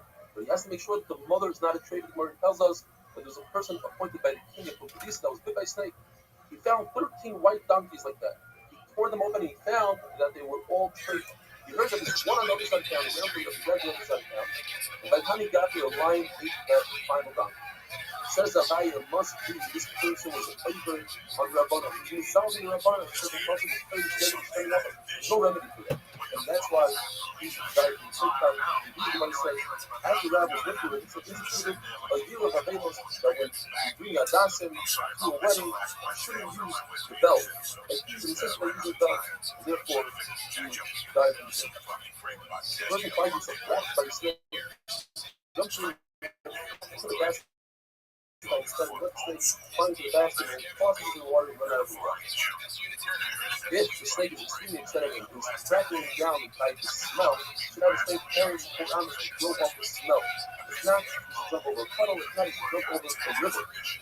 If you got away from the snake and it's nighttime, you should sleep in the open so the snake doesn't go down from the ceiling. You should put 4 barrels on each one of the legs of his breast, put 4 cats here, and put something down on the floor so that when the snake comes and makes noise, the cats will eat it. So if a woman is not sure if the snake has a title for her, she should pick up her clothing and have the snake go to the clothing. If the snake goes there, that means she's in trouble. What she should do, she should be challenged with it. Some say that will actually choose the snake title. So what she should do, she should throw her nails in her ear at the snake. The snake doesn't discriminate. In other words, that will put him away. If the snake went inside of her, she should sit on 2 barrels and put very fatty meat on top of coals, and she mix it fresh with very good smelling wine. And when it starts coming out towards the food, grab it with a pliers or something and throw it into the fire. Says the Mishnah, color is all foods that you eat and typically people eat. Even if you eat them for your food, you're allowed to eat them. Where does it come from? Food. It comes from foods that typically you think that people don't really eat, such as spoon for wiping the teeth. Because it's really bad for the stomach, for fat, which is good for the stomach, but really bad on the teeth. You think you go in and come out for it's considered food. All our masters, all liquids, all juice, is food, chicken berry, and vinegar. It sounds a little gross. Nevertheless, the people drink it, and therefore it's considered a drink, and you let it give it a try. What's really gross is made of rice, and normal human beings don't drink that. You made the kind that we had yesterday, which is really sharp things that people don't drink unless they're sick. It comes from within 2 quantities. The first cup feels, the second cup plus diarrhea, which feels the body, the third cup comes out as pure as a wedding. In other words, it's in its job. Ula says, Bobby beer is much better than the color as long as you haven't had a cup of this within the last 40 days. Some say it's not make it harim with a ramen, but make it harim with a rake, meaning it stabs the gallbladder. And it's referring to G-Site and Richard Egyptian beer. How do you make this? The princess says you take a third barley. The papa who's the beer maker said, no, it's not barley. It's a third wheat. And the other ingredients are the same, a third saffron, a third salt. And you drink this between 3 seconds worth. The basic part that the Mishnah talks about consists of a zuz weight or a xanthus sap, and these are important ingredients to remember. A xanthus sap, a zuz of alum, and a zuz of saffron, and you grind them together. The person has jaundice, you take 2 out of the 3 of these ingredients, and we'll have a little bit more of this later. And now, the Gemara is going to give us 11 remedies. No less than 11 remedies for a zava. One of them is you take 3 of these ingredients. You don't have to be ingredients. You can take 3 pieces of spurs of onions and you put them in wine. That's the scene now. A lot of wine and beer. And you tell the woman, come to me later.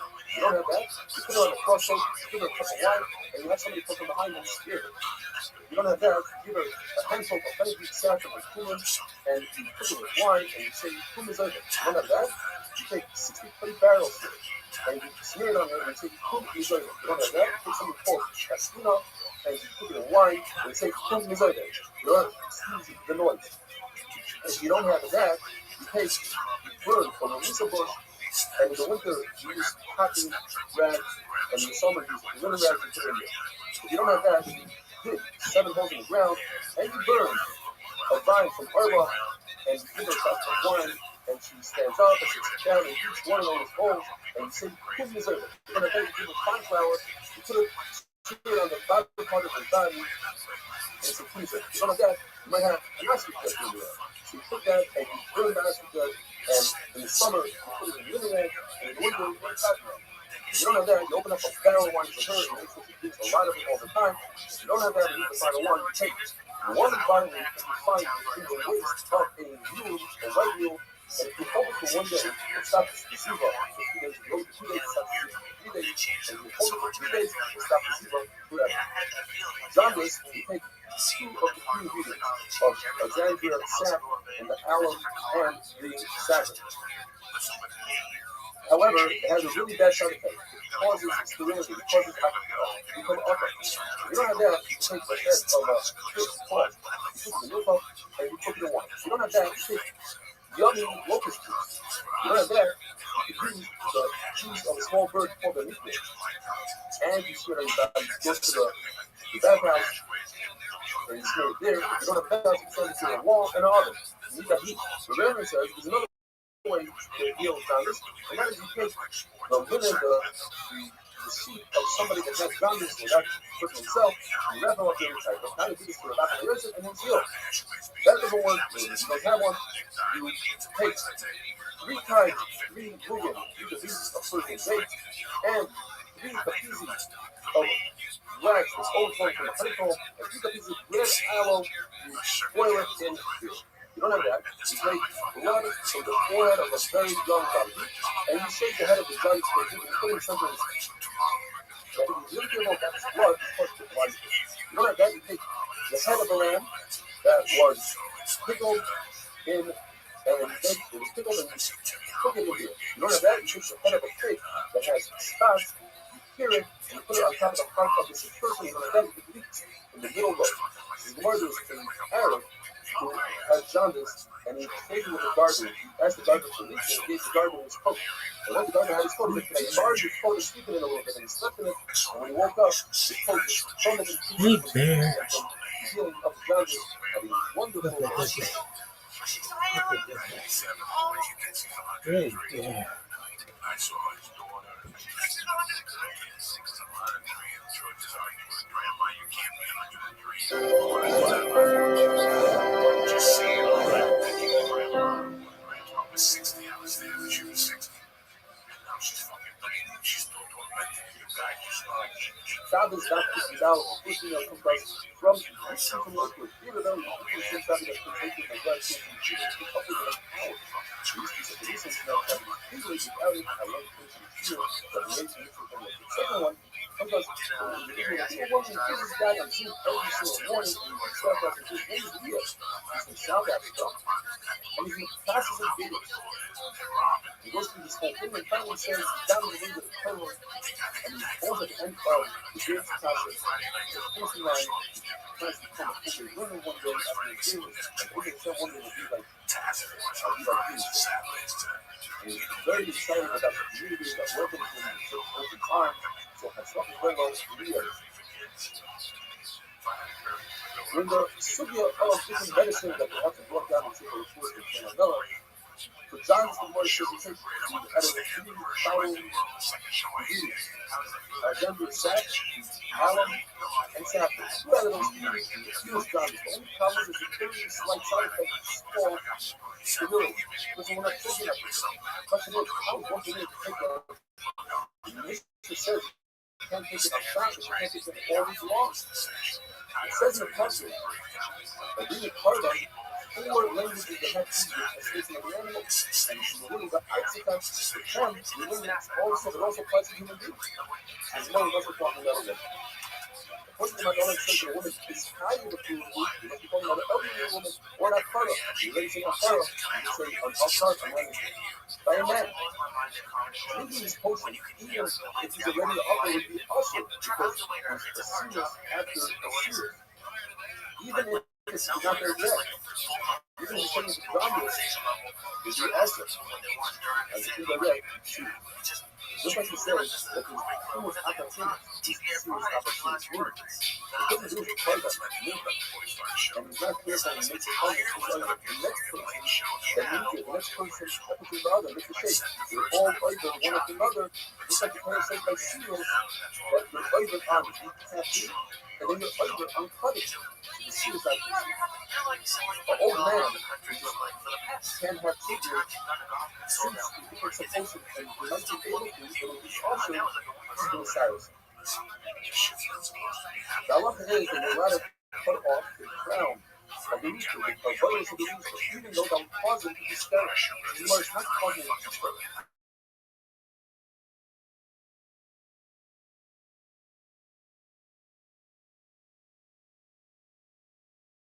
Doesn't to the listener. It's also to take in vinegar to feel the heat on Shabbos and spit it out. More, and therefore it's working. Without a fake, without taking bread, just a vinegar, eat the bread, that's normal. And as a side benefit, oatmeal with Rabbi initially tried to make a distinction between dipping in or using vinegar before you, and that's the norm, and using vinegar after the meal. Once it's a concept called fire sins. It's the milk before the meal, it's the milk after the meal. Where do you find it inside? You want to mix on anything. On Shabbos, the mikvah go to the mikvah. Why? Because even though it's going to fix the body system, but for that you don't go to the mikvah, pull yourself down, and people won't know that you're going. So come on. But if you don't have that excuse, you're not going to the mikvah, pull yourself down. Yet, since it's a mikvah, go to the mikvah on Shabbos, fire, sin, you're going to also mikvah to go on your kippah. Since it's a mikvah before the meal, it's mikvah for after the meal. Therefore, you must say that Rabbi is right. Teaching the Mishnah that vinegar is good for your increase. Yet in the Pasuk says, it's terrible vinegar. It's like smoking the iron. It's like a lazy person. Tomorrow we must be discussing what we referring to unripe grapes. Or a person who doesn't have a wound in his mouth. Yes, a person who doesn't have a wound in his mouth is actually detrimental to the vinegar for the roof of the teeth. He has a wound in his mouth, so heal the wound. A person who has boring things, this person is named. It's also for him to use vinegar and wine because that's a routine. But to sweep it out with oil, that's normal, and those guys people used to rub themselves with oil. When you're on Hamo, and you're a priest, you're allowed to use rose oil. But there's so many once princes are looking at rose oil, then all sides still are looking at rose oil, all sides still are specific princes, and you can have this single thing to the root by in order of the Sabbath, around costume, like a small costume, like a chick. Yet when it comes to this rose oil, that's the same thing as small. It's not the same thing as a chick. The chick says that rose oil is looking anywhere and everywhere. Since Rob says in his city that is the norm use. Rose oil that everybody in his city is allowed to use rose oil. But other places not. If that is finished, when it's brought to now go on to the earth, the eating children, these are the nuts that you're not allowed to do on Shabbos with that. The nosy, right? Two nuts you see in the picture, the red one that goes through the nose, and that stays there forever, permanently not. That's also because it's Kayala that you get either when you find it in the field, just like you know, I not, you know, like undo not, this one is under the knot, they hang to the necks of the two others. Both have the same kind of thing as a small knot that stays there forever, and then you tie the long rope to it. But every time you untie, every time you move the camel, you undo that long rope. That rope is what you have butter. The mayor says if you undo a rope with one hand, but not with one hand, the mother makes it a shuttle. What about do a tie knot, which is undo with one hand, but on the other hand, no pun intended, it's a really tight knot, and whereas the first one is very lame in there are some knots that are moving with the female version of knots that are really only for 1 day, such as a woman's shirt that they had 2 buttons and 2 pictures. They're tied the right side to the left side, the left side to the right side, but that has to be undone every day. The mother's going to say what the finish is each and every one of To start out the sleeves, you have the shoes, or just tie a shoe, or a sandal, or a belt, or a bottle of wine, or to cover a pot. The Muslim Yaakov says they even made a knot to tie to this one animal as a weed, and with that, have a wonderful, wonderful day.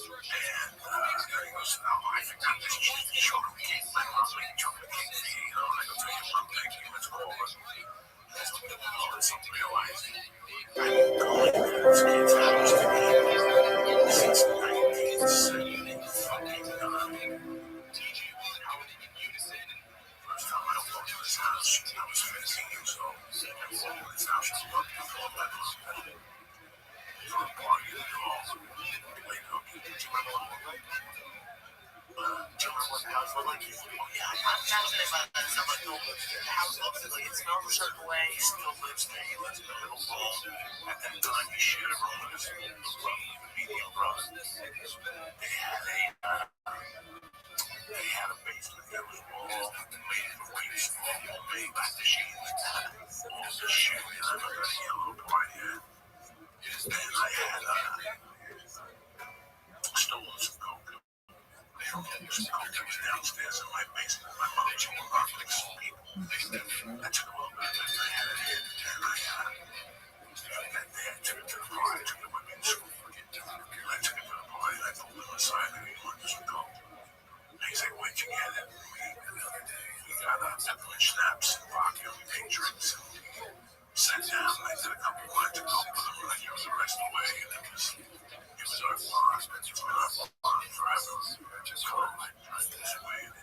It was just something. It's like Timmy Holloway. Me and Timmy Holloway did that jewelry store. You know, but that's a bond that lasts forever. We got away with it. You know, we both have something.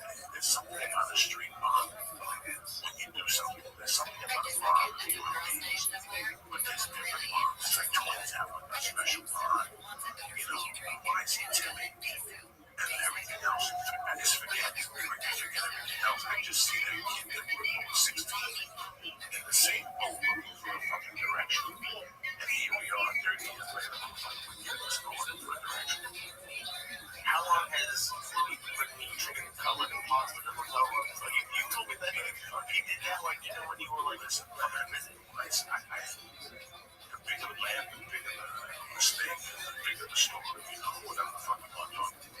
I can look you in the eye and tell you as a man that it was Jimmy James, Roger and Jimmy, Ask Police, and George Collins. I would not be here today. I know that for a fact because I know the facing issue. I hear you trying to get the attendance since I was maybe 17, 16, the first time I was out. I started getting in trouble, rides, whatever. All those rides, you know. I was telling my guys, I was sitting there talking, and I said, I know there was a time when I used to take the pics to sleep in your backyard on the fucking things I used to suntan and lay down, you know, like no one did, with a jacket on, with a sweatshirt, and then I would wait for the morning, and everybody back to school, I'm not going to go on just give you breakfast, I'd sneak in and take showers in the fucking basement, and she'd give me a clean shirt from my father's to wear, and I would have to avoid the father all night, because they didn't say I could get one of my shirts. There's no fucking idea. So, I know you and your stepfather didn't want to the best terms. I know you chose to go with the vendors because it was alternative life.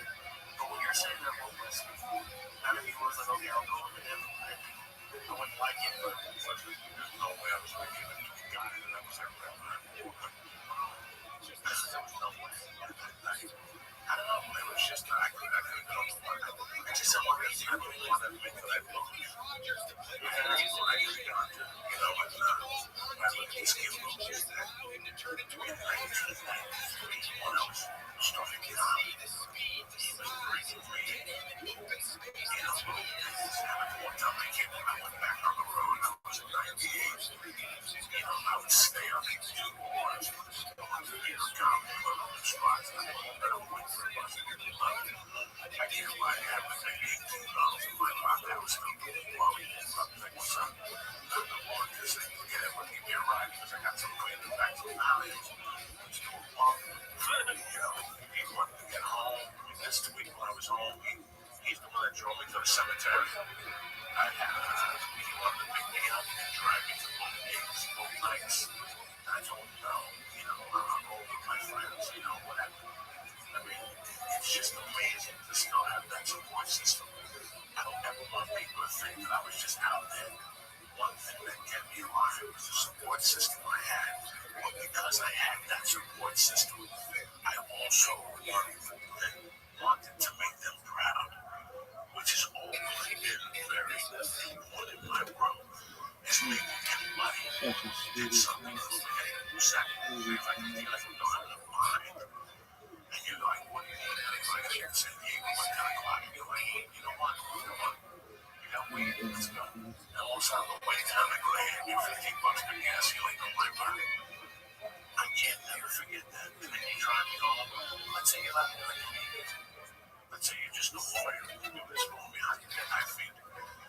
You just gave me a ride down there to do my dream, and you enjoyed it. You had a good time. You came back. I'll never forget those people that gave me rides. Fucking Falato last week. How special that you want to shoot that special one. That guy. At least, you all have something you want to do with your life. And then you go to the people that are closest to you, and you tell them, you know what? I'm going to become a professional mixer. I don't know whatever that is. Whatever the fuck you want to become. Let's say you go to four of your good friends. Two of them are going to tell you you're a fucking loser, and two of them are going to support you. Two of them are not going to say you're a loser. I don't like to put it like that, but two of them are just going to raise the other possibilities. You have a family. What are you going to do if you fail? And you have two friends. Let's say out of those two friends, you have one friend that is very, he's got shit going on in his life. But the other friend is your childhood friend who's a mess. What if this guy that was a mess, the least person in your life, drove you to gigs? What if that guy gave you a book once on stand-up comedy? What if that was Filato's cousin? In 1993, when I was back to New York, I didn't know what I was doing with my life at 32 years old, guys. I had no idea what the fuck I was going to do with my life. I had been on stage a couple times. I was like that girl that fake shamed. I was telling people I was a comic. I was no fucking comic. I was getting on stage once a fucking month. I told him my dream, and for some reason, he would push me every day. You go to the city, can I do comedy? Let's go. I'll give you a ride on your talk. Now I'm going to watch you. Yeah, now I'm going to fuck. Why do you think I push you with the jiu-jitsu? Where did I have that from? Yeah, because I get it. I get when sometimes you need that person to say, come on. And now you're in the spot. Why the fuck did I even tell this motherfucker? I did comedy for when I especially when I'm like dreading jiu-jitsu. If I don't have it, like if someone's offering you a ride, it's like you can't even say, oh, I'm out of gas. My car broke down. Like that. Okay, let me ask you this. When you first started comedy, did you enjoy it? Yes and no. When did you start, when did you stop dreading it? I didn't like about it. That I sucked. Yeah. Nobody likes to suck. Nobody likes jumping jacks. Nobody likes to suck at anything. But anybody who has a brain, go home and go, you know what? Shout out What to you do people for in making today's some society, I don't know, maybe videos it's like two hertz as well. Like when you do the gospel, very impressed with people that are willing while they're traveling. He says, I can't wait to get some measures after 4 days before. Random mission, it says that a person needs to tie this hair, draw water, so she needs a belt. You should not use a rope, you have to make it zero. You can't use a rope for a weaker people coming to this road. He's left pieces from releases, rope, pieces of the zero, you can essentially get a rope, a weaker, and that kind of thing. And the review is the full time name, like, very said, the underwood tie is one hand, that's not a, not that shit, you know. A lot of times, the second whether it's definitely not, it's there for the long run that it's a question. It doesn't seem like it says in the price that if the rope for the tail snap, it's possible to make a knot. To make a knot, you don't do a slip knot. It says no, a slip knot is considered a regular knot, and that is also what you do. Use a belt and tie the greens, then without a wrench. George, I had to Ross see says George Samuel that you here in could high school. tie a cow to I a would trough communicate with him with from a time to rope time. meant for the weavers. One day at 19. And we're not concerned that we might want to do one knot versus two. We'll take it back. One A day regular in rope, you can only tie one knot. 1984. If it's already tied to the cow, you can tie it to the truck. If it's tied to the truck, you can tie it to the cow, but only one knot, not both, because you might need one of them in forever. I got arrested. Going back to the Georgia, point he you tells was, me he brings me to his house. you're allowed to carry The beginning of my life. any part of the room on Shabbos, even the cover, the hell you cover the top end, which are the heavy beams on the top and the bottom that you grab to garbage around. And after that, we were talking, According to Rabbi, he wasn't so sure. They asked him, and he said yes. He said no, he wasn't sure. Either Rabbi says it's us wives carry those heavy things, carry other stuff, not everything, because even in the weekday, we're not making you carry it. The two beams that are on the side of the loom of the woman's loom, the vertical loom, that are meant to be thrown to the ground, also take them on Shabbos. Because you think about, you expose a hole. Now, if you expose a hole in Shabbos, it's not a problem because the hole was there already beforehand. And we see that a lot when it comes to vegetables. If you have a vegetable in the ground that you put in when it was whole, and you're able to grab the vegetable without touching the ground, you want to pull the vegetable out. Concerning since it's in your house, you might cover up the hole so you do much that's lesser because of what? New Mishnah. You let it fold clothing on Shabbos. For Shabbos, we have 5 conditions. By folding clothing, you will be taking out pieces. That Shabbos, you would over. 5 different conditions are. It must be brand new, has to be new clothing, not old clothing, because only white clothing, not colored clothing, but yes, provided you don't have another set of clothing, and you do by yourself, not with your friend, because your friend yourself will pick up more pieces. It's interesting talking about like a change on that. Because you asked me, let me make your bed on Shabbos. If you're going to use that Shabbos. Now let me make your bed on Shabbos or after Shabbos. Next up, we're going to see more about Alexa Shabbos and Kippur and Kippur to Shabbos. You only have weekly clothing. You should undo your weekly clothing. Longer, like the wealthy people. This is the first time kind of in my life that I don't know what I'm going to do. Nobody's saying we learned from the Pasuk. That everything you do on Shabbos must be different than the weekdays. So, even your clothing has to be unique and special for Shabbos. Not so your walk should look different. It says you should take wide steps. On the wide. Now, a wide step is also being used as well because it takes much out of the eyesight. Village Friday night, even the wine gives your eyesight back, so people say you put that wine into your eyes for some time. Nevertheless, you have a really good reason to do so on the weekend, but not on Shabbos. According to Rabbi, if you have a puddle in front of you, if you could leave one foot on one side and get to the other side without jumping, that's okay. It says, Rabbi, what should he do? Go around the puddle, you're in more trip on Shabbos. Go into the puddle, and might wet your clothing, you'll speak to it, that's awesome. Jump over the puddle. Continue with the puzzle, so that's a fun. To do things for the Shem Shemayim, for a mitzvah, like Shidduchim, or discuss how much stuff you're going to do, that's allowed in Shabbos. Not business. Your talking in Shabbos should be different than the talking in weekday places. Points out in Shalmi that you should lessen the amount of words that you say. Like my mother, Shabbos is quiet. Nevertheless, you let think about business in your mind. Gemara tells us that dirt is very unhealthy. It's serious chachamim. Since our forefathers died in Galus and we don't know where they buried, also some people say all the shvatzim were Muslim from the Mabel are all over Baal. They're going to shoot the dirt. Yeah. The problem is that everything became disintegrated. It's not there. Nevertheless, there's a place of chachamim since it's unhealthy, like somebody wants to play, and then he expressed, and the press grew his stomach to the point between his heart and Nazi fucking flag and Charles Bronson. Naomi tells Rose, and goes a bunch of stuff about Rose. She tells Rose, bathe yourself, anoint yourself, and then put on your clothing. Actually, she has to put clothing on. What she meant to say is, put on your Shabbos before you leave Bayah. Where it says, Pela Chacham, Yefkamoid, referring to Rus and Shmuel. They were told things that exactly what were told, but with a slight variation. Rus listened to everything that Naomi said, but in a different order. She didn't bathe, and then go down to the garden. She went down to the garden, to the field, and homes afterwards. She didn't want people to do it. Before I know we heard voices, she thought it was issues. When they would say, are you calling me? guys a couple of times. When you're supposed to call your name, say Daber Hashem. Rule change. Say Daber. You don't want to say Hashem's name just in case he's in danger. At a college degree level. Boyan says, Lemia Nairo. Boyan, look at women. That's good. I've always noticed. She uses a lot. She's very smart. And she's picking up the grade of the floor. She's only picking it up. Podcasts out there that are fucking successful. You think they went to college, you fucking moron? This is what the problem is. You learn sound engineering. Fuck sound engineering. This is how you learn sound engineering by people eating the emails and going, Joey, I can't fucking hear you talk to me. We figure it the fuck out. Because they teach you that theory, but they're not going to teach you what the fuck we learned in 5 years, which is still what they're going to need to do. Right?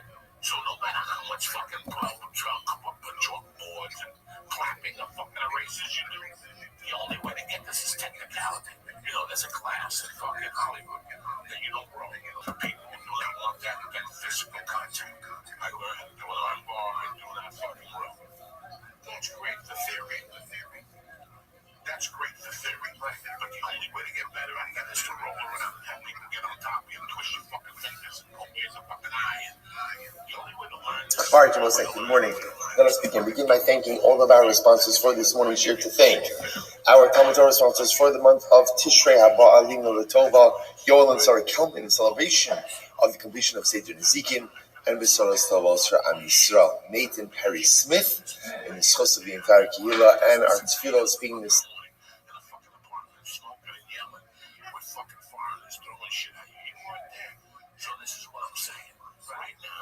All right, Joseph, good morning. Let us begin. Begin by thanking all of our sponsors for this morning's share. To thank our Talmud Torah sponsors for the month of Tishrei Haba Alinu L'Tova, Yoel and Sarah Kelm in celebration of the completion of Seder Nezikin and Besoros Tovos for Am Yisrael. Nathan Perry Smith in the schos of the entire Kehillah, and our tefillos being miskabel on high. Our week of learning sponsors Jonathan and Alana Austin in honor of the engagement of their daughter Tamar. To Yair Ashendorf of Teaneck, New Jersey, to build a Bayis Ne'eman B'Yisrael. And our Daf Yomi sponsors for today, Mark Kogan in honor of the entire Shir. Beautiful. All right, well, so with that, let us begin. Today's daf is Yud. We have a really exciting daf ahead of us today. Baruch Hashem, we're beginning at the Mishnah on Yud Aleph on the Beis 11b. Mishnah says as follows: HaPesach sheshachtu shachris ba'arba'asar shelo lishmo. Very interesting case. All right, Joseph, good morning. Good morning. Let us begin. Begin by thanking all of our sponsors for this morning's shir. To thank our Talmud Torah sponsors for the year of Tafshin Pei, the Tosim Mishpachah, dedicating all the Shemar Droshos this year's Zchus for Besoros Tovos for all of Am Yisrael. Our Talmud Torah sponsors for the month of Adar Haba Alinu L'Tova, Terry and Steve Zinn. Loving memory of Terry's father, Dr. Harry Khan Hirsch Ben Yosef HaKohen. The Ziv Levin and Berman families in memory of Mr. William Ziv Ben Shmuel Ben Yisrael. And our week of learning sponsors, Nathan and Beth Adler, in memory of Judy Goldman, Yehudis Esther Bas Elazar Zechron and Merit of Talmud Torah. All of the Nisham family, the families in the Chama, all those who need a refuah, Shabbat, Holy Yisrael, and Shmach V'Shemert Hashem bring home our hostages and allow our holy soldiers to be successful before Maaseh Yedei. As with that, let us begin. We have a lot to do today, Baruch Hashem. Today's daf is Tzadik Dalet 94. We are picking up on Tzadik Gimel on the base 93b. Rava Amar Demorach Vadoin. It is about 10 lines up from before it gets wise. Rava Amar Demorach Vadoin. So the Rava says this is quite fascinating. So Rava says, who has the ability? Now, literally translated, Morach Vadoin means the ability to smell and judge. Morach Vadoin, someone who has the ability to smell and judge, is ultimately fit to go ahead and lead. The Gemara says, so what does this mean? That someone is able to smell and judge. So this idea is that one is able to go ahead and intuit. Rashi says over here, the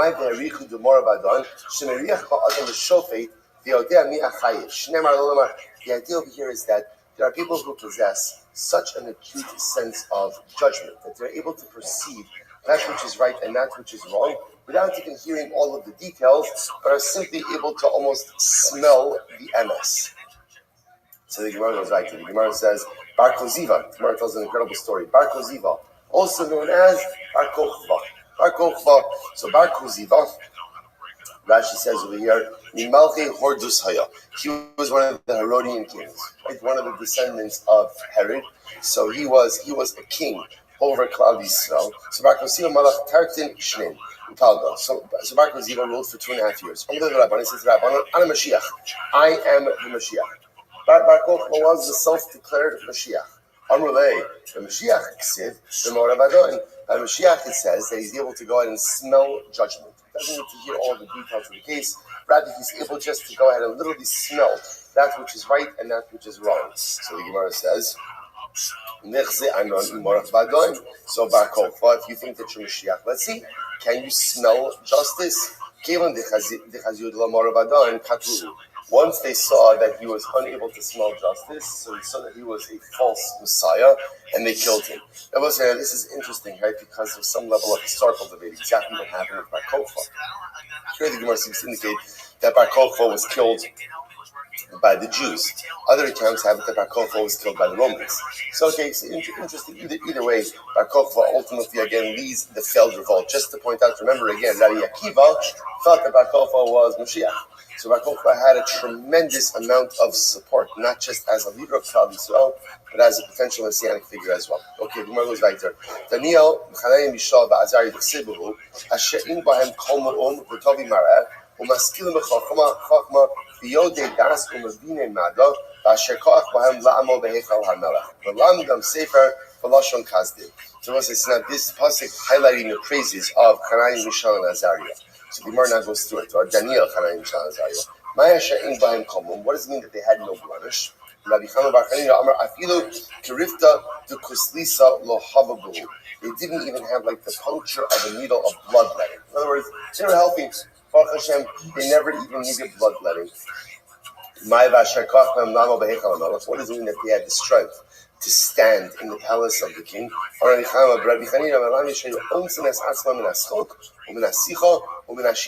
It means that when they were before the king, they would refrain from any type of laughter, from any type of frivolous chatter, from sleep. And they would abstain from going to the bathroom. They would hold back their knees because of the reverence for the monarchy. So as you ask yourself, so like, what's the pshat? Like, what does it matter? Like, okay, it's interesting information, but what does it matter for us? So say on a very simple level, perhaps the idea is able to abstain from frivolous laughter, frivolous chatter, sleep, and were even able to restrain their bodily needs because they were in the presence of the king. If they could do all of those things in the presence of a human king, then Allah has kama b'kama, the ability that we have to exercise self-restraint, and the ability that we have in order not to engage in frivolous activity because we too stand before the king at all times. Incredible. Rabbi Lazar, kulam neyukudein. So Rabbi Lazar said that all of them, Daniel, Hanai, Mishael, and Azariah, were all from Shevet Yehuda. So the Gemara says of Rabbi Shmuel Bar Nachmani Amar, Daniel b'nei Yehuda, Hanai, Mishael, and Azariah, Mishar Shvatim. No. So disagreement. So again, so Rabbi Shmuel Bar Nachmani says, no, Daniel was from Yehuda, but everyone else was from other Shvatim. So the pasuk says, from your sons that will come from you, the king will take them as Srisim. Srisim, my Srisim. What's the Sris? So Rav Amar Srisim Mamish. Rav says it literally means like a eunuch, right? The king would often castrate his servants in order that they should not be distracted by anything and be wholly and fully devoted to him. No, what it means is that Avodah Zarah was like cut off. Avodah Zarah was castrated during their days. In other words, that they had a successful ability to be in says that Avodah Zarah was, so to speak, castrated during their days. We're going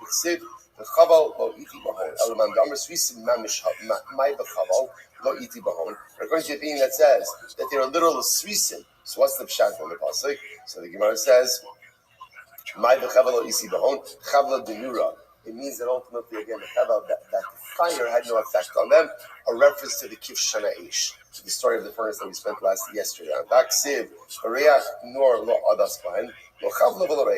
What it means is, again, there was no fire, nor did the scent of smoke impact them as well. So according to the opinion that says that Avodah Zarah was cut off during their days, according to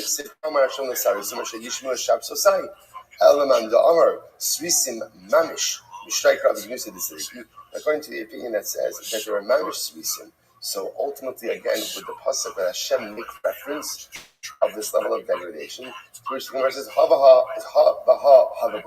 could be that it was both.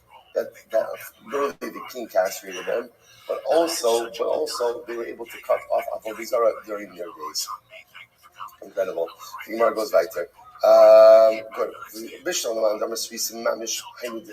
According to when it says that they are mamish svisim, so the pasuk says that they see yad vashem tov mibanim umibanos. The pasuk says that the name that they established for themselves was even greater than potential physical offspring. So it makes sense they had no physical offspring.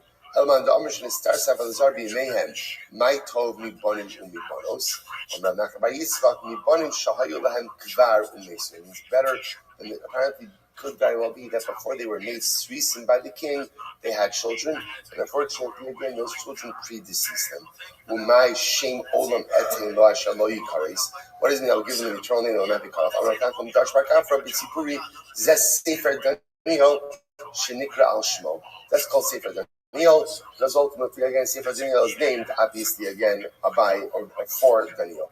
Michtes, Gemara asks a general question. It's not that I know that Sefer Daniel was named for Daniel. So I'm asking an interesting question. Michte, Kalmili de Ezra Nechemia, Ben Chachatz, Kalmili de Ezra, Nechemia ben Chachaya Amrihu. So interesting enough, the Gemara says pretty much all of the words, also I want to point out, Rashi points this out, in our Tanakh, right, we have Sfar and Ezra and Nechemia. In reality, there's really only one Sefer called Ezra. It was divided out later on. The Gemara says something very interesting. Most of Sefer Ezra was actually prophesied by Nehemiah, said by Nehemiah. So if that's the case, why is it called Ezra, not Nehemiah? To which the Gemara says, "My Tamilo Ikri Sefer Al Shmei." Why was it not called Sefer Nehemiah? Because ultimately, Zochra li Elokai Litova. Remember me, my God, for good. I, the David Nami, Nemer Amra, Zochrini Hashem B'Tzon Paktini B'Shua Secha. I, David Amelech, also said to HaKadosh Baruch Hu, remember me, taking credit almost like he had a little bit of requisite merits in order to go ahead and have his tefillah granted. David Rachmi Kabai. David was asking for Rachmanis. David was asking for Rachmi for Klal Yisrael as well. But I said, this is incredible. So Nehemiah doesn't merit to have the Sefer named for him. Why? Because he spoke disparagingly about the earlier ones. So what is this in Shneimar? Va'apachos harishon asher lefanai echbidu ala am vayikchu mehem belechem v'yayin v'achar kesev shkalim arba'in. So I will say this is incredible that Ezra disparaged Nehemiah disparaged the leaders that came before him, and ultimately accused them of exploiting their position for personal gain. Now, what's fascinating about say is, even though he may have been right, it might have been that what he said was factual, you can't malign other Jews. You can't malign other Jews. We saw this in yesterday's daf, the opinion that says that Hanai, Mishael, and Azariah drowned in saliva, right? They drowned in spit. We saw it to Marshal, who said that what does that mean? That they caused the nations of the world to speak negatively about Klal Yisrael for their non-belief. You can't speak negatively about Jews. You just can't. Even if what you're saying is true, and even if a point has to be made, a point has to somehow be made, always holding up the sanctity of the Jew, never deconstructing the other. So therefore, again, because Nehemiah, perhaps truthfully, but nevertheless negatively spoke about Klal Yisrael, therefore he lost out having the Sefer name in him. He must have furthermore, he even spoke negatively about Daniel. Now, by the way, how do we know that Shagol Mimenu? How do we know that he was greater than him? So the Gemara says, good, all right, so a lot of Rashi said, but okay, we'll do it a different time. Next cycle. והאנשים אשר היו עמי לא ראו אס המרה, אבל חרדת גדולה נפלה עליהם, ויברחו בהיחווה, והאנשים אשר היו לא סוגר. So the Gemara says, so how do we know that Daniel was greater than these other people? Because the pasuk records an episode where there was a dramatic vision. Daniel had the vision, and no one else saw it. No one else saw it but Daniel. So the fact that Daniel saw it, no one else saw it, indicates us that Daniel is greater. The Gemara says, who were these other people who were with Daniel but didn't see the vision? The other prophets, Chagai, Zechariah, Malachi. So they were there with Daniel. They did not see the vision. Daniel saw the vision.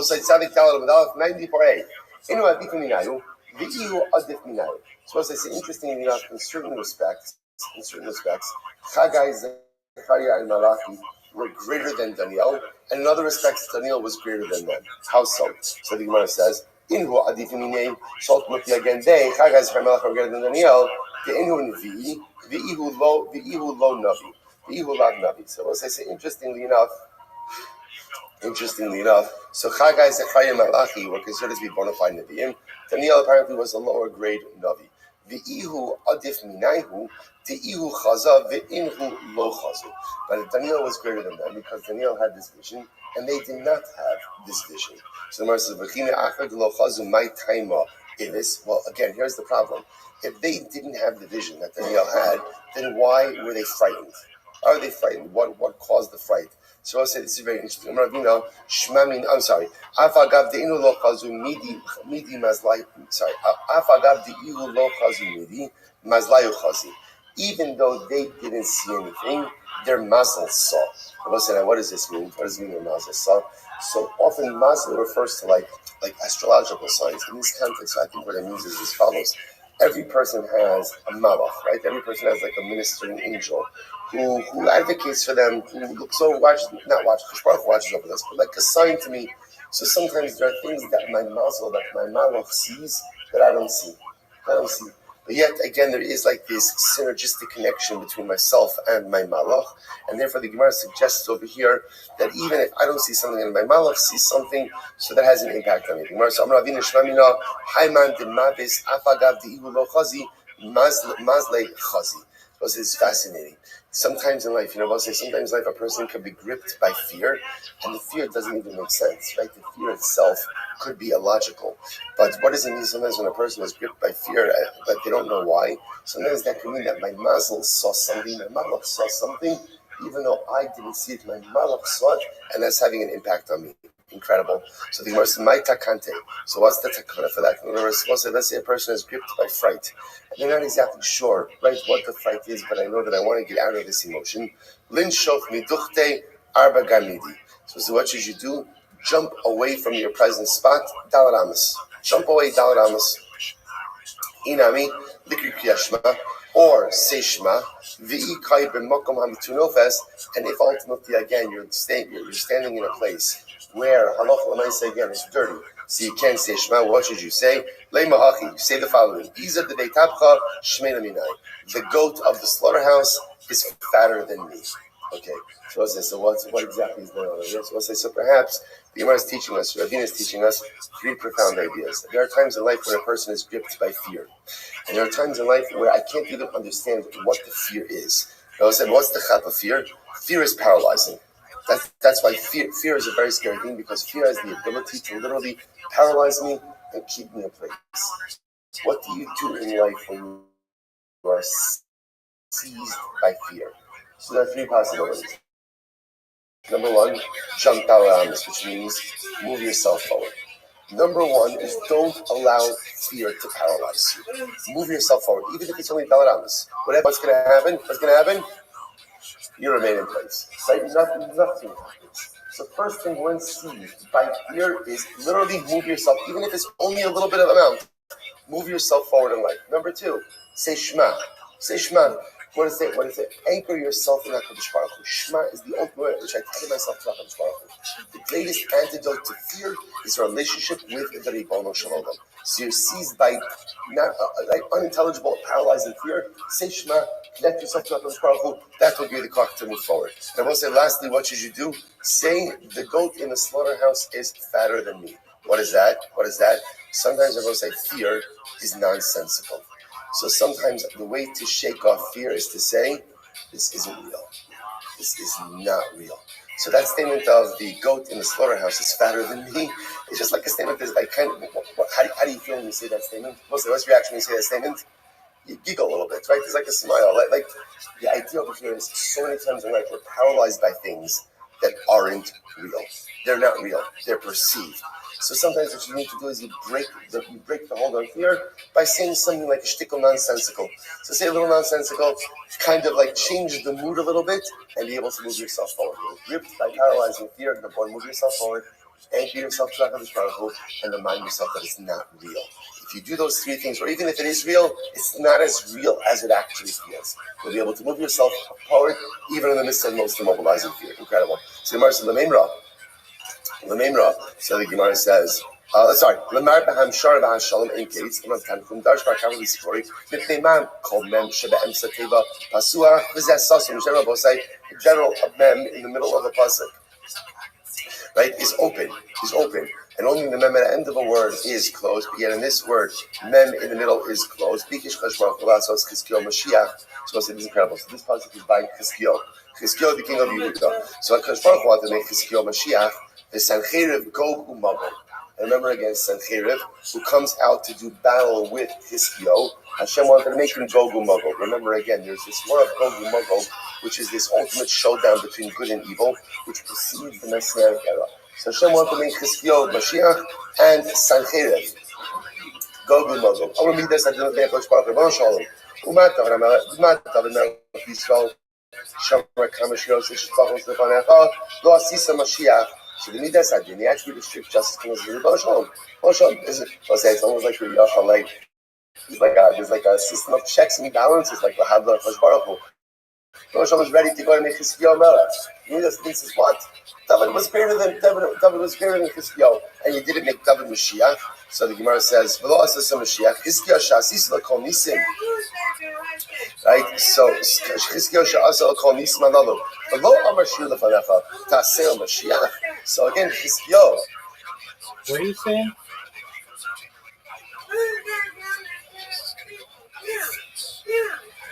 I don't know what you're saying. This guy? That guy's speaking right there. On the TV or on here? Well, we have a guy. He's an older guy. This guy? Yeah. He's a comedian? That's what I thought. He's a really... He's a really dirty comedian? A dirty one? Very dirty. No. Well, I just listen. No. I don't want no dirty one. No. Okay. I was listening. Okay.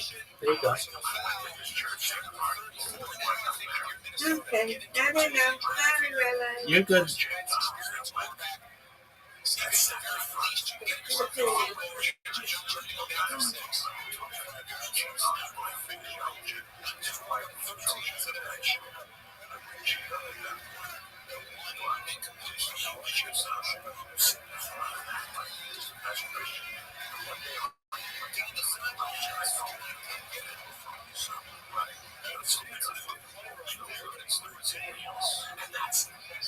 Something I think is interesting.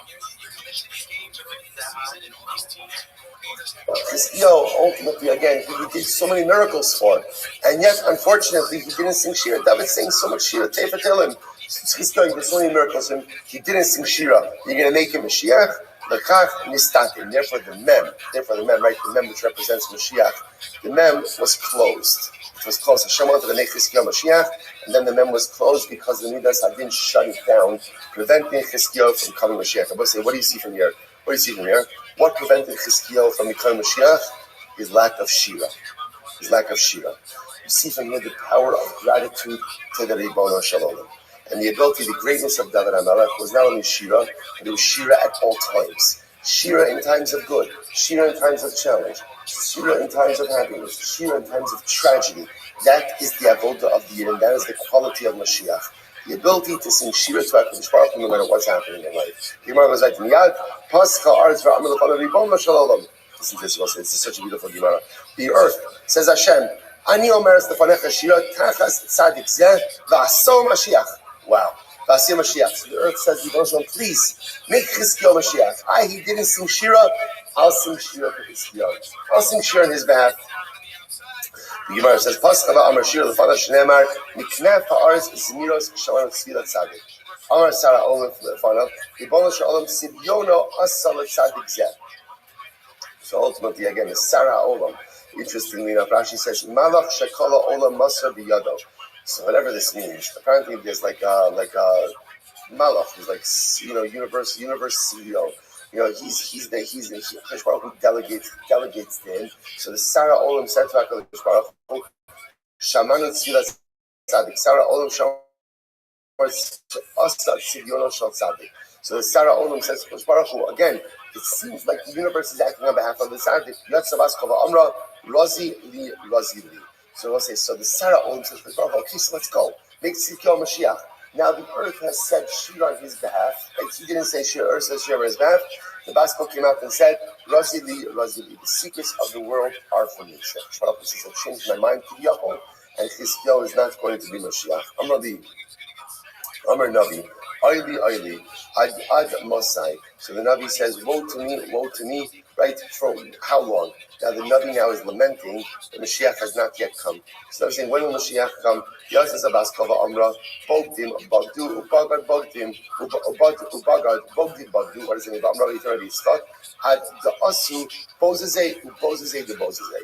Until again, literally, they're enemies and enemies of enemies. Meaning that unfortunately, Klal Yisrael has to suffer much until Mashiach comes.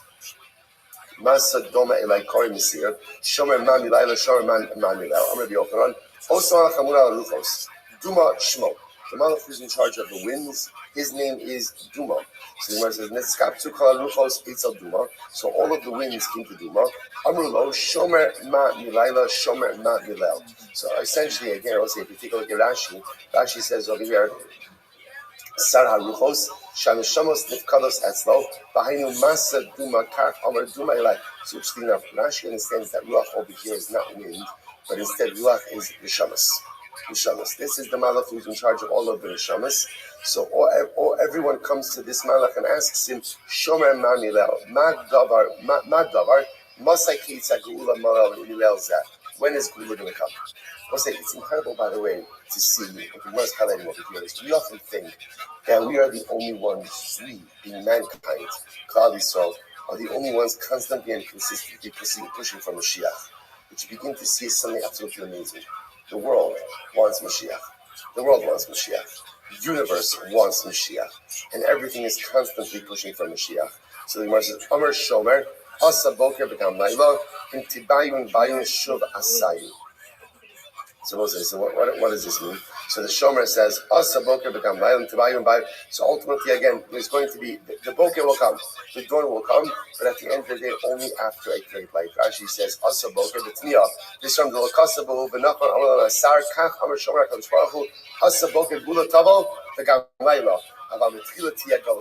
Morning will come, but before morning there will be a great night. Incredible. So the Gemara says, Amar Shomer, Asa Boker, V'Gam Laila, Intibayun, Bayu, V'Shuva Asayu. So two things. So, right, morning will come. But when will morning will come? Number one, Intibayun.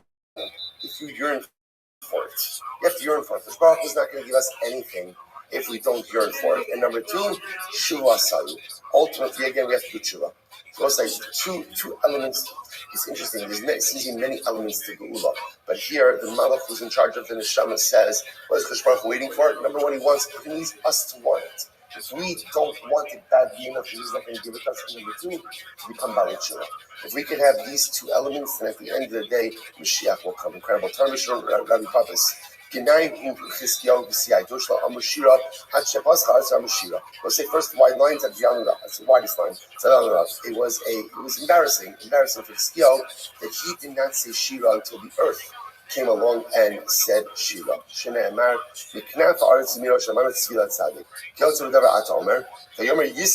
we'll say other examples of situations where Klal Yisrael did not say Shira until someone else reminded us to do it. Yisrael says, "Blessed is God who saved you, Klal Yisrael." So the says, Rabbi Papis, K'nai hu l'Moshe v'shishim rivo shelo amru baruch ad sheba Yisrael v'amar baruch Hashem. It was embarrassing for Moshe and Klal Yisrael.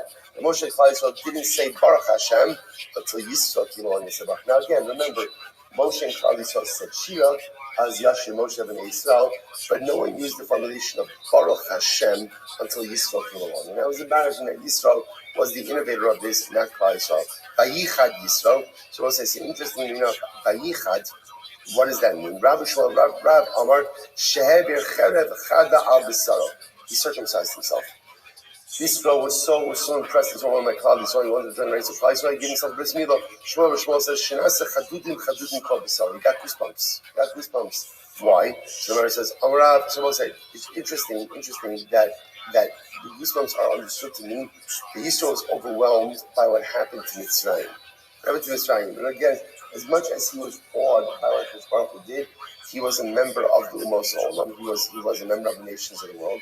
And he was very overwhelmed by what he saw happen to the Gentile nations of Egypt. So the Gemara says, Amarav, we see from Yohanan Inshi, Yura Adasara Darila Tivza Aramai Kame. You see here, very important to say that in front of a convert, do not disparage Gentiles for up to 10 generations. So let's say this is just such a fascinating idea. That on one hand, when someone converts, what do we say? Gershin is guy, you're a new person. It's true that he's a new person. I was saying, it's fascinating. Just because I'm a new person doesn't mean I don't have a past. Which is ostensibly contradictory. The only truth to live in is well of contradictions.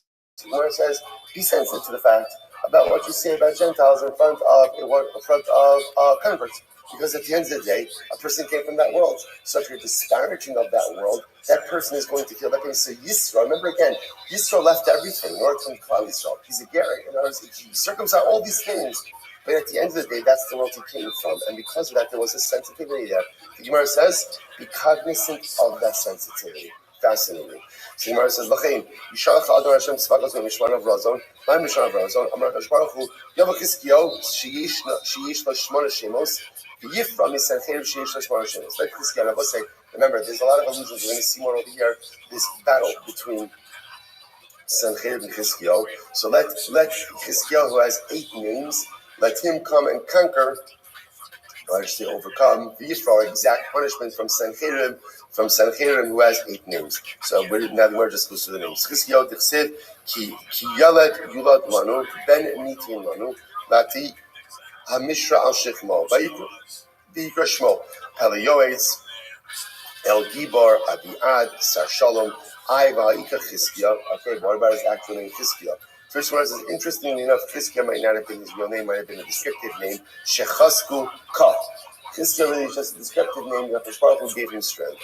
Zavar Achar, Chizkiyahu Shma, Chizkiyahu Shechizek Es Yisrael Avim Shema Shamayim. So we say other possibilities. Once again, Chizkiyahu is not a real name, it's a descriptive name. Why is he called Chizkiyahu? Ultimately, because he strengthened the bond between Klal Yisrael and the Kadosh Baruch Hu. We'll see more about that in just a little bit.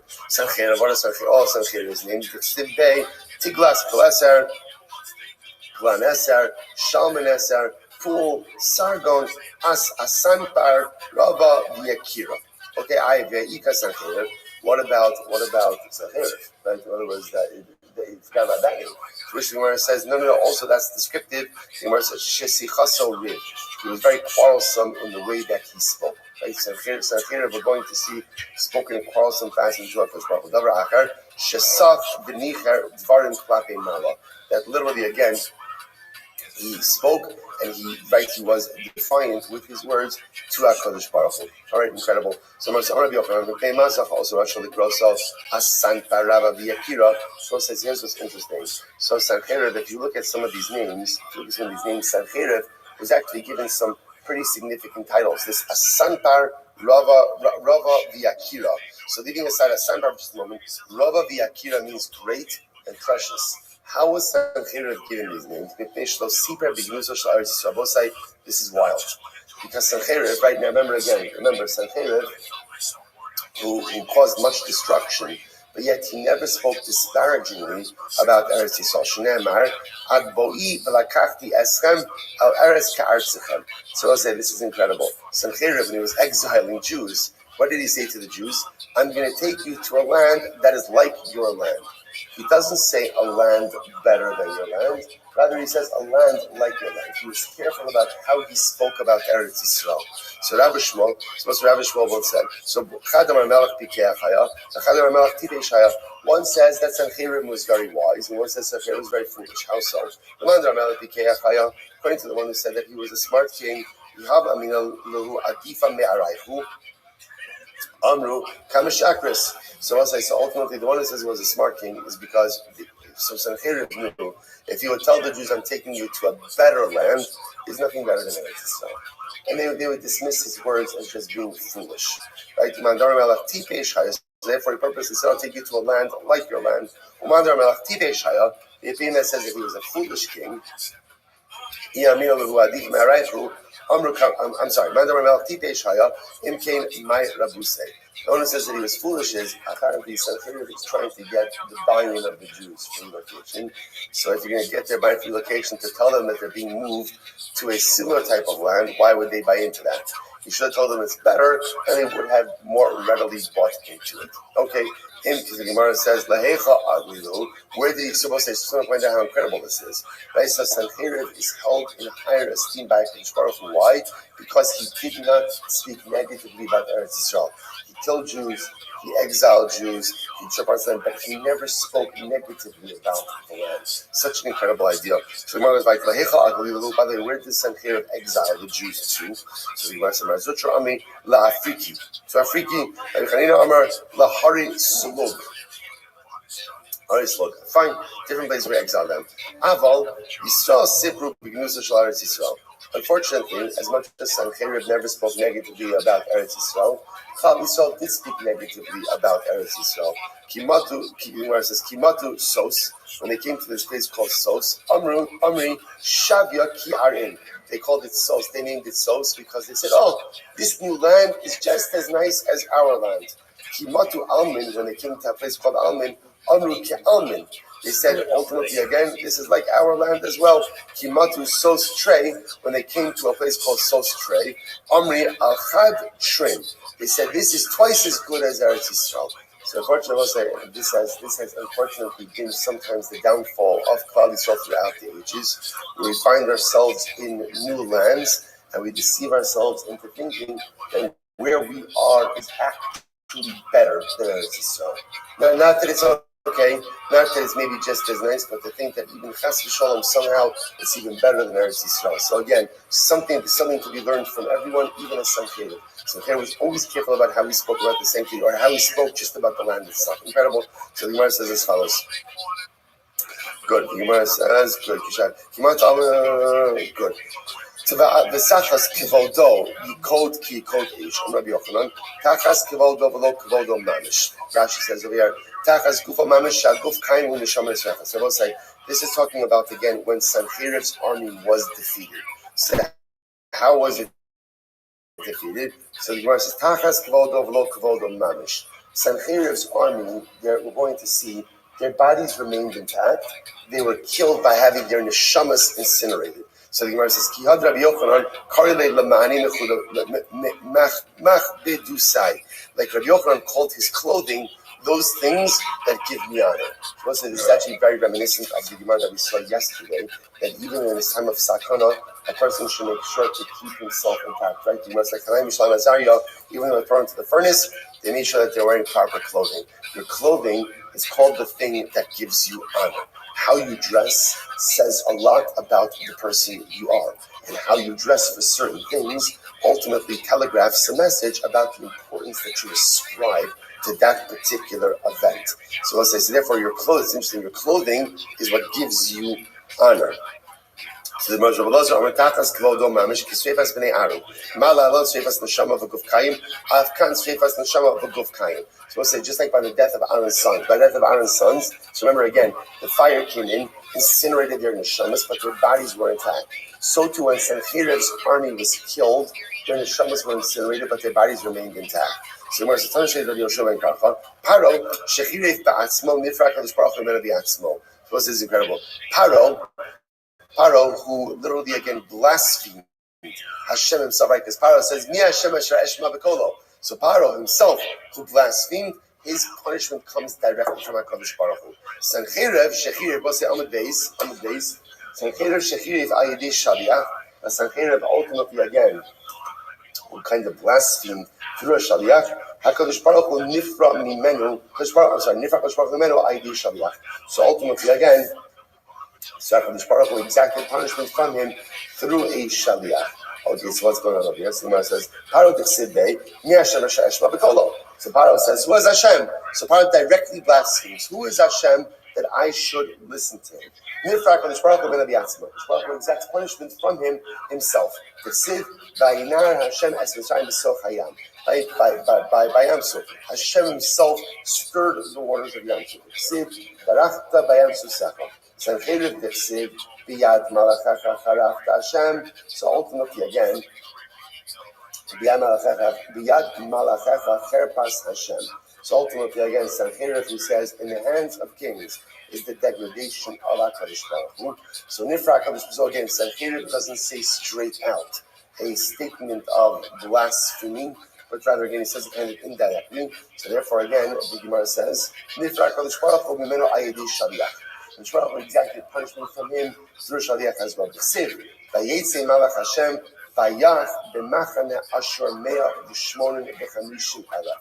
So it says, remember again, this was the this is like the incredible story where Chizkiyahu essentially said, like, Baruch Hu, there was no way for Klal Yisrael to defeat the Baruch Hu. I'm going to go to sleep, and you do you work your magic. And miraculously, that night, 185,000 soldiers died in their sleep, just died. So Baruch Hu brought about. So that, if you notice, the lashon over here is Vayetze Malach Hashem. It wasn't that Baruch Hu who did it himself, but ultimately again, like you see on Pesach, and even on Malach, this was Malach V'lo Ani. Baruch Hu sent the Malach. Why indirect? Why indirect? Sancherev blasphemed indirectly. Therefore, Baruch Hu exactly punishment indirectly. Chanina bar Papa Rani Ksiv. Morom Kitzo Uksiv Morom Kitzo.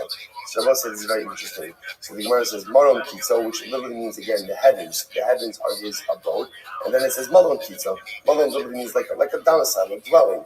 Right? Rashi says over here, Morom Kitzo b'Yishaya, Uksiv Morom Kitzo b'Malachim. Morom Kitzo mashma dira shamata. So one talks about the dwelling of HaKadosh Baruch Hu on high, one on earth. Amar also Rasha, B'tchila achre dira shamata. So you can see the unholy aspirations of Sancherev. Sancherev says, first, I will destroy the house of God in this world. And then afterwards, again, I'll destroy the house of God in the celestial state. Whatever Shimon Levi, my Dixiv Ata, Hamibala De Hashem, Alisi Alamako Azeh, La Shiso, Hashem Amar Elai, Allah Ala Ares Azos Vishisa. So this is very interesting. So one of the fascinating ideas about Sancherev is Sancherev felt that he received divine instructions to go and destroy Eretz Yisrael.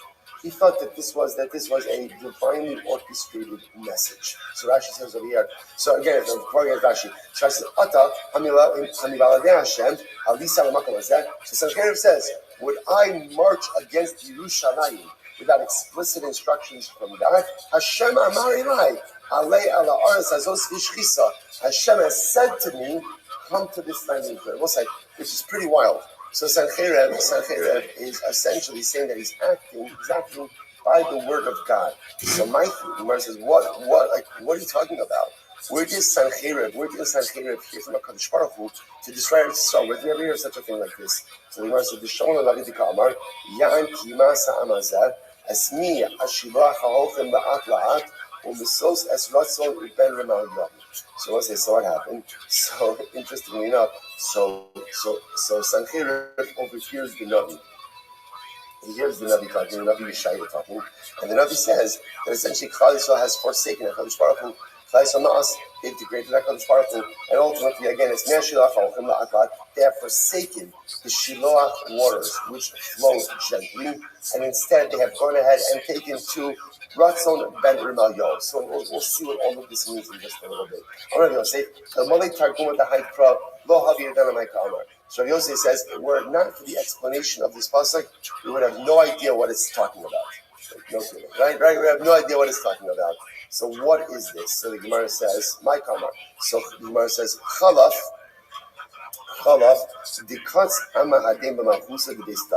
So this nation has forsaken the Davidic kingdom. Right? This nation has forsaken Malchus Beis David. That are kind to them and speak to them softly, the way the Shiloach waters flow. Right? The Shiloach water comes from spring-fed stream, and it flows gently. So this nation was governed by Malchus Beis David, who governed them and looked after them in such a kind and beautiful way, and they gave that all up. Right? They have forsaken that. The Israel beratzin ubar remalno, and instead, ultimately, again, they go ahead and they go to other things, right? They go ahead and they go essentially to Avodah Zarah. What's interesting over here is, so Sancheirav hears the Navi taking Klal Yisrael to task, and he feels, okay, so Klal Yisrael is not doing the right thing. Obviously, again, it's fair for them to lose that which they hold most dear. They say, Mikdash, Eretz Yisrael. Said, Ma'aras Hashem Beis Rasha, the Navi Tzadik Yuborach. Ma'aras Hashem Beis Rasha. What does it mean again? That ultimately the curse of Hashem is in the house of the Rasha. Zeh Pekach ben Ramayo. So what's it by the way? Pekach ben Ramayo was the king of the Malchus Yisrael. And he was king of Malchus Yisrael. He was Rasha. See, how is he such a Rasha?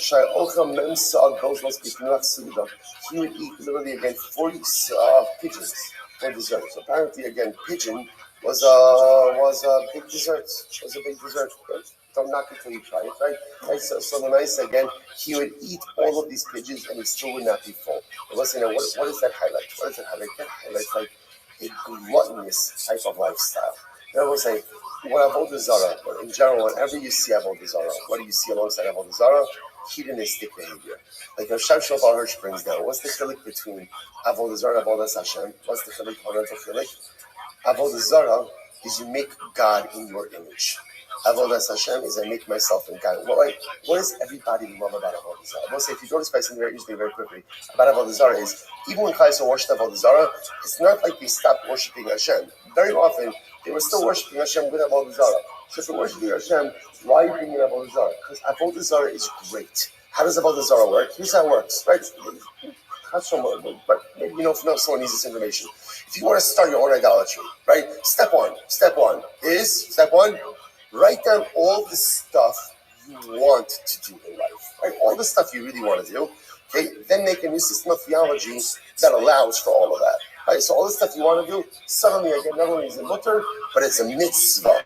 A mitzvah, and then all the stuff that you really don't care about not doing, make that all the los assays, right? So all the stuff you really want to do, like you want arayos, you want tarfus, you want tumah, that becomes all of the mitzvahs, right? That's Avodah Zarah. That's Avodah Zarah. So wherever you see Avodah Zarah, you see a heightened form of humanistic theory, because that's what it's all about. It's actually not about the theology. It's really never about the theology. It's about that HaKadosh Baruch Hu has very high expectations of us. And therefore he tells us we can't do a lot of stuff. Why? To hold us to a high standard. Avodah Zarah says, but I want to do that stuff. So I create a new system of theology in order to allow for all of that to occur. So Pekach ben Ramayo is eating all of these pigeons, but he can't be satiated. Why? Because he's an Ovid Avodah Zarah. Ovid Avodah Zarah is a heathen. Okay, so now it goes like this. It's incredible. What was Chizkiyahu's meal? Chizkiyahu would eat a little bit of vegetables and he would be full. He was like, he was a king. He could have had anything he wanted, but he didn't eat a lot. He did not eat a lot. Shabbos also says that sometimes when we become a little bit too wrapped up in the material, that may be an indication that our relationship with HaKadosh Baruch Hu might not be as it should. It looks like, remember, all of us have a void. We have an emptiness in life, and we're always trying to fill it. The issue just is, if I have a relationship with HaKadosh Baruch Hu, then I'm filling it with the right things. If I don't have a relationship with HaKadosh Baruch Hu, then I'm filling it with all of the wrong things. Incredible. So the Gemara goes weiter. The Gemara says, so again, because of Klal Yisrael's non-compliance, Hashem says, I'm going to bring against you the king of Ashur. And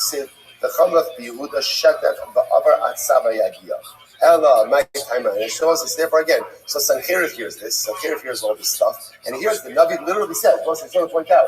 Sancheirav was the king of Ashur. The Navi literally says, because of your non-compliance, right? Because of your terrible behavior, I'm bringing against you the king of Ashur. So Sancheirav says, okay, God wants me to do this. So if God wants me to do this, the Gemara says, so if that's the case, Elamai Ta'ala, why is he punished? If Sancheriv actually did the will of God, why was he punished? The Gemara says, Navi Asaras Shvatim is Navi, Ihu Yod Betek Yerushalayim. Very simple. Sancheriv was the tool of Hashem to exact punishment against the 10 tribes. He was the one who was responsible to exile the 10 tribes. He had no business in Yerushalayim. And Sancheriv set his sights on Yerushalayim as well. So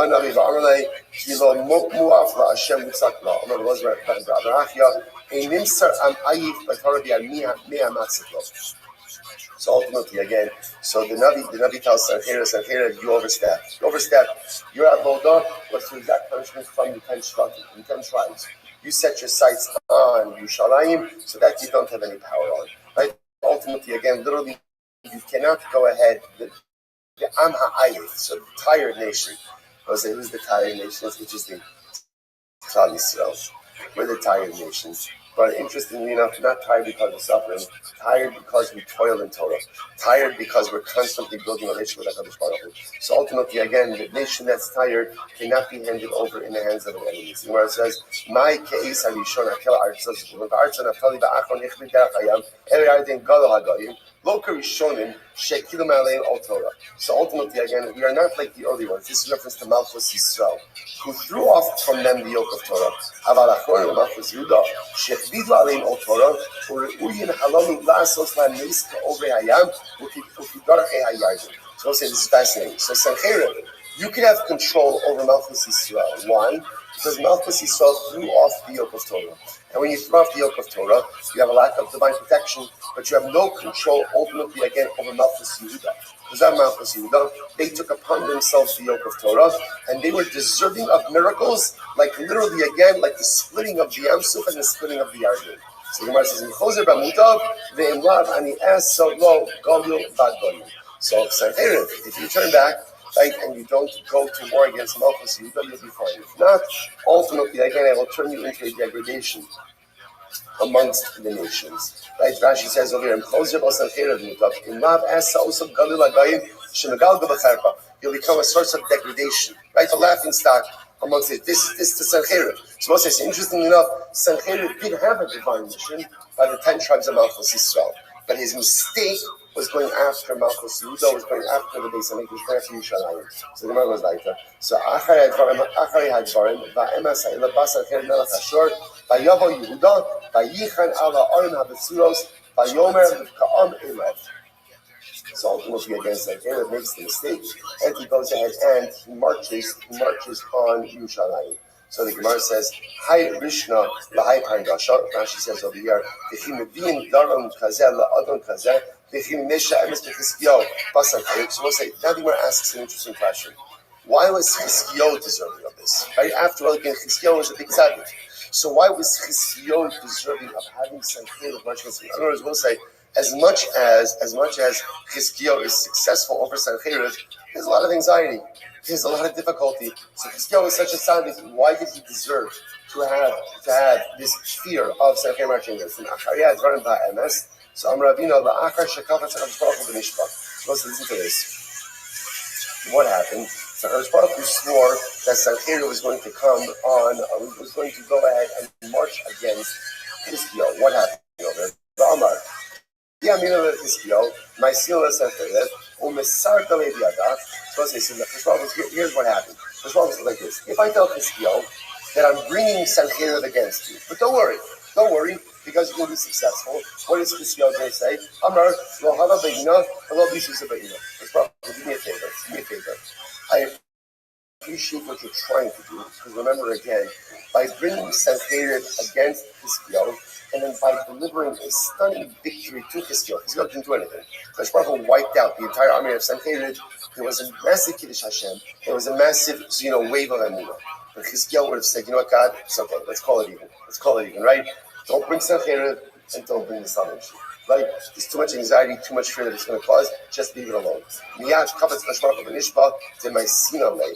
Kadosh Baruch Hu therefore swore, and he said, no, I'm bringing Sancheriv. Shnei amar, nishba Hashem tzavakos ne'mar, Emo kasher dimisi kein haisa, v'kasher ya'atzti hi takum, v'shpor ashor ba'artzi, v'al har avusenu, v'sar me'alem, olu v'savalo me'al shech mo yasor.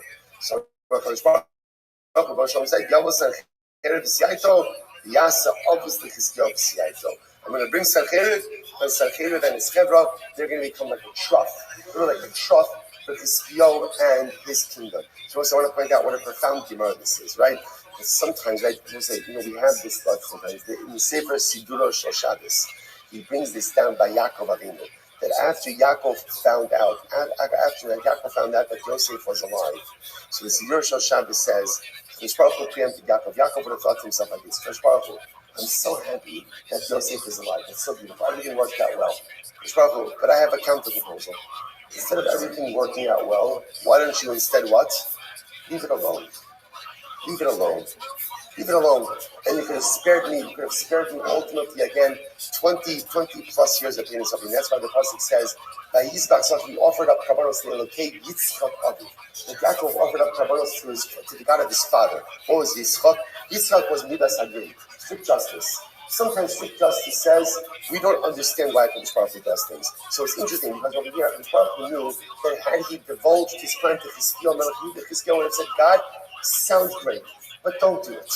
Don't do it. If everything's going to end happily ever after, just leave things alone. And I've also said so many times in life, we have this fundamental question. Yeah, things work out. I'm in a stressful crisis situation, difficult situation. It turns out well. And I have such hope, but there's like this piece of me that thinks, but why did you do it?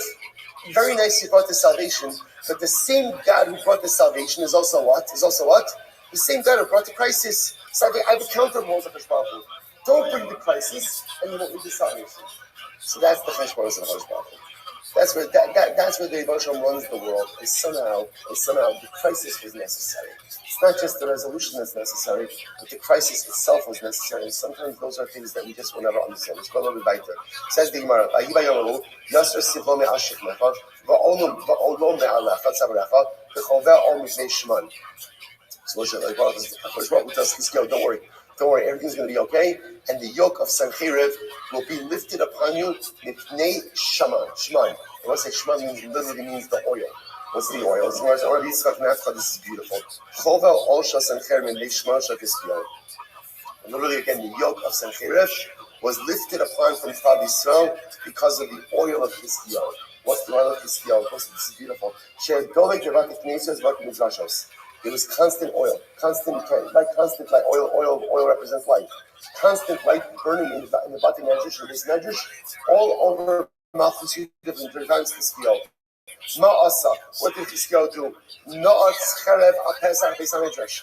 He put a sword at the entrance of the Beis Medrash, and he said, V'amar, kol mi she'ein osik b'Torah, yidaker b'cherev zu. He says, whoever leaves the Beis Medrash will be stabbed with this sword. Be stabbed with this sword. Now, what does this mean? Is it really going to kill people left Beis Medrash?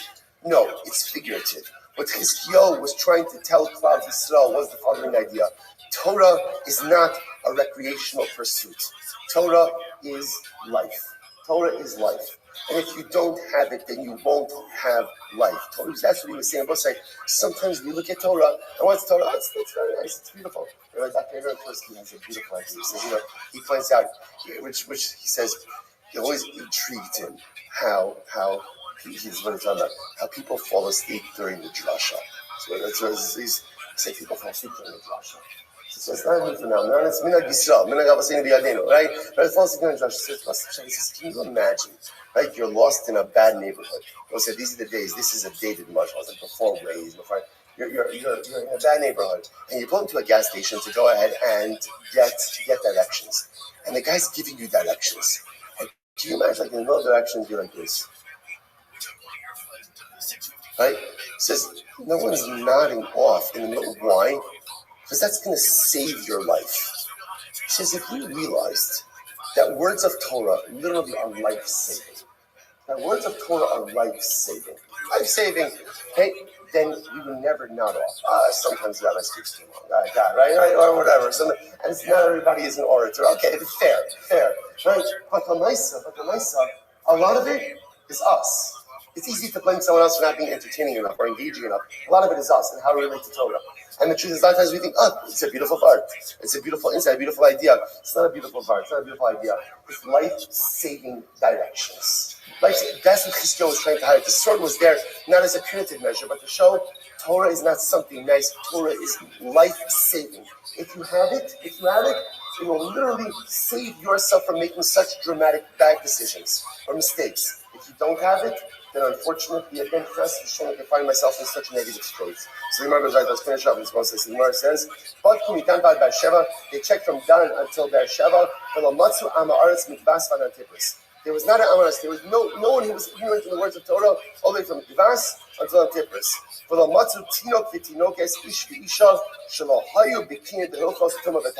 And everyone was well versed in the laws of Tumah and Tara. One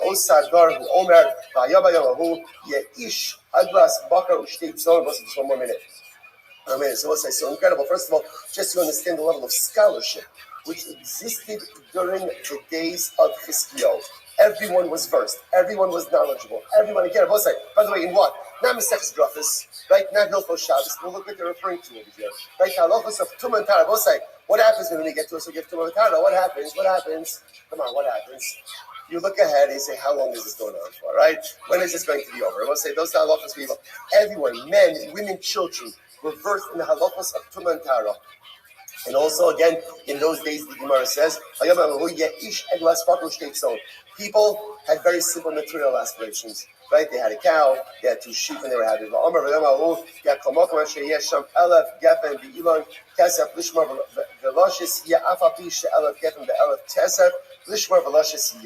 let's say, listen to this. So they were happy with very small things materially, and furthermore, they had vines that had thousands of dollars worth of grapes, and it just kind of lying in waste. Why did they lie in waste? People were neglecting their fields. Why were they neglecting their fields? Because they put their full focus on roughness. Now let's say it was the oil which represents the ongoing commitment to spiritual growth during the days of Chizkiyahu Melech Yehuda that ultimately again allowed them to be successful over Sancher Melech Hashem. Let's say, right, much more to say. We'll stop. Let's say, okay, end of the week.